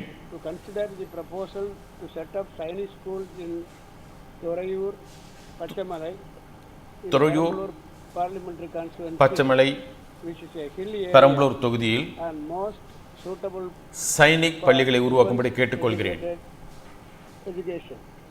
Chinese schools provide quality education at a reasonable fee. Sainik school Prepare மிக குறைந்த அளவில் தரமான கல்விகளை strong to enter உடல் ரீதியாகவும் மன ரீதியாகவும் academy. மக்களுக்கு அளிக்கிறது. Thank you. Thank you. இதன் பலன் எங்கள் தொகுதிக்கும் கிடைக்க வேண்டும். Sir, a landmark bill has been brought which proposes to raise the marriageable age of women in the country. But it is being left on 30 male MPs and only one woman MP. Sir, nothing can be more unfair than this. The domination of male members reflects that the patriarchal principle on which the Indian society is based. So the future of crores of girls will be decided by a parliamentary committee which has only one woman. Sir, since the bill has been referred to the Standing Committee on Education, Women, Child, Youth and Sports, so which is a Rajya Sabha administered committee, and Honorable Chairman is empowered to invite additional members. Madam, this is a matter which falls under the jurisdiction of Honorable Speaker. So this is my request. No, please. This is the decision of the chairman and nothing to do with it. Please avoid this observation. So, sir, I would like to request the Honorable Speaker, through you, sir, since he is not in chair, that he can only kindly... That you can very well meet the speaker and make the submission, please. And so that because only a gender balanced panel... This is the prerogative. Sure. Please, let me. This is the authority of the speaker. You are indirectly questioning the authority of the speaker. In constituting a committee, you can very well meet the speaker, and it is under the consideration of the speaker. Please. The matter is, yes. She is not questioning. She is simply suggesting. Yes, and I know. She is urging for it. Yes, definitely. That is why I am saying first I said that the matter which you have raised is under the consideration of the Honorable Speaker. So please keep it in abeyance. Let us close that issue by that. Very well, you can speak on the subject of Yes, I will write a letter to the Honorable Speaker. Yeah, sir, that is, Madam. Conclude me so that I can conclude my speech. Yeah, Only please, one line. Please. Sir, I would like to request the Honorable Speaker through you, sir, to look into the matter directly, because only a gender balanced panel will make sure that the women have equal say in issues which affect them. Thank you, sir. Thank you. Sri S. Venkatesan. அவைத் தலைவர் அவர்களே வணக்கம். ஜனவரி 15ஆம் தேதி தமிழகத்திலே தனியார் தொலைக்காட்சி ஒன்றில் ஒளிபரப்பான சிறார்கள் நடத்திய நிகழ்ச்சி அரசினுடைய மாண்பை குலைத்து விட்டதாக சொல்லி ஒன்றிய இணையமைச்சர் அவரே ஒரு புகாரை கேட்டு வாங்கி அந்த தொலைக்காட்சிக்கு நோட்டீஸ் அனுப்பியிருக்கிறார். ஆனால் இன்றைய தினம் கர்நாடகத்தில் என்ன நடந்து கொண்டிருக்கிறது? ஹிஜாப் அணிவதை முன்வைத்து நடைபெறும் வெறுப்பு அரசியல் மாணவ சமூகத்தையே கூறு போட்டுக் கொண்டிருக்கிறது. தன் வயதை ஒத்த மாணவர்களோடு கலந்துரையாடி சமூகமயமாக வேண்டிய மாணவ சமூகத்தினுடைய முன்னுரிமையை குலைக்கிறது. சிறார்கள் தலையிலே கிரீடம் அணிவதும் அல்லது மாணவிகள் ஹிஜாப் அணிவதும் இவர்களினுடைய உத்தரவின் பேரில் தான் நடக்க வேண்டுமா? பள்ளி குழந்தைகள் என்ன நாடகம் போட வேண்டும் என்பதும் மாணவ சமூகம் என்ன ஆடை அணிய வேண்டும் என்பதையும் உத்தரவிட இவர்கள் யார் என்ற கேள்வியை இந்த அவையிலே நான் எழுப்ப விரும்புகிறேன். லாவண்யாவினுடைய மரணத்திற்கு மதமாற்றம் காரணமாக இருக்குமோ, மர்மம் காரணமாக இருக்குமோ என்று சொல்லி அவசரமாக தேசிய குழந்தைகள் ஆணையம் தமிழகத்துக்கு விரைகிறது. ஆனால் கர்நாடகத்திற்கு இன்றைக்கு வரை எந்த ஆணையமும் விரையவில்லையே ஏன் என்ற கேள்வியை இங்கே கேட்க விரும்புகிறேன்.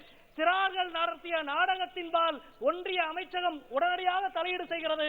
ஆனால் கர்நாடக பிரச்சனையை பேச இந்த அவையிலே நீங்கள் நேரம் ஒதுக்க மறுக்கிறீர்களே, அது ஏன் என்ற கேள்வியை இங்கே கேட்க விரும்புகின்றோம். துணியை வைத்து எங்களது கல்வி உரிமையை பறிக்க விட மாட்டோம் என்று முழங்கி இருக்கிறார் வீரப்பன் முஸ்கான். அவைத் தலைவர் அவர்களே, சக மாணவர்களுக்கு தண்டனை கொடுக்க வேண்டாம், அவர்கள் செய்தது தவறு என்று உணர்ந்தால் போதும் என்று சொல்லி இருக்கிறார் முஸ்கான். இந்த வார்த்தை மதவெறியை மண்டியிட செய்யும் வார்த்தை. இந்த வார்த்தை மாணவியின் வார்த்தை அல்ல, ராமனின் வார்த்தை, நபிகளின் வார்த்தை, இயேசுபிரானின் வார்த்தை. மதவெறியை மண்டியிட செய்ய மனிதன் கற்றுக் கொடுத்த மகத்தான வார்த்தை. இந்த அவை முழுக்க இந்த வார்த்தைகள் எதிரொலிக்க வேண்டும் என்று இந்த நேரத்திலே நான் கேட்டுக்கொள்கிறேன். Dr. Sujay Radhakrishnan. Dr. Sujay Radhakrishnan. Please. Dr. Sujay Radhakrishnan. धन्यवाद सभापति महोदय. Yeah, please. Dr. Sujay. No, अब जी. धन्यवाद सभापति महोदय, आपने मुझे शून्यकाल में बोलने की अनुमति दी. सर, हमारी सरकार ने 2014 से रेलवे के क्षेत्र में बहुत उत्कृष्ट कार्य किया है और बजट में भी माननीय वित्त मंत्री जी ने अगले 3 वर्षों में 400 वंदे भारत का निर्माण और संचालन की भी घोषणा की है. हमारा लक्ष्य 2022 तक 100% indigenous manufacturing of rail coach का है और वर्तमान में भारत में सिर्फ 3 रेल कोच फैक्ट्रीज हैं और महाराष्ट्र में लातूर में 1 कोच फैक्ट्री हमारी सरकार ने शुरू की है, लेकिन वहां सिर्फ लोकल ट्रेन और EMU ट्रेन की मैन्युफैक्चरिंग होती है.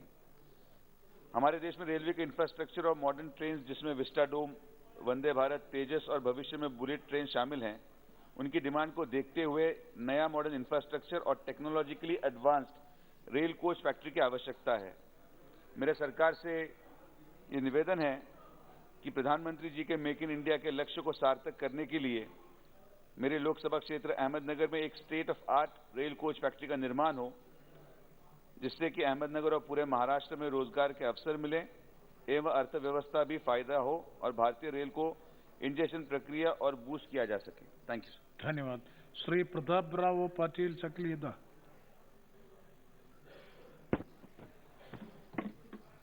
महोदय, मेरा संसदीय क्षेत्र नांदेड़ मराठवाड़ा क्षेत्र का एक मुख्य शहर है और यहाँ गुरु गोविंद सिंह जी की विश्व प्रसिद्ध गुरु का गद्दी गुरुद्वारा की धरती है, जहां विश्व भर के धार्मिक, व्यावसायिक दृष्टि से लोग का आवागमन होता है। महोदय, मेरी प्रमुख मांग सरकार से यह है कि सरकार नांदेड़ में एक बड़ा उद्योग स्थापित करने का कदम उठाए, क्योंकि नांदेड़ ही नहीं, आसपास दूर दूर तक ऐसा कोई उद्योग स्थापित नहीं है जहां से क्षेत्र के शिक्षित बेरोजगार युवाओं को रोजगार मिल सके। महोदय, मुझे ये कहने में दुख होता है कि नांदेड़ में देश के बड़े बड़े नेता आए और वर्षों राज किया और चले गए, लेकिन कभी इस क्षेत्र के औद्योगिक विकास के बारे में कोई विचार तक नहीं किया, जबकि हमारे पास उद्योग खोलने के लिए सभी संसाधन मौजूद हैं और जो भी आवश्यकता है उद्योग स्थापन करने के लिए होगी उसकी पूर्ति हो सकती है। जनता भी साथ में, हम जनप्रतिनिधि भी पूर्ण इसके लिए सहयोग के लिए सरकार के साथ खड़े हैं, लेकिन किसी भी अवस्था में सरकार इस और अपना ध्यान आकर्षित करे और नांदेड़ में बड़ा उद्योग स्थापित करने के हेतु आवश्यक कदम उठाए, ताकि जिले के ग्रामीण किसानों एवं हर वर्ग के शिक्षित युवाओं को रोजगार का रास्ता खुले। धन्यवाद। Thank you. Shri Kotagiri Sridhar. Thank you, sir. Sir, Sri Krishna Jute Mills, in my constituency, a 100-year-old factory employing over 5,000 people. It is a captive jute gunny bags for Food Corporation of India. It's closed down about a week ago on 27 January. Andhra Pradesh used to be next to West Bengal in jute production once upon a time. Today it is almost zero. All this happened because of the price restriction policy of Jute Corporation and Food Ministry. While they are price sensitive, it is unfortunate that indirectly they are helping a plastic product from Reliance Industries in place of millions of farmers who are supplying jute industry, from the jute industry. We should also note that I would like the government to note that our Honorable Prime Minister made an announcement to ban single-use plastic very soon. And one side, in this area, we are encouraging a plastic product from HDPE coming from petroleum product. So I would like the government to realize that we have to bring back jute industry, because jute bags are going to be a major source of carrying bulk goods, let it be rice, sugar, or all other essential commodities. So kindly realize that jute is a product coming from millions of farmers. We need to encourage, we're talking about doubling farmers' income, we're talking about rejuvenating rural economies, and we are talking about saving environment, for which reason I would like the government to take a serious note in support of the jute industry, both in Andhra Pradesh as well as West Bengal and rest of the country. Shri Ganesh Singh ji.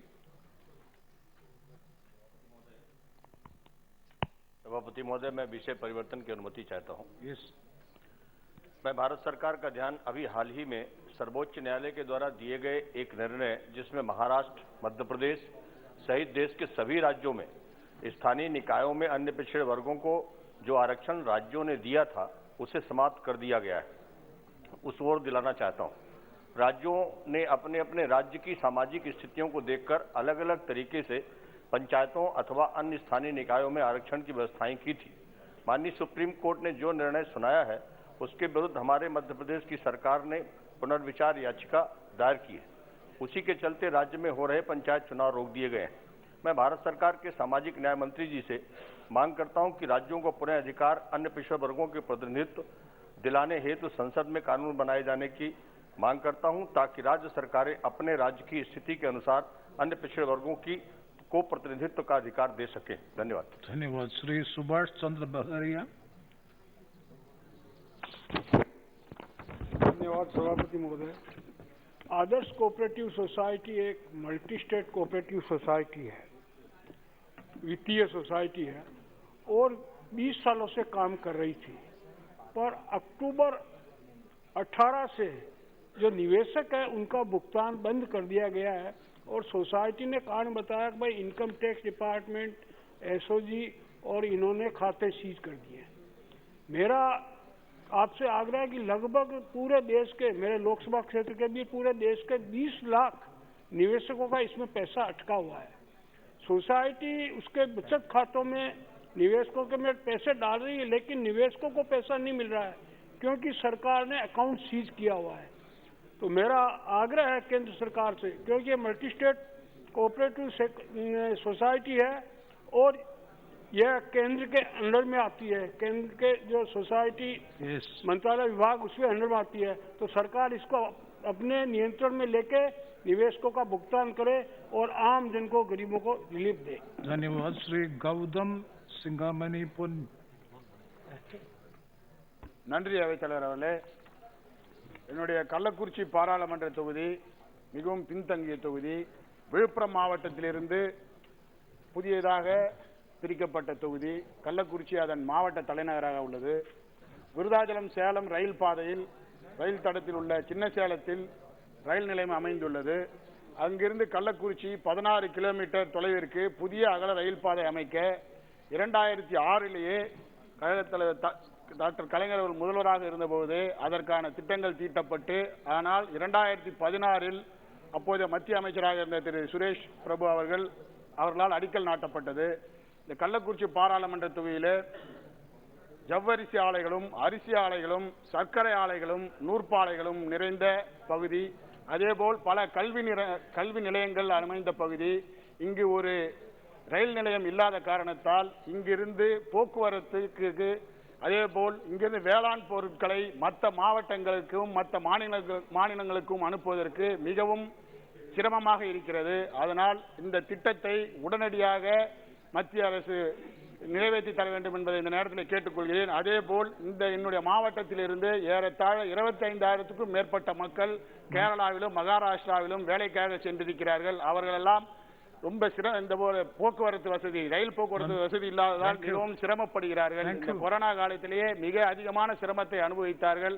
அதனால் மத்திய அரசு இதற்காக 116 கோடி ஒதுக்கீடு செய்யப்பட்டும் ஆனால் இதுவரை எந்த வேலைகளும் நடைபெறவில்லை. அதனால் உங்கள் மூலமாக நான் தயவு செய்து ரயில்வே அமைச்சர் அவர்களை கேட்டுக்கொள்கிறேன், மிக விரைவில் இந்த திட்டங்களை இந்த கள்ளக்குறிச்சி மாவட்டத்திற்கு அளிக்க வேண்டும் என்று இந்த நேரத்தில் கேட்டுக்கொள்கிறேன். நன்றி, வணக்கம். நன்றி, வணக்கம்.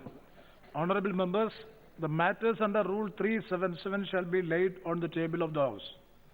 Members who have been permitted to raise matter under Rule 377 today and are desirous of laying them may personally hand over the text of the matter at the table of the House within 20 minutes. Only those matters shall be treated as laid for which text of the matter has been received at the table within the stipulated time. The rest will be treated as lapsed. Now let us resume the discussion on the general budget. The first speaker today is Dr. Farooq Abdullah ji.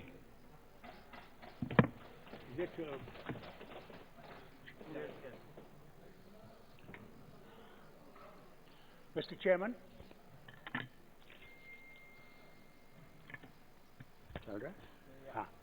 Mr. Chairman, thank you for giving me this privilege. On the budget, I'd like to put some points before. பட்ஜெட்டை பற்றி கூறுவதற்கு முன்பு நான் ஒரு சில விஷயங்களை கூற விரும்புகிறேன். Huge unemployment, बहुत जबरदस्त, ये सबसे बड़ा जो मुद्दा है हम सब के लिए और मेरी रियासत के लिए बहुत मुश्किल मुद्दा है कि हमारे पढ़े लिखे बच्चे और बच्चियां बिल्कुल कोई नौकरी नहीं है, बड़ी बड़ी तालीमें भी पाई हुई हैं मगर बिल्कुल बेकार बैठे हुए हैं and undergoing very great depression. एक तो ये है. दूसरा, आप देखें कीमतें बढ़ रही हैं, वो कुकिंग गैस हो, वो डीजल हो, वो पेट्रोल हो, और मुझे डर इस बात का है कि बहुत जल्दी एक बैरल की कीमत $100 हो जाएगी और फिर से जब ये इलेक्शन ख़त्म हो जाएंगे इनकी कीमत बढ़ती जाएगी और इसका असर हर कमोडिटी पे हो जाता है. और जो हम रियासतें, जो पहाड़ी रियासतें हैं जहाँ सब माल गाड़ी से जाता है, उनकी कीमत बढ़ जाती है और गुर्बत बढ़ जाती है और लोग बाग बहुत मुश्किल से वो चीज़ें ले सकते हैं. ये हालत बन गई है. मैं हुकूमत से गुजारिश करूंगा कि मेहरबानी करके इसमें जो टैक्सेस हैं उसको कम किया जाए कि गरीबी बचाई जाए. क्योंकि नहीं तो गरीब जो है वो मिट रहा है और अमीर बहुत अमीर हो रहा है।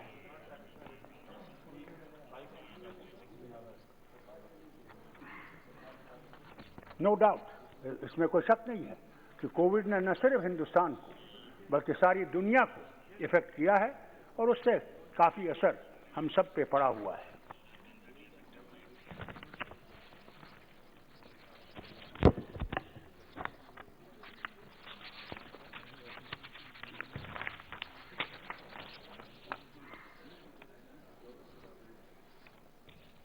जनाब, एक और बहुत बड़ी जो मुश्किलात आ गए हैं, अब आप देखें कि गवर्नमेंट एक्सपेंडिचर जो है it has increased by only 1.7 lakh crores from 37.7 lakh crores in 2021-22 to 39,045 lakh crores in 2022-23.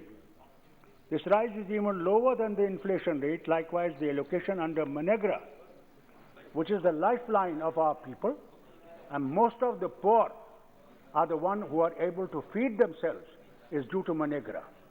And in that, sir, the position is that 73,000 crores, which is lower than the allocation of 98,000 crores and the actual spending of rupees 1,11,170 crores during 2021-22.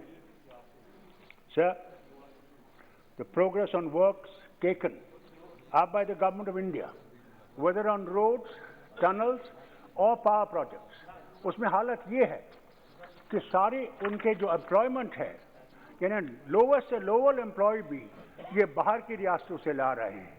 आज हालत ये है कि किश्तवाड़ में जहाँ power project बन रहा है, आज 4 हफ्तों से वहाँ पे जो औरत है डीडीजी की चेयरमैन और लोग वहाँ बाहर बर्फ में और बारिश में बैठे हुए हैं कि भाई ये लोकल लोग कहाँ जाएंगे, इनका क्या होगा।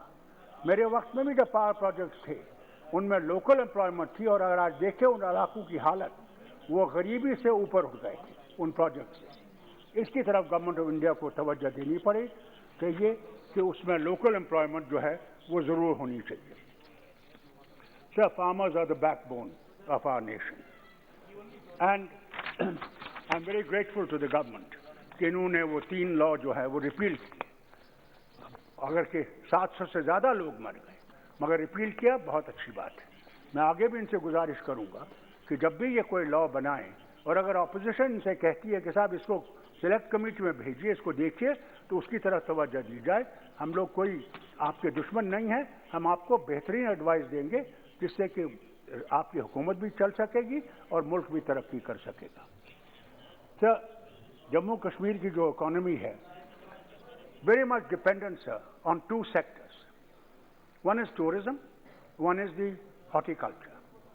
Sir, हमारे एप्पल ग्रोवर्स की यह हालत न सिर्फ हमारे बल्कि हिमाचल प्रदेश का भी एप्पल ग्रोवर जो है आज रो रहा है, क्योंकि ये लोग बाहर से इंपोर्ट कर रहे हैं, ईरान से इंपोर्ट कर रहे हैं और उनका एप्पल यहाँ बेच रहे हैं जिसमें कोई टैक्स नहीं लगाया जा रहा है लाने के लिए, और हमारे लोग जो हैं उनके एप्पल कोल्ड स्टोर्स में और बाकी जगहों पे सर्दी में इस वक्त सड़ रहे हैं। सर, ये एक बहुत बड़ा धक्का हमारे इन लोगों को है। टूरिज्म इंडस्ट्री जो है वो हमारी बैकबोन है, उसमें होटेलियर्स भी हैं, उसमें घोड़े वाले भी हैं, उसमें टैक्सी वाले भी हैं, उसमें शिकारे वाले भी हैं, हाउस बोट वाले भी, हर तरफ से हर कोई इंसान उसमें इन्वॉल्व है और लाखों में इन्वॉल्व हैं इस टूरिज्म इंडस्ट्री में। मैं गवर्नमेंट से गुजारिश करूंगा कि कई सालों से हम ये गुजारिश कर रहे हैं कि साहब टूरिज्म को जो है इंडस्ट्री डिक्लेयर किया जाए, सो दैट हमारे लोग जो हैं इसका बेनिफिट उठा सकें। मैं गुजारिश करूंगा कि इसकी तरफ तवज्जो दी जाए। साहब, हमारे यहाँ ये गुजारिश करूंगा गवर्नमेंट से, 2019 में 2019 they took employment for the battalions, border battalions. People went through all the tests. Sir, आज देखिए हाल क्या है। वो आज इंतजार कर रहे थे कि अब नौकरी लग जाएगी। वो सब लिस्ट जो है इनने ख़त्म कर दी और एक नई लिस्ट आएंगे जिसमें ये चाहेंगे कि बाहर की रियासतों के लोगों को लिया जाए। साहब, ये हमारे से नाइंसाफ़ी है और इसकी तरफ मैं आपसे गुजारिश करूंगा कि इसकी तरफ तवज्जो दी जाए कि इन लोगों को ऐसा धक्का न दिया जाए कि हमारे लिए और मुश्किलें खड़ी हो जाएं।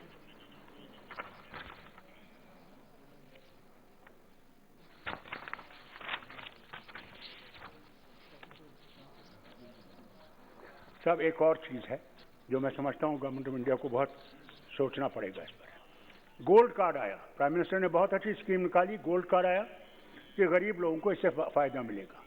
मगर साहब आज हालत ये है कि गोल्ड कार्ड होके भी जब वो अस्पताल जाता है तो gold card is not honoured. Only yesterday a patient rang me. He had to undergo an operation for piles. Poor man. He had the gold card, but the hospital refused to take him in. Where is the hospital? Huh? Which hospital? In Srinagar.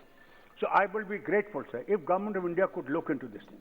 Two sectors are vital for growth of India. One is education, one is health. I request that much funding should be done for this also. Otherwise, we will remain backwards and we will not be able to compete with the world of tomorrow. This is vital. Also, I will request finally, please increase the funding.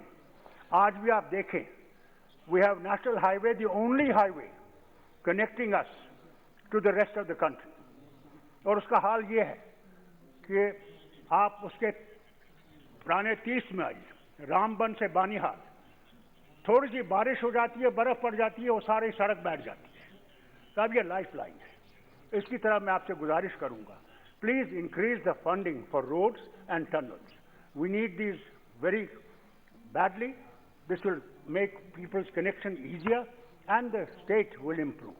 I'm very grateful, sir, for your time and to the people who have listened to me. Thank you. Thank you very much, Dr. Farooq Abdullah ji.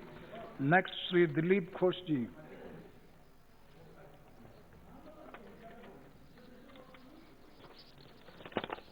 धन्यवाद सभापति महोदय। पिछले 3 दिन से budget पर हम लोग चर्चा कर रहे हैं। अच्छे अच्छे सुझाव आया है, समर्थन विरोध भी हुआ है, लेकिन इस अमृत काल में माननीय अर्थ मंत्री जी ने जो अमृत हम लोगों को दिया है उसके लिए मैं उनको और माननीय प्रधानमंत्री जी को धन्यवाद करता हूं। और पहले बजट आता था, हम लोग बचपन से देखते थे, दूसरे दिन पेपर में हम लोग पढ़ते थे बजट क्या है, सिगरेट में कितना कर कम हो गया है, कॉस्मेटिक्स में कितना कर बढ़ा है, गैस कितनी कम हुई है, गाड़ियों में कितनी कम हुई है, और एक ऊपर नीचे एरो देके दिखाया जाता था कि कितना कम सम हुआ है। और दूसरे दिन फिर रेल बजट आता था, उसमें एक मुख्य बात होता था, लोग तुरंत पेपर देखते थे कि किस प्रदेश को कितना नई ट्रेन मिली है, नया ट्रेन का ही राजनीति होता था, यही पर बजट सीमित होता था। लेकिन इस बार का जो बजट हुआ है इसमें तो कोई चमक तो नहीं है ऐसा कि देखने में लगेगा बहुत बड़ा कोई धमाका हो गया है, लोग देख रहे थे कोई बहुत बड़ा घोषणा होगा। लेकिन पिछले 2 साल में जो अतिमारी विश्व को ग्रास किया था, उससे देश को, समाज को निकालने के लिए जिस प्रकार तैयारी होनी चाहिए, माननीय वित्त मंत्री जी ने उसका प्रयास किया है। और अर्थनीति को पटरी में लाना, दुनिया के सामने चुनौती को स्वीकार करते हुए कंपटीशन में आगे बढ़ना और लोगों को फिर एक बार काम में लगाना और गति लाना, इसको देखते हुए बजट का प्रस्तुति हुई है। पहले बजट के लिए हम लोग 1 साल सोचते थे, 2 साल, 3 साल, 5 साल सोचते थे। इस बजट अगले 25 साल देश को कहां ले जाएंगे, हम उसका एक रोड मैप है, इसलिए बहुत दूर तक सोच करके बजट बनाया गया है। इसलिए लोगों को नजर में नहीं आ रहा है कि बजट क्या है।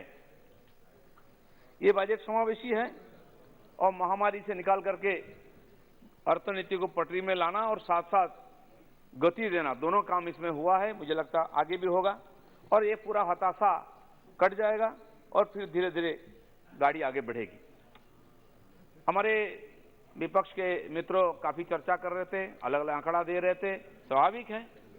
लेकिन मुझे लगता है कि जैसा कि लोग बीमार हो जाने के बाद मुंह का स्वाद, टेस्ट चला जाता है ना, पिछले 2 साल की जो बीमारी, उसके कारण समाज का और लोगों का वही हाल हुआ है। चाहे अच्छा चीज दीजिए, चाहे बुरा चीज दीजिए, लोगों को टेस्ट लगता है नहीं मुंह में, सब खराब ही लगता है।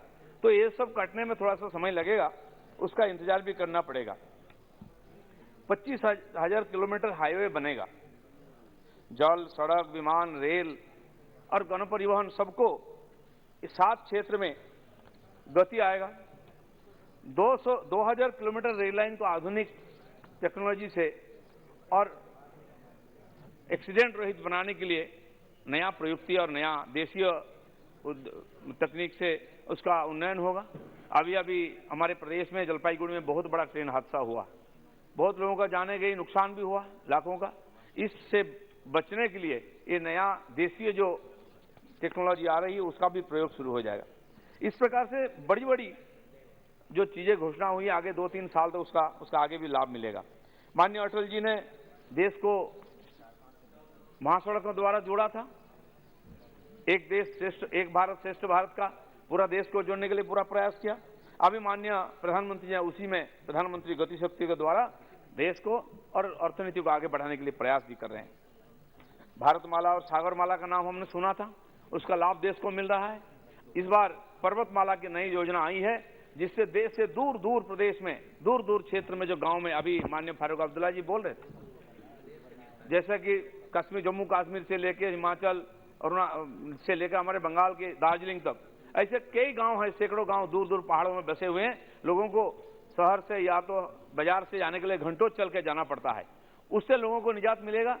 और ये पर्वतमाला की जो योजना है, आधुनिक तकनीक से लोगों को जोड़ने का, आने जाने का, इसका भी लाभ मिलेगा। 75 साल के बाद इन लोगों को विकास की सुविधा मिलेगी। इस प्रकार नए नए योजनाओं में, और ये जो नई चिंता योजना आई है इसको समय लगेगा थोड़ा। मैं पश्चिम बंगाल से आता हूं, वहां सरकार है, वहां सरकार का एक ही काम है, एक ही अभी समस्या है बंगाल में, एक ही है, गवर्नर हटाओ। लगता है गवर्नर हट जाएंगे तो सारी समस्याएं समाधान हो जाएगी। पिछले 4-5 दिन पहले माननीय गडकरी जी ने एक नई घोषणा की, बंगाल के साथ जुड़े हुए और बंगाल के हाईवे के लिए लगभग 1.5 लाख करोड़ रुपया का उन्होंने घोषणा किया। अगले 2-3 साल में इसका ये योजना फलप्रसू होगा। लेकिन उसके लिए जो जमीन चाहिए हाईवे के लिए, वो राज्य सरकार उपलब्ध नहीं करा रही है। खाली हाईवे के लिए नहीं है, बागडोगरा एयरपोर्ट सिलीगुड़ी में, उसके लिए 600 करोड़ रुपया सरकार के पास पड़ा हुआ है, केंद्र से दिया हुआ है। अभी तो उसका जमीन नहीं मिल रहा है, इसलिए उसका एक्सटेंशन नहीं हो रहा है और उसकी कैपेसिटी से 4 गुना बोझ उसको उठाना पड़ रहा है। और भी नया नया विमान सेवा जो शुरू होने वाला वहां से, वो भी संभव नहीं हो रहा है क्योंकि जगह की कमी है। एयरपोर्ट वो डिफेंस का है, इसलिए उसकी समाधान नहीं हो रही। फैक्ट्री के लिए जमीन नहीं है, हाईवे के लिए नहीं है, रेलवे के नहीं है, एयरपोर्ट के लिए नहीं है, तो फिर विकास कहां से होगा, नौकरी चाकरी कहां से होगा, लोगों के पास काम से कहां आएगा। राज्य सरकार इसमें लाचार है, इसलिए वहां के लोग इससे वंचित रह रहे हैं। ये बड़ी चिंता की बात है। ऐसे हमारे बंगाल में एक परंपरा बनी थी, केंद्र सरकार की बजट के पहले दिन वहां बजट आता था। अभी इस साल बजट आएगा, कब आएगा, आएगा नहीं आएगा किसी को मालूम नहीं है। अधिवेशन कब होगा किसी को मालूम नहीं है। वहां बजट नहीं होगा, इसलिए हमारे मुख्यमंत्री उत्तर प्रदेश में प्रवास में गए हैं, वहां घूमने गए हैं और बंगाल के लोग 2 रुपया चावल जो मोदी जी भेजते हैं, 3 रुपया गेहूं, उससे गुजारा कर रहे हैं।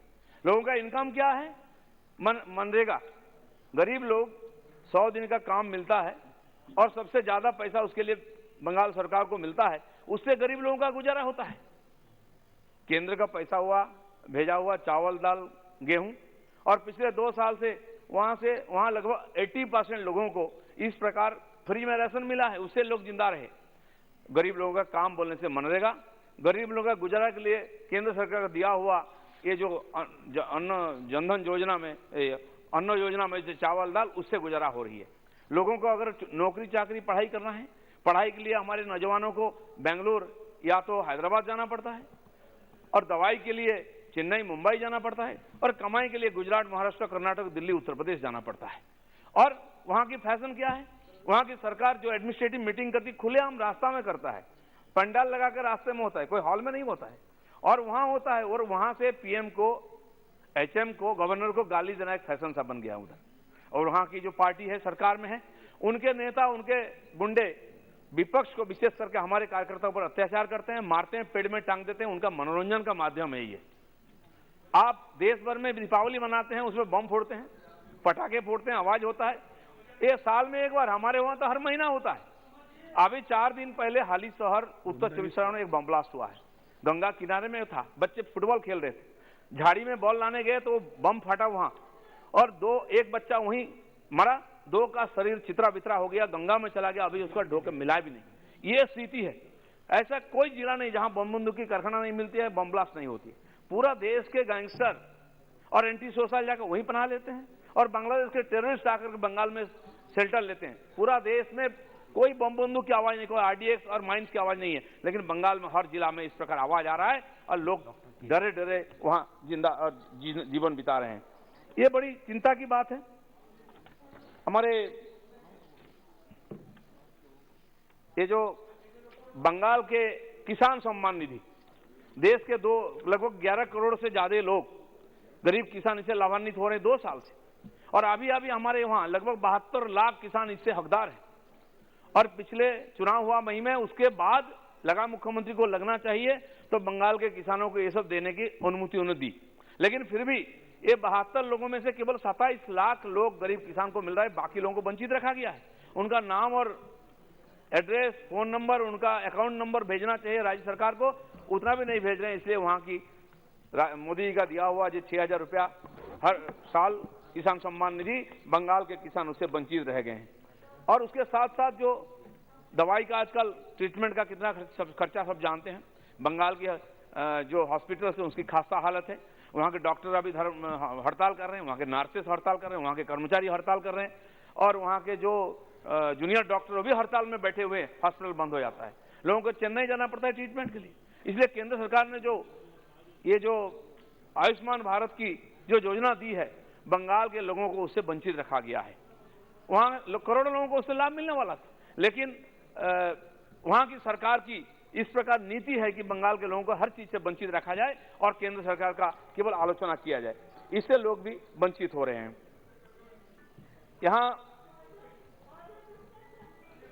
हमारे अभी साल में बहुत बड़ा तूफान आया, 2 बार आया, पिछले साल आया, हर साल लगभग आता है बंगाल में, अभी उड़ीसा जैसा। उसमें धान की फसल बहुत बड़ा नुकसान हुआ, खराब हो गया, सब्जी पूरा खराब हो गया। अभी सब्जी बहुत कीमती है वहां, और साथ साथ आलू जो खेती होता है 7-8 जिलों में हमारे बंगाल में काफी बड़ी मात्रा में आलू की उपज होती है, वो भी खराब हो गया। एक बार बोए लोग बीज, खराब हो गया, दूसरा बार भी खराब हो गया, कुछ थोड़ा बहुत हो रहा है, लेकिन वहां के किसान को मदद करने के लिए वहां की सरकार तैयार नहीं है। किसान रोते रह रहे हैं, उनके पास कुछ नहीं है, जो भी था वो उसमें खर्चा कर दिया, अब खाने के लिए उनके पास नहीं है, और अगले खेती क्या करेंगे उसके लिए भी उनके पास कुछ नहीं है। इस प्रकार भयंकर परिस्थिति में वहां की लोग गुजारा कर रहे हैं, लेकिन उसका विरोध करने से आपको जेल में ठूसा जाएगा, आपको मारा पीटा जाएगा। चुनाव के बाद लगभग 60 लोगों की हत्या हुई है, सीबीआई इंक्वायरी हो रही है। अभी लगभग 42,000 फॉल्स केसेस हमारे कार्यकर्ताओं पर हो रही है। हम केसेस लड़ रहे हैं, हजारों लोग घर से बाहर हैं, भागे हुए पुलिस के डर से, हजारों लोग जेल में हैं। अभी वहां लोकल बॉडी चुनाव हो रहा है, म्यूनिसिपैलिटीज का, 4 कॉर्पोरेशन का, 108 म्यूनिसिपैलिटी का घोषणा हुई है। इसी का फायदा उठा करके पुलिस ने अपने कार्यकर्ताओं का केस दे करके घर से बाहर कर रहा है कि वो चुनाव ना लड़ पाए। आज की खबर है, वहां नॉमिनेशन रोका जा रहा है पुलिस के द्वारा, पुलिस खड़ा है वहां, डंडा चला रहा है, उनके गुंडा गिरे हुए, हमारे कार्यकर्ता नॉमिनेशन नहीं कर पा रहे हैं। लोकतंत्र वहां केवल मात्र चर्चा का विषय है, सेमिनार का विषय है, वास्तव में लोकतंत्र है ही नहीं। लोकतंत्र अधिकार मांगते हैं यहाँ आकर के कि लोकतांत्रिक अधिकार नहीं, वहां विरोधी का कोई लोकतंत्र नहीं है। गवर्नर को गाली देना एक फसन है, जहां लोकतंत्र का संविधान का प्रतिनिधि वहां गवर्नर है, उनको उनका व्यक्तिगत नाम से उनको काला झंडा दिखाना, उनका गाड़ी रोकना, उन पर गलत शब्द प्रयोग करना, मुख्यमंत्री से लेकर सारे नेता बोलते हैं। ये गणतंत्र की बहुत बड़ी एक चुनौती है, बहुत बड़ा एक धोखा है, गणतंत्र का अपमान है। इसका मैं विरोध करता हूं और माननीय अध्यक्ष जी मुझे बोलने के लिए मौका दिया, इसलिए धन्यवाद करता हूं। इस बजट को समर्थन करता हूं, सारे महाप्रतिनिधियों से मैं निवेदन करता हूं इस बजट को पारित करने के लिए सहमति से पारित हो कि आगे चल के खुशहाली हमारे देश में आए। धन्यवाद। बहुत बहुत धन्यवाद। Shri Qadir Anand ji.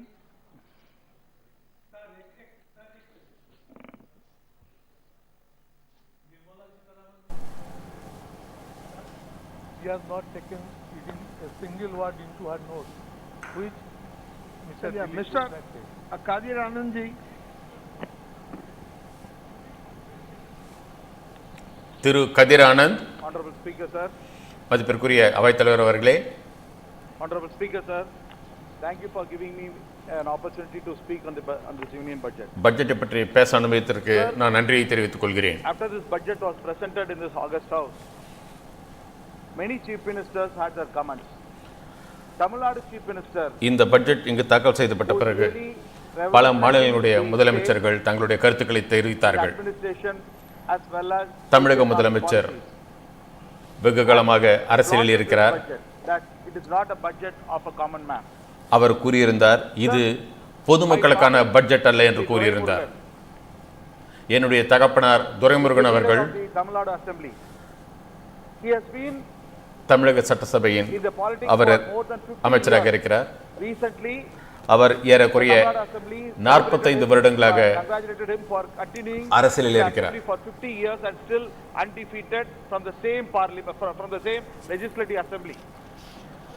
When I asked him what is the reason behind a success of a politician or a political party, ஒரு அரசியல்வாதிக்கும் ஒரு அரசியல் கட்சிக்கும் எது வெற்றி என்று கருதுகிறீர்கள் என்று நான் என்னுடைய தகப்பனாரை கேட்டேன். when a party or a government fails to address the poorest of the poorest man in the அப்பொழுது அவர் கூறினார், எப்பொழுது ஒரு அரசாங்கமோ ஒரு அரசியல் கட்சியோ ஒரு அரசியல் தலைவரோ ஏழை மக்களை பற்றி தங்களுடைய கவனத்தில் கொள்ளாமல் அவர்களுடைய முன்னேற்றத்திற்கு பாடுபடாமல் இருக்கிறார்களோ அப்பொழுது அவர்கள் தோல்வியை தழுவுகிறார்கள் என்று கூறியிருந்தார். ஆனால் இந்த அரசாங்கம் அவர்கள் பொதுமக்களுக்கு எதையும் அறிவிக்கவில்லை, எந்த விதமான நலத்திட்டங்களும் அறிவிக்கப்படவில்லை. ஒட்டுமொத்த பட்ஜெட்டை பார்த்தால் but the south has been deprived of. Even during the pandemic, வடக்கிற்கு அவர்கள் அதிகமாக தொகை ஒதுக்கியிருக்கிறார்கள். தென்னிந்தியாவிற்கு அவர்கள் ஒதுக்கிய தொகை மிகவும் குறைவு. asking for relief funds, but we didn't get any funds. They gave us a good hope and sent us back. We didn't have any relief funds. The GST compensation is still due after June 30th. GST தொகை எங்களுக்கு அளிக்கப்பட வேண்டியது இன்னும் நிலுவையில் இருக்கிறது. இழப்பீடு நாங்கள் கேட்டிருந்தோம், அதுவும் இன்னும் நிலுவையில் உள்ளது. 100 நாள் வேலைவாய்ப்பு திட்டத்திற்கு ஒதுக்கப்பட வேண்டிய பணமும் இன்றும் வந்து சேரவில்லை. அதற்குண்டான தொகைகள் மிகவும் குறைக்கப்பட்டிருக்கின்றன. அந்த தொகை ஏழை மக்களுடைய தினசரி வாழ்க்கைக்கு மிகவும் பயனுள்ளதாக இருந்தது.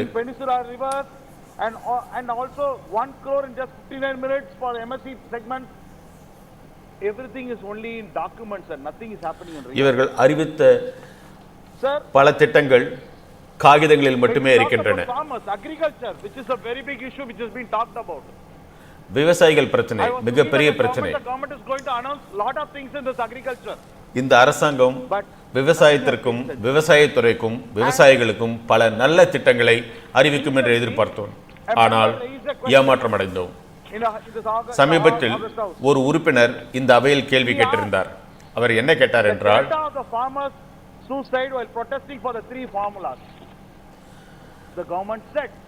அரசாங்கம் அறிவித்த 3 விவசாய திட்டங்களை எதிர்த்து எத்தனை பேர் தற்கொலை செய்து கொண்டார்கள் என்று கேட்டிருந்தோம். ஒருவரும் தற்கொலை செய்து கொள்ளவில்லை என்ற அறிக்கை நாங்கள் அளித்திருக்கிறோம் என்று கூறியிருக்கிறார்கள். மேலும் அவர்கள் கூறினார்கள்,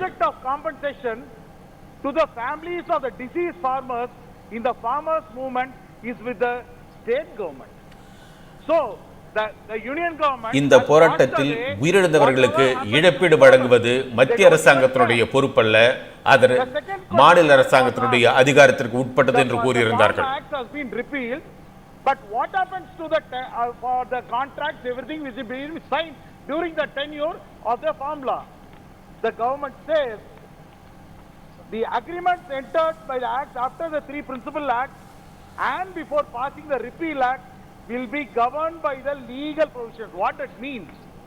Whatever agreement made by the farmers and the organizations. எந்தெந்த உடன்படிக்கைகள் விவசாயிகளுக்கும் will be existing. மற்றவர்களுக்கும் போடப்பட்டதோ So whatever damage has been done, அதை பற்றிய the government doesn't care about it. Not even one single rupee முடிவுகள் has been announced நீதித்துறை எடுக்கும் என்று கூறியிருந்தார்கள். For the benefit of the deceased farmers. Sir, this is an anti. பாதிக்கப்பட்ட விவசாயிகளுக்கு இதுவரை எந்த இழப்பீடும் வழங்கவில்லை. இது விவசாயிகளுக்கு எதிரான ஒரு பட்ஜெட் என்று நான் கூறுகிறேன். Sir, when you talk about projects that has been announced by this government, இந்த அரசாங்கம் அறிவித்த திட்டங்களை பற்றி பேசும்பொழுது குறிப்பாக ரயில்வேவிற்காக அவர்கள் அறிவித்த திட்டங்களை பற்றி பேசும்பொழுது the Southern Railway தென்னிந்தியாவில் allocated 7,114 crores. 7,100 கோடிக்கு ஒரு திட்டத்தை அறிவித்திருந்தார்கள். 66,000 crores. ஆனால் வட இந்தியாவில் ஏறக்குறைய 60,000 கோடிக்கான திட்டங்கள் அறிவிக்கப்பட்டிருக்கின்றன. ஏன் இப்படிப்பட்ட ஒரு பாகுபாடு? Please don't disturb me and just give me a moment, madam, please. NEET is a subject, it is a matter of this hour. NEET தேர்வு இந்த நீட்டை பத்தி சொல்லணும்னா இந்த நேரத்தில் நாம் கண்டிப்பாக கூற வேண்டும். இந்த நீட்டை பத்தி நான் சொல்லணும்னா 2020க்கு முன்னாடி before 2020 the entire hospitals in the state was built by the own money, state money. 2020க்கு முன்பு இந்தியாவில் கட்டப்பட்ட அனைத்து மருத்துவமனைகளும் மாநில அரசாங்கத்தினுடைய தொகையினால் தான் கட்டப்பட்டது. Money was given by the central government and hospitals are built. Now in the NEET they say all the seats will be through the NEET and state will not enjoy any benefit out of it. Everything is an open competition. But ஒரு hospital கட்டி முடிச்ச அப்புறமா after the hospital is completed, sir, I'm concluding, sir. After this hospital is being completed by any government, sir, I'm concluding, sir, please. Only conclude. The maintenance of the hospital.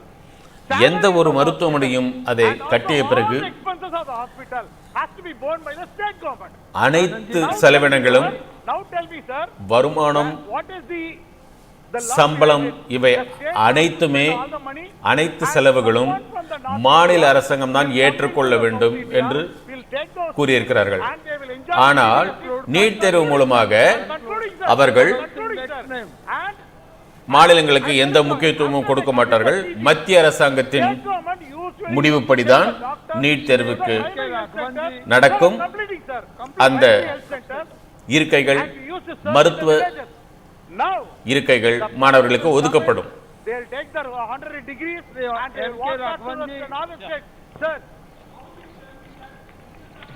Hello, I request all the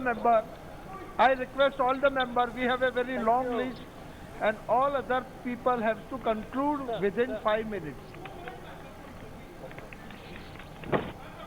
एक sentence में conclude within. ठीक है sir. So this government, when I conclude my speech, I want to tell this union government. நான் மத்திய அரசாங்கத்திற்கு ஒரு விஷயத்தை கூற விரும்புகிறேன்.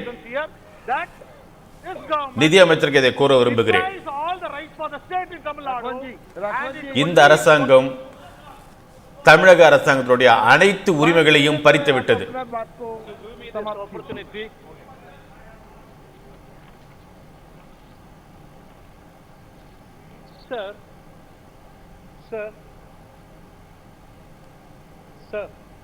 Sir,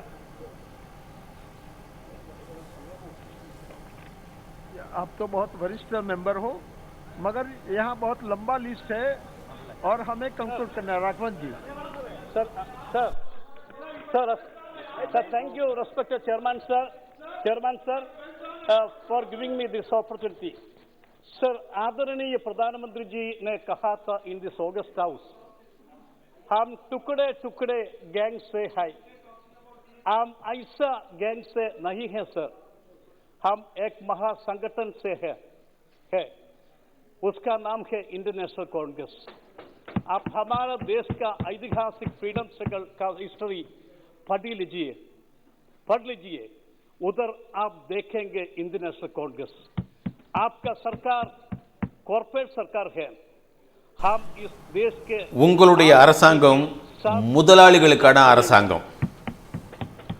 Sir, honorable chairman sir, Madam Finance Minister has said that we have entered into Amritakal. Sadly, to enter into Amritakal, we have to consume the Kalaguda to save the world.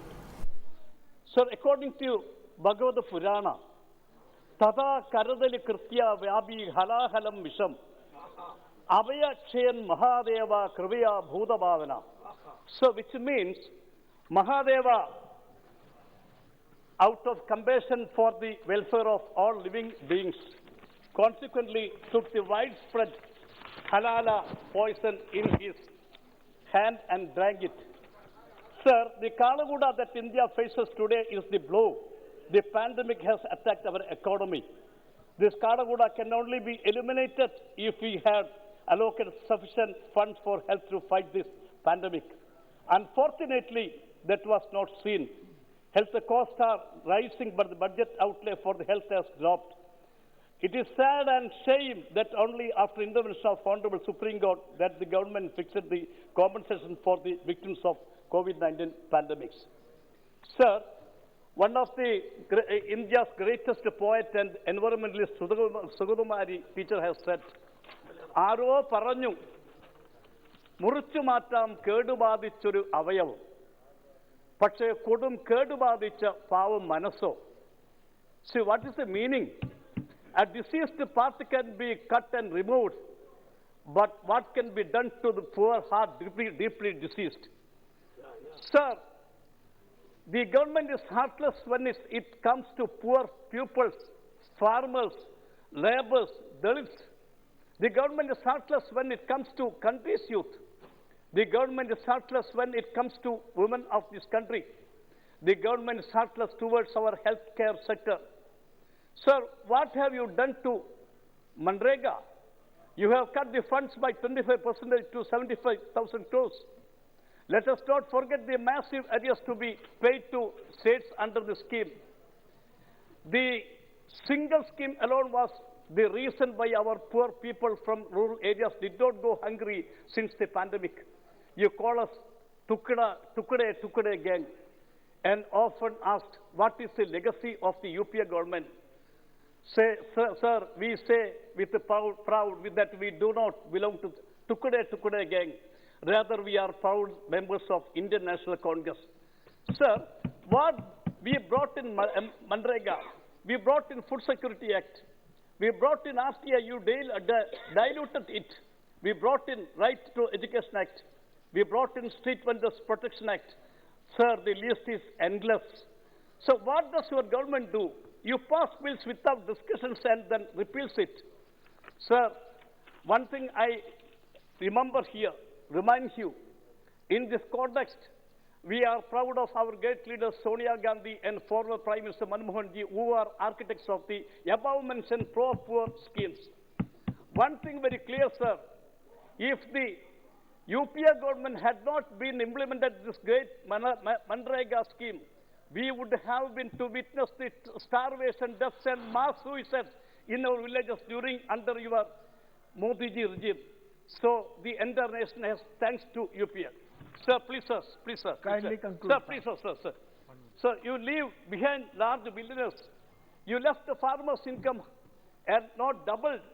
We all know whose income was doubled in 2020. You leave people's mind divided. You have cut subsidies on food and fuels. What legacy is this, I ask? According to the World Inequality Report 2022, India stands out as one of the most unequal countries in the world with widespread poverty along with an affluent like. Sir, please, sir. Madam Finance Minister, I am sorry to say that the budget totally neglects India's massive middle class. Sir, Madam Finance Minister, see, I think perhaps you forget about Kerala state as whole. Madam Speaker, Madam Finance Minister, we are the... நிதி அமைச்சர் ஒட்டுமொத்தமாக கேரளாவை தன்னுடைய பட்ஜெட்டில் மறந்துவிட்டார். I will cite examples for this same. There was no announcement for the aims at the Kozhikode which we were waiting for these years. Sir, these different... கோழிக்கோடில் AIIMS ஆரம்பிப்பதை பற்றி அவர்கள் எதையும் கூறவில்லை. the fate of this great institution now hangs in...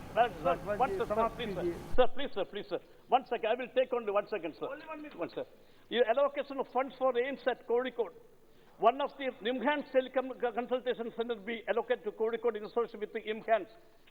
Sir, the Kozhikode-Wayanad connectivity be brought under national ropeway. Sir, I am concluding my point, sir. Sir, that is... 1 second.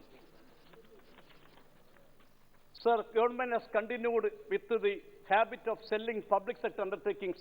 Government must thank former Prime Minister of India, Pandit Jawaharlal Nehru. Had Nehru not created public sector, sir. Please, sir. I wonder how government would have earned this revenue.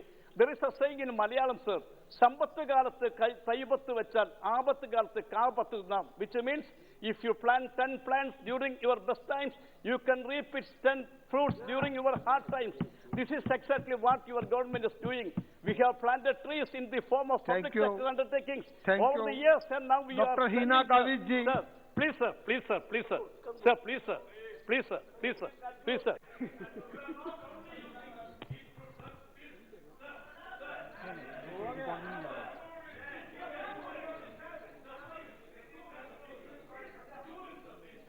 I will conclude, sir.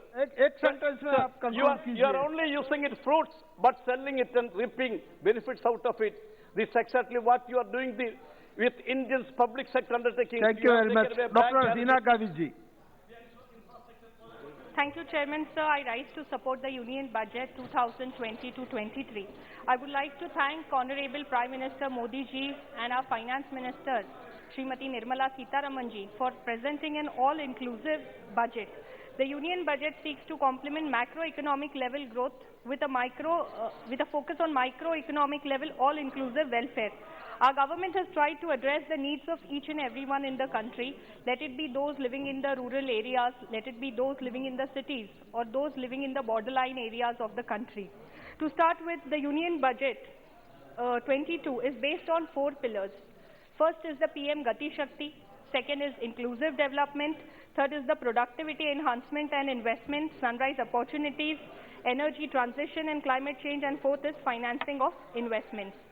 PM Gati Shakti National Master Plan has 7 engines.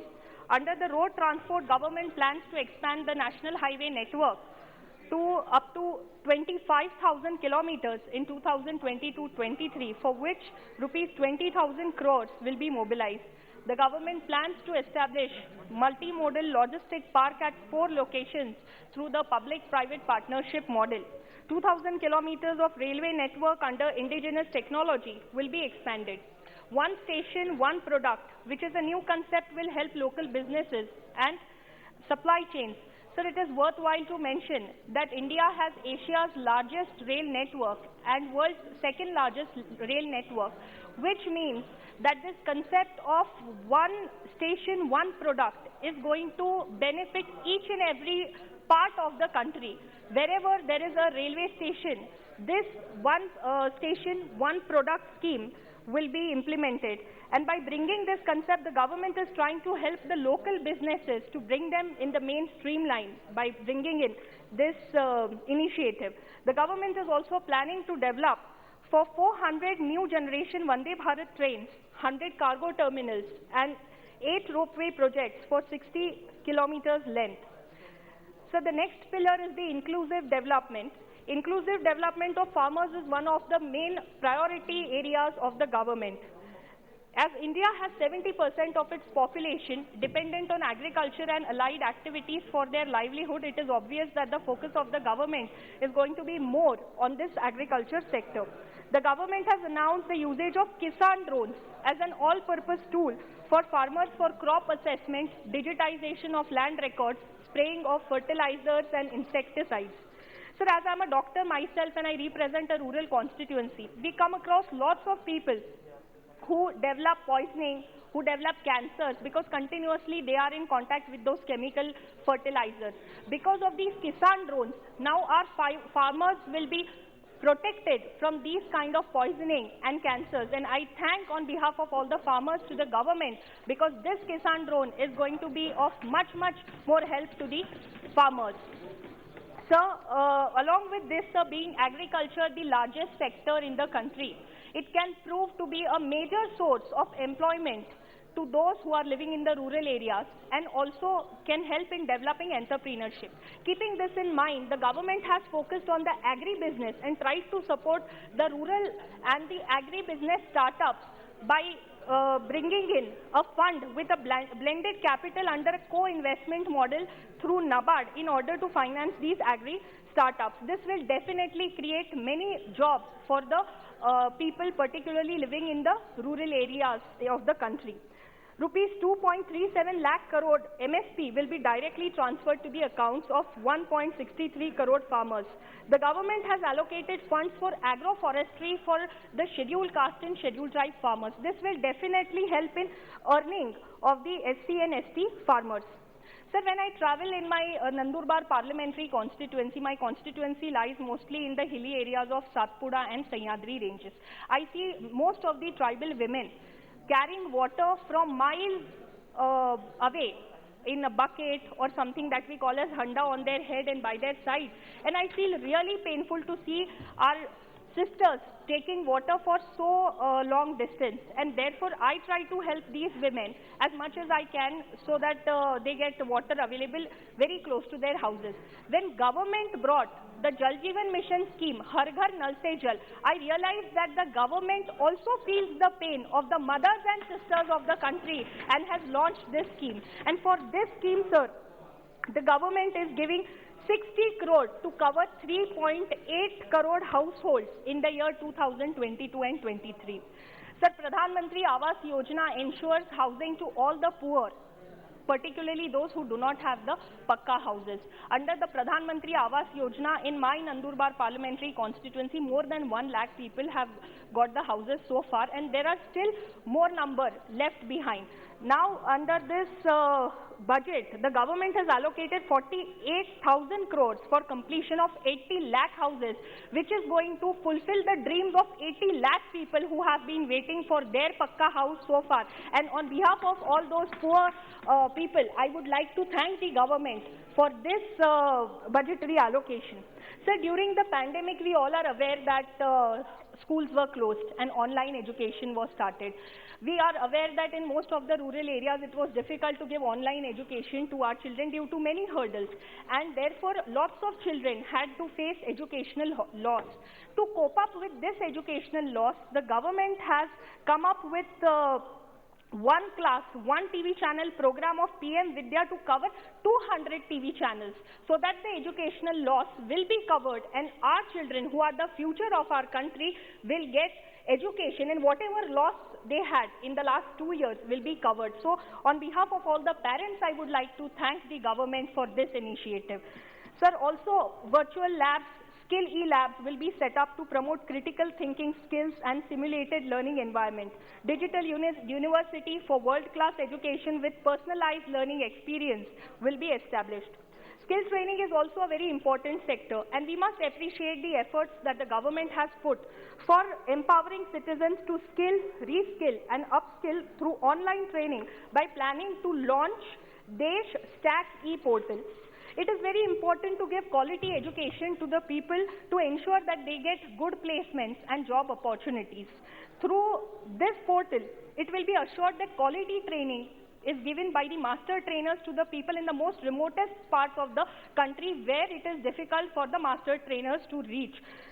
Sir, along with this, for women empowerment also, government plans integrated benefits to women and child through Mission Shakti, Mission Vatsalya, Saksham Anganwadi and Poshan 2.0. 2 lakh Anganwadis will be upgraded to Saksham Anganwadis. Sir, the National Family Health Survey 4 and National Family Health Survey 5 clearly shows the improvement in the child sex ratio, and this has been possible because of the initiative Beti Bachao, Beti Padhao of this government. Sir, in terms of strengthening initiatives towards achieving the climate targets voiced by Honorable Prime Minister Modi ji, the latest budget lays down significant provisions. Echoing the same, the Honorable Prime Minister, Finance Minister stated, and I quote, risks of climate crisis are the strongest negative externalities that affect India and other countries, unquote. We all are witnessing the climate change effects. India being an agrarian country, the effects of climate change are affecting the agriculture sector. We are witnessing droughts, we are witnessing hailstorms, unseasonal rains, and extremes of temperatures. Therefore, this is the need of the hour to come up and start working on the green initiatives. This budget provides impetus to clean and green economy by increasing allocation of rupees 19,500 crores for PLI schemes for manufacturing of high-efficiency solar modules. Additionally, to promote the transition to electric vehicles, the government has announced a battery swapping policy as well as formulation of interoperability standards. The government has also announced the intention to complement public transport and clean technology as well as implement special mobility zones. 5 to 7% biomass pellets will also be co-fired in thermal power plants, which will result in reduction of carbon dioxide emissions. This will also reduce stubble burning, dependence on coal, and consequently air pollution. Furthermore, sovereign green bonds will also be issued by mobilizing resources in green infrastructure. Last but not the least, rupees 2,217 crore has been allocated to combat air pollution in 42 urban cities with a population of over 1 million. So, the aspirational district program, which was made for backward districts to improve the quality of life of citizens, has shown remarkable improvement in a very short span.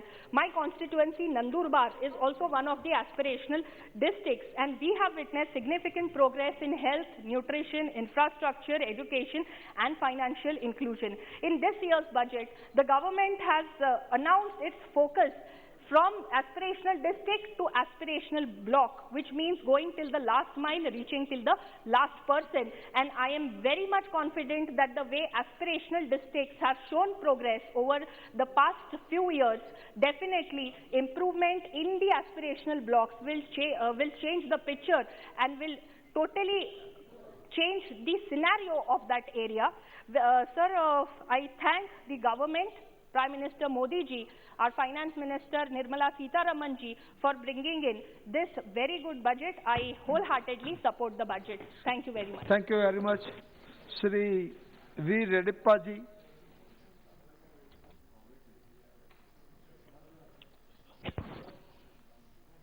అధ్యక్ష మహాశయ, ఈ ఆర్థిక సంవత్సరం 2022-23 కేంద్ర బడ్జెట్పై ప్రసంగించడానికి అనుమతించిన మీకు మరియు మా వైఎస్ఆర్సీపీ పార్టీకి కృతజ్ఞతలు తెలియజేసుకుంటూ, కేంద్ర బడ్జెట్లో షెడ్యూల్ కులాలకు, ఎస్సీస్కు, ఎస్టీస్కు అలాట్ చేసిన నిధుల గురించి మాట్లాడదలుచుకుంటున్నాను.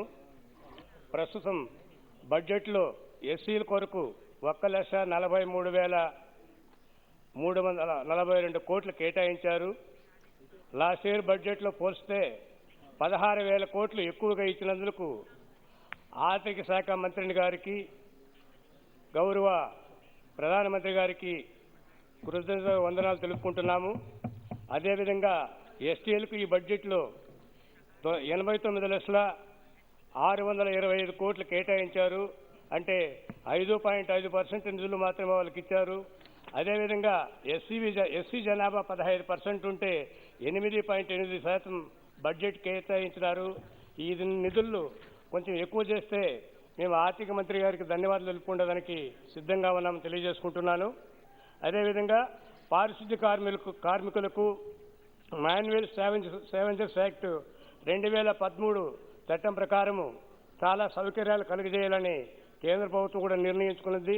ఈ సందర్భంగా 110 కోట్లు మాత్రమే అందులో, అంటే 110 కోట్లు బడ్జెట్ కేటాయిస్తే 16.6% మాత్రమే ఖర్చు చేసినారు. మిగిలిన నిధులు సక్రమంగా వాళ్ళు ఖర్చు పెట్టలేదు. కాబట్టి ఈ విషయాన్ని ఆర్థిక మంత్రి దృష్టికి తెలియజేసుకుంటున్నాము. అదేవిధంగా కరోనా కాలంలో ఈ దేశంలో కష్టపడిన వారిలో అనేక మంది డాక్టర్లు, నర్సులు, శానిటరీ వర్కర్లు ఎక్కువగా కష్టపడ్డారు. వారు రుణము తీర్చుకోలేక నిజంగా మనము వారికి ఎంతైనా రుణము తీర్చుకోలేక వారికి రుణం తీర్చుకోవాలంటే మనం అనేక సేవలు చేయాలని మనము నిర్ణయించుకుంటున్నాము. అందులో అన్ని మున్సిపాలిటీలను పారిశుద్ధ్య కార్మికులు తమ ప్రాణాలు అడ్డుపెట్టి అనేక మంది శవాలను పూడ్చేది కాకుండా మన ఆరోగ్యాన్ని కాపాడినారు. కాబట్టి అలాంటి వారికి స్పెషల్ బడ్జెట్ ఇస్తే బాగుంటుందని ఆర్థిక మంత్రి గారి దృష్టికి నేను తీసుకొస్తున్నాను. ఆంధ్ర రాష్ట్ర ముఖ్యమంత్రి ప్రవేశపెట్టిన రైతు భరోసా పథకం ద్వారా పేద రైతులకు ప్రతి సంవత్సరం సబ్సిడీగా 13,500 రూపాయలు కౌలుదారులు కూడా ఇస్తున్నారు. ఆంధ్రప్రదేశ్లో సుమారు 42.4 కౌలుదారులు ఉన్నారు. అదేవిధంగా ఒరిస్సాలో కూడా 39% కౌలుదారులు ఉన్నారు. కౌలుదారులు అందరూ కూడా ఎస్సీ, ఎస్టీ, బీసీలకు సంబంధించిన బీద కులాలకు సంబంధించిన వారే బీదవారే. కాబట్టి కేంద్ర బడ్జెట్లో వారికి టెనెంట్స్ యాక్ట్ కింద ఎక్కువగా నిధులు మంజూరు చేస్తే బాగుంటుంది. అదేవిధంగా ఎన్ఆర్జీఎస్ కింద నిధులు వ్యవసాయదారులకు వ్యవసాయ కూలీలకు అనుసంధానం చేస్తే బాగుంటుందనేది మంత్రివర్యులకు ఆర్థిక మంత్రి దృష్టికి తీసుకొస్తున్నాము. ప్రత్యేకించి రైతుల కోసం ప్రత్యేక బడ్జెట్ పెడితే కూడా బాగుంటుందని కూడా నేను డిమాండ్ చేస్తున్నాను. తర్వాత ఈ దేశంలో కోర్టుల ద్వారా సత్వర న్యాయం జరగాలంటే ఎస్సీ, ఎస్సీలకు రిజర్వేషన్స్ ఇంప్లిమెంట్ చేయలేదు కాబట్టి హైకోర్టులోన, సుప్రీంకోర్టులో అనేక జడ్జిల పోస్టులు ఖాళీ ఉన్నాయి. కాబట్టి ఈ దేశంలో ఉన్న అన్ని కోర్టుల్లోన రిజర్వేషన్ ఇంప్లిమెంట్ చేయడానికి, ఆఫీసర్ను అపాయింట్మెంట్ చేయడానికి స్పెషల్గా మంత్రి గారు బడ్జెట్ ఇవ్వాలని మేము కోరుకుంటున్నాము. గ్రామీణ ప్రాంతాల్లో చాలామంది చదువుకునే పిల్లలకైతేనేమి, హాస్పిటల్కి వెళ్ళేదానికైతేనేమి సౌకర్యాలు లేక, సెల్ ఫోన్లు లేక చాలామంది ఇబ్బందులు పడుతున్నారు. కరోనా పీరియడ్లో పట్టణాలకు వెళ్ళాలన్నా, స్కూల్కి వెళ్ళాలన్నా, ఆన్లైన్ క్లాసులకు అటెండ్ అయ్యాలన్నా సెల్ ఫోన్ లేక బాధలు పడుతున్నారు. కాబట్టి బిఎస్ఎన్ టవర్స్ను గ్రామీణ ప్రాంతాల్లో ఎక్కువగా ఇన్స్టాల్ చేయించాల్సిందిగా మంత్రిని గారిని నేను వేడుకుంటున్నాను. అదేవిధంగా ఎస్సీ, ఎస్టీలకు ఇదివరలో సివిల్ సర్వీస్ ఎగ్జామ్స్ కానీ, రైల్వే ఎగ్జామ్స్, ఇతరత్ర ఎగ్జామ్స్ ప్రిపేర్ అయ్యేదానికి అనేక ప్రతి రాష్ట్రంలోనే సెంటర్స్ ఏర్పాటు చేసి వారికి ఎక్కువగా నిధులు కేటాయిస్తున్నారు. ఈ ప్రభుత్వంలో ఆ నిధులను పోస్ట్ మెట్రిక్ స్టూడెంట్స్కు ఎక్కువగా ఫండ్స్ ఇచ్చినందుకు మంత్రిని గారికి మేము ధన్యవాదాలు తెలుపుకుంటూ ఈ సివిల్ సర్వీస్ ఎగ్జామ్స్ ప్రిపేర్ అయ్యేదానికి మటుకు బడ్జెట్ కేటాయించాలని నేను మరి ప్రత్యేకించి ఆర్థిక మంత్రి గారిని కోరుకుంటున్నాను. నిన్న మొన్న రాజ్యసభలోన, లోక్సభలోన ప్రధానమంత్రి గారు ఆంధ్ర రాష్ట్ర పరిస్థితుల గురించి, స్థితిగతుల గురించి, ఆర్థిక పరిస్థితుల గురించి తాను తెలియజేసినారు. వాటికి కూడా మేము ప్రధానమంత్రికి ధన్యవాదాలు తెలుపుకుంటూ దీనికి ముఖ్య కారకుడు చంద్రబాబు నాయుడు, మాజీ ముఖ్యమంత్రి, మాకు అనేక సెంట్రల్ గవర్నమెంట్ గారికి లెటర్ ఇచ్చి మాకు డివైడ్ చేయమని కోరుకున్నారు. కాబట్టి ఆయన రిక్వెస్ట్ ప్రకారము మా ఆంధ్ర రాష్ట్రాన్ని డివైడ్ చేశారు. కాబట్టి ఇప్పుడు మేము ఇన్ని కష్టాలు పడుతున్నాము. అదే మాజీ ముఖ్యమంత్రి రాజశేఖర రెడ్డి గారు బతుకుంటే మా రాష్ట్రం డివైడ్ అయ్యేది కాదు, మాకు ఇప్పుడు ఇన్ని కష్టాలు వచ్చినాయి. మా ముఖ్యమంత్రి గారు ఇదివరలోనే ప్రధానమంత్రి గారిని, ఆర్థిక మంత్రి గారిని సుమారు 2 సంవత్సరాలుగా చాలా దఫాలు వచ్చి వాళ్ళు రిక్వెస్ట్ చేసుకుంటున్నారు. మీరు ప్రత్యేకంగా మాకు బడ్జెట్ ఇవ్వకపోతే ఆంధ్ర రాష్ట్రం అతలాకుతలం అయిపోతుంది. నిన్నగాక మొన్న వచ్చిన తుఫాన్లకైతేనేమి, వర్షాలకైతేనేమి పంటలన్నీ దెబ్బతిన్నాయి, బాధపడుతున్నారు. సార్, ఈ రాష్ట్రంలోనే రోల్ మోడల్ ముఖ్యమంత్రి, ఈ దేశంలోనే రోల్ మోడల్ ముఖ్యమంత్రిగా జగన్మోహన్ రెడ్డి గారు అనేక లక్షలాది మంది మహిళలకు, ప్రతి ఎస్సీ, ఎస్టీ, బీసీ మైనారిటీలుగా కాకుండా ఈబీసీ మహిళలు కూడా ప్రతి సంవత్సరానికి 75,000 రూపాయలు మంజూరు చేసేది కాకుండా రైతు భరోసా తరఫున రైతులకు డబ్బు 13,500 ఇచ్చేది కాకుండా 2,500 రూపాయలు ప్రతి ఒక్కరికి కూడా అర్హత గల ప్రతి ఒక్కరికి పెన్షన్లు ఇస్తున్నారు. అమ్మఒడి కూడా, నాడు నేడు కూడా, స్కూల్లో కూడా అనేక విద్యను చాలా పెంపొందు చేసి అందరికీ బాగా సహాయం చేస్తున్నాడు. మా ముఖ్యమంత్రి గారు నిజంగా రాష్ట్ర ప్రజలను ఉద్దేశించి రాష్ట్ర ప్రజల కోసం నిరంతరం కష్టపడి పనిచేస్తున్నారు. కాబట్టి అలాంటి ముఖ్యమంత్రిని ప్రోత్సహించవలసిన బాధ్యత ఈ బీజేపీ గవర్నమెంట్కి ఉంది. కాబట్టి మేమందరూ కూడా ఈ బడ్జెట్ కూడా సపోర్ట్ చేస్తున్నాము. ఎప్పుడు కూడా ప్రధానమంత్రిని మేము కోరుకుంటున్నాము. ఆర్థిక మంత్రిని కూడా చాలాసార్లు మేమందరూ కూడా మా ఎంపీలంతా కలిసి మాట్లాడుకుంటున్నాము. తప్పకుండా ఆర్థికంగా మాకు సహాయం చేసి ఆదుకుంటారని మీకు తెలియజేసుకుంటున్నాను. మహిళల విషయంలో వస్తే సార్, చిన్న విషయం సార్, మా ముఖ్యమంత్రి గారు డిప్యూటీ చీఫ్ మినిస్టర్గా మహిళకే ఇచ్చాడు, హోమ్ మినిస్టర్గా మహిళకే ఇచ్చాడు. మహిళలకందరికీ జెడ్పీటీసీ, ఎంపీటీసీ, సర్పంచుల ఎలక్షన్లో కాకుండా నిన్నగాక మొన్న కార్పొరేషన్లో సుమారు 40 చైర్మన్ల పోస్ట్ 50% పైగా మహిళలకందరికీ రిజర్వేషన్ పెడుతున్నారు. ఆ రోజుల్లో డాక్టర్ బిఆర్ అంబేద్కర్ గారు రాజ్యాంగ నిర్మాత, ఇక్కడ పార్లమెంట్లో బిల్లు పెట్టిన మహిళలకు చట్టసభలో రిజర్వేషన్ కావాలనేసి ఇక్కడ ఆమోదించలేదు ఇప్పటి వరకు. కానీ జగన్మోహన్ రెడ్డి గారికి ఆ ఘనత తక్కిందనేసి మహిళలకు అన్నిట్లోన 50% రిజర్వేషన్ ఇచ్చేది కాకుండా ఆర్థికంగా ప్రతి ఇంటికి సుమారు 1.5 లక్షల నుంచి 2 లక్షల రూపాయలు ప్రతి ఇంటికి సహాయం చేసి ఉచితంగా డబ్బు సహాయం చేసి ఆదుకుంటున్నారు. కాబట్టి ఇలాంటి ముఖ్యమంత్రి సేవలు చేస్తున్నారు. కాబట్టి కేంద్ర ప్రభుత్వం కూడా ఆయన కష్టాన్ని గుర్తించి ఆంధ్ర రాష్ట్ర ప్రజల గురించి తప్పకుండా మీరు సహాయం చేస్తారని మేము కోరుకుంటున్నాము.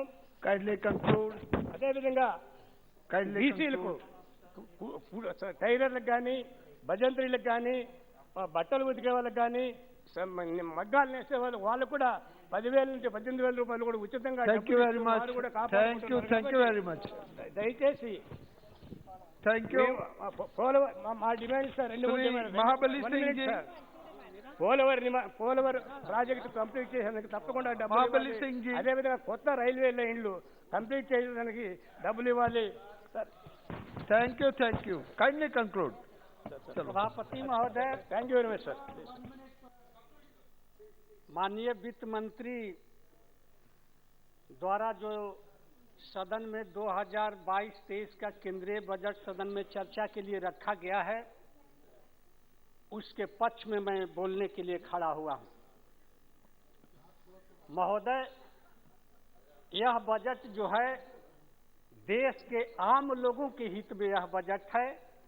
यह बजट सर्व समाज के हित में है बजट.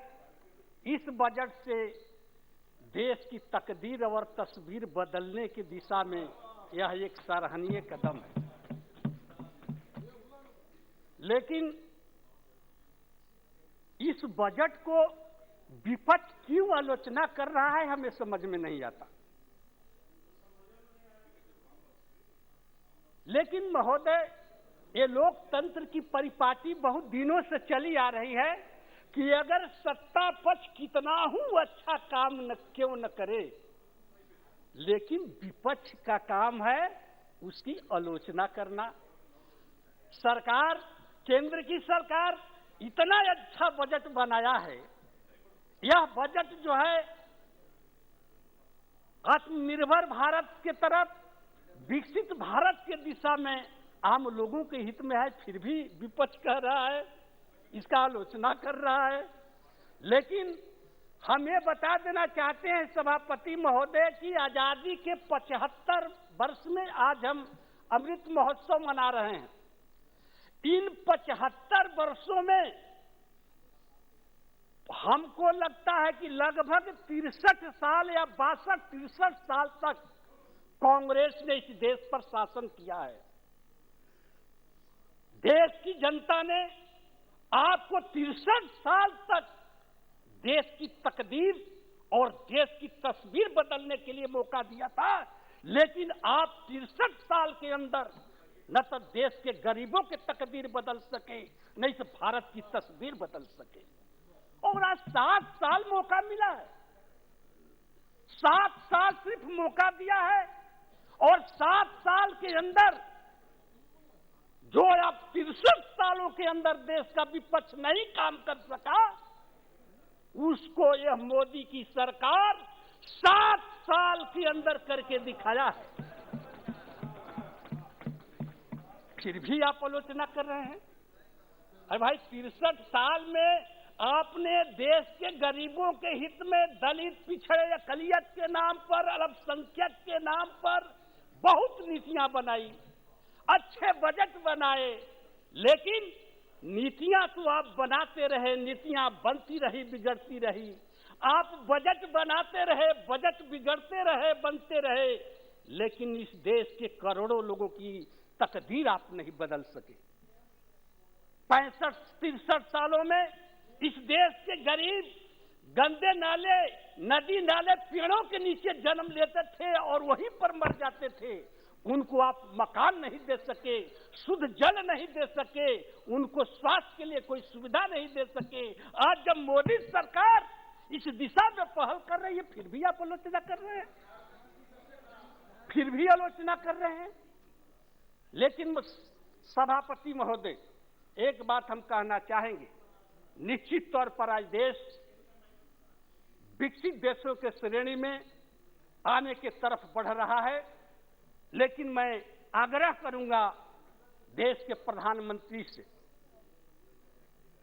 कि अगर देश विकसित राष्ट्रों के श्रेणी में तभी आ सकता है जब तक बिहार को विकसित राज्यों के श्रेणी में नहीं लाया जा सकता है।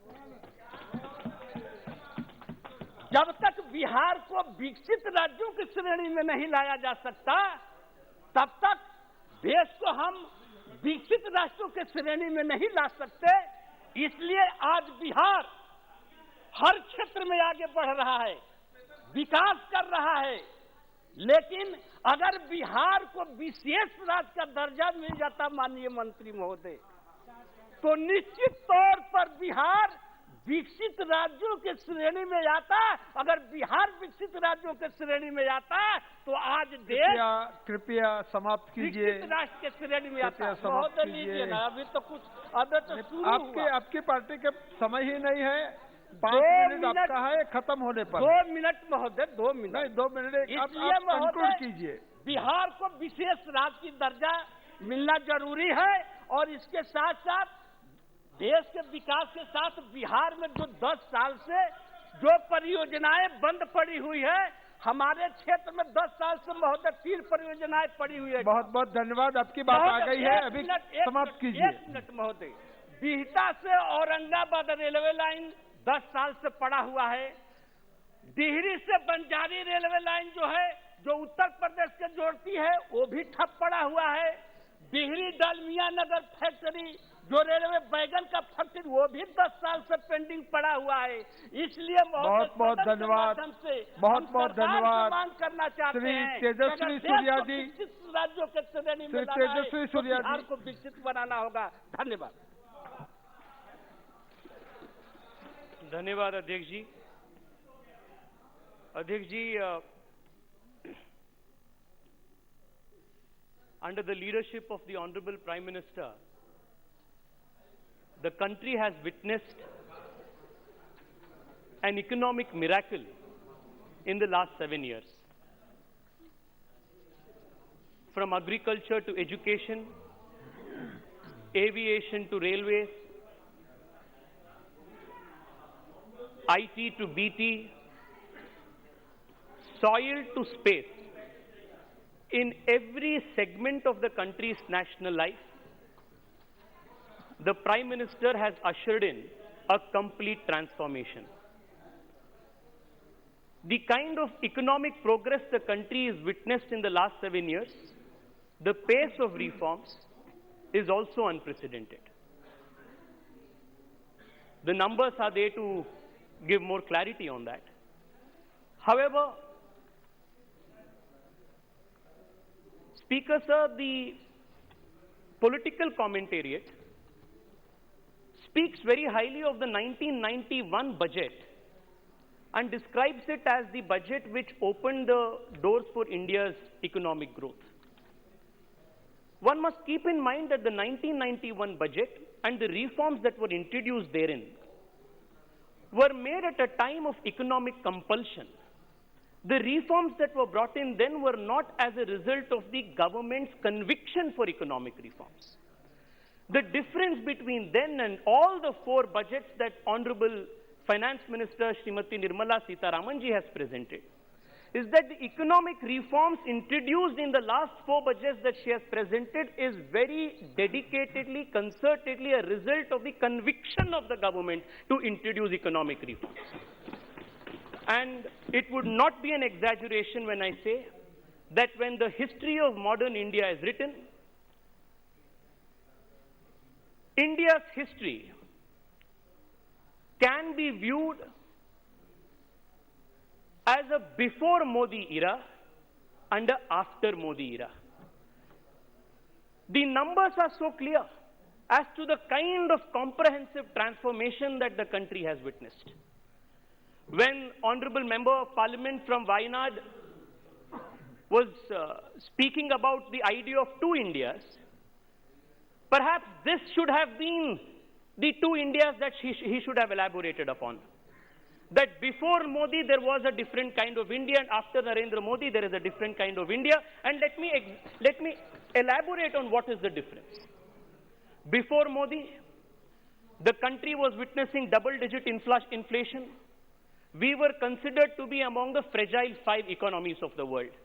After Modi, the country has consistently seen single-digit inflation, and we are today the fastest growing major economy in the world. This is the two Indias that we must be seeing. Before Modi, India's GDP, the size of India's GDP was 110 lakh crore.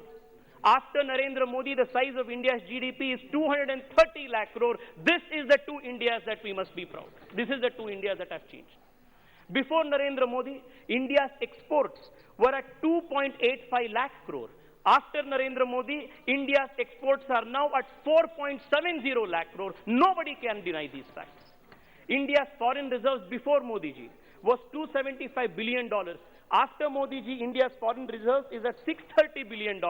In every aspect of macroeconomic measurement, whether it is foreign exchange reserves, whether it is FDI, whether it is inflation, India after Narendra Modi has consistently performed better than what it was under the rule of the dynasts of the Congress. This is something that is very clearly established. I am elected by the people of the country with as much right as a dynast sitting in this hall to speak on behalf of the people, and the numbers that I am quoting, sir, are sacrosanct. They come from the sources of government. Sir, before Narendra Modi, the poor of this country were left to fend for themselves. This was the reality that the poor of the country were facing.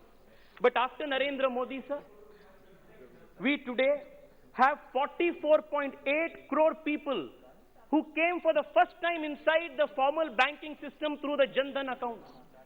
For last 70 years, can we imagine? We are speaking of inclusive development, sir. Last 70 years, close to 45 crore people were not even part of the country's formal banking system. And these people lecture today on Sabka Saath, Sabka Vikas to us. The first time in the country's history, sir, 9 crore households have got tap water. बैठ जाइए, आप अपना स्थान लीजिए. आपके पास 70 साल थे, sir. 70 साल थे आपके पास. In 70 years, if the Prime Minister has to come in 2014 and deliver 9 crore households tap water for the first time, it reeks of the kind of corruption that was there, rampant corruption that was there during your regime. And this is the old India, the two Indias. This was the old India that was there, the India that you ruled. Sir, whether it is DBT, whether it is UPI, whether it is Jan Aushadhi Kendras, every single metrics of governance very clearly established that the Prime Minister has established in this country transparent systems, accountable governance, and clear and committed governance structures. This is the difference between pre-Modi days and after Modi days, sir. Sir, I come from Bengaluru, the startup capital of the country. Before Narendra Modi, sir, the country had only 500 registered startups. After Narendra Modi's governance, sir, the country today has more than 65,000 startups, of which 41 plus unicorns became unicorns during the pandemic. This shows the kind of resilience, the talent, the capability that Prime Minister Narendra Modi's governance has unleashed in the country. This is the two India, sir. The India before Narendra Modi has stifled entrepreneurship. The India before Narendra Modi ji had curbed the entrepreneurial spirit of India. It has shackled economic freedoms of the people. The India after Narendra Modi ji has unleashed the talent of our people, the talent of our young people, and India today is an economy on the rise, sir. This is something that needs to be established time and again. Sir, the last 2 days in the course of the debate, the members from the opposition have been relentlessly making baseless and, dare I say, logic-less arguments criticizing the government that there is an increase in unemployment. I want to ask them, sir, Farooq Abdullah ji baat kar rahe the, sir, bahut sare yuva log bekar pad gaye hai. This was the word that he used. Sir, I want to ask, if the size of the GDP can be increased multiple times, if foreign direct investment has increased multiple times, if the size of the investment that the country has got has increased times, if the size of the economy, if the number of unicorns have increased multiple times, how can there be no employment generation? Sir, the Congress Party, the Congress Party and its dynasty leaders are confusing their political unemployment as the unemployment of the country.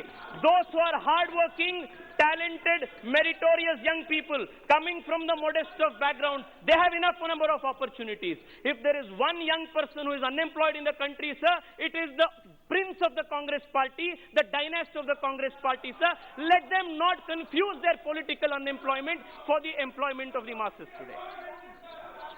Sir, आप अपना स्थान लीजिए. Sir, you address to chair. Sir, there are two. I want to. Sir, it is very clear why this stings them. It is very clear. It is very clear why this stings the Congress Party, sir.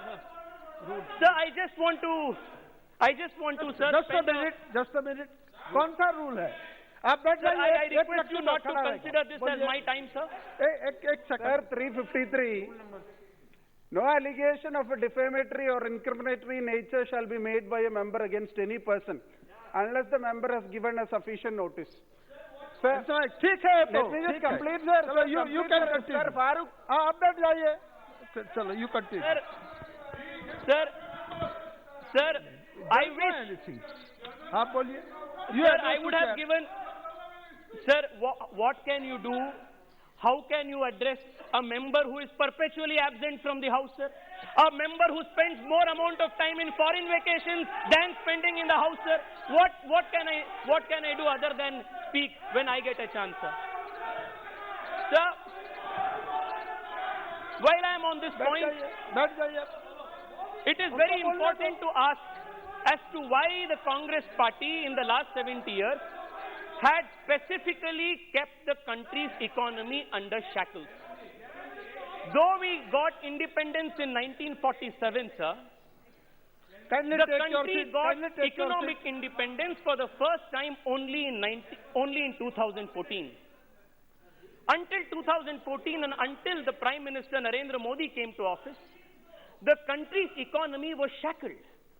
The license quota permit Raj that the British had established, the British had introduced, that was continued for a period of almost 70 years until the Prime Minister came. And I will come there, sir, I will come there. Please have the patience. I still have 10 more minutes. You should have the gumption to listen to everything that I'm saying.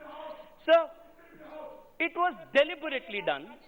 It was deliberately done, sir, as a matter of design to keep this country poor. And I will say why. So if you look at this country's political map, I know why Farooq ji was so upset. From Kashmir to Kanyakumari, before the advent of Prime Minister Narendra Modi, the country's political map, the country's state was majorly controlled by a few political families and dynasty-based political parties. Sir, आप देखिए भारत के map, Kashmir से लेकर कन्याकुमारी तक जो पार्टियां परिवारवादी पार्टियां थी, वही पार्टियां समाजवादी पार्टियां भी थी. सो समाजवादी परिवारवादी थी, परिवारवादी समाजवादी थी, इसलिए क्योंकि sir, if you create an open economy, more and more self-made capable leaders, self-made more and more entrepreneurs, millionaires, wealth generation will take place. The reason why the dynasty polities preferred socialism and kept a closed economy was because they did not want challengers to come and challenge their thrones, challenge their fiefdoms. What Prime Minister Narendra Modi has done, sir, today is to democratize not only India's polity, but also democratize India's economy. And therefore, we are finding today, sir, first generation self-made millionaires and billionaires who are being governed in this, who are being raised in this country. Sir, before the Prime Minister,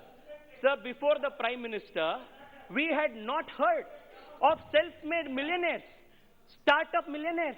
I come from a city of Bengaluru, sir. Today, if any young man goes online, the kind of shows that the YouTube content that our young people are watching is they're watching interviews of Kunal Shah from Cred, Vijay Shekhar Sharma from PTM, Goyal from Zomato, Bhavish Agarwal from Oyo. Sir, from Ola. Sir, please give me 5 minutes, sir. Sir.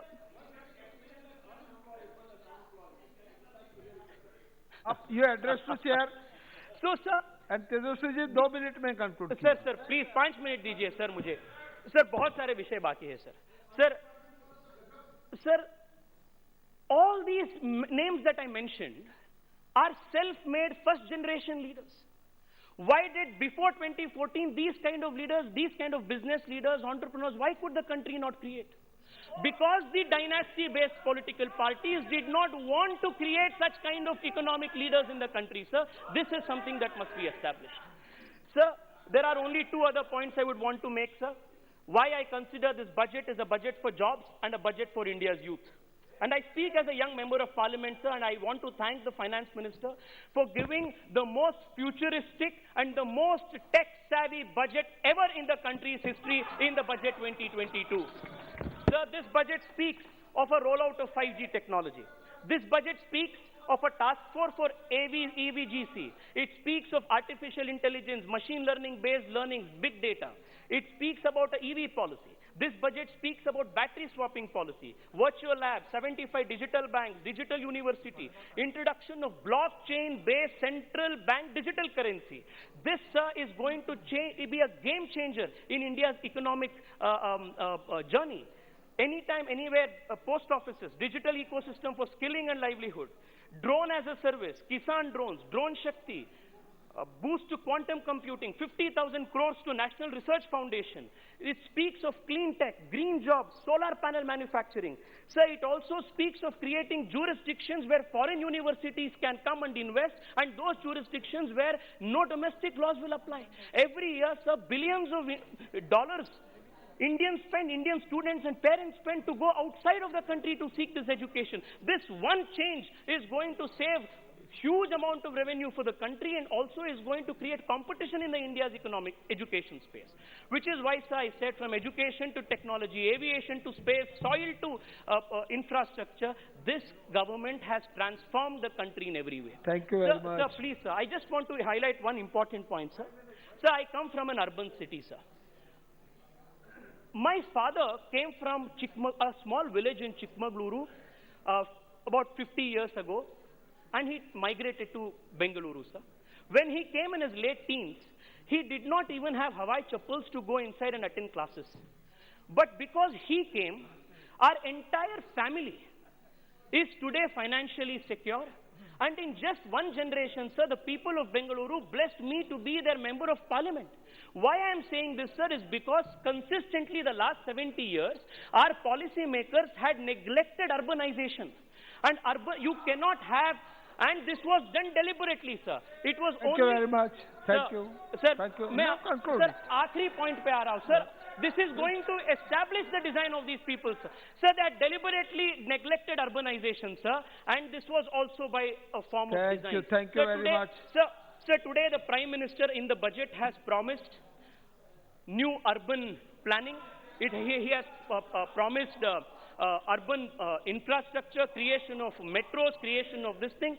And on behalf of all the millions of people who live in urban areas, sir, I thank the Prime Minister and the Finance Minister for this very concerted effort at urbanization. On the last point, sir, this is, sir, मैं 30 second में इसको खत्म करता हूँ, sir. I want to just trace back the history as to where this whole obsession with socialism started, sir. Sir, in 1955, in Chennai, the Congress party had organized their 70th national conference. It was at a place called Avadi. In that Avadi conference, sir, Jawaharlal Nehru ji, who was then the Prime Minister, he invited the President of Yugoslavia to come and attend the Avadi National Conference as a special guest. And there the Congress party passed a resolution to establish in India a system of socialist-based society. And the obsession with socialism, sir, was so high that Comrade Nehru, sir, in 1956, the year next, invited the Prime Minister and President from Russia to again come to India, sir, and that time Nikita Khrushchev and Nikolai Bulganin, they came to India and planned India's economy. Sir, 1 minute, sir. Sir, please. Sir, I'll conclude. Sir, this is a very important point. Sir, young of India must know what they have done, sir.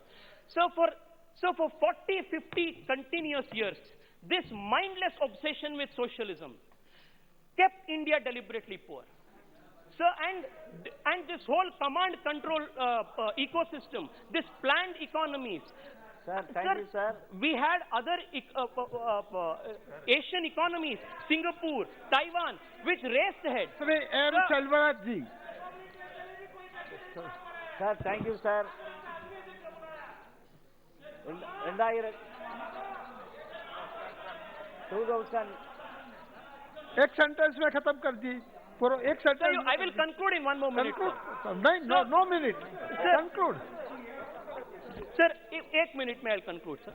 Sir, the young of India, the present generation of India must know what was the price this country paid for this mindless obsession with socialism that the Congress party imposed on this country for more than 70 years. Sir, Swaminathan Anklesarya Iyer, a very senior economist, in a paper titled "Socialism Kills: The Human Cost of Delayed Economic Reform in India," sir, has to say this, and with this I will conclude. Thank you, sir. He says, sir, the study finds that had the economic reforms taken place a decade earlier, 14.5 million more children would have survived. I will repeat this. The study finds that had the economic reforms taken place a decade earlier, 14.5 million more children would have survived, 261 million more Indians would have become literate, 109 million more Indians would have risen above the poverty line. The delay in economic reform represents an enormous social tragedy for India. It drives home the point that India's socialist era, which claimed it would deliver growth with social justice, delivered neither growth nor social justice. Sir, I will only say this. It is for the first time under the Prime Minister Narendra Modi that this country has gotten unshackled, this country is on the rise, and this country has finally got out of this pernicious trap of perverted socialism. And that is a new India, and this is a new India that is இவ்வாண்டு நிதிநிலை அறிக்கை நமது நிதியமைச்சர்களால் வழங்கப்பட்டிருக்கக்கூடிய நிதிநிலை அறிக்கை என்பது வெறும் வார்த்தை ஜாலங்களால் அமைந்திருக்கிறது. அனைத்தும் கார்ப்பரேட் நிறுவனங்களுக்கு வரி சலுகைகளை வழங்கியிருக்கக்கூடிய ஒரு அறிக்கையாக அமைந்திருக்கிறதை தவிர நடுத்தர பகுதி மக்கள், ஏழை எளிய மக்கள் வேலைவாய்ப்பை ஏற்படுத்தக்கூடிய விதத்தில் இந்த நிதிநிலை அறிக்கை அமையவில்லை என்பதை நான் தெரிவித்துக் கொள்ள கடமைப்பட்டிருக்கிறேன். விவசாயிகளை பற்றி நிறைய கூறியிருக்கிறார்கள். ஆனாலும் விவசாயிகளுக்கு தகவல் தொழில்நுட்ப வசதிகளை ஏற்படுத்தி கொடுப்பதாக இந்த நிதிநிலை அறிக்கையிலே குறிப்பிடப்பட்டிருக்கிறது. ஆனால் இது வெறும் வெற்று வார்த்தையாக இருந்துவிடக்கூடாது. ஏற்கனவே விவசாயிகளுடைய 3 சட்டங்களை, வேளாண் சட்டங்களை திரும்ப பெற்ற பிறகும் ஒப்பந்தம் தொடர்ந்து இருக்கும் என்ற வார்த்தையை குறிப்பிட்டிருக்கிறது மத்திய அரசாங்கம். எனவே இப்பொழுது குறிப்பிடப்பட்டிருக்கக்கூடிய இந்த விவசாயிகளுக்கு உயர் தொழில்நுட்ப சேவை என்பதை உறுதிப்படுத்த வேண்டும் என்பதை நான் கேட்டுக்கொள்கிறேன். அத்தோடு இங்கே திரையின் மூலமாக விவசாயிகளுக்கு மருந்து அளிப்பதற்கான வசதி செய்து கொடுக்கப்படும் என்ற ஒரு தெரிவித்திருக்கிறார்கள். ஆனால் இது நடைமுறை சாத்தியமல்ல. ஆனாலும் இன்றைக்கு விவசாயிகளுக்கு வேளாண் காப்பீடு இதுநாள் வரை கிடைக்கப்படாமல் இருக்கிறது. 2020 21, 2019, 2020 ஆண்டு 2 நிதியாண்டுகளுக்கான வேளாண் காப்பீடு இதுநாள் வரை ஒன்றிய அரசால் வழங்கப்படாமல் இருக்கிறது. அதுபோல் தமிழ்நாட்டில் தொடர் மழையால் பேரிடர் ஏற்பட்டிருக்கிறது. பேரிடர் நிதி ஒன்றிய அரசால் வழங்கப்படாமல் காலந்தாழ்த்தப்பட்டுக் கொண்டிருக்கிறது. இதை பற்றி இந்த நிதி அறிக்கையிலே ஒரு வார்த்தை கூட குறிப்பிடாமல் விடுபட்டிருக்கிறது. தேசிய ஊரக வேலை உறுதியளிப்பு திட்டம் இது கிராமப்புற வேலைவாய்ப்பை கூடுதலாக்கக்கூடிய ஒரு மிகச்சிறந்த திட்டம். அதற்கான நிதி ஒதுக்கீடு இப்பொழுது இந்த நிதி அறிக்கையிலே குறைத்து காண்பிக்கப்பட்டிருக்கிறது. அது மட்டுமல்ல, இந்த வேலைவாய்ப்பு முறையை மாற்றி அமைக்கப்பட வேண்டும். அதிகாலை காலை 8 மணிக்கு வேலை துவங்கி நடைபெற வேண்டும் என்பதை மாற்றி காலை 10 மணியிலிருந்து வேலை துவக்கம் என்பதை மாற்றி அமைக்க வேண்டும் என்று கேட்டுக்கொள்கிறேன். தேசிய நெடுஞ்சாலையை பற்றி இந்த நிதி அறிக்கையிலே குறிப்பிட்டிருக்கிறார்கள். குறிப்பாக 25,000 கிலோமீட்டர் சாலை திட்டமிடப்பட்டு அதற்கான 20,000 கோடி நிதி ஒதுக்கீடு செய்யப்பட்டிருக்கிறது. ஆனாலும் ஏற்கனவே தேசிய நெடுஞ்சாலை பல நெடுஞ்சாலைகள் பணி முடிக்கப்படாமல் இருக்கிறது. குறிப்பாக நாகப்பட்டினம் கூடலூர் தேசிய நெடுஞ்சாலை 83 கடந்த 10 ஆண்டு காலமாக இந்த பணி முடிக்கப்படாமல் தொடர்ந்து அந்த பணி நிறைவேறாமல் காலம் தாழ்ந்து கொண்டிருக்கிறது. எனவே அந்த பணியை முடிப்பதற்கான நிதியை ஒதுக்கீடு செய்து கொடுக்க வேண்டும் என்று கேட்டுக்கொள்கிறேன். அதுபோல கல்வி கடனை பற்றி இந்த நிதி அறிக்கையில் குறிப்பிடப்படவில்லை.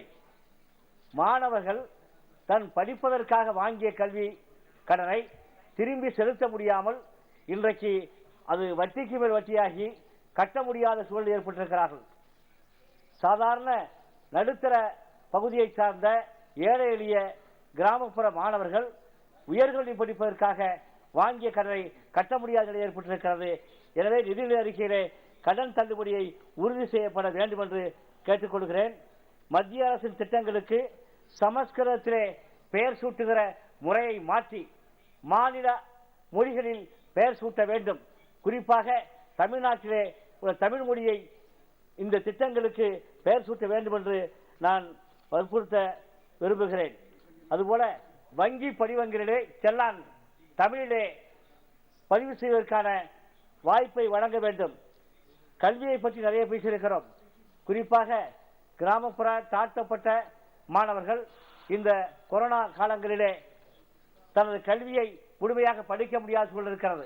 டிவி சேனல் கல்வி சொல்கிற அதே நேரத்திலே இன்றைக்கு கேவி ஸ்கூல் மாவட்டங்களுக்கு ஒரு கேவி பள்ளி தொடங்குவதற்கான திட்டத்தை இந்த நிதி அறிக்கையை கொண்டு வர வேண்டும் என்று மாண்புமிகு நிதியமைச்சரை கேட்டுக்கொள்கிறேன்.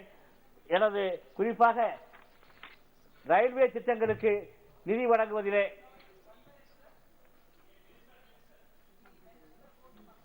நீங்க என்ன பள்ளி பத்தி சொல்றீங்க, கொஞ்சம் திருப்பி சொல்லுங்க. காதுல சரியா எனக்கு விழல, தயவு பண்ணி. KV school madam. கேவி ஸ்கூல்னா கேந்திரிய வித்யாலயா ஸ்கூல், கேந்திர வித்யாலயா பள்ளி. நீங்க அதுக்கு முன்னாடி வேற ஏதோ சொன்னீங்க, கொஞ்சம் ரிப்பீட் பண்ண முடியுமா? அதற்கு முன்பு சொன்னது டிவி சேனல்ல கல்வி கற்பதற்கான திட்டம் கொண்டு வருவதாக சொல்லியிருக்கீங்க. தாழ்த்தப்பட்ட மக்கள், கிராமப்புற மக்கள் இந்த கோவிட் காலத்திலே படிக்க முடியாத வாய்ப்பு ஏற்பட்டிருக்கிறது. அவர்கள் டிவி கிடையாது, கையில செல்போன் கிடையாது. முதல்ல நம்ம இந்த 2 வருஷத்துல டிஜிட்டல் கல்வி கொடுக்க முடியாத அளவுக்கு ஏழை மாணவர்கள் கையில போன் இருப்பதில்லை. அதனால நம்ம அவங்கக்கிட்ட எப்படி நம்மளுக்கு அந்த கல்வி எடுத்துட்டு போறதுன்ற யோஜனைனாலதான் டெலிவிஷன் சேனல் இன்னைக்கு 12லேருந்து 200க்கா நம்ம பண்ணிருக்கோம். எதுக்கு அது பண்ணிருக்கோம்? அந்தந்த மாநிலத்துல அந்தந்த மொழியில அவங்க கல்வி கற்றுக் கொடுப்பாங்கன்றதுனாலதான். நீங்க இப்ப ஒரு மாத்த சொன்னீங்க பாருங்க, எல்லா திட்டத்திலையும் கூட தமிழ் வரணும்னு. இதுல கூட தமிழ் மூலமா நீங்க கல்வி சின்ன பிள்ளைங்களுக்கு, கிராமப்புற பிள்ளைகளுக்கு, கவர்மெண்ட் ஸ்கூல்ல படிக்கிற பிள்ளைங்களுக்கு கொடுக்கணும்ன்றதுதான் மோடி ஐயாவுடைய கோரிக்கை. அதனால தான் இந்த திட்டம் வந்திருக்கு. அது உங்களுக்கு அவசியம் உதவியா இருக்கும்.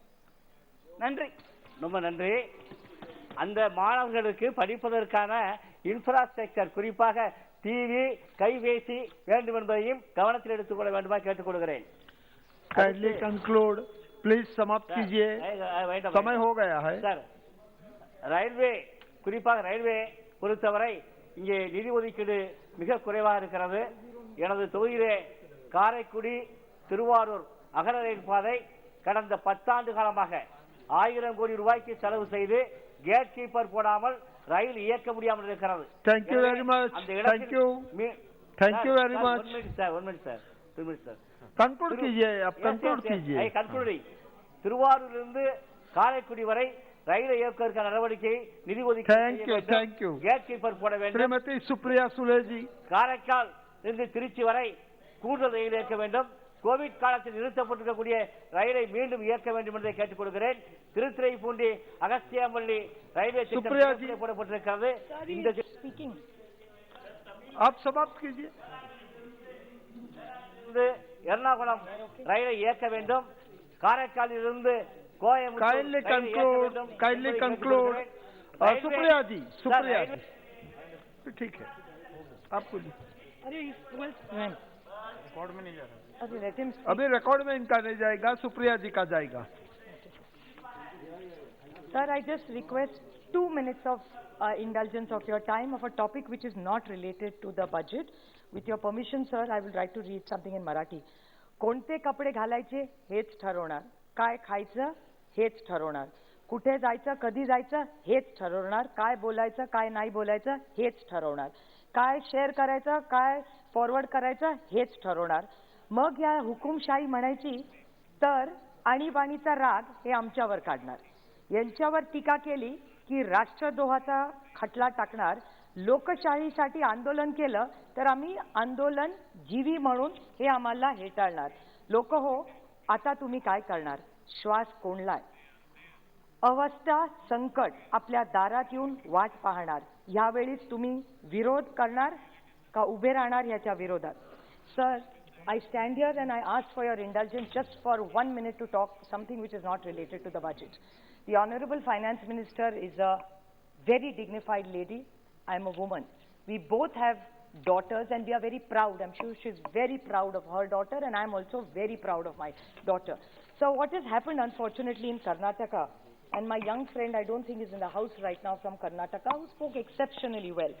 I may have disagreement of views, but he did speak very well. I want to bring to the notice that there is a gentleman, can't call him gentleman, member of the MLA of BJP from Karnataka has today said, rapes increasing because of women's clothing.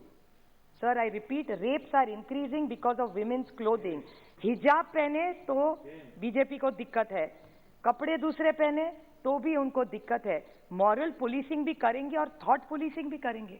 I actually urge the honorable, because the honorable minister is elected from Karnataka, I would ask her for justice. I hope she will intervene. Whoever that MLA is, this must be condemned and I request this entire house. सबके घर में बीवी है, सबके घर में बच्चे हैं. We should not tolerate any such thing and unanimously this house must condemn. If any man is saying that women get raped because of their clothes, I think it's shameful, it's condemnable. We have daughters, we are very proud. Look at the example of our honorable finance minister. She wore a beautiful Sambalwari sari on the day she gave the budget. How dignified she looked from that Orissa. It was a beautiful handloom sari. We all take pride in our Indian clothing. How does it matter? We don't judge each other on clothing. As a matter of fact, I want to compliment her because they were increasing handloom to 12% GST. She brought it down to 5%. I thank you on behalf of all the weavers of this country, which I am very proud of. We are very proud of our Indian traditions. But if any man in this country is going to demean women like this, we all in one voice, all the members must raise it and say no to this, sir. Thank you. Sir, another small point that I think the young member is not there. I just want to put the record straight. He spoke very aggressively against dynasty, which is okay, he has every right in a democracy. I just want one small question to ask you. Who is Ravi Subramaniam? He's a BJP MLA from Karnataka. Does he know him? And if he knows him, By any chance, are they remotely related to each other? But I am very proud of whose daughter I am. I am not ashamed about it at all. I am proud in the house that I was born in. But I want to ask him that what is his story. And I just one small anecdote. Pritam Munde, Poonam Mahajan, Hina Gavit, Raksha Khadse, Sujay Vikhe Patil, Jyotiraditya Scindia, who also is now a minister, sir, Piyush Goyal, Dharmendra Pradhan, all my very good friends. I am very proud of them. I am all part. Just the common thing I have with them, we were all born in political families, and I am not ashamed to be born in a political family. I am very proud to be born to my parents.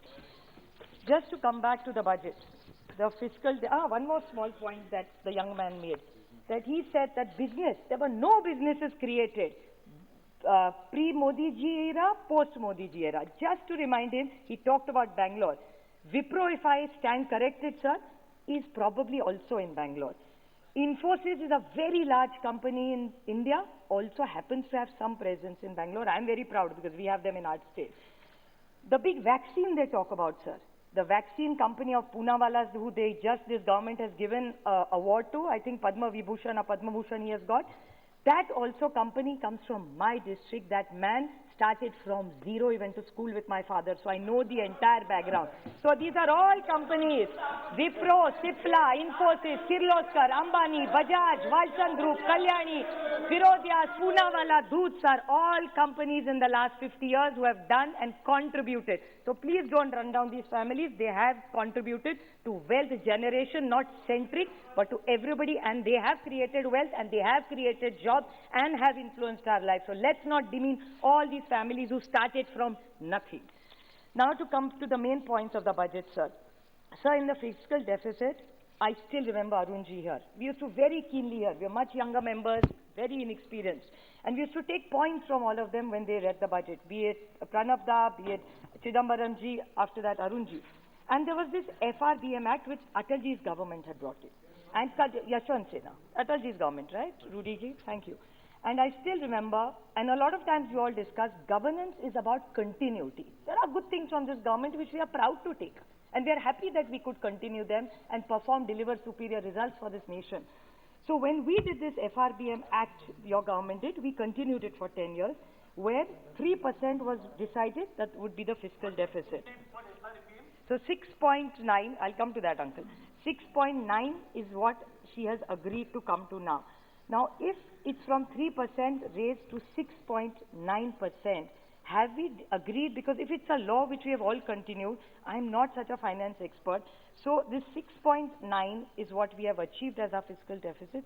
So have we made those changes in Parliament when a land, and Arunji had committed to keeping at 3%. So just for my inexperience in finance and very limited knowledge of finance, I need to know, because this is connected to the 1 lakh crores which has been given to the states. So 1 lakh crores, I'm grateful to you for giving it to all the states. But I have a small question, since my knowledge on finance is not so good, sir, that if 3% of this fiscal deficit, will it be same thing applicable to the states when they borrow money? Because you have given this 1 lakh crores to the states. Now, most of these programs which will go through will be center-driven. Now, be it all Kendriya Yojanas, PMGSY, which again you have changed the thing. Now it's 60-40 we have here. Sarva Shiksha Abhiyan, PM Awas Yojana, ICDS, everything what the center wants to implement in our state, they will decide how much we spend, how much it. I mean, Nishikant ji is sitting here, he was singing the praises of the railway that has come to Godda. We are very happy. If he says it's an aspirational district, it's doing better, we are happy for him. Congratulations. But my friend here, Krishna, who's sitting here, was saying that 6,000 crores his state needs to give for railways. They don't have that kind of money. So by giving this 1 lakh crore with this fiscal deficit, with application of the FRBM Act, and with these pushing all the center programs, will this 1 lakh crores really help all our states? Is my question. If you could kindly in your reply explain that how will it help our states? Please. To the extent that I'm responding now, you don't cut the time given to Honorable Member Thank you. That's very kind of you, ma'am. Thank you. I will elaborate during my reply, but because it is important for a member to, and this was mentioned in the budget, but because it's important, I thought I'll intervene so that everybody else can also benefit from it. the 1 lakh crore which is being given to states, sir, because we want to speed up infrastructure and capital expenditure. மாநிலங்களுக்காக 1,00,000 கோடிகள் அளிக்கப்பட்டிருக்கிறது. அது மாநிலங்களுடைய உள்கட்டமைப்பு வசதிகளை மேம்படுத்துவதற்காக அளிக்கப்பட்டிருக்கிறது. There is no interest on this amount. There is no interest being charged because center is giving it, and center is giving it for 50 years. They don't have to return it till before 50 years. மத்திய அரசாங்கம் மாநில அரசாங்கங்களுக்கு இந்த தொகையை 50 வருட காலத்திற்கு கொடுத்திருக்கிறது. இதற்கு அவர்கள் எந்த விதமான வட்டியும் செலுத்த தேவையில்லை. So keep that in mind, sir. That is one thing which I want to convey through you to the honorable member. Second, when the state is being given the money, it is more with an intention that several of the projects which they would want to complete, they can use this amount in மாநில அரசாங்கங்களுக்கு அளிக்கப்பட்ட இந்த தொகை அவர்கள் எந்தெந்த திட்டங்களை அறிவித்திருந்தார்களோ அந்த திட்டங்களை செயல்படுத்துவதற்கு மிகவும் உதவிகரமாக இருக்கும். இந்த எண்ணத்தில் தான் மத்திய அரசாங்கம் மாநில அரசாங்கத்திற்கு இவ்வளவு அதிக அளவிலான தொகைகளை ஒதுக்கி இருக்கிறது. You can use it for any project which you want to do. Finally, sir, நீங்கள் இதை எந்த திட்டத்திற்கு வேண்டுமென்றாலும் உபயோகப்படுத்திக் கொள்ளலாம். Arunji, we honor all that. But that very same FRBM Act has a provision that you can, in case you breach it, you can always come to the House with a deviation statement. Any government which breaches it, and I think I can probably say it off the cuff, subject to correction, during the UPA government, several times it was breached, and since you were alert, you would come to the parliament and say, sorry, deviation, and seek the parliament's indulgence on it. So, now, deviation and reaching 6.9 this time, I would wonder if there's any member in this House who will have an objection, and least of all, would Supriya have a objection for it? Years of pandemic, 1.5 years, now nearly 2 years. And the only call that I've had from everybody was spend, spend. That's what is going to give the stimulus. Well taken, we spend. It showed a difference. We are spending now, it will show a difference. And naturally, you will breach the 3% fiscal deficit. And therefore, we go to 6.9. And I don't want anyone to think that, oh, this is unusual. Pandemic was unusual. And therefore, 6.9 is a responsible fiscal deficit. And in fact, that is a kind of fiscal deficit where we've tried to do enough balancing between keeping up spending and being fiscally prudent. Thank you. Thank you, madam. Thank you. Supriya ji का record में जाएगा. Thank you very much. So, does it applicable to the states? If she could kindly in a reply let, I am happy to wait very patiently for what she has said, and I appreciate thank you very much, ma'am, for being so indulgent. The other question was about GST compensation. Today, my state has 28,365 crores of GST compensation pending. So, I would like to request the Honorable Minister that if they are indulging and giving us so much flexibility, I have two questions. When will all our GST money come? Point number one. And point number two, with this, will 6.9, our borrowing, also will this help us, if you could indulge the states in more borrowing? Because I'll give you a small example. Now, Pune-Nasik high-speed railway, the project has come. We have tried to put some money together, but there's no mention in this budget, so we don't know where we really stand in such a big project. The same thing is applicable to all the cesses. Now, I want to make this humble request. Mehtab ji also talked about the cess. Now, cess is something which actually takes away from the states. We have no problem if they take it for health, education. I understand. Kindly conclude. Just 2 minutes, sir. Just 2 small points I will make. I understand that I don't have that kind of time. But just 2 very small points, that if you're using health, you're taking cess for roads. Look at CRF as an example. CRF was in the railway, in the road transport ministry, which is moved now to finance, which I've really not understood why this change was made. But if this cess is collected, is it really all improved? And the CAG report, I'm not claiming, the CAG report said a lot of the cess collected is actually not used. Like if it's collected for education, it's not used for education. If it's raised for health or roads, it's not used exactly for that head, which I don't want to make an allegation against anybody, but this is mismanagement of monies. Especially, I appreciate what she's saying. It's been a misappropriation of funds. So I'm not making an allegation, Nirmala ji, please don't get me wrong, but I just need to know, because we are in a pandemic and states are under a lot of pressure. And last one small point, I'll keep the rest points for my next speech, madam. The Honorable the Prime Minister yesterday talked about coal, and he was very kind enough. I still remember his speech, and that for me is a very painful topic, because I still remember when we sat on that side and they were on this side, they really talked about coal mismanagement, and I was really deeply pained that, is this really true? Eventually what happened is another story, sir. But when we talk about coal, I still remember this government saying that 3 lakh crores is the money they will raise. I corrected stand. Yesterday, the Honorable Prime Minister, in his speech in Rajya Sabha, said that in all the coal, I would have actually spoken in detail, but I'll just make it as small and crisp as I can. They said that they have managed to raise only 14,000. Now, where is 3 lakhs? Where is 14,000? My number could be even wrong. But they've not been able to manage, they've not been able to generate the kind of money in coal auctioning when they are. So when we did it, it was considered as corruption. When you do it and don't get the money, it's okay, which is slightly unfair. So I think we're all for transparent and fair system. There is much more I wanted to actually speak beyond coal about smart cities. So much money is in touch, but maybe I can't. Thank you very much. Thank you. But I appreciate her efforts during the pandemic. All I'm requesting her is the states are all, I don't want to use the word broke, but under a lot of financial stress. We need the big brother to support us. Thank you. We are willing to walk an extra mile. I hope you walk an extra mile so that we grow India together. Thank you. Thank you very much.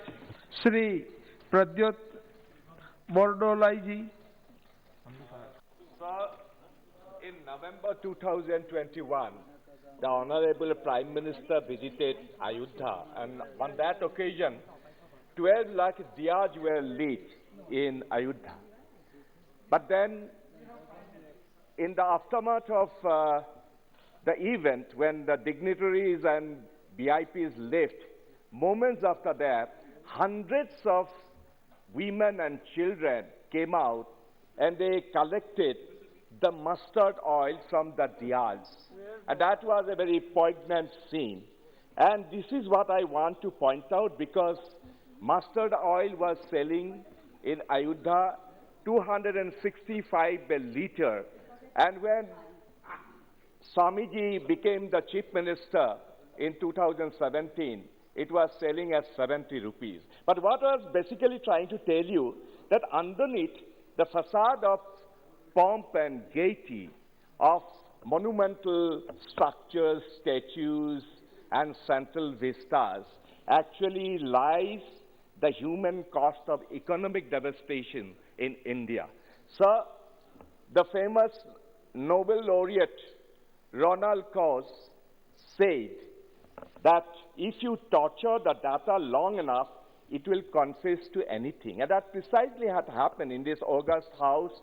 Even the Honorable Prime Minister also rattled statistics here and saying that inflation was low in comparison to the Congress regime. But even Honorable Prime Minister and the members of the Treasury bench, they very conveniently sidelined the cyclopean unemployment, sky-touching price rise, and overall downslide of people who lives in India. So, starting from the Prime Minister, they have blamed only COVID. But I want to just point out, just a day prior to the Honorable Finance Minister submitted her budget, prior to that, 2 very important documents were submitted in this august house. Apart from economic survey, it was also the RENA, the revised estimates of national accounts for 2020-21. In that document, I just want to point out, that is pre-COVID time.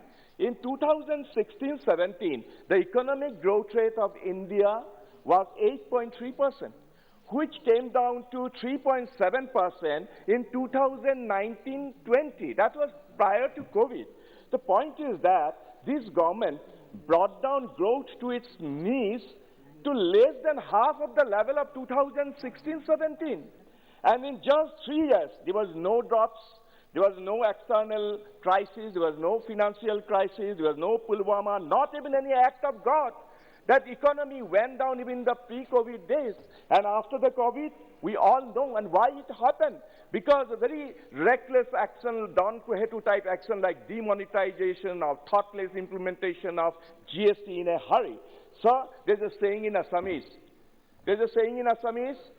Hera, nije nasibo na jana, ako kuwa, sutal khon bule beka. That means you are not adept at dancing. You don't have a sense of rhythm. You fumble in every step, but you blame the dance flow. And that is precisely is happening. Because you were clumsy, you were sloppy, you were incompetent, and the economy of India was going down, and you are blaming Congress party for bringing all the havoc in the country. So I just want to read out the International Monetary Fund recently published data. All economies, all the countries, economies went down, slowed down in the aftermath of COVID. They gave a list. So, aftermath of COVID in 2020, the Indian position slowed down in such a level that it got 150th position. You know, behind Dominican Republic, Malta, Morocco, Namibia, Bolivia, Republic of Congo, Trinidad and Tobago. So country was going down and down. And for all these, you blame the Congress party. I just wanted to tell you that 2,300 years ago, Kautilya very famously said, and I just want to quote that, देश की समृद्धि के हित में राजा को आपदाओं की संभावना को अनुमान लगाने में अध्यवसायी होना होगा। उनके घटित होने से पहले उन्हें टालने का प्रयास करना होगा। जो घटित हो गए हैं उनसे निपटना होगा। आर्थिक क्रियाकलाप की सभी अवरोधों को दूर करना होगा और राज्यों में होने वाली राजस्व हानि को रोकना होगा। If you are competent, if you are really efficient, you have to do this, and we all know how COVID crisis was handled in this country, and you blame Congress party for that. So, yes, indeed, there are two Indias now. I wanted to tell my young friend from the Treasury banks, yes, there are two Indias. One India is there, that you have a very select few, very fortunate select few wealth generators and industrialists who are gobbling up all the generated wealth for themselves. But there is another India where the top, bottom layers of the pyramid, the impoverished people, they live in the vast majority of people. Sir, now for this vast majority of Indian people, now the challenge is how to survive this Rahukal. And the Amrit Kal is a distant dream for them, sir. Thank you very much. Thank you. Sri Ramesh Bidhudi ji. बहुत बहुत धन्यवाद अध्यक्ष जी। आपने मुझे budget 2022 पर बोलने का मौका दिया। मैं इस बजट के समर्थन में खड़ा हुआ हूं। जो बजट नींव है आत्मनिर्भर भारत से माननीय प्रधानमंत्री जी ने कहा आधुनिक भारत की। मैं बाहर भी और कई मेंबरों से उनके भाषण में भी सुनता रहा 35 साल बाद क्या होगा। अध्यक्ष जी, देश जब आजाद हुआ 1947 में 1857 में उसकी नींव रखी गई थी।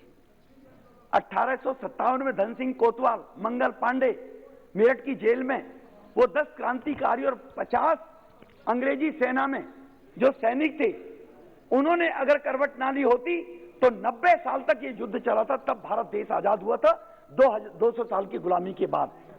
लेकिन वो कहते हैं कि कल क्या होगा, परसों क्या होगा, इन्होंने कभी इस बारे में सोचा नहीं। अध्यक्ष जी, जब मैं आपके सामने ये कहना चाहता हूं कि 90 साल के बाद जब देश आजाद हुआ और आजाद करने वाले वो शहीद लोग जब गए थे तो ये कहकर गए थे कि इस देश को रखना मेरे बच्चों संभाल के, हम लाए हैं तूफान से किस्ती निकाल के। उनको ये नहीं मालूम था कि एक खानदान के हाथ में देश चला जाएगा और खानदान के हाथ में देश के लोग मजबूर हो जाएंगे और लोगों को ये केवल सुनने को मिलेगा इतिहास के पन्नों में कि उसी खानदान ने देश को आजाद कराया, उसी खानदान ने देश को सब कुछ दिया। अध्यक्ष जी 1975 की इमरजेंसी में तो इस देश के लोगों ने यहां तक कह दिया था, अरे इस आजादी को जो लोग देकर गए थे, इस शासन पर बैठने वाले लोगों से तो अंग्रेज ही भले थे। अध्यक्ष जी मैं 12-13 वर्ष का होऊंगा उस टाइम, मुझे आज भी याद है, मेरे पिताजी तो कोई पॉलिटिशियन नहीं थे, वो सीट भी शेड्यूल कास्ट रिजर्व थी, वो केवल खंड कार्य का कार्य करते थे। गांव के अंदर आर्यसमाज मंदिर, स्कूल और वहां पर अस्पताल जो बनी है आज से 70 साल पहले, वो उन्होंने दान की थी। केवल वो कांग्रेस के विचारों से सहमत नहीं थे, इसलिए मेरे पिताजी को खनन कार्य को छोड़कर 19 महीने राजस्थान के पहाड़ी में जो खनन मजदूर थे उनके घर रहने के लिए मजबूर करना पड़ा। एसडीएम ने कहा आप जेल चले जाओगे वरना चले जाओ। मेरे बड़े भाई को सीतापुर में ट्रक ले जाकर 19 महीने वहां व्यवसाय करना पड़ा। 12 साल की उम्र में जब यह हाल इन कांग्रेस ने ऐसा किया था, आज ये बात करते तानाशाही की, आज ये बात करते सबक सिखाने के कांग्रेस के लोग कि आज कांग्रेस का ये तानाशाही का जीवन है।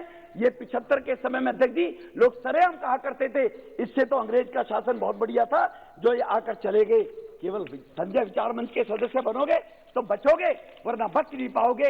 ये स्थिति इस देश की लोगों ने की। अध्यक्ष जी सच्चे मायनों में ये माने प्रधानमंत्री जी ने जैसे बताया, और अभी प्रद्युत जी भी कह रहे थे हाँ 2 भारत हैं, इनको नजर ही नहीं आया कि 9 करोड़ गरीबों को उज्ज्वला योजना में गैस कनेक्शन देकर उनको सम्मान दिया। इनको नजर ही नहीं आया ये केवल 7-8 लाख मकान 10 साल में दे पाए, 3 करोड़ गरीबार को मकान दे दिए गए। दो भारत हैं, 2 भारत हैं, 2 भारत है सर। एक भारत वो है जो राजा चलाया करता था, जिसका दामाद बगैर कुछ के अरबपति हो गया, और प्रजा वहां पर जो उस शासन के अंदर प्रजा वहां पर जी वो एक तरह से उनकी दासी थी। आज का भारत राजा सेवक है और जनता कर्णधार है। आज ये भारत है, ये मोदी का भारत है कि राजा सेवक है। इसीलिए इनको 2 भारत नजर आते हैं। अध्यक्ष जी कांग्रेस शासनकाल में जो पहला भारत था वो भारत 2G स्पेक्ट्रम, कॉमनवेल्थ घोटाला, आदर्श सत्यम, दुनिया भर के घोटाले होते थे। और छाछ तो बोले बोले छल नहीं बोले। अभी है नहीं डीएमके के कल मेंबर बोल रहे थे, वो कह रहे थे जो भ्रष्टाचार के आकंठ में डूबे रहे, देश को लूट लिया जिन्होंने। तभी तो प्रधानमंत्री जी ने कहा था ये लूट रहे थे सपनों को, वो चैन से कैसे सो जाएं। ये लूट रहे थे सपनों को, देशवासियों को, वो चैन से कैसे सो जाते, आज इनको नजर नहीं आ रहा है। अध्यक्ष जी ये भारत है जिसमें 8-7 साल के शासन में आप लोगों के पास एक भी एग्जाम्पल नहीं है कि कहीं कोई स्कैम हो इस शासन के अंदर। मोदी जी के नेतृत्व में जो सरकार चल रही है, जो पहले केवल स्कैमों की सरकार चला करती थी। अध्यक्ष जी ये वही भारत है। 10 साल तक शासन किया मोनी बाबा ने। 10 साल तक कौन चलाता था? माँ बेटे शासन चलाते थे। पिता ने कहा था 1 रुपया जाता है गरीबों के लिए, 15 पैसे पहुंचते हैं, 85 रास्ते में खा लिए जाते हैं। अरे पिता के तो 10 साल में सपने को पूरा कर लेते, उनकी तो आत्मा को शांति मिल जाती, उस भ्रष्टाचार को तो रोक देते। वो आप 10 साल में नहीं रोक पाए मनमोहन सिंह जी की सरकार में। और आप कह रहे हो कि जहां 7.3 लाख करोड़ डीबीटी के माध्यम से उसमें किसान सम्मान निधि नहीं है, जिससे 1.5 लाख करोड़ रुपया बिचौलिए दलालों से बचाकर देश के प्रधानमंत्री ने वो नौजवान युवा वर्ग को रोजगार देने का काम किया है। इस पैसे से 10% इकोनॉमिकल वीकर सेक्शन जो सामान्य वर्ग के आते थे उन लोगों को आरक्षण देकर उनको सुविधा देने का काम किया है। आप केवल तीसरी करते थे।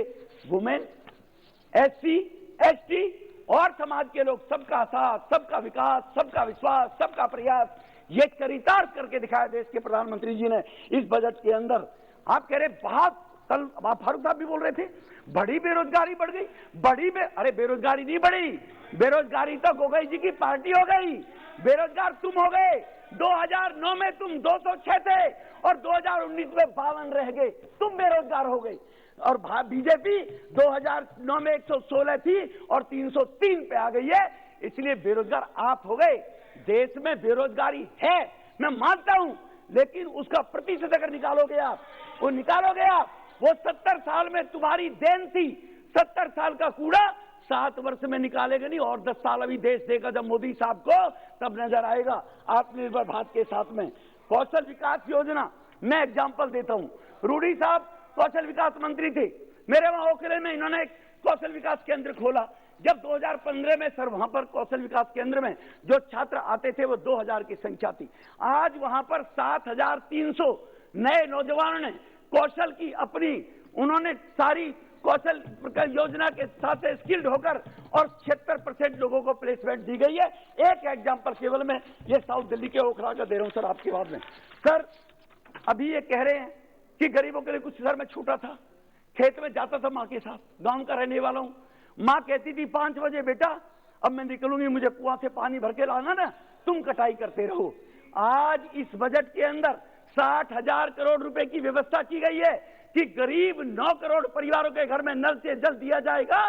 किसान मजदूर किसान खेत में काम करेगा तो 5 बजे खेत से भागेगा नहीं, वो शाम तक 7 बजे तक काम करेगा, क्योंकि नल से उसके घर में जल आ जाएगा, उसके काम के हरजाई को रोका जाएगा इस बजट के माध्यम से। सर मुद्रा बैंक के लोन के कारण से 20 करोड़ लोन दिए गए, 30 करोड़ लोगों को रोजगार दिया गया। गोगई जी आरटीआई लगा लीजिए, पप्पू भाई से भी लगवा लीजिए, ज्ञानवर्धन हो जाएगा थोड़ा सा और पता लगेगा रोजगार मिला नहीं मिला है। आरटीआई के माध्यम से पता करिए, लोगों को भ्रम कब तक फैलाते रहोगे। पब्लिक इंफ्रास्ट्रक्चर के अंदर 1,87,000 करोड़ रुपया था 2013-14 में, आज 7,50,000 करोड़ सपने में भी नहीं देख सकते थे आप लोग। पैसा कहां से आ रहा है? तो इसीलिए वो जानते हो, जाके बताएंगे रोजगार बढ़ा है या कम हुआ, ये मुझसे ज्यादा बेटर आप जानते हैं। यह बजट गरीब मध्यम वर्ग युवा मूलभूत सुविधा प्रदान करेगा, जिससे माननीय प्रधानमंत्री जी ने हर वर्ग की आकांक्षा को पूरा करने का ये बजट दिया है। महंगाई महंगाई महंगाई महंगाई 2003 में जब अटल बिहारी वाजपेयी जी गए थे ना, पेट्रोल 37 रुपए लीटर था, डीजल 25 रुपए लीटर था। जब 2014 में मोदी जी आए थे, पेट्रोल 78 रुपए लीटर था और डीजल 62 रुपए लीटर था। 37 से 78 किसने किया 10 साल में, और 78 से केवल 30% बढ़ा है, 100 पे आया। महंगाई महंगाई महंगाई महंगाई गाने भी सुने ले, हाय महंगाई तू कहां से आई तुझे मौत ना आई, ये कांग्रेस के जमाने में गाया जाता था घर घर में। हाय महंगाई तू कहां से आई, भूल गए उन दिनों को, याद करिए महंगाई कहां थी। जीडीपी की वृद्धि 6.9% से बढ़कर 9.2 हो गई। शिक्षा पर वे 65,000 करोड़ से 93,000 करोड़ हो गया। विश्वविद्यालय 723 से 1,000 बन गए, 723 से 1,000।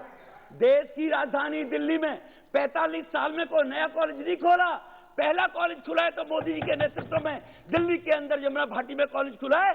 मैं माननीय फाइनेंस मिनिस्टर से निवेदन करूंगा 225 करोड़ रुपया उसके लिए आप जरूर दें। वो कॉलेज बनकर दिल्ली विश्वविद्यालय का एक दिल्ली के नौजवानों के लिए तैयार हो जाएगा। जो कॉलेज 45 साल में मंजूर नहीं किया था आपने, इस सरकार ने मंजूर किया है। यह है मोदी जी की सरकार। क्या बराबरी करोगे आप? 13.82 लाख 13.82 लाख घर बनाए थे 10 साल में, कहां गया माल? और अब 3 करोड़ परिवारों को मकान बना कर दे दिए 7 साल के अंदर। यह मोदी है तो मुमकिन है। यह है गरीबों की सरकार और गरीबों की आवश्यकता की पूर्ति करने वाली सरकार।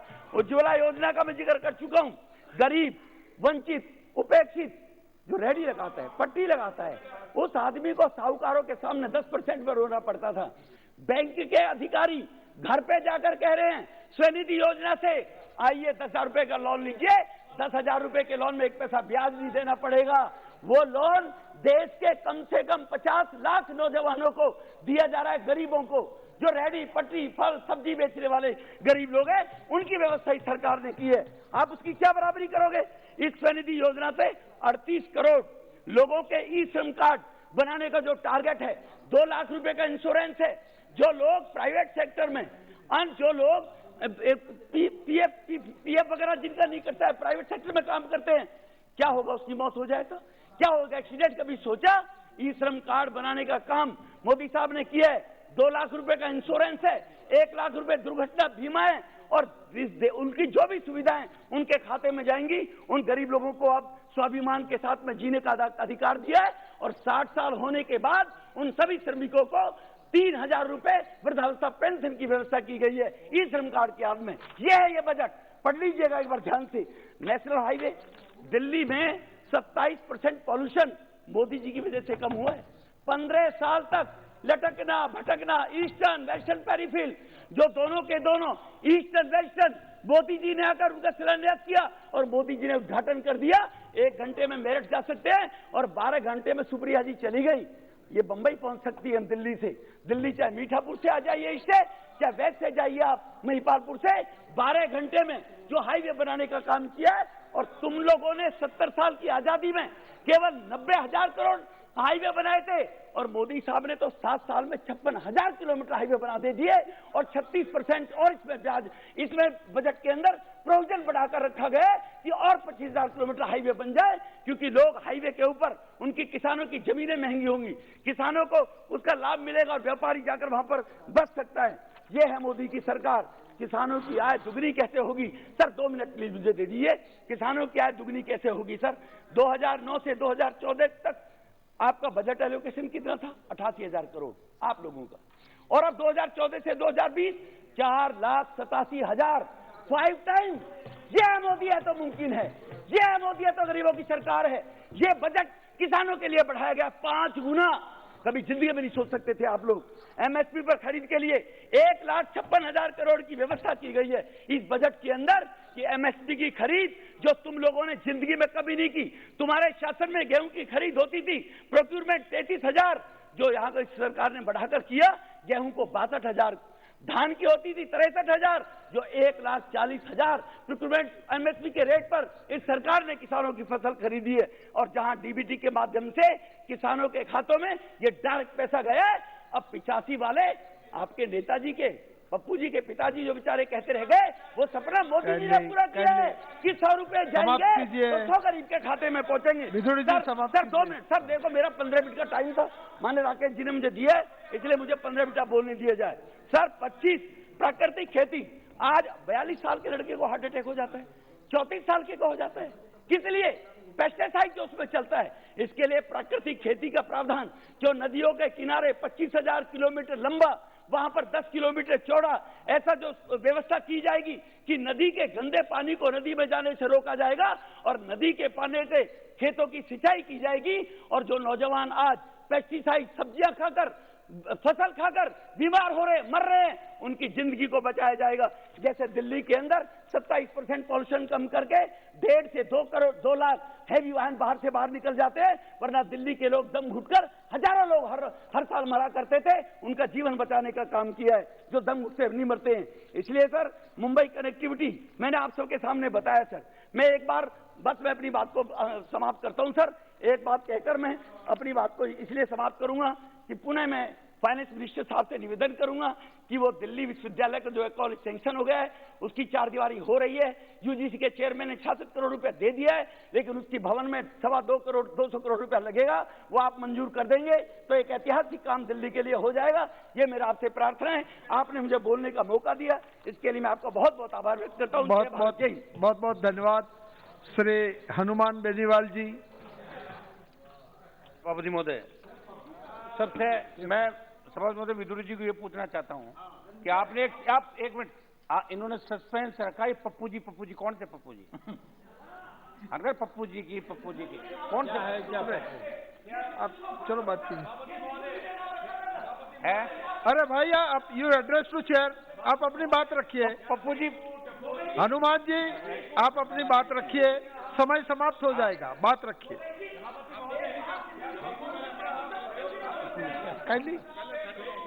हनुमान जी बात रखिए।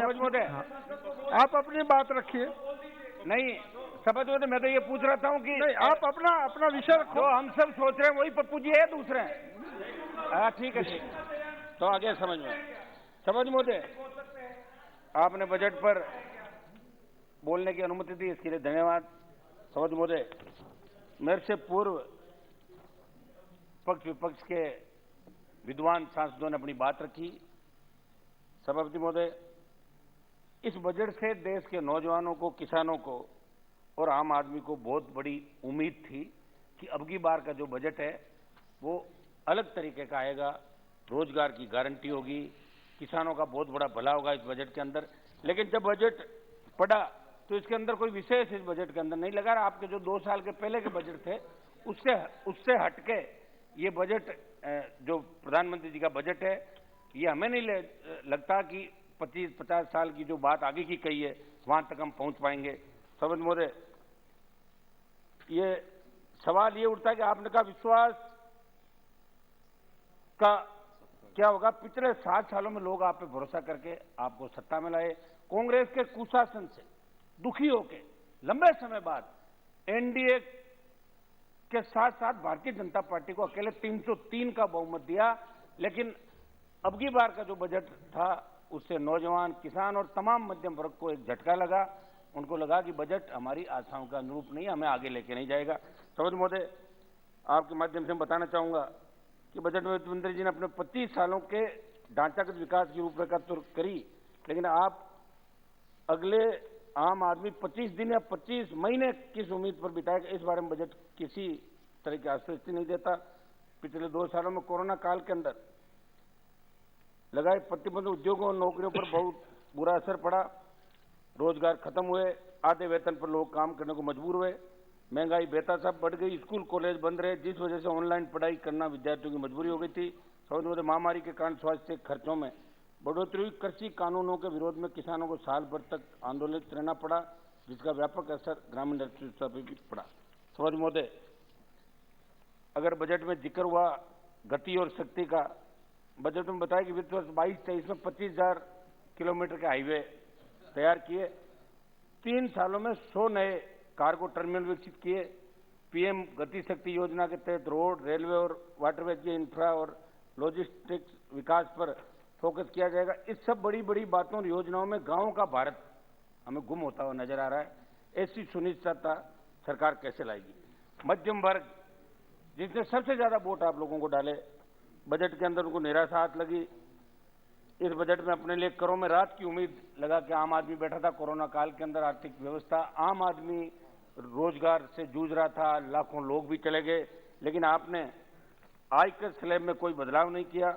वित्त मंत्री जी का आम मध्यम वर्ग के लोगों के लिए ये संदेश है कि हमने 2 साल से इनकम टैक्स नहीं बढ़ाया और लोगों पर कोरोना काल के बावजूद टैक्स नहीं बढ़ाया, ये सबसे बड़ी राहत है। लेकिन कोरोना सहित अभी अन्य कारणों जो हालत निर्धन में मध्यम वर्ग के बने, उस पर सरकार ने गंभीरता से बजट में कुछ नहीं किया। सभापति महोदय, कृषि क्षेत्र के लिए जो आम बजट 22-23 में कृषि क्षेत्र के कुल आवंटन में केवल 4.8% वृद्धि हुई, जबकि फसल बीमा और किसानों की न्यूनतम समर्थन मूल्य एमएसपी को सक्षम करने वाला आवंटन के भारी इसके अंदर कमी की गई है। इतना ही नहीं, बजट में किसानों की आय दोगुनी करने की सरकार की महत्वाकांक्षी योजना, जो बार बार आप कह रहे हो किसानों की आय दोगुनी करेंगे, पूरी तरह इसमें चुप्पी साध दी गई, जबकि इस योजना की समय सीमा इसी वर्ष 2022 थी। सभापति, बजट में कृषि क्षेत्र के लिए वित्त वर्ष 22-23 में चालू वित्त वर्ष 21-22 से केवल 5700 करोड़ रुपए की मामूली वृद्धि हुई है।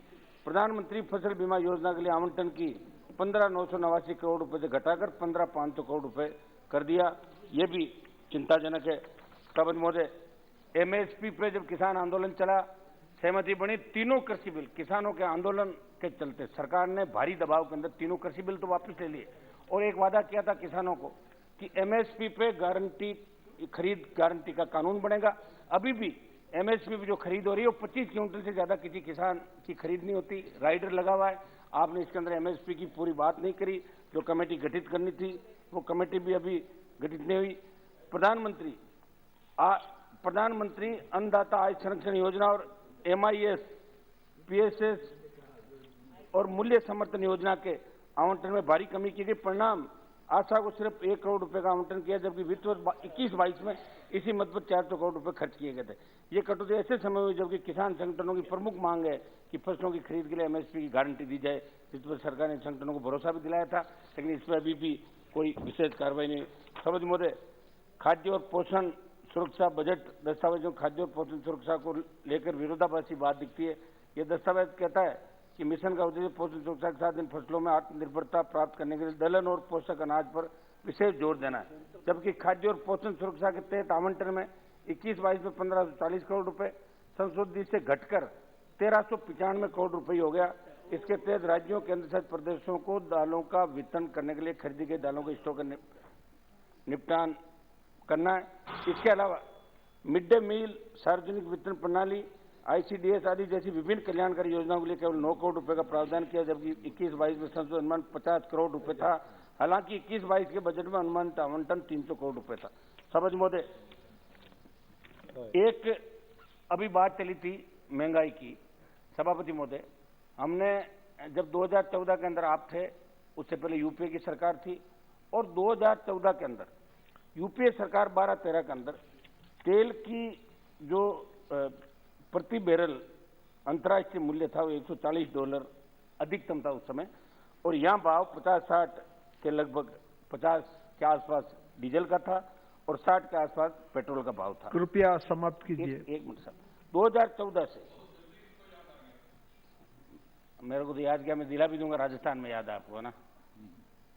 2014 से कीमतें घटती गई और $20 प्रति बैरल तक आप इसको बढ़ाते रहे, $50 तक बढ़ा दिया, जबकि $80 का अभी भी $80 से ज्यादा नहीं है। तो ये बहुत बड़ा धोखा इस देश की जनता के साथ आप कर रहे हो। चुनाव जहां आ रहा है उस समय आप इसको नहीं बढ़ाते और उसके बाद बढ़ाकर $1 घटा देते हो। मेरी मांग है प्रधानमंत्री जी से, अगर आप आम आदमी की चिंता करते तो महंगाई को कम करो आप इसके लिए, क्योंकि खाली उत्तर प्रदेश में ही चुनाव नहीं है, उसके बाद और 4 राज्यों के अंदर चुनाव है जहां कड़ी चुनौती आपको मिलेगी। जिन वादों के साथ आप सत्ता के अंदर आए हो, देश का नौजवान, किसान, मध्यम वर्ग ये भूला नहीं है। हो सकता है कि उत्तर प्रदेश के अंदर कोई समीकरण बन जाए, आप सत्ता हासिल कर लो, इसका मतलब ये नहीं है कि 24 के अंदर आप 303 और 308 आ जाओगे। एनडीए के धीरे धीरे साथियों ने आपको छोड़ दिया, 1 गए, 2 गए, 3 गए, 4 गए, 24 आते आते करीब चले जाए। हेलो, एक सेकंड, एक्सक्यूज मी, अब सुनो जी। Honourable members, honourable minister of parliamentary affairs will make an announcement. मंत्री जी। I would like to inform the members that the arrangement for dinner has been made for the members in room number 70 and for officers and staff in 73 and 74. समाप्त कीजिए बेनीवाल जी। सुझाव देता हूँ कुछ मैं, आप मुझे लग रहा है लोग ज्यादा नाराज हो गए। मैं आपके माध्यम से राजस्थान के लंबित मुद्दे और सुझावों की तरफ सरकार का ध्यान आकर्षित करना चाहूंगा। ईस्टर्न कैनाल ERCP केंद्र सरकार की राष्ट्रीय परियोजना घोषित कर बजट भाषण में इसको लेकर निराशा हाथ लगी। इस योजना को राष्ट्रीय परियोजना सिंचाई परियोजना घोषित करें। सब आप वित्त मंत्री जी, 13 जिले राजस्थान के लाभान्वित होंगे और 13 के 13 MP आपके भारतीय जनता पार्टी के भी वहां पे। ये 13 जिलों की जो योजना है इसको आप धन्यवाद हनुमान जी। खत्म कर रहा हूं मैं। रेल को आप सेवा बताते लेकिन गैर अर्थसम बताकर जब किसी परियोजना को रोका जाता है तो उसे जाहिर होता है कि रेलवे को सेवा का जरिया मानना और कह देना में अंतर है। राजस्थान को रेलवे जुड़ी परियोजनाओं में इस बजट में निराशा हाथ लगी, जिस पर सरकार को ध्यान देने की आवश्यकता है। सबसे बड़ी बात कि रेल मंत्री जी राजस्थान चाहते हैं तो ये राजस्थान सहित पूरे देश का वैसे ध्यान रखेंगे, विशेषकर राजस्थान और मारवाड़ से जहां से आते हैं, जहां मेरा भी संसदीय क्षेत्र है, तो आप इसका भी ज्यादा ध्यान रखेंगे। कोरोना का नाम लेकर पिछले वित्तीय वर्ष का सांसदों का बजट, एक मिनट सब खत्म कर रहा हूं मैं। बजट सांसदों का आपने ले लिया, सरकार के अंदर वैसे कोई कमी नहीं होती। हमारे राजस्थान के अंदर विधायकों का बजट बढ़ा के 5 करोड़ कर दिया और हमारा पूरा ही 2 साल का बजट ले लिया, 2 करोड़ रुपए उसके अंदर दिए। मेरी मांग रहेगी कि वो तो 5 करोड़ रुपए सांसदों को दे ही दे। इसके अलावा संसदीय क्षेत्र इतने बड़े सभापति जी, आजकल सांसदों को तो लोगों ने मुख्य अतिथि बुलाना ही बंद कर दिया, कार्ड में नाम ही नहीं लिख रहे हैं, भाई पैसा नहीं क्यों बुलाएंगे लोग। इसलिए मैं चाहता हूँ कि 50 करोड़ रुपए बजट सांसदों का कम से कम सालाना करो। इससे कोई थैंक यू वेरी मच। एक मिनट मेरी बात समाप्त करना, मैं ये मेरी मांग रखूंगा। किसी भी क्षेत्र में जरूरी कार्यों वहां की कमियों को जानकर स्थानीय सांसद को ऐसे हो सकती है, तो वैसे सांसदों का आपने एक अच्छा काम किया था, वो आपकी मैं तारीफ भी करूंगा कि दिशा का चेयरमैन सांसद होता है, वो आपने ही सांसद की उपस्थिति दर्ज कराई। पहले उस सांसद को कोई नहीं पूछता था, ये सही बात है, लेकिन कई राज्यों के अंदर दिशा की मीटिंग नहीं होने देती वहां की स्टेट गवर्नमेंट, ये भी दुर्भाग्यपूर्ण है। तो इसके अंदर पे आप समझ लो, मैं आधा मिनट में मेरी बात समाप्त कर रहा हूं, बस आधा मिनट है ना। डिजिटल शिक्षा, प्रत्येक काम को डिजिटल तरीके से करने में जोर दिया जा रहा है, लेकिन केंद्र इस बार ध्यान क्यों दे रही है कि सरकार की BSNL की 4G सेवाएं लोगों को नहीं मिल रही है। दूर दराज क्षेत्रों में आज भी नेटवर्क का अभाव रहता है। राजस्थान की भौगोलिक स्थिति को देखते हुए अगर देश में किसी को विशेष राज्य का दर्जा मिले तो राजस्थान को विशेष राज्य का दर्जा दिया जाए। थैंक यू आगे बढ़ाते हैं। थैंक यू श्री विजय कुमार को संपूर्ण करने का रोड में अंशलक जी।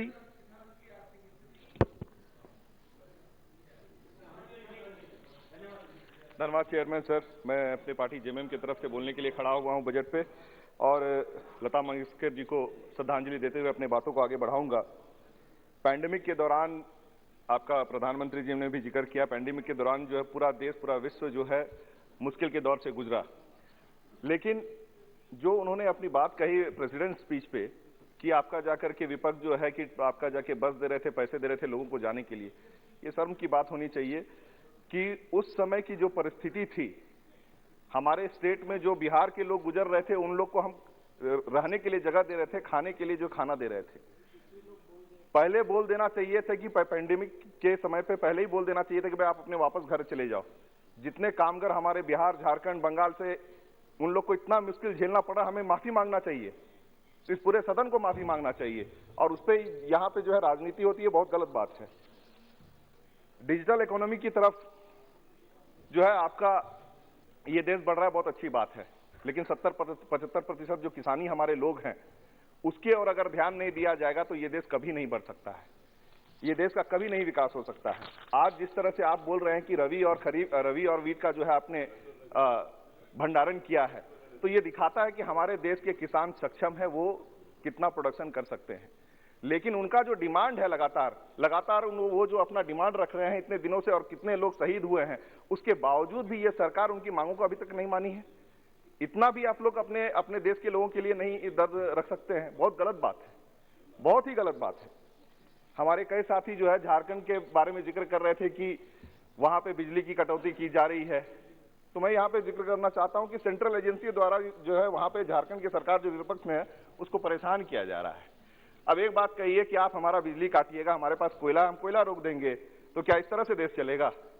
देश चलता है कि भाई सेंट्रल और स्टेट दोनों कॉपरेशन करेंगे, लेकिन है कि आप जहां पे विपक्ष आपके हैं उनको आप परेशान करेंगे इस तरह से, तो ये इस तरह से जो है देश और सरकार नहीं चल सकती है। हम भी चाहते हैं कि भाई कॉपरेशन हो, काम हो, सबका जो है काम हो, लेकिन आप हमारे यहाँ बिजली गोल कीजिएगा और उसके बाद राजनीति भी कीजिएगा, ये तो बिल्कुल गलत बात है। और कुछ लोग कोयला चोरी की बात कर रहे थे, हमारे यहाँ ये स्थिति है कि आप जो है जंगल से लकड़ी देते नहीं हो, इतना कड़ा कानून कर दिए हो, और 4 ईटा जो है अगर कोई जो है कोयला ले जा रहा है घर जाने के लिए, उस पर हम डंडा बरसाए, ऐसा हमारी सरकार नहीं कर सकती है। और जिस तरह से यहाँ पे बात हो रही थी कि आवारा पशु, इससे पहले बीजेपी की सरकार थी, वहां पे जो है मवेशी खुले रोड पे घूमते रहते थे। अब हमारे यहाँ पे मवेशी हाट खुल गया है, और जो भी गरीब लोग हैं, किसान लोग हैं, मजदूर लोग हैं, उनकी जो भी मवेशी है वो फ्री बेच सकते हैं अपना, और उनके घर में भी जो पैसा जाना होता है वो जाता है।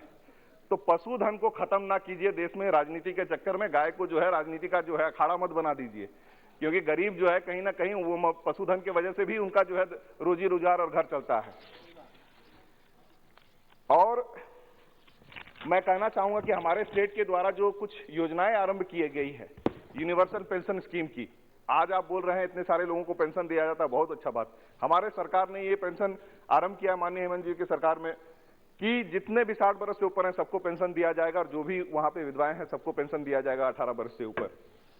और आपका जाके साल में 10 रुपया में 2 बार साड़ी धोती योजना वहां पे चलती है गरीब लोगों के लिए। जो राशन पूरे तरह से देश की तरफ से जो दिया जाता है हमारे सेंट्रल सरकार की तरफ से, वहां पूर्ण नहीं होता है, तो वहां पे ग्रीन राशन कार्ड स्टार्ट किया गया है गरीबों को अन्न देने के लिए।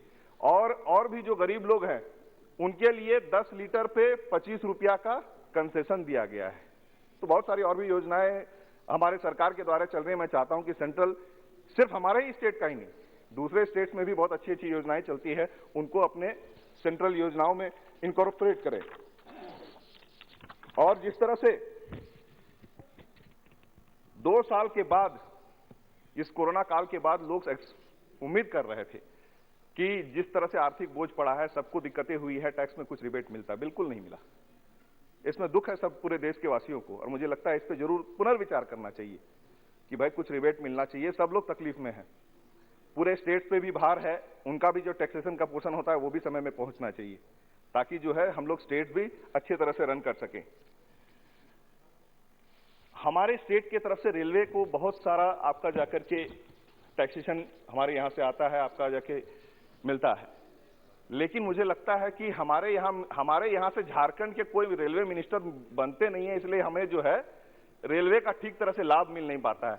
नया रेल तो छोड़िए, आप जो अपने तरफ से बताए हैं कि इतनी सारी नई ट्रेनें आप स्टार्ट करेंगे, नई रेल तो छोड़िए, हम 7 साल से सिर्फ स्टॉपेज मांग रहे हैं कुछ ट्रेन का, वो भी नहीं मिल रहा है।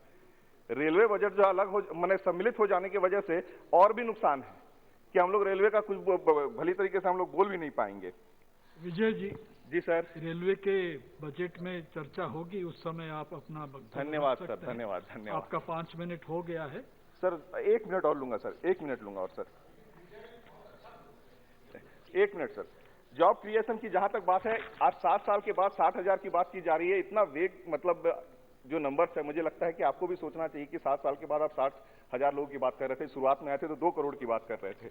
आज मनरेगा में जिस तरह से आपका पैसा कम किया गया है, जॉब क्रिएशन कहां से हो पाएगा, ये भी आप लोगों को देखने की जरूरत है। और मैं कहना चाहूंगा कि ये मैं बीजेपी के साथियों के लिए भी कहना चाहूंगा, हाथ जोड़ करके विनती है कि भाई आपको लगा कि पेट्रोलियम सेक्टर का अच्छा नहीं चल रहा तो पेट्रोलियम मिनिस्टर बदल दिए, हेल्थ सेक्टर अच्छा नहीं चल रहा है तो हेल्थ मिनिस्टर बदल दिए, रेलवे अच्छा नहीं चल रहा है तो रेलवे मिनिस्टर बदल दिए। और मैं कह सकता हूं कि मोदी जी इलेक्शन बहुत अच्छा जिता सकते हैं, लेकिन 7 साल में समझ में आ गया कि देश अच्छा नहीं चला सकते, कृपया उन्हें बदल दीजिए। हाथ जोड़ करके विनती है। ठीक है। और इलेक्शन का समय है, इसलिए समझ में आता है कि कांग्रेस और नेहरू जी को मैंने का नाम लिया जा रहा है, मैं समझ रहा हूं, लेकिन है कि नेहरू जी को कोसने से जो है आपकी गलतियों का जो है धूल नहीं मिट जाएगा। वो जो आप गलतियां कर रहे हैं वो मिट नहीं जाएगा। और लास्ट में मैं अपने 2 लाइन से अपने बात को समाप्त करूंगा इस बजट के विरोध में, कि अंधभक्ति का आलम जो है उसके ऊपर मैं 2 लाइन कहना चाहूंगा। आसमान निहारते रह गए बारिश की उम्मीद में और कोई धोती खोल ले गया। धन्यवाद। सौगत रॉय जी। Sir, I have very little time, so Madam Finance Minister, can I have your attention? I'll only speak for 5 minutes. Ma'am, I invite your attention to your budget speech, para 63 and 64. You have spoken about ease of doing business. Madam, are you aware that the ease of doing business has been discarded by World Bank last year? Is it your ignorance? I am reading from the report of the World Bank. After reviewing all the information available to date on doing business, including the findings of past reviews, audits and the report, the bank released today on behalf of the Board of Directors, World Bank Group management has taken the decision to discontinue the doing business report. When? September 16, 2021. You as our finance minister were not aware that World Bank has given up. You should cut out this line, this word of doing business. You should cut out this line. Secondly, दादा ये संस्कार है।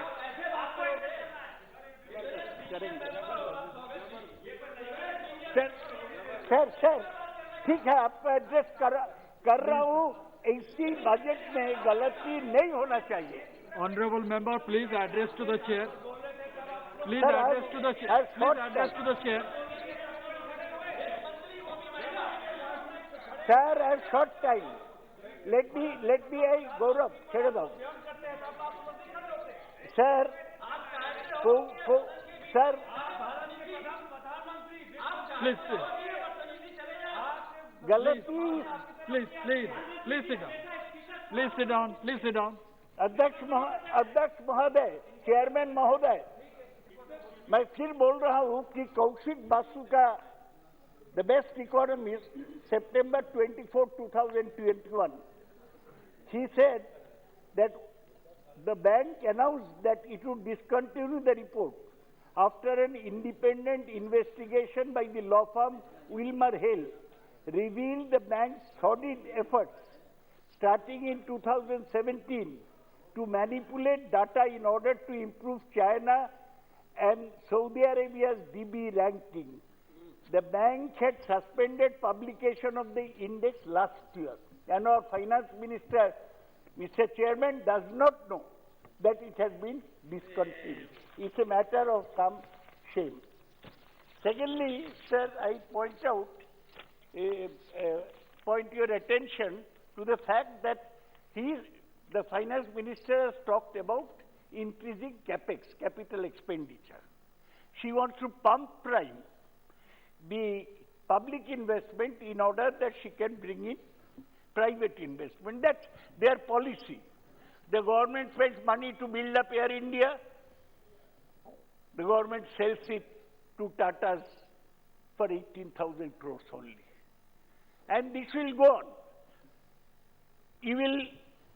Government will pump in money to build airports. They will be sold to Adani. So pump priming investment means government will spend money, the private sector and the favored ones. Government will build a port, Adani will buy it up. This is your idea of private investment. Sir, about this capex, she says that 7.5 lakh crores will be given as capital expenditure. But if you look at the figures, you will see that only the central sector schemes, projects of rupees 5.58 lakh crores really qualifies as capital expenditure for infrastructure and other development purposes. अच्छा, इसी में भी only road transport and highways and housing are the development and employment generating items, totally only 2.14 lakh crores. So the total capex projected compared to corresponding figure last year is 4.76 lakh crores. That is, it has gone down by 17%. Be conscious of the time. Sir, I'll complete. I'll be very, very brief. Lastly, I say that of all the budgets presented by Mrs. Sitaraman so far, this is the best. She has given a budget in a very difficult pandemic time. I acknowledge that.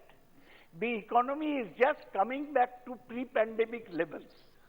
Agriculture is same. Industry and service sector have come there. But tourism, travel, trade, this has received a maximum hit. The finance minister has not promised anything for this employment generation areas. And what I asked her earlier, she refused to reply to me, that your inflation is, your fiscal deficit is 6.4%. Your wholesale expenditure has crossed double digit, has reached double digit. Inflation is there, that's why the common man is feeling the pinch. Sir, in 1 minute I'll finish. Now I just mentioned, sir. I'll call the next speaker now. Sir, the number of poor people in the country have doubled. It has become 134 million. So his budget is actually a cruel budget against the poor. The food subsidy has been reduced by 28%. Money allocation for NREGA has been reduced. That is the only employment generation program. It has been reduced by... Sir, I'm ending, please. You are very concerned about these matters. That's why I'm seeking your indulgence. No, you have taken already. Sir, I have taken more than a lot 5 of time. Lastly, sir, we wanted the finance minister repeatedly to give some cash support to the poor.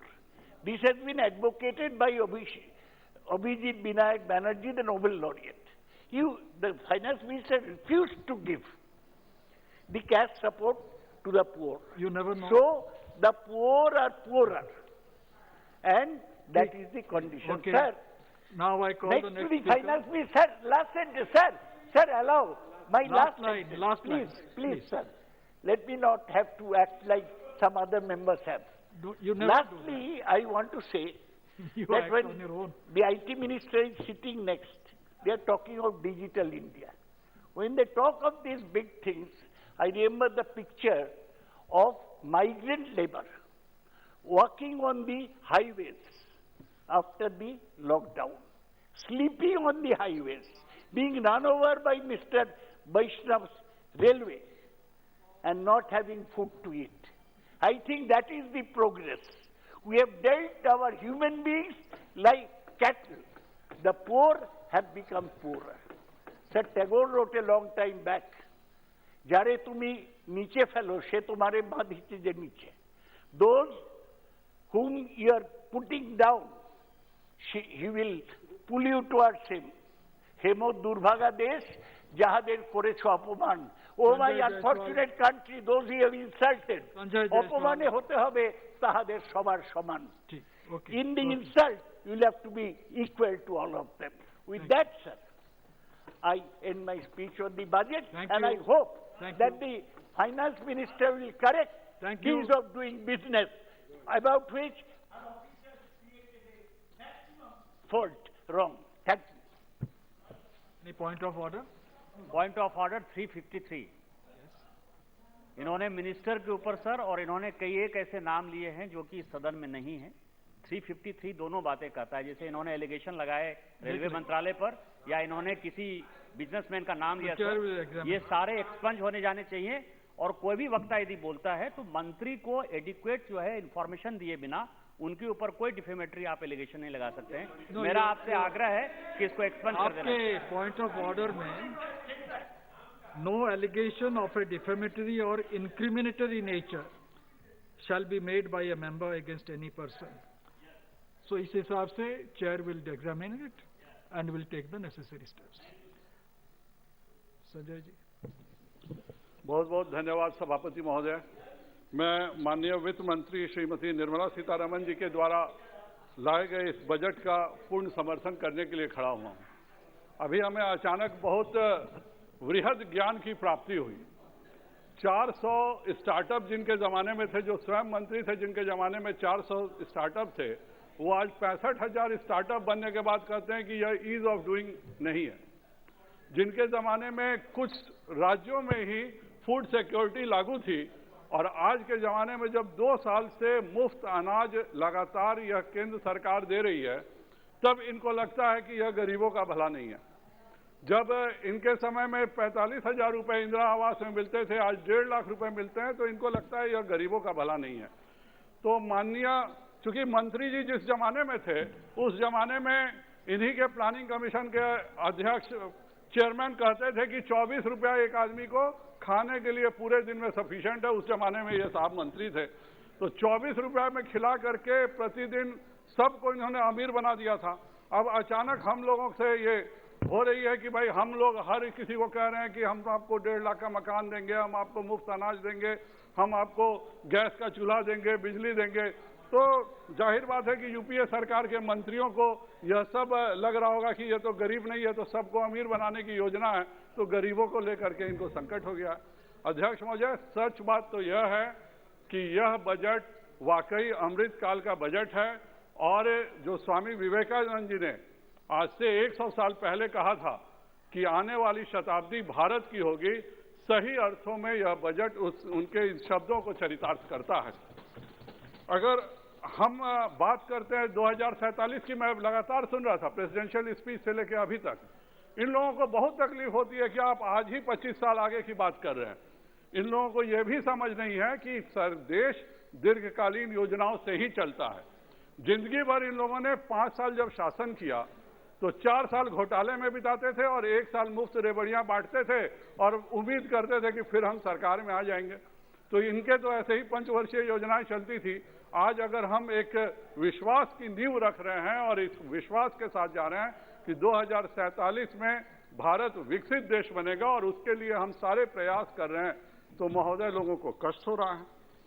यह इन लोगों के लिए हमेशा से budget होता था एक खेल, सत्ता का खेल होता था। इसमें टैक्स बढ़ा दो, उसमें घटा दो, और जिसको टैक्स बढ़ाना है उसको पहले से खबर कर दो कि वह बेच दे, जिसमें घटाना है पहले से खबर कर दो कि वह खरीद ले, और बैठे बैठाए लोगों को पैसे बन जाए।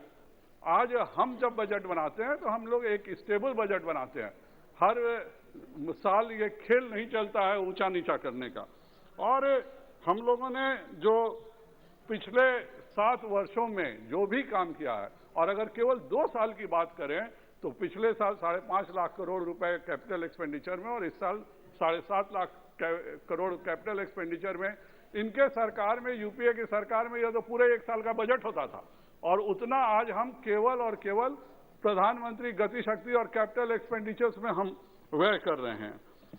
अध्यक्ष महोदय, जब एक बड़ा हाईवे बनता है तो वह केवल एक हाईवे का निर्माण नहीं होता, उसके कारण न जाने हजारों मजदूरों को रोजगार मिलता है, हजारों लोगों को जो बालू का काम करते हैं, अलकतरा का काम करते हैं, गिट्टी का काम करते हैं, सीमेंट का काम करते हैं, छड़ का काम करते हैं, इन सभी भी जो एलाइड जॉब्स हैं, जो इनके एलाइड उद्योग हैं, इन सबों को भी उससे मदद मिलती है।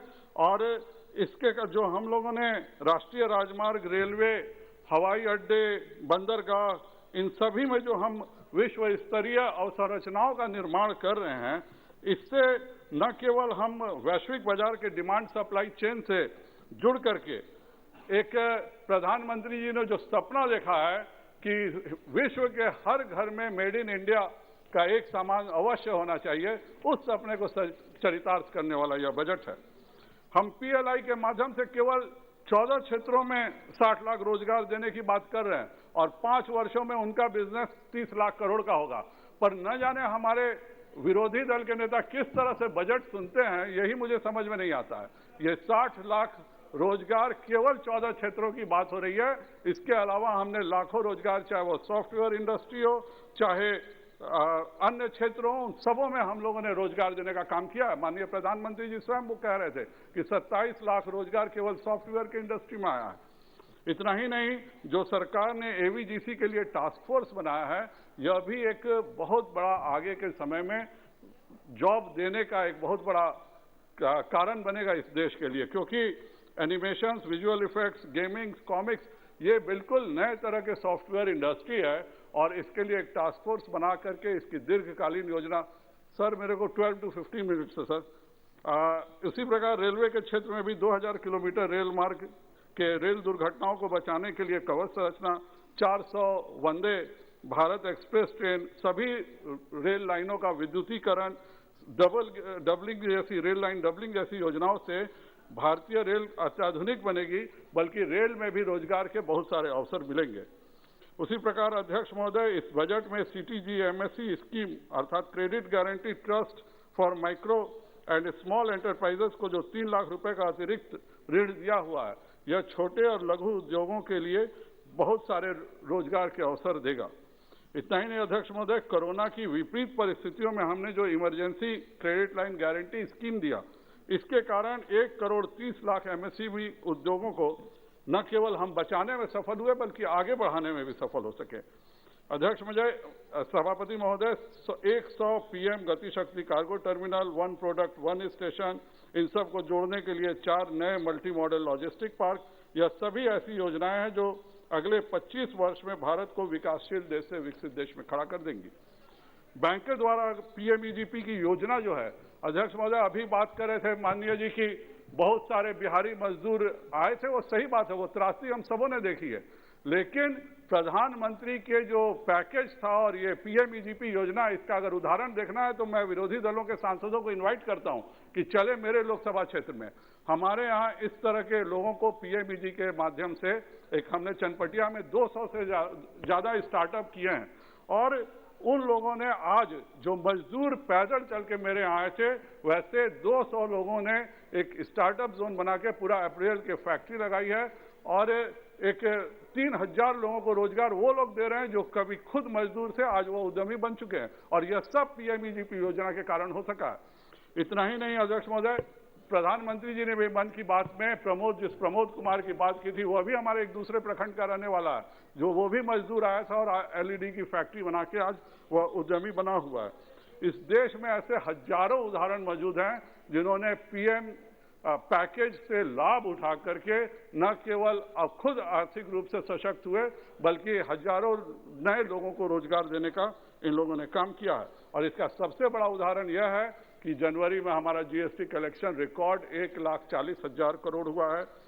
हमारा निर्यात जो है वो $390 बिलियन के ऐतिहासिक स्तर पर पहुंचा है और यही बताता है कि कोरोना की परिस्थितियों में सरकार की नीति, नियत और दिए गए पैकेज बिल्कुल सही थे। IMF का भी मानना है कि इस बार ग्रोथ 9.2% रहेगा और 22-23 में भी आंकड़ा 8.5% रहने वाला है। इस बजट का जो दूसरा सबसे बड़ा परिवर्तन है वह शिक्षा के क्षेत्र में है। 1 कक्षा 1 टीवी चैनल से हम आगे बढ़ करके अब 200 टीवी चैनल्स पे जा रहे हैं कि हर बच्चे हर रीजनल लैंग्वेज में सारे सब्जेक्ट्स पढ़ सकें। और इतना ही नहीं, उसके आगे बढ़ के जो डिजिटल यूनिवर्सिटी बनाने का जो इस सरकार ने निर्णय लिया है, इससे अनेक युवाओं को आगे बढ़ने में मदद मिलेगी। और साइंस मैथ्स के लिए 750 वर्चुअल लैब्स, 75 नए स्किल ई लैब्स, गिफ्ट सिटी में वर्ल्ड क्लास फॉरेन यूनिवर्सिटीज, ये सब ऐसी योजनाएं हैं जो युवाओं को एक नए मकाम पे खड़ा करेगी। स्वास्थ्य क्षेत्र में भी हमारा आवंटन पिछले साल भी ऐतिहासिक रहा, इस साल भी बहुत अच्छा है महोदय। और इसके साथ जो पीएम केयर से और सीएसआर के माध्यम से जो उद्योगों से हम लोग और पीएसयू से जो हजारों करोड़ रुपए स्वास्थ्य क्षेत्र में मिले हैं, वह भी एक बहुत अच्छा असर हमारे स्वास्थ्य की क्षेत्र में डालेंगे। रोजगार और शिक्षा के अलावा गरीबों के लिए 80 लाख नए मकान, 2 लाख सक्षम आंगनवाड़ी, कृषि क्षेत्र में 2.37 लाख करोड़ रुपए से एमएसपी की खदान की खरीदारी, गंगा के किनारे 5 किलोमीटर तक ऑर्गेनिक फसलों को बढ़ावा देना। और हम गरीबों के लिए यह सब कर रहे हैं, तो अमीरों के लिए, एक मिनट सर, अमीरों के लिए भी 30% क्रिप्टो करेंसी पर टैक्स वसूलना बताता है कि हम लोग और यूपीए सरकार का क्या डिफरेंस है। हम लोग कभी वोट बैंक की पॉलिटिक्स नहीं कर रहे हैं, बल्कि हम देश को मजबूत करने की, देश को आगे बढ़ाने की, और हम आत्मनिर्भर भारत के लिए पूर्णतः संकल्पित हैं और श्रेष्ठ भारत ही हमारी सिद्धि है। इसलिए मैं माननीय वित्त मंत्री श्रीमती निर्मला सीतारमण जी को बधाई देता हूं कि यह बजट न सिर्फ भविष्यमुखी है, बल्कि सर्वस्पर्शी और व्यापक तौर पर समाज के सभी वर्गों के लिए हितकर है। आपने इतना देर मुझे बोलने का मौका दिया, धन्यवाद। डॉक्टर जायसवाल। श्रीरंगा अपा वार्ने, द नेक्स्ट स्पीकर। माननीय सभापति महोदय, माननीय वित्त मंत्री ने 2022-2023 का आम बजट पेश किया है, मैं उस पर मेरी बात रख रहा हूं। सदन में पहला भारत और दूसरा भारत की बात हो रही है। हम तो अखंड भारत की बात करेंगे, जो सावरकर को अभिप्रेत था, उसकी बात करेंगे। भारत का हर नागरिक जो कोरोना महामारी के बाद आर्थिक रूप से जूझ रहा है, इस बजट में खासकर नौकरपेशा, व्यावसायिक, किसान और आम आदमी की बड़ी उम्मीद थी, लेकिन बजट में मध्यम वर्ग के लिए कुछ ऐसा प्रावधान नहीं किया, तो लोगों की निराशा बढ़ गई है।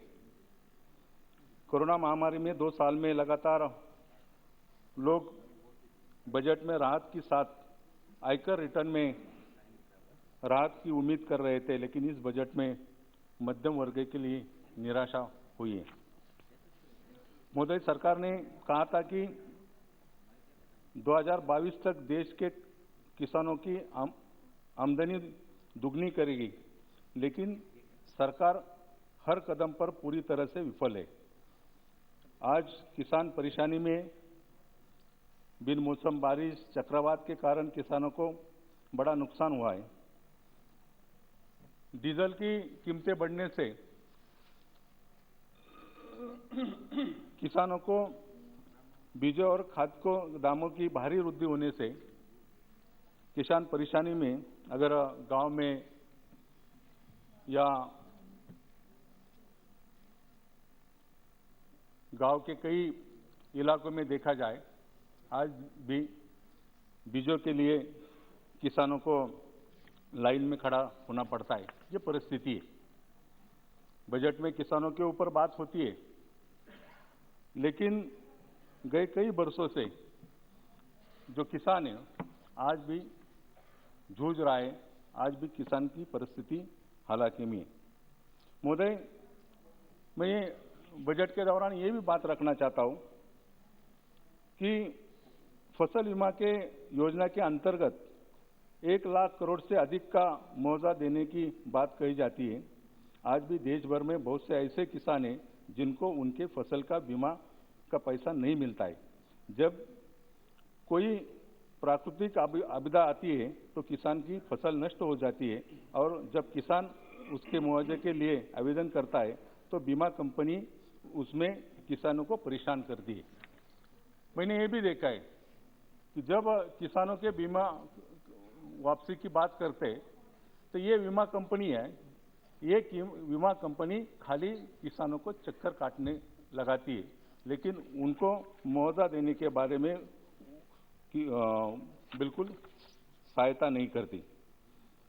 माननीय सभापति महोदय, सरकार ने शुरू में ये योजना बनाई थी कि कोई भी सरकारी कंपनी सरकार द्वारा नहीं बेची जाएगी, लेकिन आर्थिक परेशानी के कारण सरकार LIC की हिस्सेदारी बेच रही है। BPL सर की कंपनी जो मुनाफे में वो बेच रही है। महोदय, सरकार किसानों और मजदूरों के लिए काम करने की बात कर रही है, जबकि सरकार कृषि क्षेत्रों को प्राथमिकता देने के में विफल रही है। जब हम बजट का अध्ययन करते हैं तो मनरेगा, रक्षा और जनता के सामने आने वाली चुनौती का कोई जिक्र इस बजट में नहीं किया गया है। व्यापारी और छोटे व्यवसाय के भी बहुत निराशाजनक ये, लेकिन वित्त मंत्री ने व्यापारियों की पूरी तरह से उपेक्षा की है। माननीय अध्यक्ष महोदय, इस सरकार ने 2022 तक 4 करोड़ घर बनाने का वादा किया है। अब सरकार ने इस बजट में 80 लाख घरों के लिए बजट में 48,000 करोड़ रुपए की आवंटन किया है। सरकार के 4 करोड़ घरों का वादा भी पूरा होगा कि नहीं, ये आगे चलकर देखना है। माननीय वित्त मंत्री जी, प्रधानमंत्री आवास योजना जो ग्रामीण में आज भी राज्यों को समय पर ये आवास योजना का अपना हिस्सा नहीं मिलता, और महाराष्ट्र में ये हिस्सा नहीं मिलने से कई ग्रामीण इलाकों में पंतप्रधान आवास योजना जो ग्रामीण है वो आज भी बंद है।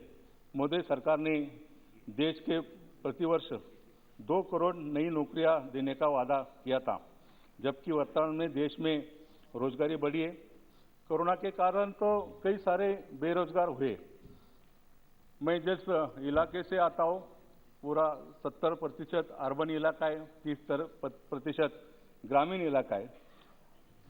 जो कोई युवा आता है तो नौकरी की अपेक्षा रख के आता है, लेकिन आज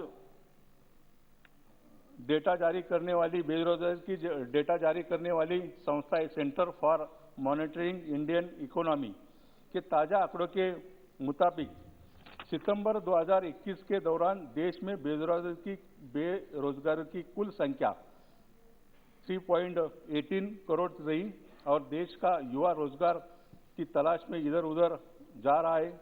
इस समय 1.18 करोड़ से ज्यादा ग्रेजुएट बेरोजगार पिछले 4 साल में है।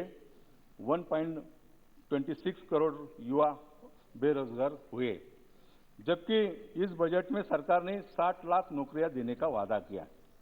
माननीय सभापति महोदय, आज भी देश में कई सारे युवा को नौकरी का वादा सरकार ने किया है, लेकिन नौकरी मिली नहीं। अंत में 2 मुद्दे रख के मेरी बात मैं खत्म करूंगा। महोदय, कोरोना के कारण निश्चित रूप से देश में बुरी हालत है। लोगों की नौकरी गई, लोग रोज जूझ रहे। ग्रामीण इलाकों में आज भी ऑनलाइन शिक्षा का हो रही है, लेकिन नेट ठीक तरह से नहीं होने के कारण, टावर नहीं होने के कारण BSNL काम नहीं कर रही। ग्रामीण इलाके के बच्चों जो स्कूल या कॉलेज में जाते आज वो जूझ रहे।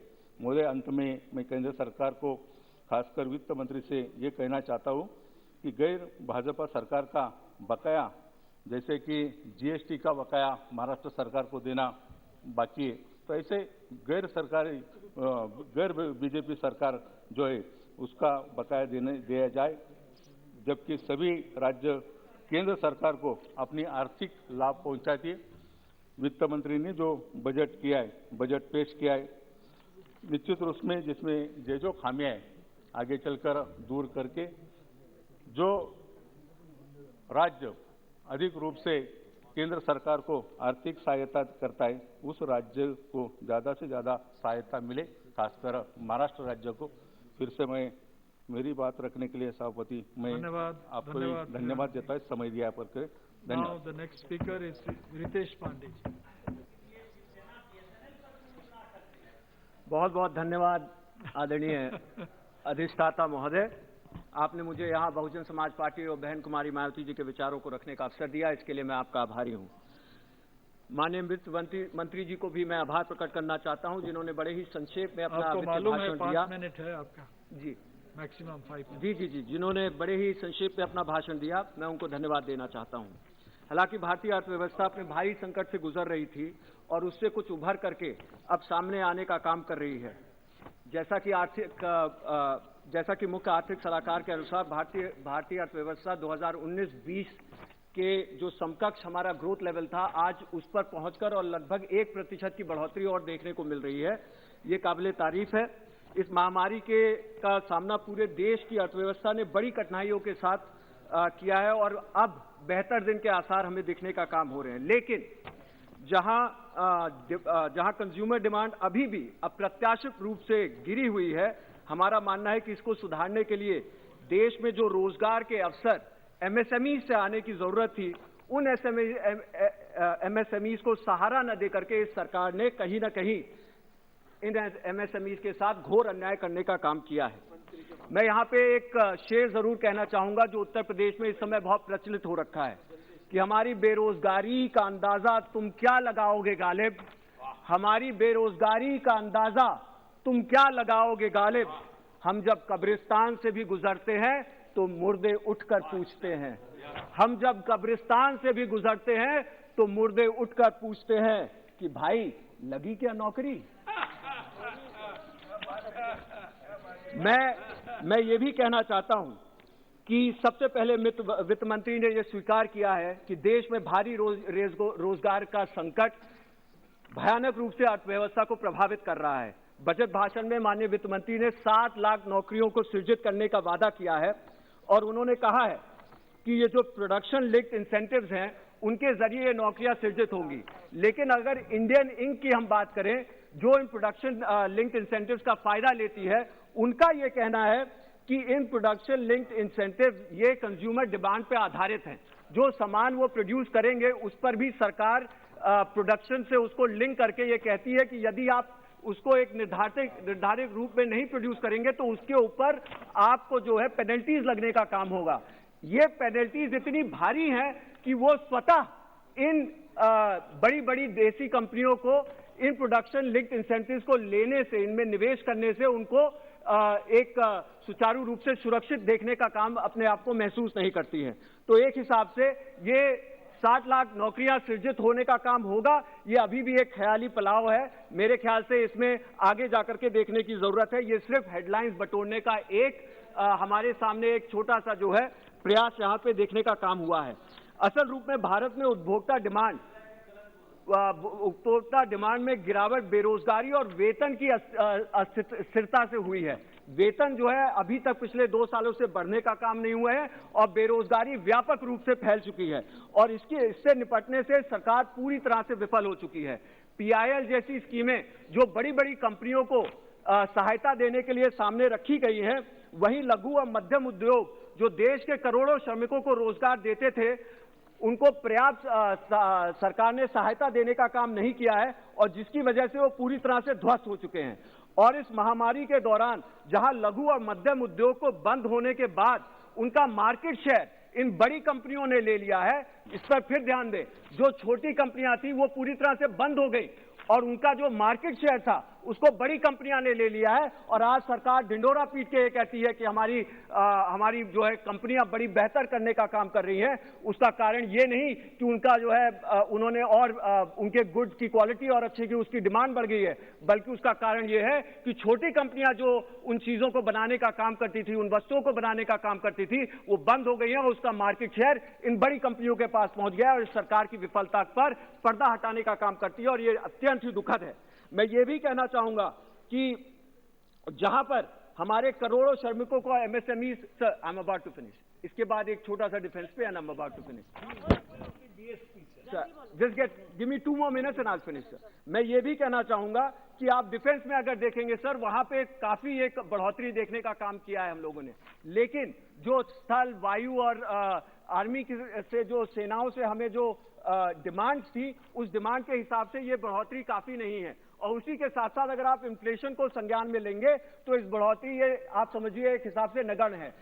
मैं यहां पे ये भी कहना चाहूंगा कि जहां पे सरकार ने रिसर्च और डेवलपमेंट पे मात्र 0.7% जीडीपी का रिसर्च और डेवलपमेंट पे खर्च किया है, जो कि रक्षा के क्षेत्र में भी इतना मात्र खर्चा होता है, वहीं अगर आप अमेरिका को देखेंगे तो वो 3.1% खर्च करता है, ब्राजील 1.3% खर्च करता है, और चाइना जिससे हमको सबसे ज्यादा खर्चा है वो 2% खर्च करता है। मेरा मानना है कि वित्त मंत्री जी को ये जो रिसर्च और डेवलपमेंट पे जो जीडीपी का जो शेयर है बजट का, उसको बढ़ना चाहिए था, और वो बढ़ करके कम से कम नहीं तो 2% के इर्द गिर्द आए, तभी फायदा हो सकता है। मैं अंत में यही कहना चाहूंगा आदरणीय अधिष्ठाता महोदय कि जहां पे हमारी महिलाओं को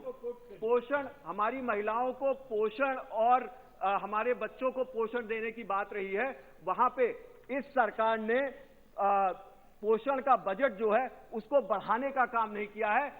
इसके तमाम जो इसमें जो फंड जाते थे वो तमाम निधियों के अनुसार जाते थे, उनको क्लब करके एक हेड के अंदर करने के बाद भी ऐसा प्रतीत होता है कि जो खर्चा होना था वो पूरी तरह से कम हो गया है।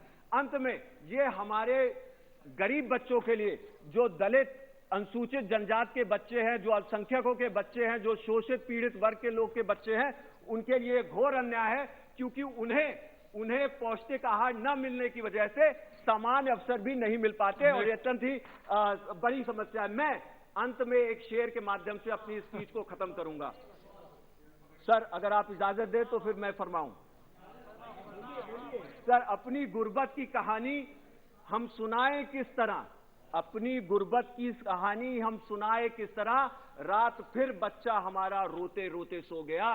साहब, यही आपके माध्यम से मुझे कहना है कि जो कुपोषण हमारे देश में फैला है, जो दलितों मजलूमों के ऊपर जो संकट लहर रहा है, आज पोषण का बजट घटा करके सरकार ने उनके साथ बेहद अन्याय किया। आपने मुझे बोलने का अवसर दिया, बहुत बहुत धन्यवाद। Thank you, Chairman. Sir, the previous day we listened the Honorable Finance Minister's speech and the Honorable Prime Minister's speech. Nirmala ji, you are a very good orator, and always your presentation is very good. And I'm sorry to say, your budget speech is disappointing us. We hope more from the Honorable Prime Minister, but the Prime Minister's speech is more disappointing. He shared most of his time to criticize and blame the Congress party and the Congress leaders. Sir, it is high time that the Prime Minister of India, of our country, should learn history to refrain from speaking historical blunders that bring shame to the people of India. Sir, ignorant of the history of the Indian independence movement that saw the Hindutva movements of the period trying to divide the country communally. But in his speech, Honorable Prime Minister blamed the Congress, that Congress is dividing the country. That is his main argument. Sir, Modi blames Congress, but I can say truth is Congress always stood for upholding the motto of one India, one nation. One India, one nation is not a mere slogan to us. It is the pulse of India, International Congress. It is the emotion to the Congress workers. So please, so it is not because Modi has forgot history, but he hardly learned the Indian history. Through provocative hate speech that are often blunders too, unfortunately, the Prime Minister of India of the country is trying to bring conflict between the states and the religion. Sir, Congress and Gandhiji are always against the division, where the British got the theory of divide and rule, about which Modi ji is ignorant. The RSS and the Golwalkar support the British idea to make the country a Hindu Rashtra. Sir, Modi ji was belonged to a group that betrayed even the Quit India movement. Mr. Benny Benan, let us speak on budget. I'm coming to the budget, sir. Please come to the budget. And they are trying to teach patriotism. Sir, in contrast, the Indian National Congress always stood for this. Sir, one thing I can say. Sir, so Modi did not waste time to trying to teach us patriotism, because it is nothing but asking sandal whether it has inherent drunkenness. Sir, I am coming to the budget. The budget presented before the August House when the Indian economy was facing its biggest crisis. The demonetization has already shattered in the very foundation of our financial security, and moreover, the outbreak of COVID-19 aggregated the crisis like a devastating thunderbolt. All these resulted in the worst growth rate of the economy. This is clear from the economic survey released by the government. Sir, with the budget, the Honorable Finance Minister dreams of development that may go on over 25 years. But what is the present position of our country? The common man worried about their daily bread. If the government is not ready to take up the real issue faced by the common man, the government will have to face consequence. The government describes it is a digital budget. During demonetization, Chinese company like Paytm had gained enormous profits. Similarly, this digital budget celebrated here opens the public treasury to the global multinational. It is like the government is smuggling digital currency in our countries. Sir, one thing, in the few days before, in a global meeting, the Honorable Prime Minister Narendra Modi ji announced that the global leaders were going to join hands against digital currency. Here our finance minister has come up with the digital budget that would recognize cryptocurrency by imposing a tax on them. The blunder of taxing income from smugglers. Here the multinational companies like Reliance had already started advertising cryptocurrency 2 months before the budget. This is a clear evidence that the government's actual intention to help the monopolies and smugglers. The joke is our finance minister began her budget speech by being proud of selling the country's public sector undertaking. The government has sold out public sector companies like Air India, insurance company, BPCL, and will sell on even the most significant public sector companies like Indian Railways. The government is at least worried about the country's poor people and instead kills the goose that lays the golden egg. Not only the economic, but the common man knows that to overcome the financial crisis, the best thing is to make more money available in the hands of the common man. All nations already following this when they are facing economic recession. This is called what is Keynesian theory. On the other hand, our government is taking away money from common man pocket, which is like a pickpocket. Sir, agriculture sector is the backbone of the country. They ignore it. Sir, the health sector, the sector was also largely neglected by the budget. Nothing has been set aside in the budget to benefit those who have lost everything in COVID. Currently, connecting to the railways, sir, 1 minute, connecting to the railway budget. 2, Kerala has been wholly neglected. The central government is taking the position that Kerala is not on the map of the Indian Railway. Kerala's total allocation is 1,085 crores, when the Andhra got and the Telangana got more. Sir, I am concluding.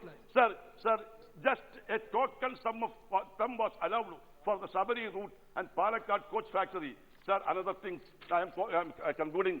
Sir, what is the backbone, what is the basic structure of our country? It is secularism and democracy. These are the pillars on which the nation built on. But this government has totally demolished the pillars. Thank sir, you, one minute, sir. What is the backbone of our economy? It is agriculture. On the one hand, the government and the public sector. On one hand, the government is selling the Navaratna company, and on the other hand, the farmers.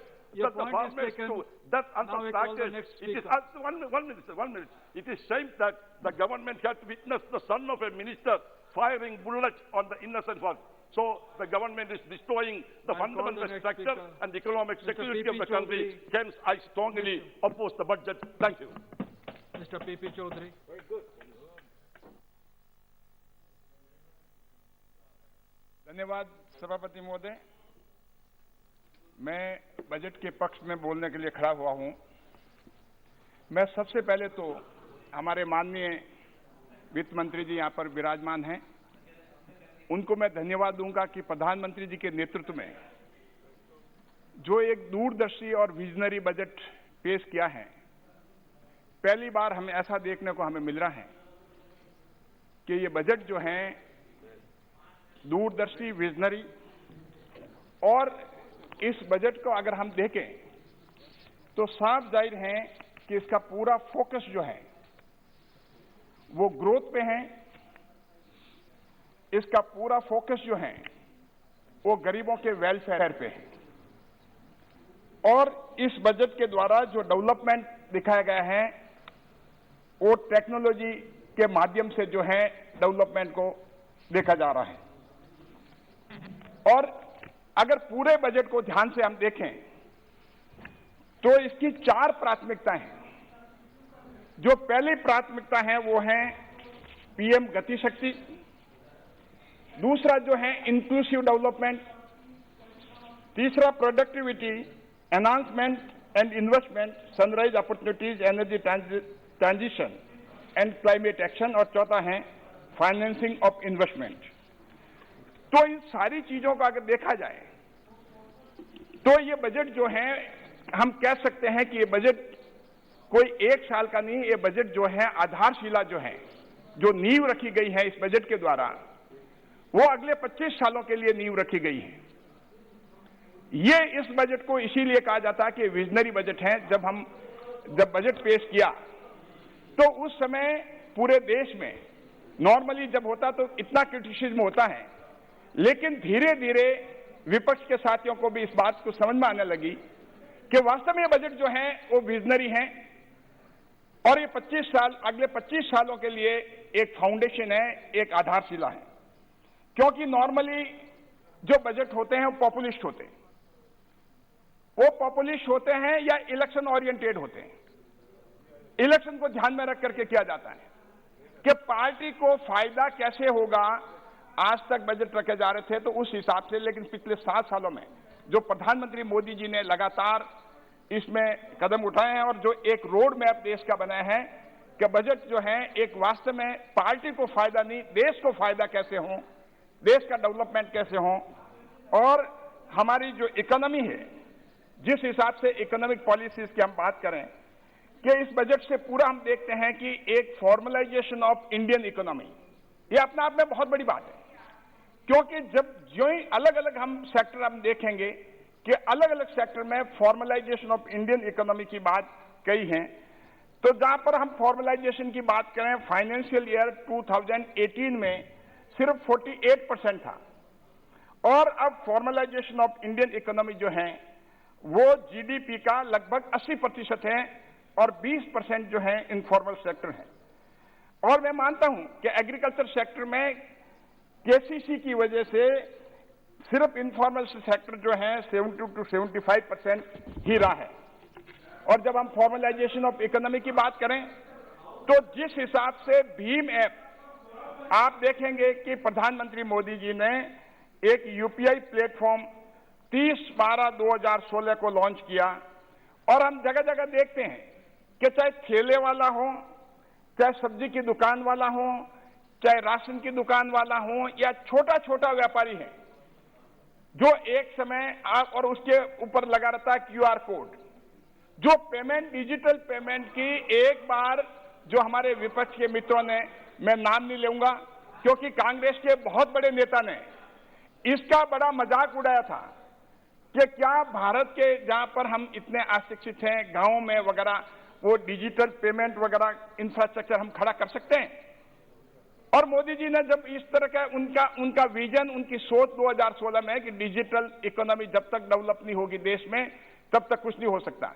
और यही कारण है America जैसा देश जो कि pandemic के वक्त में उनको अपने लोगों को जो पेमेंट देना था सिर्फ 50 लाख लोगों को एक सप्ताह में कर पाते थे, लेकिन भारत में डिजिटाइजेशन की वजह से, क्योंकि हमारा आधार का बेस भी बड़ा जबरदस्त है, जन धन के अकाउंट खुले हुए हैं, डायरेक्ट बेनिफिट ट्रांसफर जनता को देने के लिए जो टेक्नोलॉजी का प्रधानमंत्री मोदी जी का विजन है, उस वजह से जो है ये संभव हो पाया है।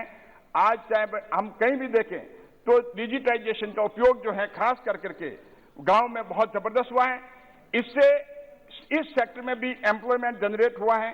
हम आप देखते हैं कि क्योंकि एम्प्लॉयमेंट की जब ये बात करते हैं कई बार देखते हैं कि एम्प्लॉयमेंट सिर्फ एम्प्लॉयमेंट ऑर्गेनाइज सेक्टर का ही नहीं है, एम्प्लॉयमेंट अनऑर्गेनाइज सेक्टर में भी है। तो ये सारी एक्टिविटीज खास करके डिजिटाइजेशन से है, इससे अनऑर्गेनाइज सेक्टर में एम्प्लॉयमेंट जनरेट हुआ है। जब हम फॉर्मलाइजेशन ऑफ इंडियन इकोनॉमी की बात करें तो इंटरनेट कनेक्टिविटी जो है वो अपने आप में एक बहुत महत्वपूर्ण, उसका भी बहुत महत्वपूर्ण स्थान है। 2014 में प्रधानमंत्री मोदी जी ने जो रूरल कनेक्टिविटी के लिए जिस हिसाब से स्पीड से, मैं मानता हूं कि उस समय इन्होंने जो इनका ब्रेन चाइल्ड है, जो आइडिया कंसीव हुआ है कि क्योंकि रूरल कनेक्टिविटी होनी चाहिए, 2009 में हुआ, लेकिन उस समय यह प्लान किया गया कि 3 साल के अंदर अंदर रूरल कनेक्टिविटी हो जानी चाहिए, लेकिन 2012 तक 2,60,000 ग्राम पंचायतों में से 2013 तक सिर्फ और सिर्फ 59, सिर्फ 59 ग्राम पंचायतों को कनेक्ट किया गया ब्रॉडबैंड सर्विसेज से। लेकिन क्योंकि वो लोग 2G स्कैम वगैरह में, दुनिया भर के स्कैम वगैरह में रहे, उनका विजन ये नहीं था कि देश में डेवलपमेंट आगे बढ़े।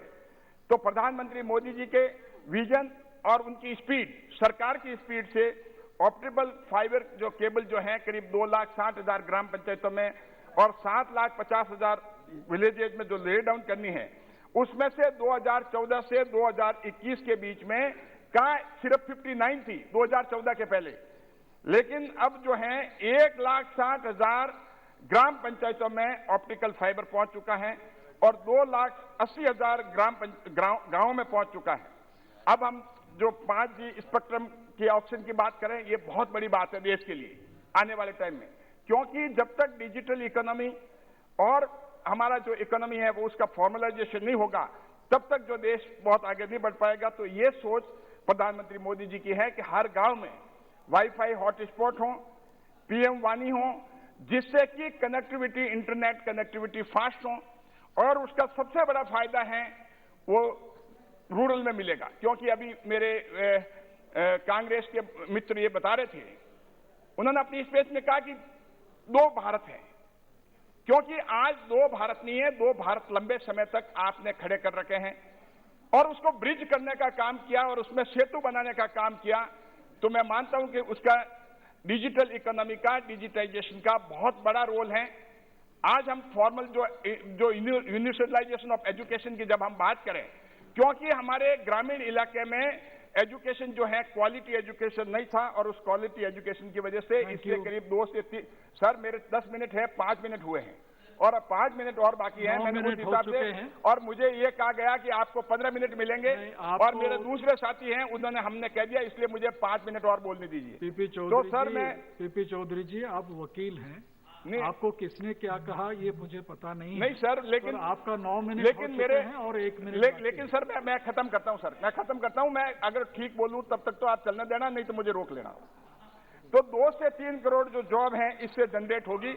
तो आज सर मैं आपको बताना चाहूंगा कि GST की जब हम बात करें, ये हमारे ब्रेन चाइल्ड जो GST अटल बिहारी वाजपेयी जी का था, लेकिन कांग्रेस ने 2009 में उन्होंने कहा कि हम 1 अप्रैल 2010 तक इसको इम्प्लीमेंट कर लेंगे, हमने उनको सपोर्ट किया। Just a moment. Honorable members, I have an announcement to make. If the House agrees, then the discussion on budget may be extended till 10 PM. Yes, sir. If agreed, Yes, sir. Yes, sir.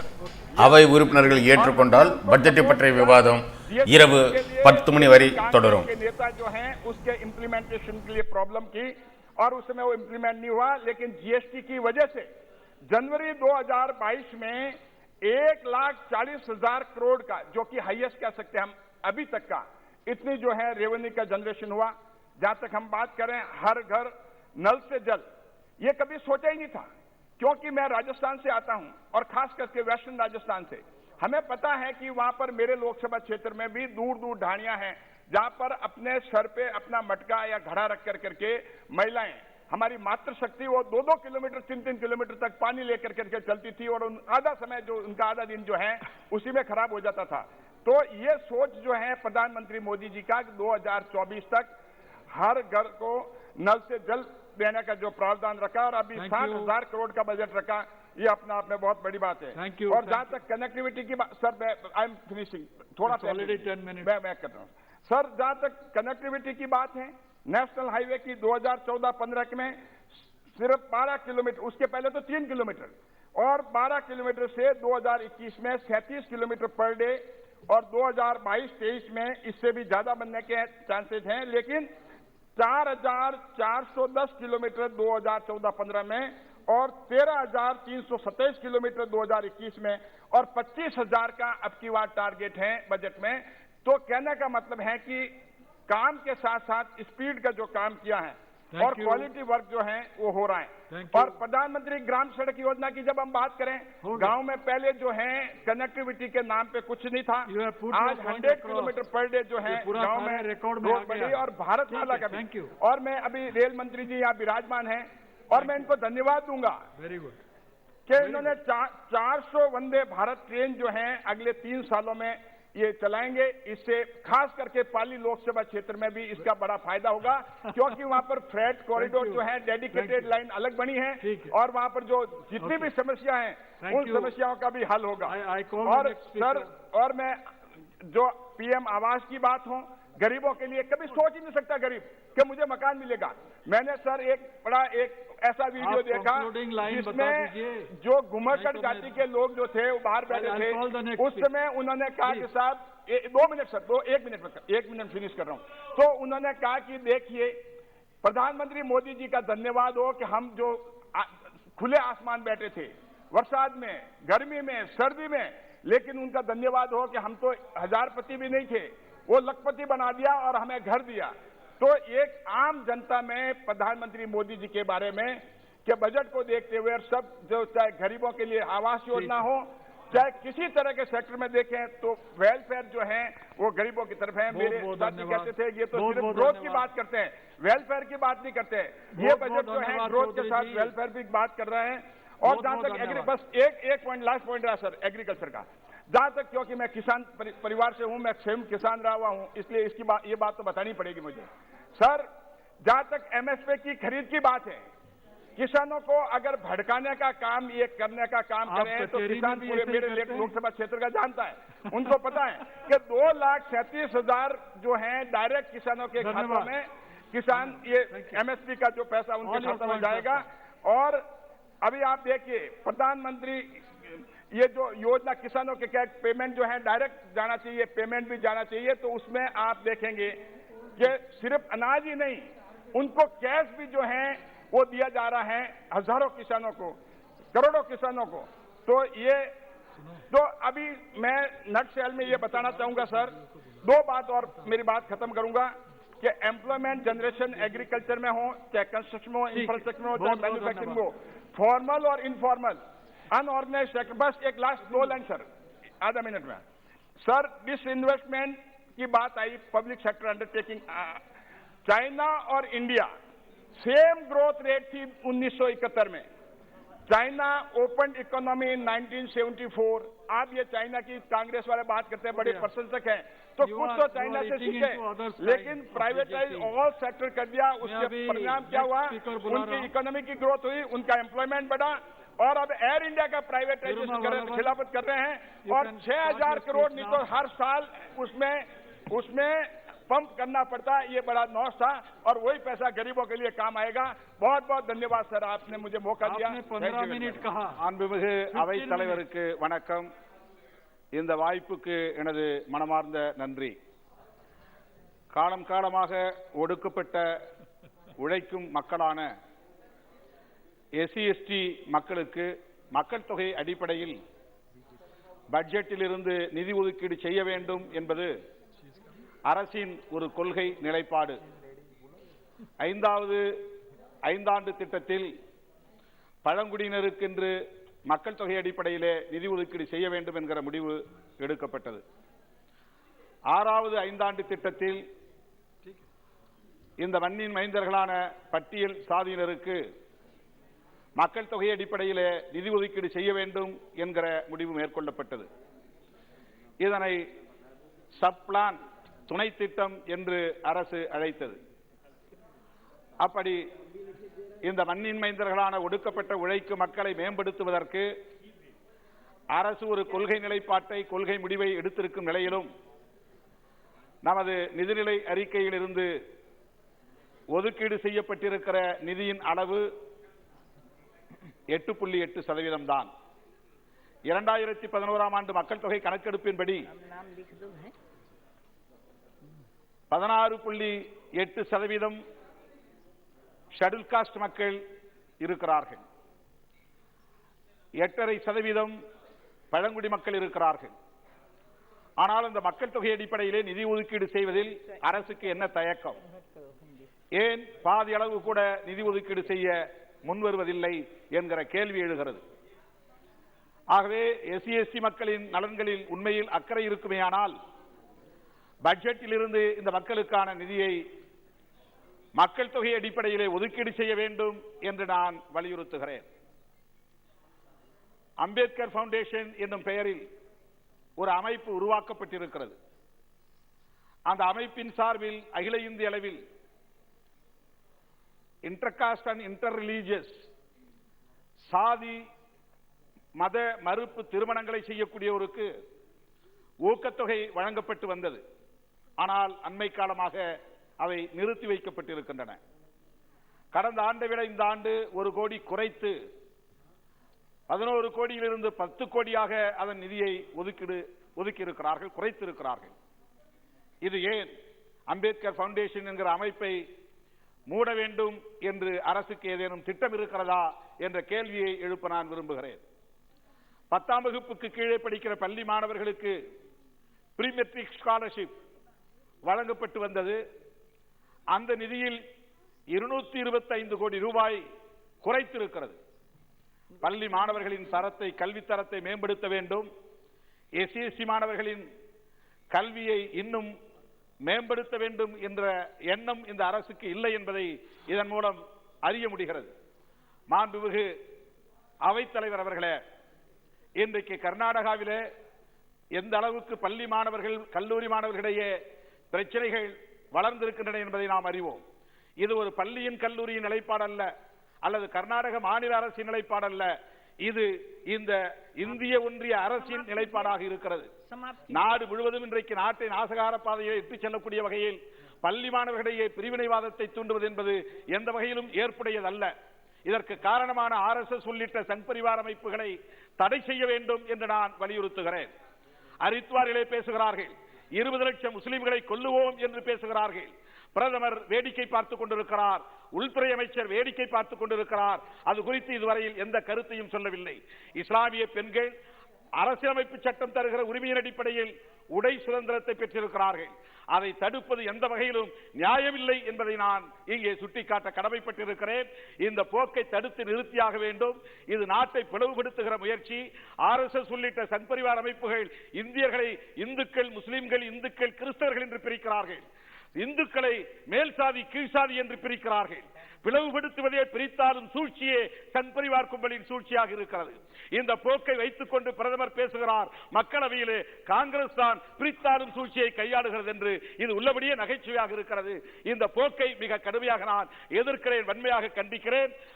Social justice என்கிற சமூக நீதித்துறையை பிரித்து OBC சமூகத்தினரின் நலன்களை பாதுகாப்பதற்கு தனியே அமைச்சரவை ஒன்றை உருவாக்க வேண்டும் என்று நான் சொல்லி, ஜெய்ராம் ஜி ஸ்ரீராம் என்கிற முழக்கத்தின் மூலம் இந்த நாட்டை பிளவுபடுத்தக்கூடிய இந்த சக்திகளுக்கு என் வன்மையான கண்டனத்தை தெரிவித்து, இதற்கு எதிர்குரல் இந்தியாவில் ஜெய் பீம் என்பதும் அல்லாஹு அக்பர் என்பதும் இன்றைக்கு மாற்றுக்குரல்களாக ஒலித்துக் கொண்டிருக்கின்றன. எனவே இந்த அவையில் நான் ஓங்கி விளங்குகிறேன், ஜெய் பீம், அல்லாஹு அக்பர். வாய்ப்புக்கு நன்றி. माननीय सांसद चंदेश्वर प्रसाद जी।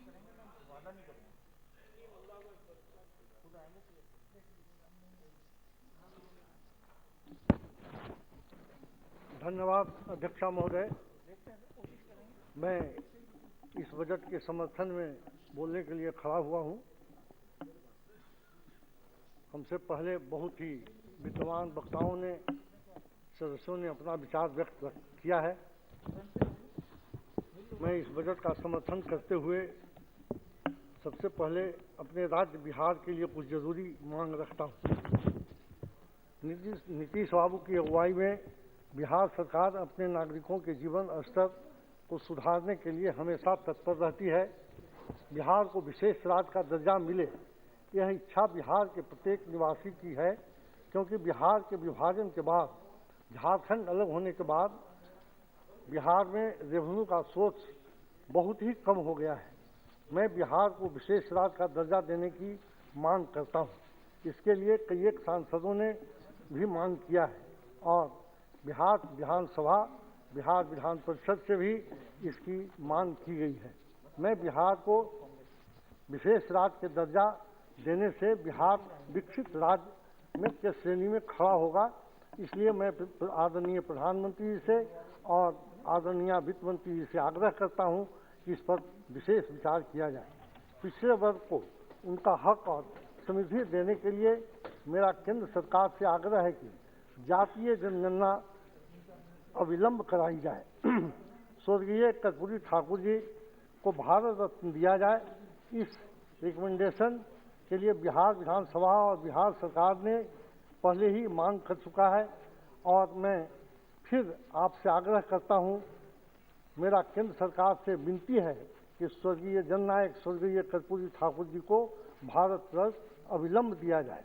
अध्यक्ष महोदया, अब मैं अपनी बात इस बजट के संबंध में रखता हूं। यह देश के लिए बहुत अच्छा बजट है। इस बजट में अगले 25 वर्षों यानी वर्ष 2047 तक की आर्थिक रूपरेखा तय की गई है। यह देश के उज्जवल भविष्य के लिए एक अच्छा प्रयास है। बजट में बड़े पैमाने पर इंफ्रास्ट्रक्चर पर खर्च को ऐतिहासिक रूप से बढ़ाने का ऐलान किया गया है। भारत को दुनिया के बाजार में एक खरीदार के बजाय एक निर्माता के रूप में पेश करने के लिए ऐसा रोड मैप बनाया गया है जिसका बहुत लंबा असर होगा और इससे देशवासियों को बहुत लाभ मिलेगा। इस बजट में गांव, गरीब, किसान, महिला, युवा, बुजुर्ग तथा कारोबारी सभी की भलाई के लिए कुछ न कुछ किया गया है। बजट में कोरोना महामारी की चुनौतियों के बीच अर्थव्यवस्था के विभिन्न क्षेत्रों को मदद देने के लिए विभिन्न योजनाओं का प्रस्ताव दिया गया है। अब तक आम बजट में अर्थव्यवस्था को मजबूत करने पर फोकस होता था, लेकिन इस बार आदरणीय वित्त मंत्री जी ने और आदरणीय प्रधानमंत्री जी ने अर्थव्यवस्था के विस्तार को प्राथमिकता दी गई है। इसके लिए मेक इन इंडिया, आत्मनिर्भर भारत और विदेशी पूंजी निवेश को केंद्र में रखा गया है। आर्थिक सर्वेक्षण में इस साल जीडीपी वृद्धि दर का अनुमान 9.2% रखा गया है। यह हमारे देश के लिए बहुत ही शुभ संकेत है। इस बजट में ड्रोन के माध्यम से किसानों की खेती होगी और उससे सहयोग मिलेगा, इससे किसानों को काफी लाभ मिलेगा। सरकार फसलों की खरीद के लिए 2.37 लाख करोड़ रुपए सीधे किसानों के खाते में भुगतान करेगी। यह एक अच्छा कदम है। गंगा नदी के आसपास जैविक खेती होगी, इसके भी बहुत फायदे मिलेंगे। मुझे विश्वास है विकास और गरीबों की भलाई के लिए प्रतिबद्ध मल्टी मॉडल इंफ्रास्ट्रक्चर और निवेश के नए रास्तों पर हमारा महान देश चलेगा और इसके सकारात्मक प्रभाव होंगे। महोदया, 2 मिनट आग्रह करता हूं, जहानाबाद एवं अरवल को आकांक्षी जिलों में शामिल किया जाए। यह पहले भी आकांक्षी जिला से जुड़ा हुआ था। हम आग्रह करते हैं कि आकांक्षी जिला में फिर से शामिल किया जाए। जहानाबाद जिले में मोहन नदी के उड़ाही कर तटबंध मरम्मत कराने एवं सम्मत बीघा में बने त्रुटिपूर्ण सुलिस गेट के अतिरिक्त गेट खोले जाने की व्यवस्था की जाए। जहानाबाद लोकसभा क्षेत्र की सभी नदियां जैसे मोधर, दरधा, बलदैया को नमामि गंगे के स्कीम से जोड़कर जीर्णोद्धार कराया जाए। महोदया, मैंने रेल से संबंधित बहुत सारे प्रतिवेदन मंत्री जी को दे रखा है। उन प्रतिवेदनों को ध्यान में रखते हुए मेरे संसदीय क्षेत्र में रेल सुविधाओं का विस्तार किया जाए। मेरा संसदीय क्षेत्र बहुत ही विवाद प्रभावित रहा है। मैं आपसे आग्रह करूंगा कि विशेष ध्यान देने की जरूरत है। जहानाबाद में NH 110 के अंडरपास के ऊपर फ्लाईओवर बनाने की मांग मैंने केंद्र सरकार से शून्यकाल में किया था, परंतु मुझे NH के राज्य मंत्री जी की तरफ से जवाब मिला कि यह परियोजना संभव नहीं है। महोदया, मैं आग्रह करता हूं कि फ्लाईओवर बनाना बहुत ही आवश्यक है। उससे जहानाबाद के पूरे जहानाबाद डिस्ट्रिक्ट का लाइफ लाइन है। अब ब्रिटिश टाइम का बना हुआ वह अंडरपास है, उस पर फ्लाईओवर बनाने के लिए मैं आदरणीय गडकरी से फिर से आग्रह करता हूं। मैं बजट का समर्थन करते हुए अपनी बात समाप्त करता हूं। धन्यवाद। நன்றி மாண்புமிகு அவைத்தலைவர் அவர்களே. 2022-23 ஆண்டிற்கான நிதிநிலை அறிக்கை மீதான விவாதத்திலே பங்கேற்க வாய்ப்பளித்தமைக்காக நன்றி தெரிவித்துக் கொள்கின்றேன். இந்த அரசினுடைய நிதிநிலை அறிக்கை வழக்கம் போல வார்த்தை ஜாலங்களாலும் ஏமாற்றங்களாலும் நிறைந்து காணப்பட்டதை பதிவு செய்வதற்கு கடமைப்பட்டிருக்கின்றேன். கார்ப்பரேட்டுகள் மீதான அக்கறை உயர்ந்து கொண்டே இருப்பதும். आप इंग्लिश में बोलिए. नोटिस नहीं दिए. हाँ, नोटिस आप नहीं दिए हैं. आप तमिल का नोटिस नहीं दिए. हाँ, तमिल का नोटिस नहीं दिए. आप इंग्लिश में या हिंदी में बोलिए. हिंदी में नहीं बोल सकते, इंग्लिश में प्लीज बोलिए. इंग्लिश में बोलिए. Already inform. हाँ, इंग्लिश में बोलिए. கார்ப்பரேட்டுகள் மீதான அக்கறை உயர்ந்து கொண்டே செல்வதையும் அடித்தட்டு நடுத்தர வர்க்கத்தின் மீதான அக்கறை அகல பாதாளத்திலே சரிந்ததையும் இந்த பட்ஜெட் பிரதிபலிக்கிறது.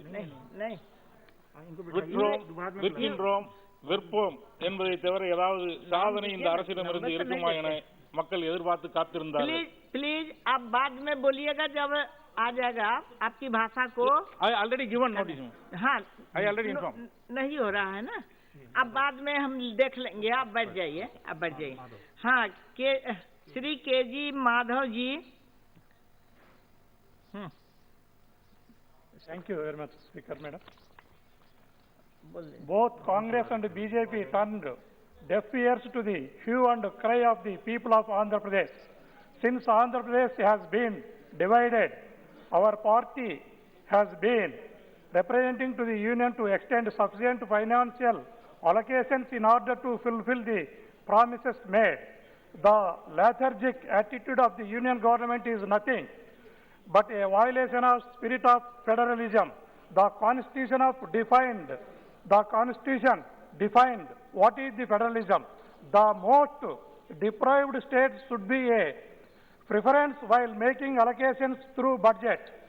However, Speaker, this budget turned a blind eye to the needs of Andhra Pradesh. There is no capital expenditure allocated to boost the economy. A very important point I would like to raise from this platform is the present government of Andhra Pradesh took all possible measures to curtail school, college dropouts against the odd conditions caused by COVID-19 by implementing a scheme named Ammavadi, the first of its nature in the country, where the money for attending school is transferred directly into the account of mothers. But unfortunately, the budget 2022-23 seems to have utterly neglected the welfare shade of our state. Despite the deficit finance of Andhra Pradesh government has been maintaining primary health centers, especially in the COVID situation. We were expecting the central government would support the infant economy of the newly emerged state, but to our disappointment, the budget neglected our case. We really are stuck at a point where we are unable to decide if we have to appreciate the budget or not. On this occasion, I am reminded of a beautiful poem written by a Telugu poet Vemana. మేడి పండు చూడ మేలిమయ్యుండు పొట్ట విప్పి చూడ పురుగులుండు పిరికివాని మదిన బింక మీలాగురా విశ్వదాభిరామ వినరవేమ. Let me read out the meaning. If you see a fruit, cluster fig, in Hindi gular fruit, it looks very nice and neat from the outer side, but inside of it you will find bugs. The budget 2022-23 also looks showcased as a good as a gular, but if we keenly observe it, it made less sense and more noise as far as AP is concerned. I would also once again draw your kind attention to special category status. Unfortunately, the first Chief Minister after bifurcation, Chandrababu Naidu, sold away the demand of special status like a cattleman sells away a cattle in cattle market. I would like to restrict myself due to shortage of time to highlight the few important issues of my state of Andhra Pradesh only. I hope the government seriously looks into the matter and does the needful. The finance minister in the budget for 2022-23 has disregarded the commitments made by the center under the Andhra Pradesh Reorganization Act 2014 and the promises of special category status. The people of Andhra Pradesh are highly dissatisfied and disappointed with no allocations made to the state under the budget. According to the AP Reorganizing Act 2014, is the responsibility and duty of the central government to develop and establish 11 central educational institutions mentioned under the Schedule 13 of the Act within a span of 10 years. 8 years already have passed and the government is far from the completing the obligations. Madam, our party is having 10 minutes time, madam, please. The Union Budget 2022-23 made a minimal allocations of fund to the Central University of Andhra Pradesh, Central Tribal University Andhra Pradesh and the Indian Institute of Petroleum and Energy Andhra Pradesh. All these three institutes are functioning from temporary campuses and the funds allocated under the budget are insufficient. Center has allocated only 56 crores to the Central University of Andhra Pradesh in the current budget against the requirement of approximately 1,500 crores for building its campus on a 419 acres land given by the state government. The finance minister in the budget speech mentioned about interlinking rivers including Godavari, Krishna, Pennar and Pennar Kaveri. The Andhra Pradesh government is welcoming this decision and we also urge the central government to ensure that in case of interstate waters, there is due justice done to the lower riparian state. I also request the environmental clearance for the Rayalaseema lift irrigation project urgently. Finally, I would like to conclude by reiterating the long pending demand of special category status to the state of Andhra Pradesh, which was a promise made in this August House, which has not been honored till now. Andhra பிரதேசத்துக்கு சிறப்பு அந்தஸ்து கொடுக்க வேண்டும் என்று இந்த அவையின் மூலமாக கேட்டுக்கொள்கிறேன். To Andhra Pradesh at earliest. Thank you very much, madam. Shri K. Navsakani ji. நன்றி மாண்புமிகு அவைத் தலைவர் அவர்களே. 2022-23 ஆண்டிற்கான நிதிநிலை அறிக்கை மீதான விவாதத்தில் பங்கேற்க வாய்ப்பளித்தமைக்கு நன்றி தெரிவித்துக் கொள்கின்றேன். இந்த அரசின் நிதிநிலை அறிக்கை வழக்கம் போல வார்த்தை ஜாலங்களாலும் ஏமாற்றங்களாலும் நிறைந்து காணப்பட்டதை பதிவு செய்ய கடமைப்பட்டிருக்கின்றேன். கார்ப்பரேட்டுகளின் மீதான அக்கறை உயர்ந்து கொண்டே இருப்பதும் அடித்தட்டு நடுத்தர வர்க்கத்தின் மீதான அக்கறை அகல பாதாளத்தில் சரிந்ததையும் இந்த பட்ஜெட் பிரதிபலிக்கிறது. விற்றோம், விற்கிறோம், விற்போம் என்பதை தவிர ஏதாவது சாதனை இந்த அரசிடமிருந்து இருக்கிறார் என மக்கள் எதிர்பார்த்து காத்திருந்தார்கள். ஆனால் விவசாயிகள், உழைக்கும் வர்க்கத்தினர், நடுத்தர மக்கள் என அனைவருக்கும் பெரும் ஏமாற்றத்தை தரக்கூடிய பட்ஜெட்டாக இந்த பட்ஜெட் அமைந்திருக்கிறது. இந்த நிதிநிலை அறிக்கையில் தனிநபர் வருமான வரி விகிதத்தில் மாற்றம் வரும் என அனைவராலும் எதிர்பார்க்கப்பட்டது. தனிநபர் வருமான வரி விகித மாற்றம் குறித்து எந்த அறிவிப்பும் இல்லாது பெரும் ஏமாற்றத்தை அளிக்கின்றது. அதுபோல விவசாயிகளின் குறைந்தபட்ச ஆதார விலை எந்த அறிவிப்பும் இல்லாது பெரும் ஏமாற்றம். விவசாயத்திற்கு முன்னுரிமை அளிப்போம், விவசாயிகளுக்கு முன்னுரிமை கொடுப்போம், விவசாயிகளுக்கினுடைய வருமானத்தை 2 மடங்காக உயர்த்துவோம் என்றெல்லாம் மாண்புமிகு பிரதமர் அவர்கள் பேசியது வழக்கம் போல வெறும் வாய் வார்த்தை ஜாலம்தானா? எங்களுடைய தமிழ்நாடு மாண்புமிகு முதலமைச்சர் மு க ஸ்டாலின் அவர்கள் தமிழ்நாட்டில் விவசாயத்திற்கான தனி பட்ஜெட்டை தாக்கல் செய்து செயல்படுத்தி உங்களுக்கெல்லாம் வழிகாட்டி உள்ளார்கள் என்பதையும் இந்த நேரத்திலே குறிப்பிட விரும்புகின்றேன். மாண்புமிகு பிரதமர் அவர்கள் உரையாற்றுகின்ற போது அரசின் திட்டத்தால் ஏழைகள் லட்சாதிபதியாக முடிகிறது என்று கூறியிருந்தார். பேரிடர் நெருக்கடியால் தினந்தனம் செத்து பிழைக்கக்கூடிய ஏழை எளிய மக்கள் லட்சாதிபதி ஆகிவிட்டால் என பெருமிதம் கொள்ளும் இந்த அரசினுடைய நடவடிக்கையை என்னவென்று சொல்வது? கடந்த கால காங்கிரஸ் ஆட்சியை குறை கூறுவதிலே பிரதமர் கண்ணும் கருத்துமாக இருந்தார். ஆனால் காங்கிரஸ் உருவாக்கி வைத்திருந்த பொதுத்துறை நிறுவனங்களைத்தான் தற்போது விற்பனை செய்து கொண்டிருக்கின்றோம் என்பதை பிரதமர் மறந்துவிட்டார் என நினைக்கின்றேன். மக்கள் அரசியலமைப்பு சட்டம் வழங்கியிருக்கக்கூடிய உரிமையின்படி ஹிஜாப் அணிந்து வந்த இஸ்லாமிய மாணவியின் மீது வன்மத்தோடு ஒரு கும்பல் கோஷமிட்டு துரத்துகிறது. இவர்களை யார் தூண்டிவிட்டு குளிர்காண்டு கொண்டிருக்கிறார்கள் என்பது தெரியும்.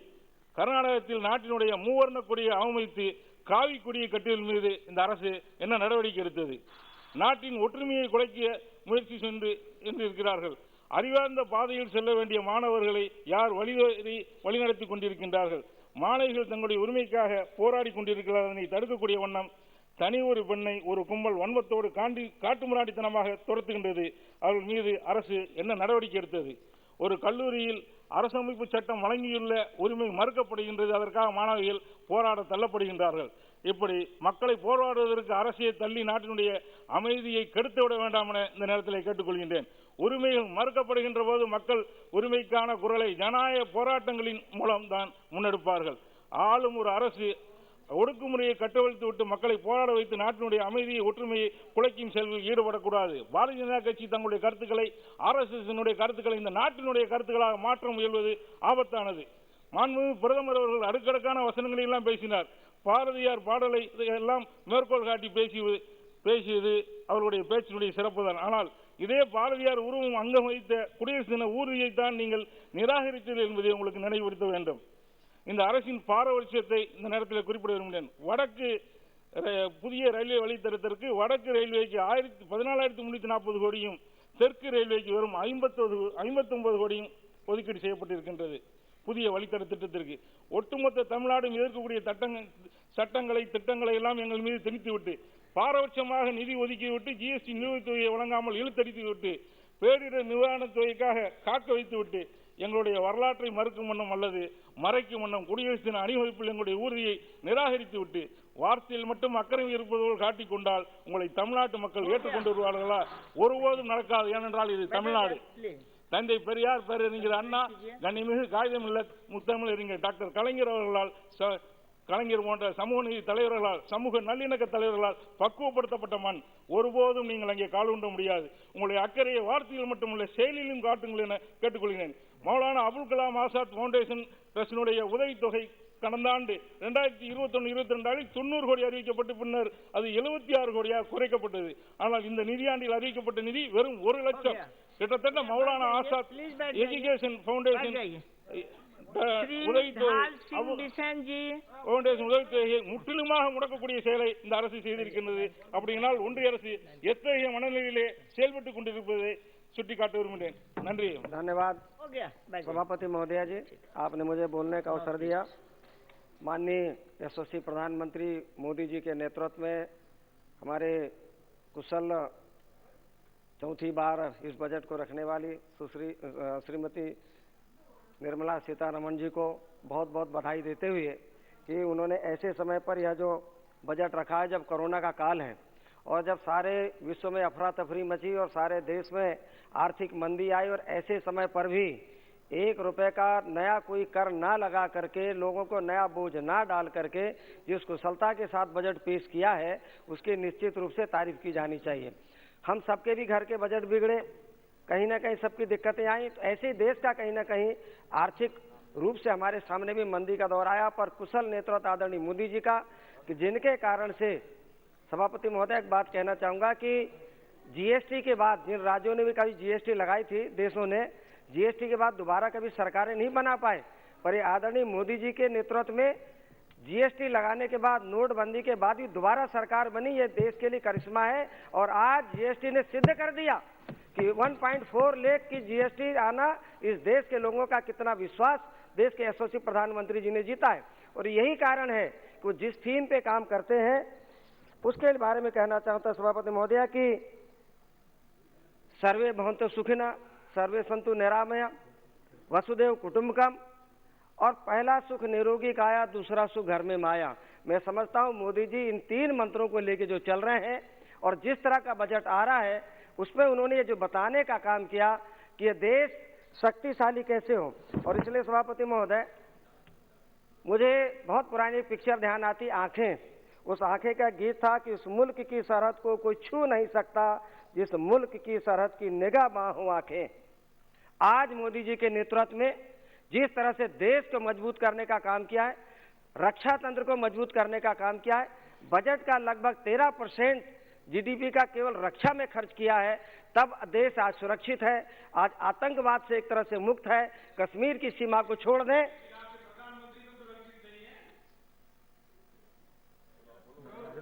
आप बोलिए अपना। ये जो सीमाएं सुरक्षित हैं और सीमाओं को सुरक्षित रखने का काम किया है, यह देश के यशस्वी प्रधान में। और आज उसका उदाहरण है सभापति महोदया कि एक समय जब होता था कि चीन और पाकिस्तान जैसे देश हमको आंखें दिखाते थे, और आज की परिस्थिति में बालाकोट जैसी घटनाएं होती हैं।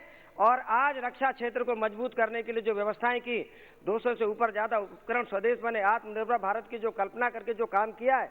और इसलिए मैं कहना चाहूंगा कि यदि आज मोदी जी नहीं होते तो क्या होता, यदि आज मोदी जी नहीं होते, ये कोरोना काल में नहीं होते, तो क्या ये देश के 160 करोड़ लोगों का वैक्सीन लग पाती?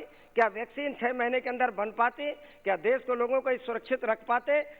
यहाँ तक कि जब कोरोना की धोती महामारी आई तो आज देश में पूरे 650-700 जितने हमारे जिले हैं, सब में पीएसए प्लांट लग गए।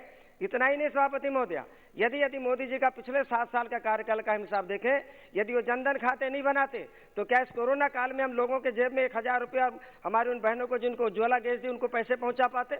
उन लोगों के बारे में विचार किया जिन लोगों के बारे में लोग यहाँ कहते हैं कि 2 भारत हैं, और सही में 2 भारत पहले इनके राज में रहे।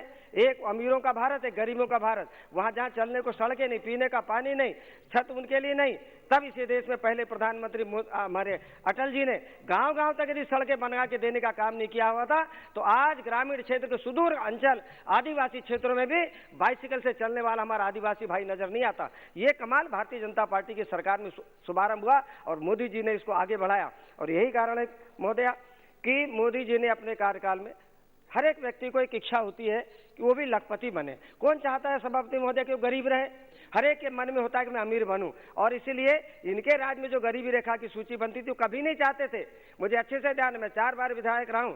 मेरे साथ के विधायक साथी कहते थे कांग्रेस के कि साहब तुम लोग क्यों इतना काम करते हो, क्यों गांव में सड़क पुल पुलिया स्कूल तालाब शिक्षा इनकी सब चिंता करते हो? जब तक ये लोग गरीब नंगे भूखे रहेंगे तब तक कांग्रेस जीतते रहेगी, और तुम लोग आकर के इनका काम करते हो। तो हमको इस तरह कहते थे, और आज हमने उस अंत्योदय के कारण से ये करके दिखाने का काम किया है। और उसी अंत्योदय की थीम में उसको आवास दिया, उसको उज्ज्वला गैस दी, उनको शौचालय बना के देने का काम किया, उनके यहाँ बिजली लगा के देने का काम किया, सड़कें बनाने का काम किया, इंफ्रास्ट्रक्चर बनाने का काम किया। वो सभापति महोदय यही कारण है, मैं आज गर्व से कह सकता हूं, मेरे क्षेत्र में सिवनी से नागपुर जाने के लिए एशिया का पहला ऐसा साउंड प्रूफ इसी मोदी जी के काल में और आदरणीय गडकरी जी के काल में हमको रोड बन के मिली है, साउंड प्रूफ, जिसका एशिया में नाम लिया जाता है। और इसी काम को सभापति महोदय 2-3 मिनट लूंगा, इसी सड़क को बनाने जाने के लिए कांग्रेस के कार्यकाल में अड़ंगे लगाए गए, कोर्ट में केस पहुंचाए गए।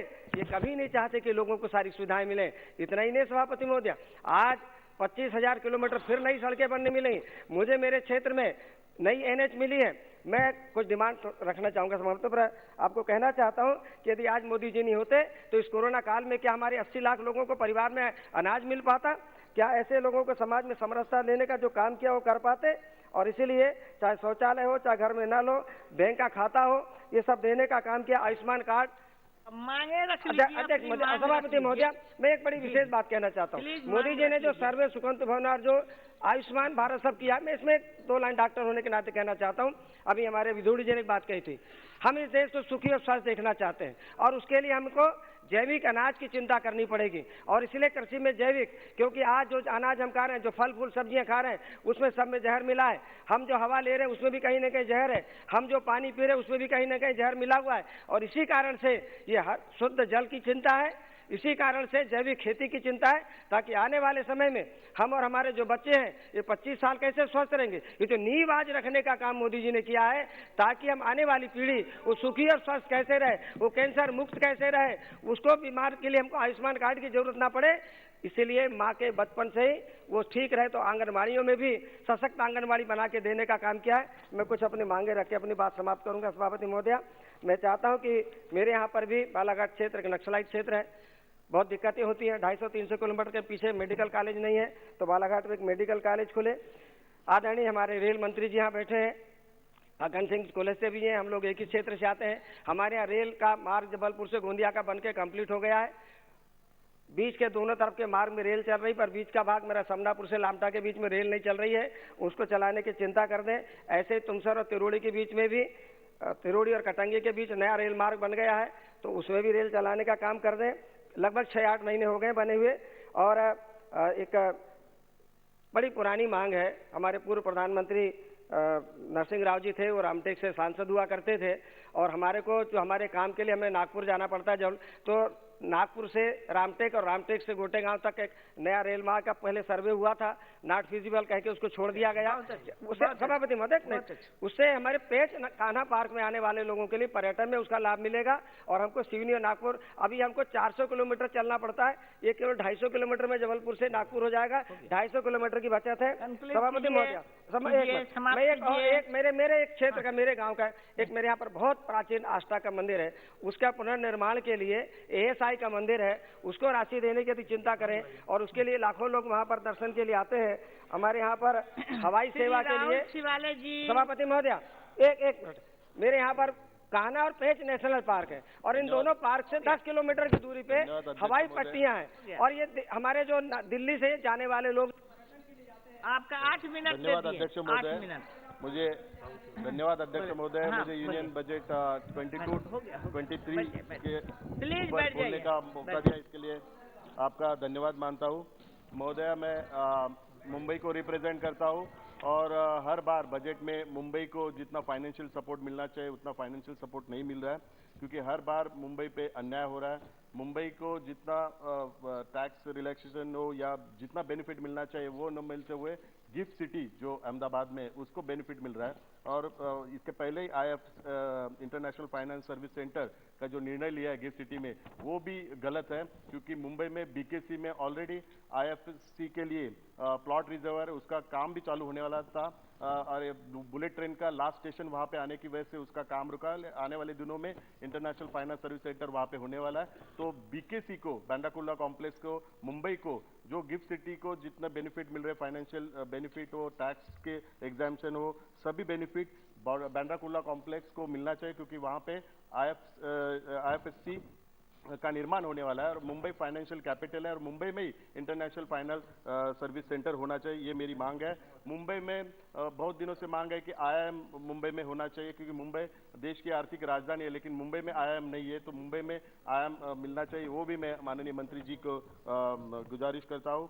मुंबई जो माननीय वित्त मंत्री जी ने अपने भाषण में जो 52 पॉइंट में कहा है कि नेशनल मेंटल हेल्थ प्रोग्राम, ये टेलीमेडिसिन का प्रोग्राम मुंबई में ऑलरेडी महाराष्ट्र के मुख्यमंत्री आदरणीय उद्धव साहब जी के सूचना के अनुसार 10-12 साल पहले से ही महाराष्ट्र में टेलीमेडिसिन का प्रोग्राम इंप्लीमेंट हो रहा है। तो उसकी तहत ही KM हॉस्पिटल के माध्यम से, JJ हॉस्पिटल के माध्यम से टेलीमेडिसिन का जो प्रोग्राम हो रहा है, उसके तहत ही ये प्रोग्राम जो अनाउंस किया है सेंट्रल गवर्नमेंट ने, बहुत ही अच्छा प्रोग्राम है।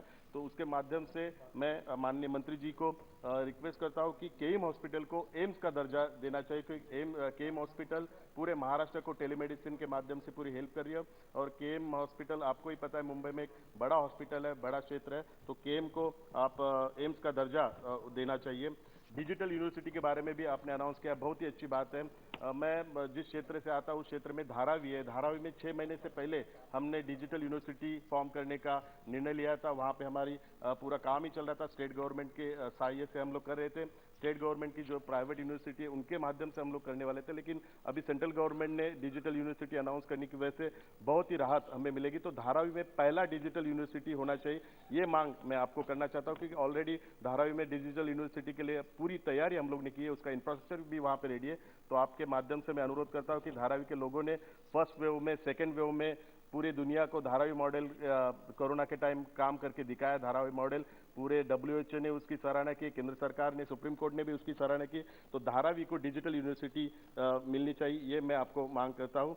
हाउसिंग फॉर ऑल में भी आपने आपके भाषण में संबोधित किया है, उसमें मैं मांग करता हूँ कि in situ slum redevelopment ISSR जो अर्बन डेवलपमेंट की स्कीम है, उस स्कीम के अंतर्गत सेंट्रल गवर्नमेंट के लैंड पे जितनी स्लम है, वो स्लम को अगर सेंट्रल गवर्नमेंट की जो यूनिट है वो NOC देती है, तो स्लम डेवलपमेंट वहाँ पे हो सकता है। यूडी डिपार्टमेंट के अनुसार पूरे देश में 4.9 लाख लोगों को ISSR के स्कीम के माध्यम से घर मिला है, प्रधानमंत्री आवास योजना के माध्यम से घर मिला है। तो मैं माननीय मंत्री जी को अनुरोध करता हूँ, रिक्वेस्ट करता हूँ कि मुंबई में जो रेलवे लैंड पे जो दिक्कत आ रही है, वहाँ पे जो मकान है, जो पे स्लम है, उनको जो नोटिस इश्यू किए, उनको इस in situ slum redevelopment scheme के माध्यम से घर मिलना चाहिए, प्रधानमंत्री आवास योजना के माध्यम से घर मिलना चाहिए। और मैं माननीय रेलवे मंत्री जी का धन्यवाद मानता हूं कि उन्होंने पॉजिटिव रिस्पांस दिया है और मुंबई के सभी लोगों को जो डेमोलिशन की नोटिस है, वो नोटिस कैंसिल करके उनको प्रधानमंत्री आवास योजना के माध्यम से घर मिलना चाहिए। अर्बन डेवलपमेंट के बारे में भी आपने आपके स्पीच में कहा और उसमें high level committee of reputed urban planners, urban economist and institutions will be form to make recommendation on the urban sector policies.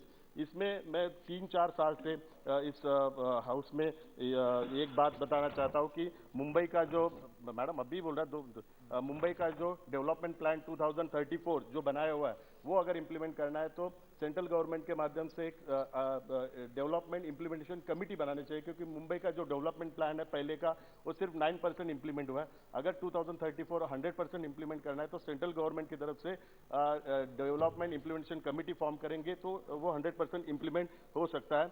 Blockchain digital रुपये के बारे में एक अच्छा निर्णय लिया हुआ है, उसी वजह से और RBI के गाइडलाइन की वजह से क्रिप्टो करेंसी वो NFT वो इलीगल है, जो लीगल करेंसी अभी डिजिटल रुपी को माना जाएगा। डिजिटल रुपी के बारे में भी मेरा सजेशन है कि ब्लॉकचेन का इम्प्लीमेंटेशन अगर गवर्नमेंट करती है तो ट्रांसपेरेंसी भी आएगी और करप्शन कम होएगा। एक ब्लॉकचेन आधारित डिजिटल सरकार डेटा की रक्षा कर सकती है, प्रक्रियाओं को सुव्यवस्थित कर सकती है और साथ ही विश्वास और जवाबदेही को बढ़ाते हुए धोखाधड़ी, बर्बादी और दुरुपयोग को कम कर सकती है। एक ब्लॉकचेन आधारित सरकारी मॉडल पर व्यक्ति, व्यवसाय और सरकारें क्रिप्टोग्राफी का उपयोग करके सुरक्षित वितरित लेजर पर संसाधनों को साझा करती है। यह संरचना विफलता के एकल बिंदु को समाप्त करती है और स्वाभाविक रूप से संवेदनशील नागरिक और सरकारी डेटा को सुरक्षा करती है। एक ब्लॉकचेन आधारित सरकार में विरासत के 10 बिंदुओं को हल करने के निम्नलिखित लाभों का सक्षम करने की आगे बताता हूं। सरकार नागरिक और व्यावसायिक डाटा को सुरक्षित भंडारण, श्रम प्रदान प्रक्रियाओं में कमी, जवाबदेही के प्रबंधन से जुड़ी अत्यधिक लागतों में कमी, भ्रष्टाचार और दुरुपयोग की कम संभावना, सरकार और ऑनलाइन सिविल सिस्टम में विश्वास बढ़ा। तो डिजिटल मुद्रा भुगतान, भूमि पंजीकरण, पहचान प्रबंधन, आपूर्ति श्रृंखला, ट्रेसेबिलिटी, स्वास्थ्य देखभाल, कॉर्पोरेट पंजीकरण, कराधान, मतदान और कानूनी संस्था, यहाँ पे ब्लॉकचेन यूज करेंगे तो ट्रांसपेरेंसी और करप्शन कम हो जाएगा। अंत में लास्ट में बताता हूँ, financial assistant to state for capital infrastructure के बारे में बताना चाहता हूँ कि जो GST के बारे में महाराष्ट्र के दो मिनट GST के बारे में महाराष्ट्र के सभी सदस्यों ने कहा, तो GST में एक कैट का रिपोर्ट है, उसमें द शॉर्ट क्रेडिटिंग और शॉर्ट ट्रांसफर की वजह से महाराष्ट्र का बहुत ही नुकसान हुआ है। तो उसमें महाराष्ट्र को लास्ट मैडम, महाराष्ट्र को 17-18 में 950 करोड़ का नुकसान हुआ है और 18-19 में 2622 करोड़ का नुकसान हुआ है और अभी 19-20 को 2900 करोड़ का नुकसान हुआ है। तो ये शॉर्ट क्रेडिटिंग के बारे में माननीय वित्त मंत्री जी, शॉर्ट क्रेडिटिंग के बारे में आप उसका विवरण करना चाहिए, क्योंकि short crediting was a violating of the GST compensation tax act 2017 और वो वायलेटिंग हुआ है और उसकी वजह से सभी स्टेट को लॉस हुआ है, उसके बारे में आप जवाब देना चाहिए। अंत में मैं सीनियर सिटीजन के बारे में बताना चाहता हूँ कि ये उम्मीद की जाती है कि 2026 तक भारत में 60 वर्ष से अधिक आयु के 17.3 करोड़ बुजुर्ग होंगे। ग्लोबल एज वॉइस इंडेक्स के अनुसार भारत 96 देशों में से 71वें स्थानों पर भारत स्वास्थ्य के क्षेत्र में भी 87 के स्थान पर सबसे नीचे है, जो महामारी के कारण उत्पन्न खतरों से अधिक बड़ा है। इसके अलावा ऐसे समय में जाने के तनाव में वरिष्ठ नागरिकों को मानसिक स्वास्थ्य पर दबाव पड़ रहा है। अटल पेंशन योजना के केवल 3.5 करोड़ को बीमा प्रदान करती है। सदस्यता लेने वाले लाभार्थियों के लिए सरकार को उसी के कवरेज का विस्तार करने का विचार करना चाहिए। 2021 में सरकार ने 75 वर्ष के आदि के आयु का। बहुत बहुत शुक्रिया मैडम, और स्पीकर साहब का भी बहुत बहुत शुक्रिया कि उन्होंने टाइम बढ़ाया। We the people of Himachal and neighboring districts of Bengal have been requesting for funds for the AMU Center at Kishangarh. The UPA government under Dr. Manmohan Singh ji had allotted a sum of 136 crore in 1340. The foundation of the center was laid by my leader and then chairperson of UPA in January 14. Only 10 crores has been released so far. I have been raising this issue in the parliament for the last 2.5 years, inside and outside this august house. I had met the Honorable Finance Education Minister, written to them multiple times. There has been a formal request now from AMU Aligarh for a sum of 352.75 crores under HEFA. I request the Finance Minister to release the fund along with the sum of 126.82 crores due since 2014. I also request to provide UGC sanctioned teaching, non-teaching for boys and girls hostel as provided to the other two centers. Sir, I would like to draw your attention to the Niti Aayog report on multidimensional poverty index released in November 21, which says 52% people in Bihar are poor and 65%. मतलब हर तीन में दो आदमी किशनगंज और सीमांचल में गरीब है ma'am. उनके लिए मैं चाहूँगा कि why does the Modi government ignore the plight of Bihar? What about the promise of 1.25 crores announced by the Prime Minister for Bihar? Was it just a jumla? Wow. Therefore, special attention to Bihar is a must by incorporating Bihar under 371, Article 371 in the Constitution, considering its special needs. Special aid and provision must be granted to Bihar, especially to Simanchal, for development projects so that they too can contribute for the growth of Mother India, Bharat Mata ke liye. Three backbones of the economy, education, farming, employment sectors have been ignored by this Modi government. Education mein jab baat kar rahe, education continues to suffer. Under this government, it continues to be less than 3% of the GDP, whereas the government in its NEP talks about 6%. Ma'am, the government keeps repeating the slogan of Beti Bachao, Beti Padhao, and yet in their budget they have allocated no fund for the national scheme of incentive to girls for secondary education. The Maulana Azad Foundation of the Minority Affairs Ministry has been slashed by 99%. Allocation for scholarship and grant funds have been reduced to just 969.5 crores from 1395 crores. In farming, fertilizer subsidies has been cut from 1.4 lakh to 1.05 lakh crores. And procurement budget has been reduced to 2.37 lakh crore from 2.48 lakh crore. What about the doubling of farmers' income? Ma'am, आपको जान के ताज्जुब होगी कि किसानों को ma'am अभी तो 3 ही मिनट हुआ है, आप टाइम देखिए, आप सबको 5-5 मिनट एक्स्ट्रा दे रही हैं. मैं एकदम कंसाइज 5 मिनट में किया है मैंने. 25,000 रुपए से ज्यादा 1 हेक्टेयर में खेती करने में लगता है और 6,000 देते हैं, 25,000 वापस ले लेते हैं.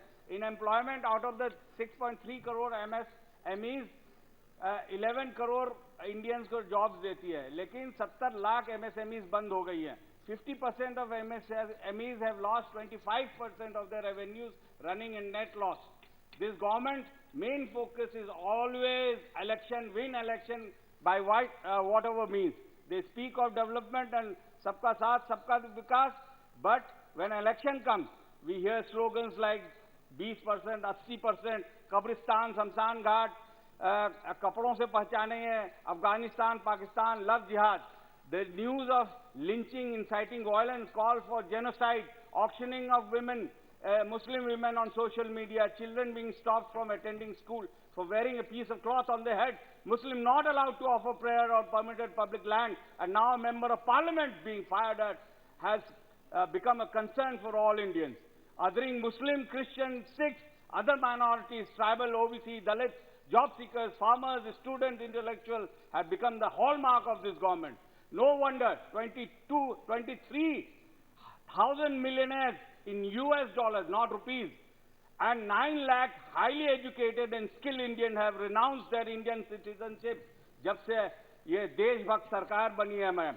When my leader Rahul ji says there are 2 Indias, does he say a wrong thing? Do we not know about हम दो हमारे दो? एक हम दो में से 15 गुना उनकी दौलत बढ़ गई और दूसरे की 5 गुना बढ़ गई, और वहीं पे 90% हिंदुस्तानियों की दौलत 10 से 60% घट गई, और जो बीच के 50% जो नीचे से ऊपर 50% लोग हैं उनकी इनकम 40% घट गई। सर, अगर सही माने में जमीन से कोई जुड़ा हुआ है तो मेरा नेता राहुल जी है, जिन्होंने चेतावनी दी थी कोविड के लिए कि सावधान हो जाओ, तैयारी करो, लेकिन सुनाई नहीं दिया। उन्होंने क्या किया कि लॉकडाउन कर दिया बगैर सोचे।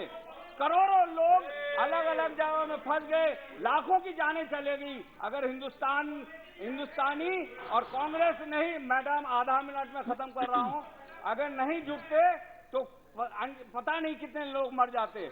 मैडम, उसी तरह राहुल जी ने जब किसान के खिलाफ 3 कानून पेश किए थे, उन्होंने मना किया था, लेकिन उन्होंने नहीं सुनी। साल भर के बाद वो काले कानून वापस करने पड़े। अगर उनकी बात वो सुन लेते तो 700 शहीद नहीं होते हमारे किसान। मैडम, सर, मैडम, आखिर में मैं करना चाहता हूँ कि मैडम बस ये कंक्लूड करने दीजिए। मैं एक लाइन में last conclude, last 7 minute. Madam, for this government I say, a lie does not become a truth, a wrong does not become a right, and evil does not become good just because it is accepted by the majority. Thank you so much, ma'am. Shrimati Pratima Mandal ji. Madam, I rise to speak on the Union Budget 2022 to 2023.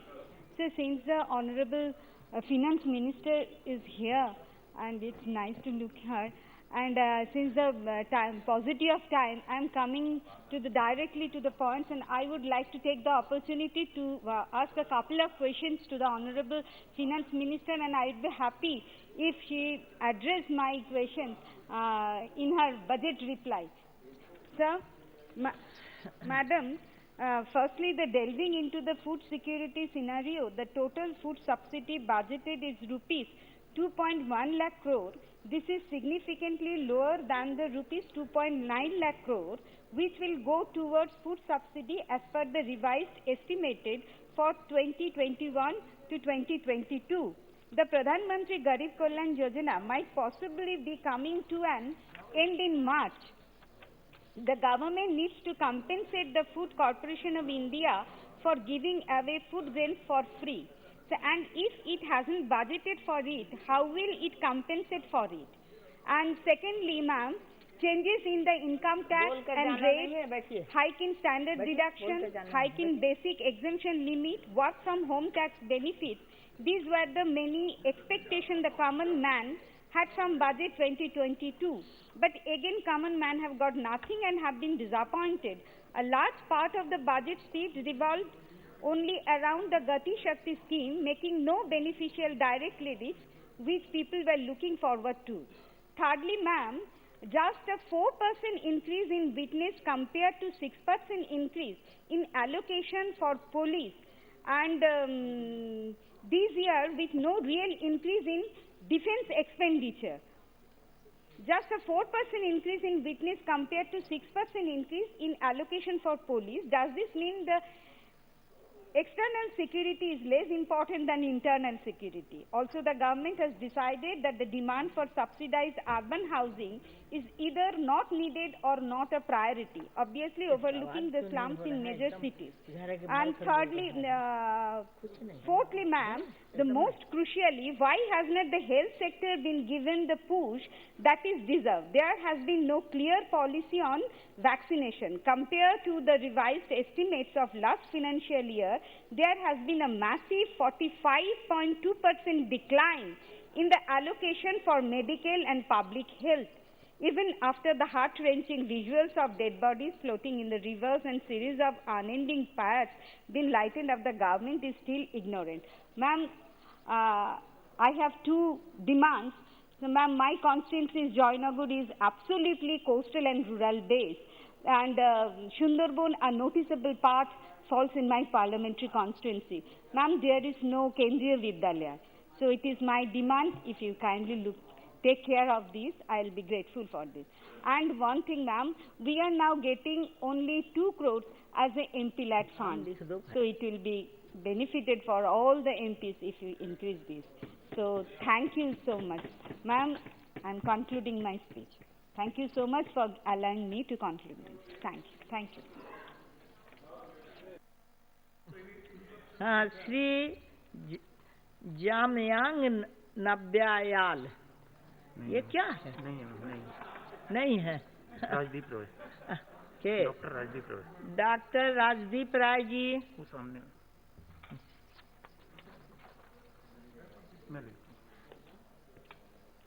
Shri doctor नमस्कार सभापति महोदया, मेरे को मौका देने के लिए धन्यवाद।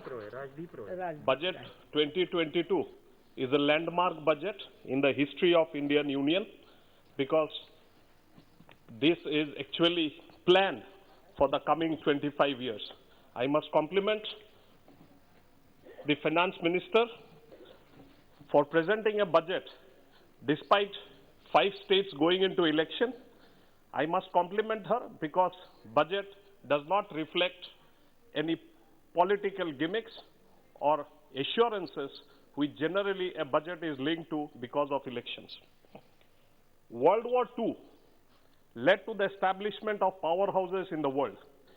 And following World War II of 1939 to 1945, we saw the establishment of United Nations, International Monetary Fund, World Bank, and the likes. And with the establishment of those, we saw the new world order coming to power all across the world. And it is my hunch feeling that the post-COVID world will throw up new leaders.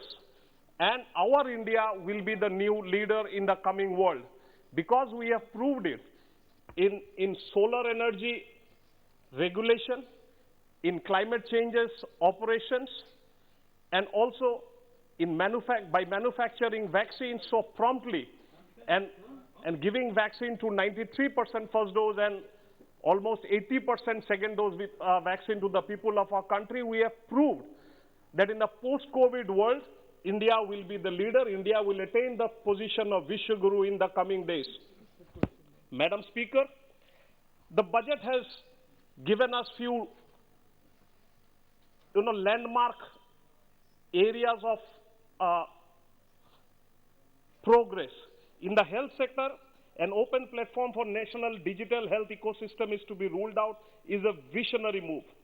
What this could mean is a single window connecting patients to bed, ailments to specialists, and technology is a massive enabler, and this system will help healthcare in ways that will define the future of healthcare in our country.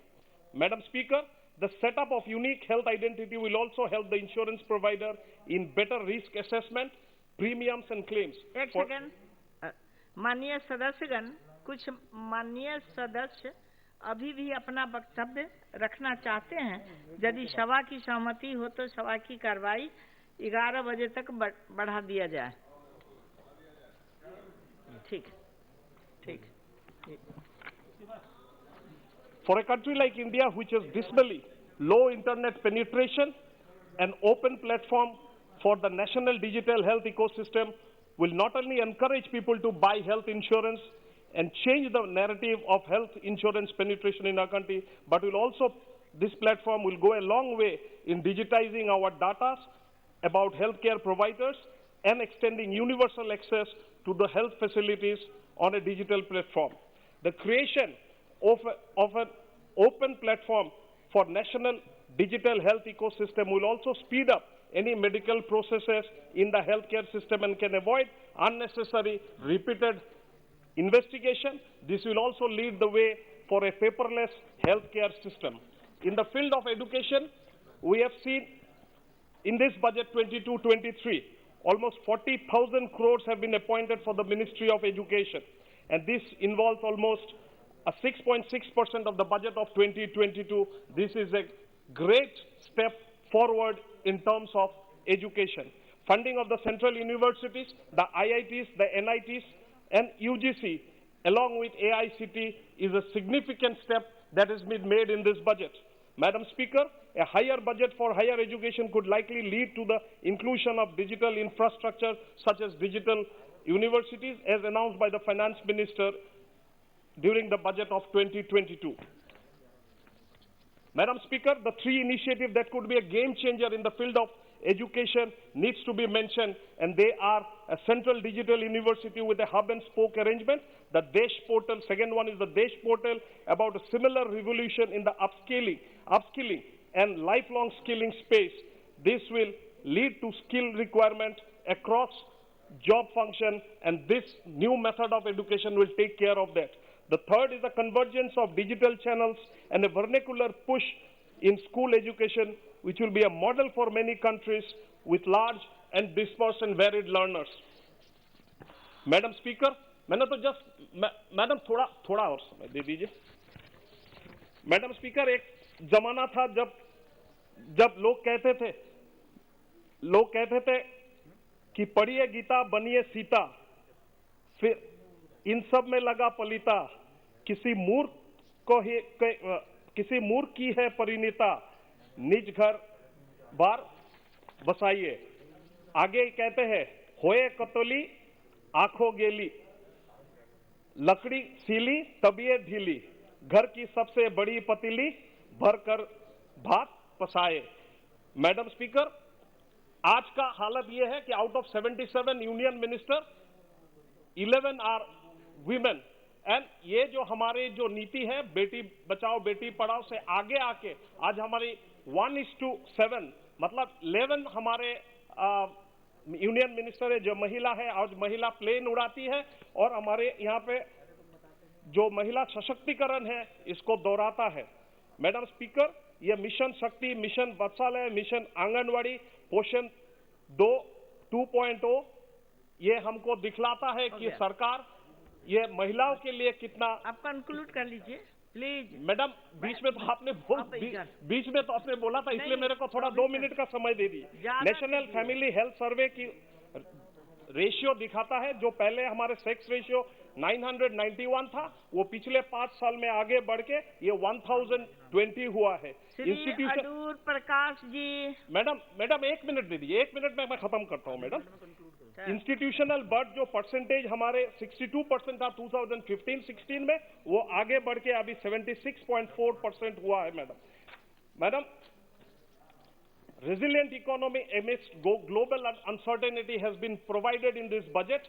The current level of foreign exchange reserve is enough to cover more than 1 year of import is also been indicated in this budget. The economic growth of FY23 is estimated to be at 8 to 8.5. Shri Adur Prakash ji. Sir, respected Madam, thank you for having given me in this opportunity to participate in the discussion of General Budget 2022-23. There was expectations that the government will give importance to social welfare measures in this budget, while the people in the country are in distress. However, it turned out to be a disappointment as it totally ignored the issues of common people. Government announced the Adithanar Abhiyan as part of relief measures in the aftermath of COVID-19. The prime goals of this 20 lakh crore stimulus package are to make India self-reliant in its major economic sectors. Government is claiming that the package saved jobs of a lot of people during the pandemic. Honorable Finance Minister in the budget speech stated that the productivity-linked incentive in 14 sectors for achieving the vision of Atmanirbhar Bharat was received an excellent response with the potential to create 60 lakh new jobs. An additional production of 30 lakh crore during the next 5 years. But almost at the end of 2 years, there is no clarity on the spending and achievement under this package. Sir, as per the latest report, India has 53 million unemployed people and the majority of them are women. Sir, however, government is not ready to admit the fact and making unrealistic claims on employment creation. Sir, more effective measures are needed to address the issue of unemployment and should be the first priority of the government. Sir, as usual, government is not ready to admit the series of price rise. 14.23% country's wholesale inflation rate in November 2021 was the highest in 3 decades.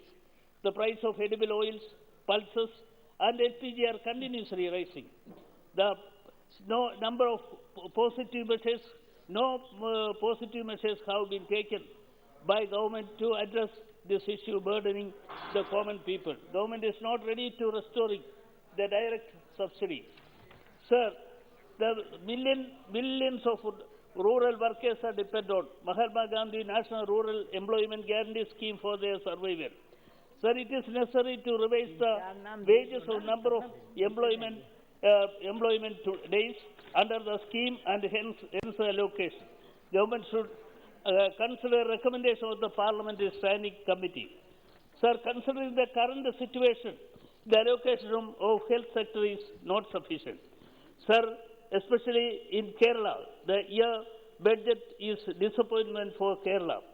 Sir, the state of under threat of coronavirus spread is more prone to other viral outbreaks. Establishment of top institute like AIMS is an urgent need of state delay on sanctioning AIMS is injustice. Sir, Madam, I am concluding. Sir, while the government is taking to promote MSME sector, the coir sector is not getting due importance. Kerala is the home of Indian coir industry. More than 3.5 lakh women's workers are engaged in the coir industry in Kerala. Sir, Kerala accounts 80% of the country's coir export.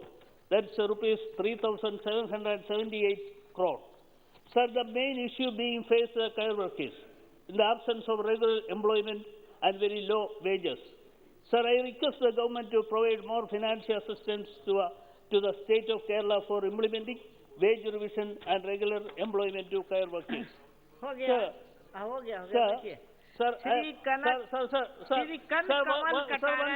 second. I will conclude, sir.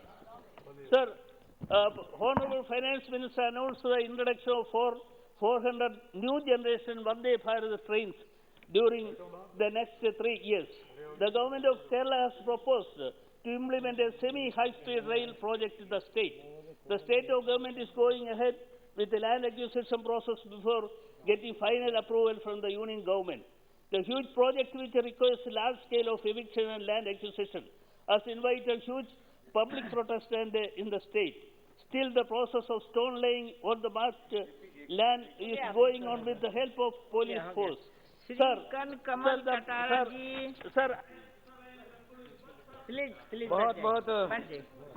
बहुत बहुत धन्यवाद सभापति महोदया।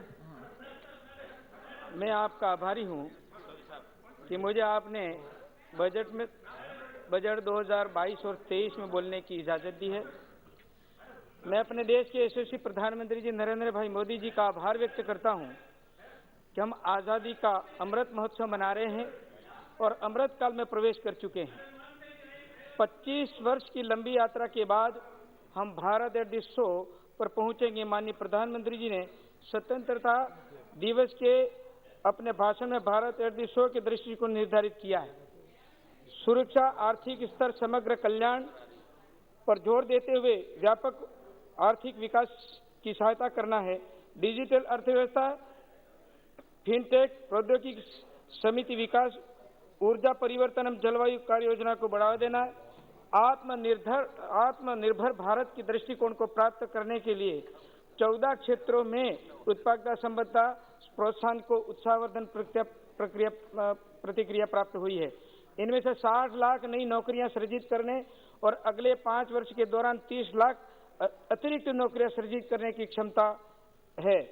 इस budget में अमृत काल के जो भविष्य अनुरूप में समावेशी है, जिसमें हमारे युवाओं, महिलाओं, किसानों, अनुसूचित जाति, जनजाति को सीधा फायदा पहुंचेगा।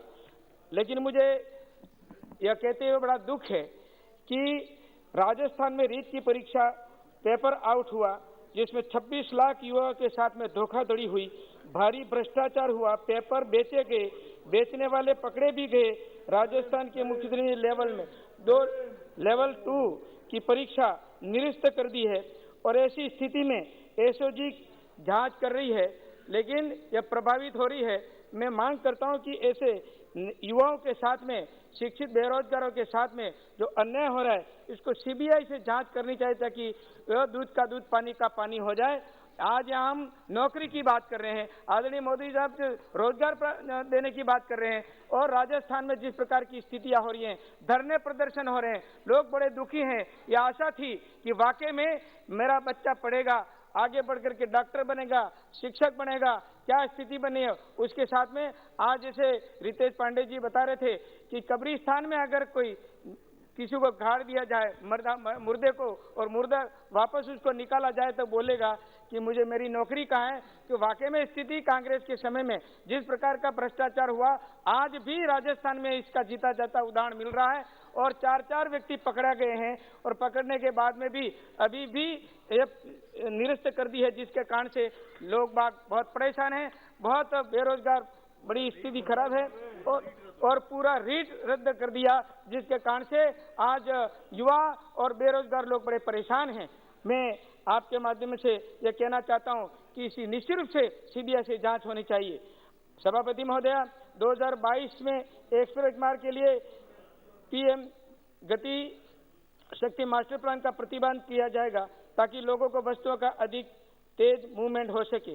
वर्ष 2022-23 में राजमार्ग नेटवर्क 25,000 किलोमीटर जोड़े जाएंगे।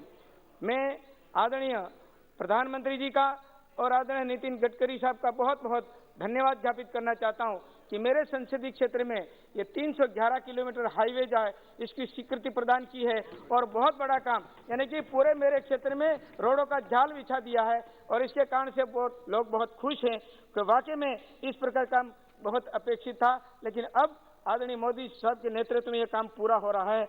मैं इस समय में, मेरे आदिवासी क्षेत्र का मामला है, मैं अगले 3 वर्ष 400 नई पीढ़ी के वंदे भारत रेलगाड़ियों का विकास और विनिर्माण किया जाएगा, जो ऊर्जा क्षमता और यात्रियों के सुखद उनकी दृष्टि से बेहतर होगी। मैं निवेदन करना चाहता हूं कि मेरा क्षेत्र संसदीय क्षेत्र है डूंगरपुर बांसवाड़ा राजस्थान में, आज देश के किसी कोने से जुड़ा हुआ नहीं है, बार बार मांग की जा रही है। आदरणीय प्रधानमंत्री जी से निवेदन किया है कि हम बहुत लंबा और बड़ा सोच रख करके कि अभी रेल 400 नई रेल करवाएंगे और चलेंगी, लेकिन हमारा क्षेत्र है वंदे भारत के तहत, हमारा क्षेत्र जिसके अंदर रतलाम से अहमदाबाद वाया डूंगरपुर ये जो रेल है वो प्रारंभ नहीं हो रही है। मैं माननीय मंत्री जी साहब के माध्यम से निवेदन करना चाहता हूं कि इस और विशेष ध्यान दे करके इस रेल को चालू करने का कष्ट करें। मैं इस अवसर पर यह भी निवेदन करना चाहता हूं कि महिला बाल विकास मंत्रालय में भी बहुत अच्छा 2 लाख आंगनबाड़ी को सक्षम किया जाएगा। इसके साथ ही हर घर नल में पानी योजना के अंतर्गत 8.7 करोड़ परिवार को कवर किया गया है, और मेरे क्षेत्र में अभी राजस्थान में 10,180 करोड़ रुपया दिया गया है। मेरे क्षेत्र में भी बहुत अच्छी राशि उपलब्ध कराई जाएगी। जनजाति जो पहाड़ी क्षेत्र में, पहाड़ी के ऊपर रहते हैं, बड़ी बड़ी टंकियां बना करके निश्चित रूप से उससे पाइपलाइन से उस बहुत दूर दराज क्षेत्र के लोगों को पानी मिलेगा। जैसे बिजली क्षेत्र के अंदर भी बहुत ही अच्छी इसमें उपलब्धि हासिल की है। मैं इस समय और भी निवेदन करना चाहूंगा कि आवाज मैं निवेदन करना चाहता हूं, मैं मैडम सभापति महोदय हो गया बैठ जाइए। धन्यवाद स्पीकर महोदय, आपने मुझे इस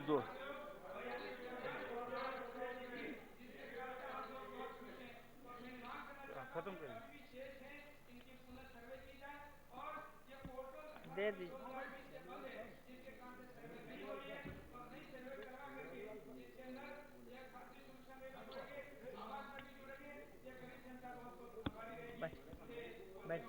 धन्यवाद स्पीकर महोदय, आपने इस बजट पर मुझे बोलने के लिए अवसर प्रदान किया।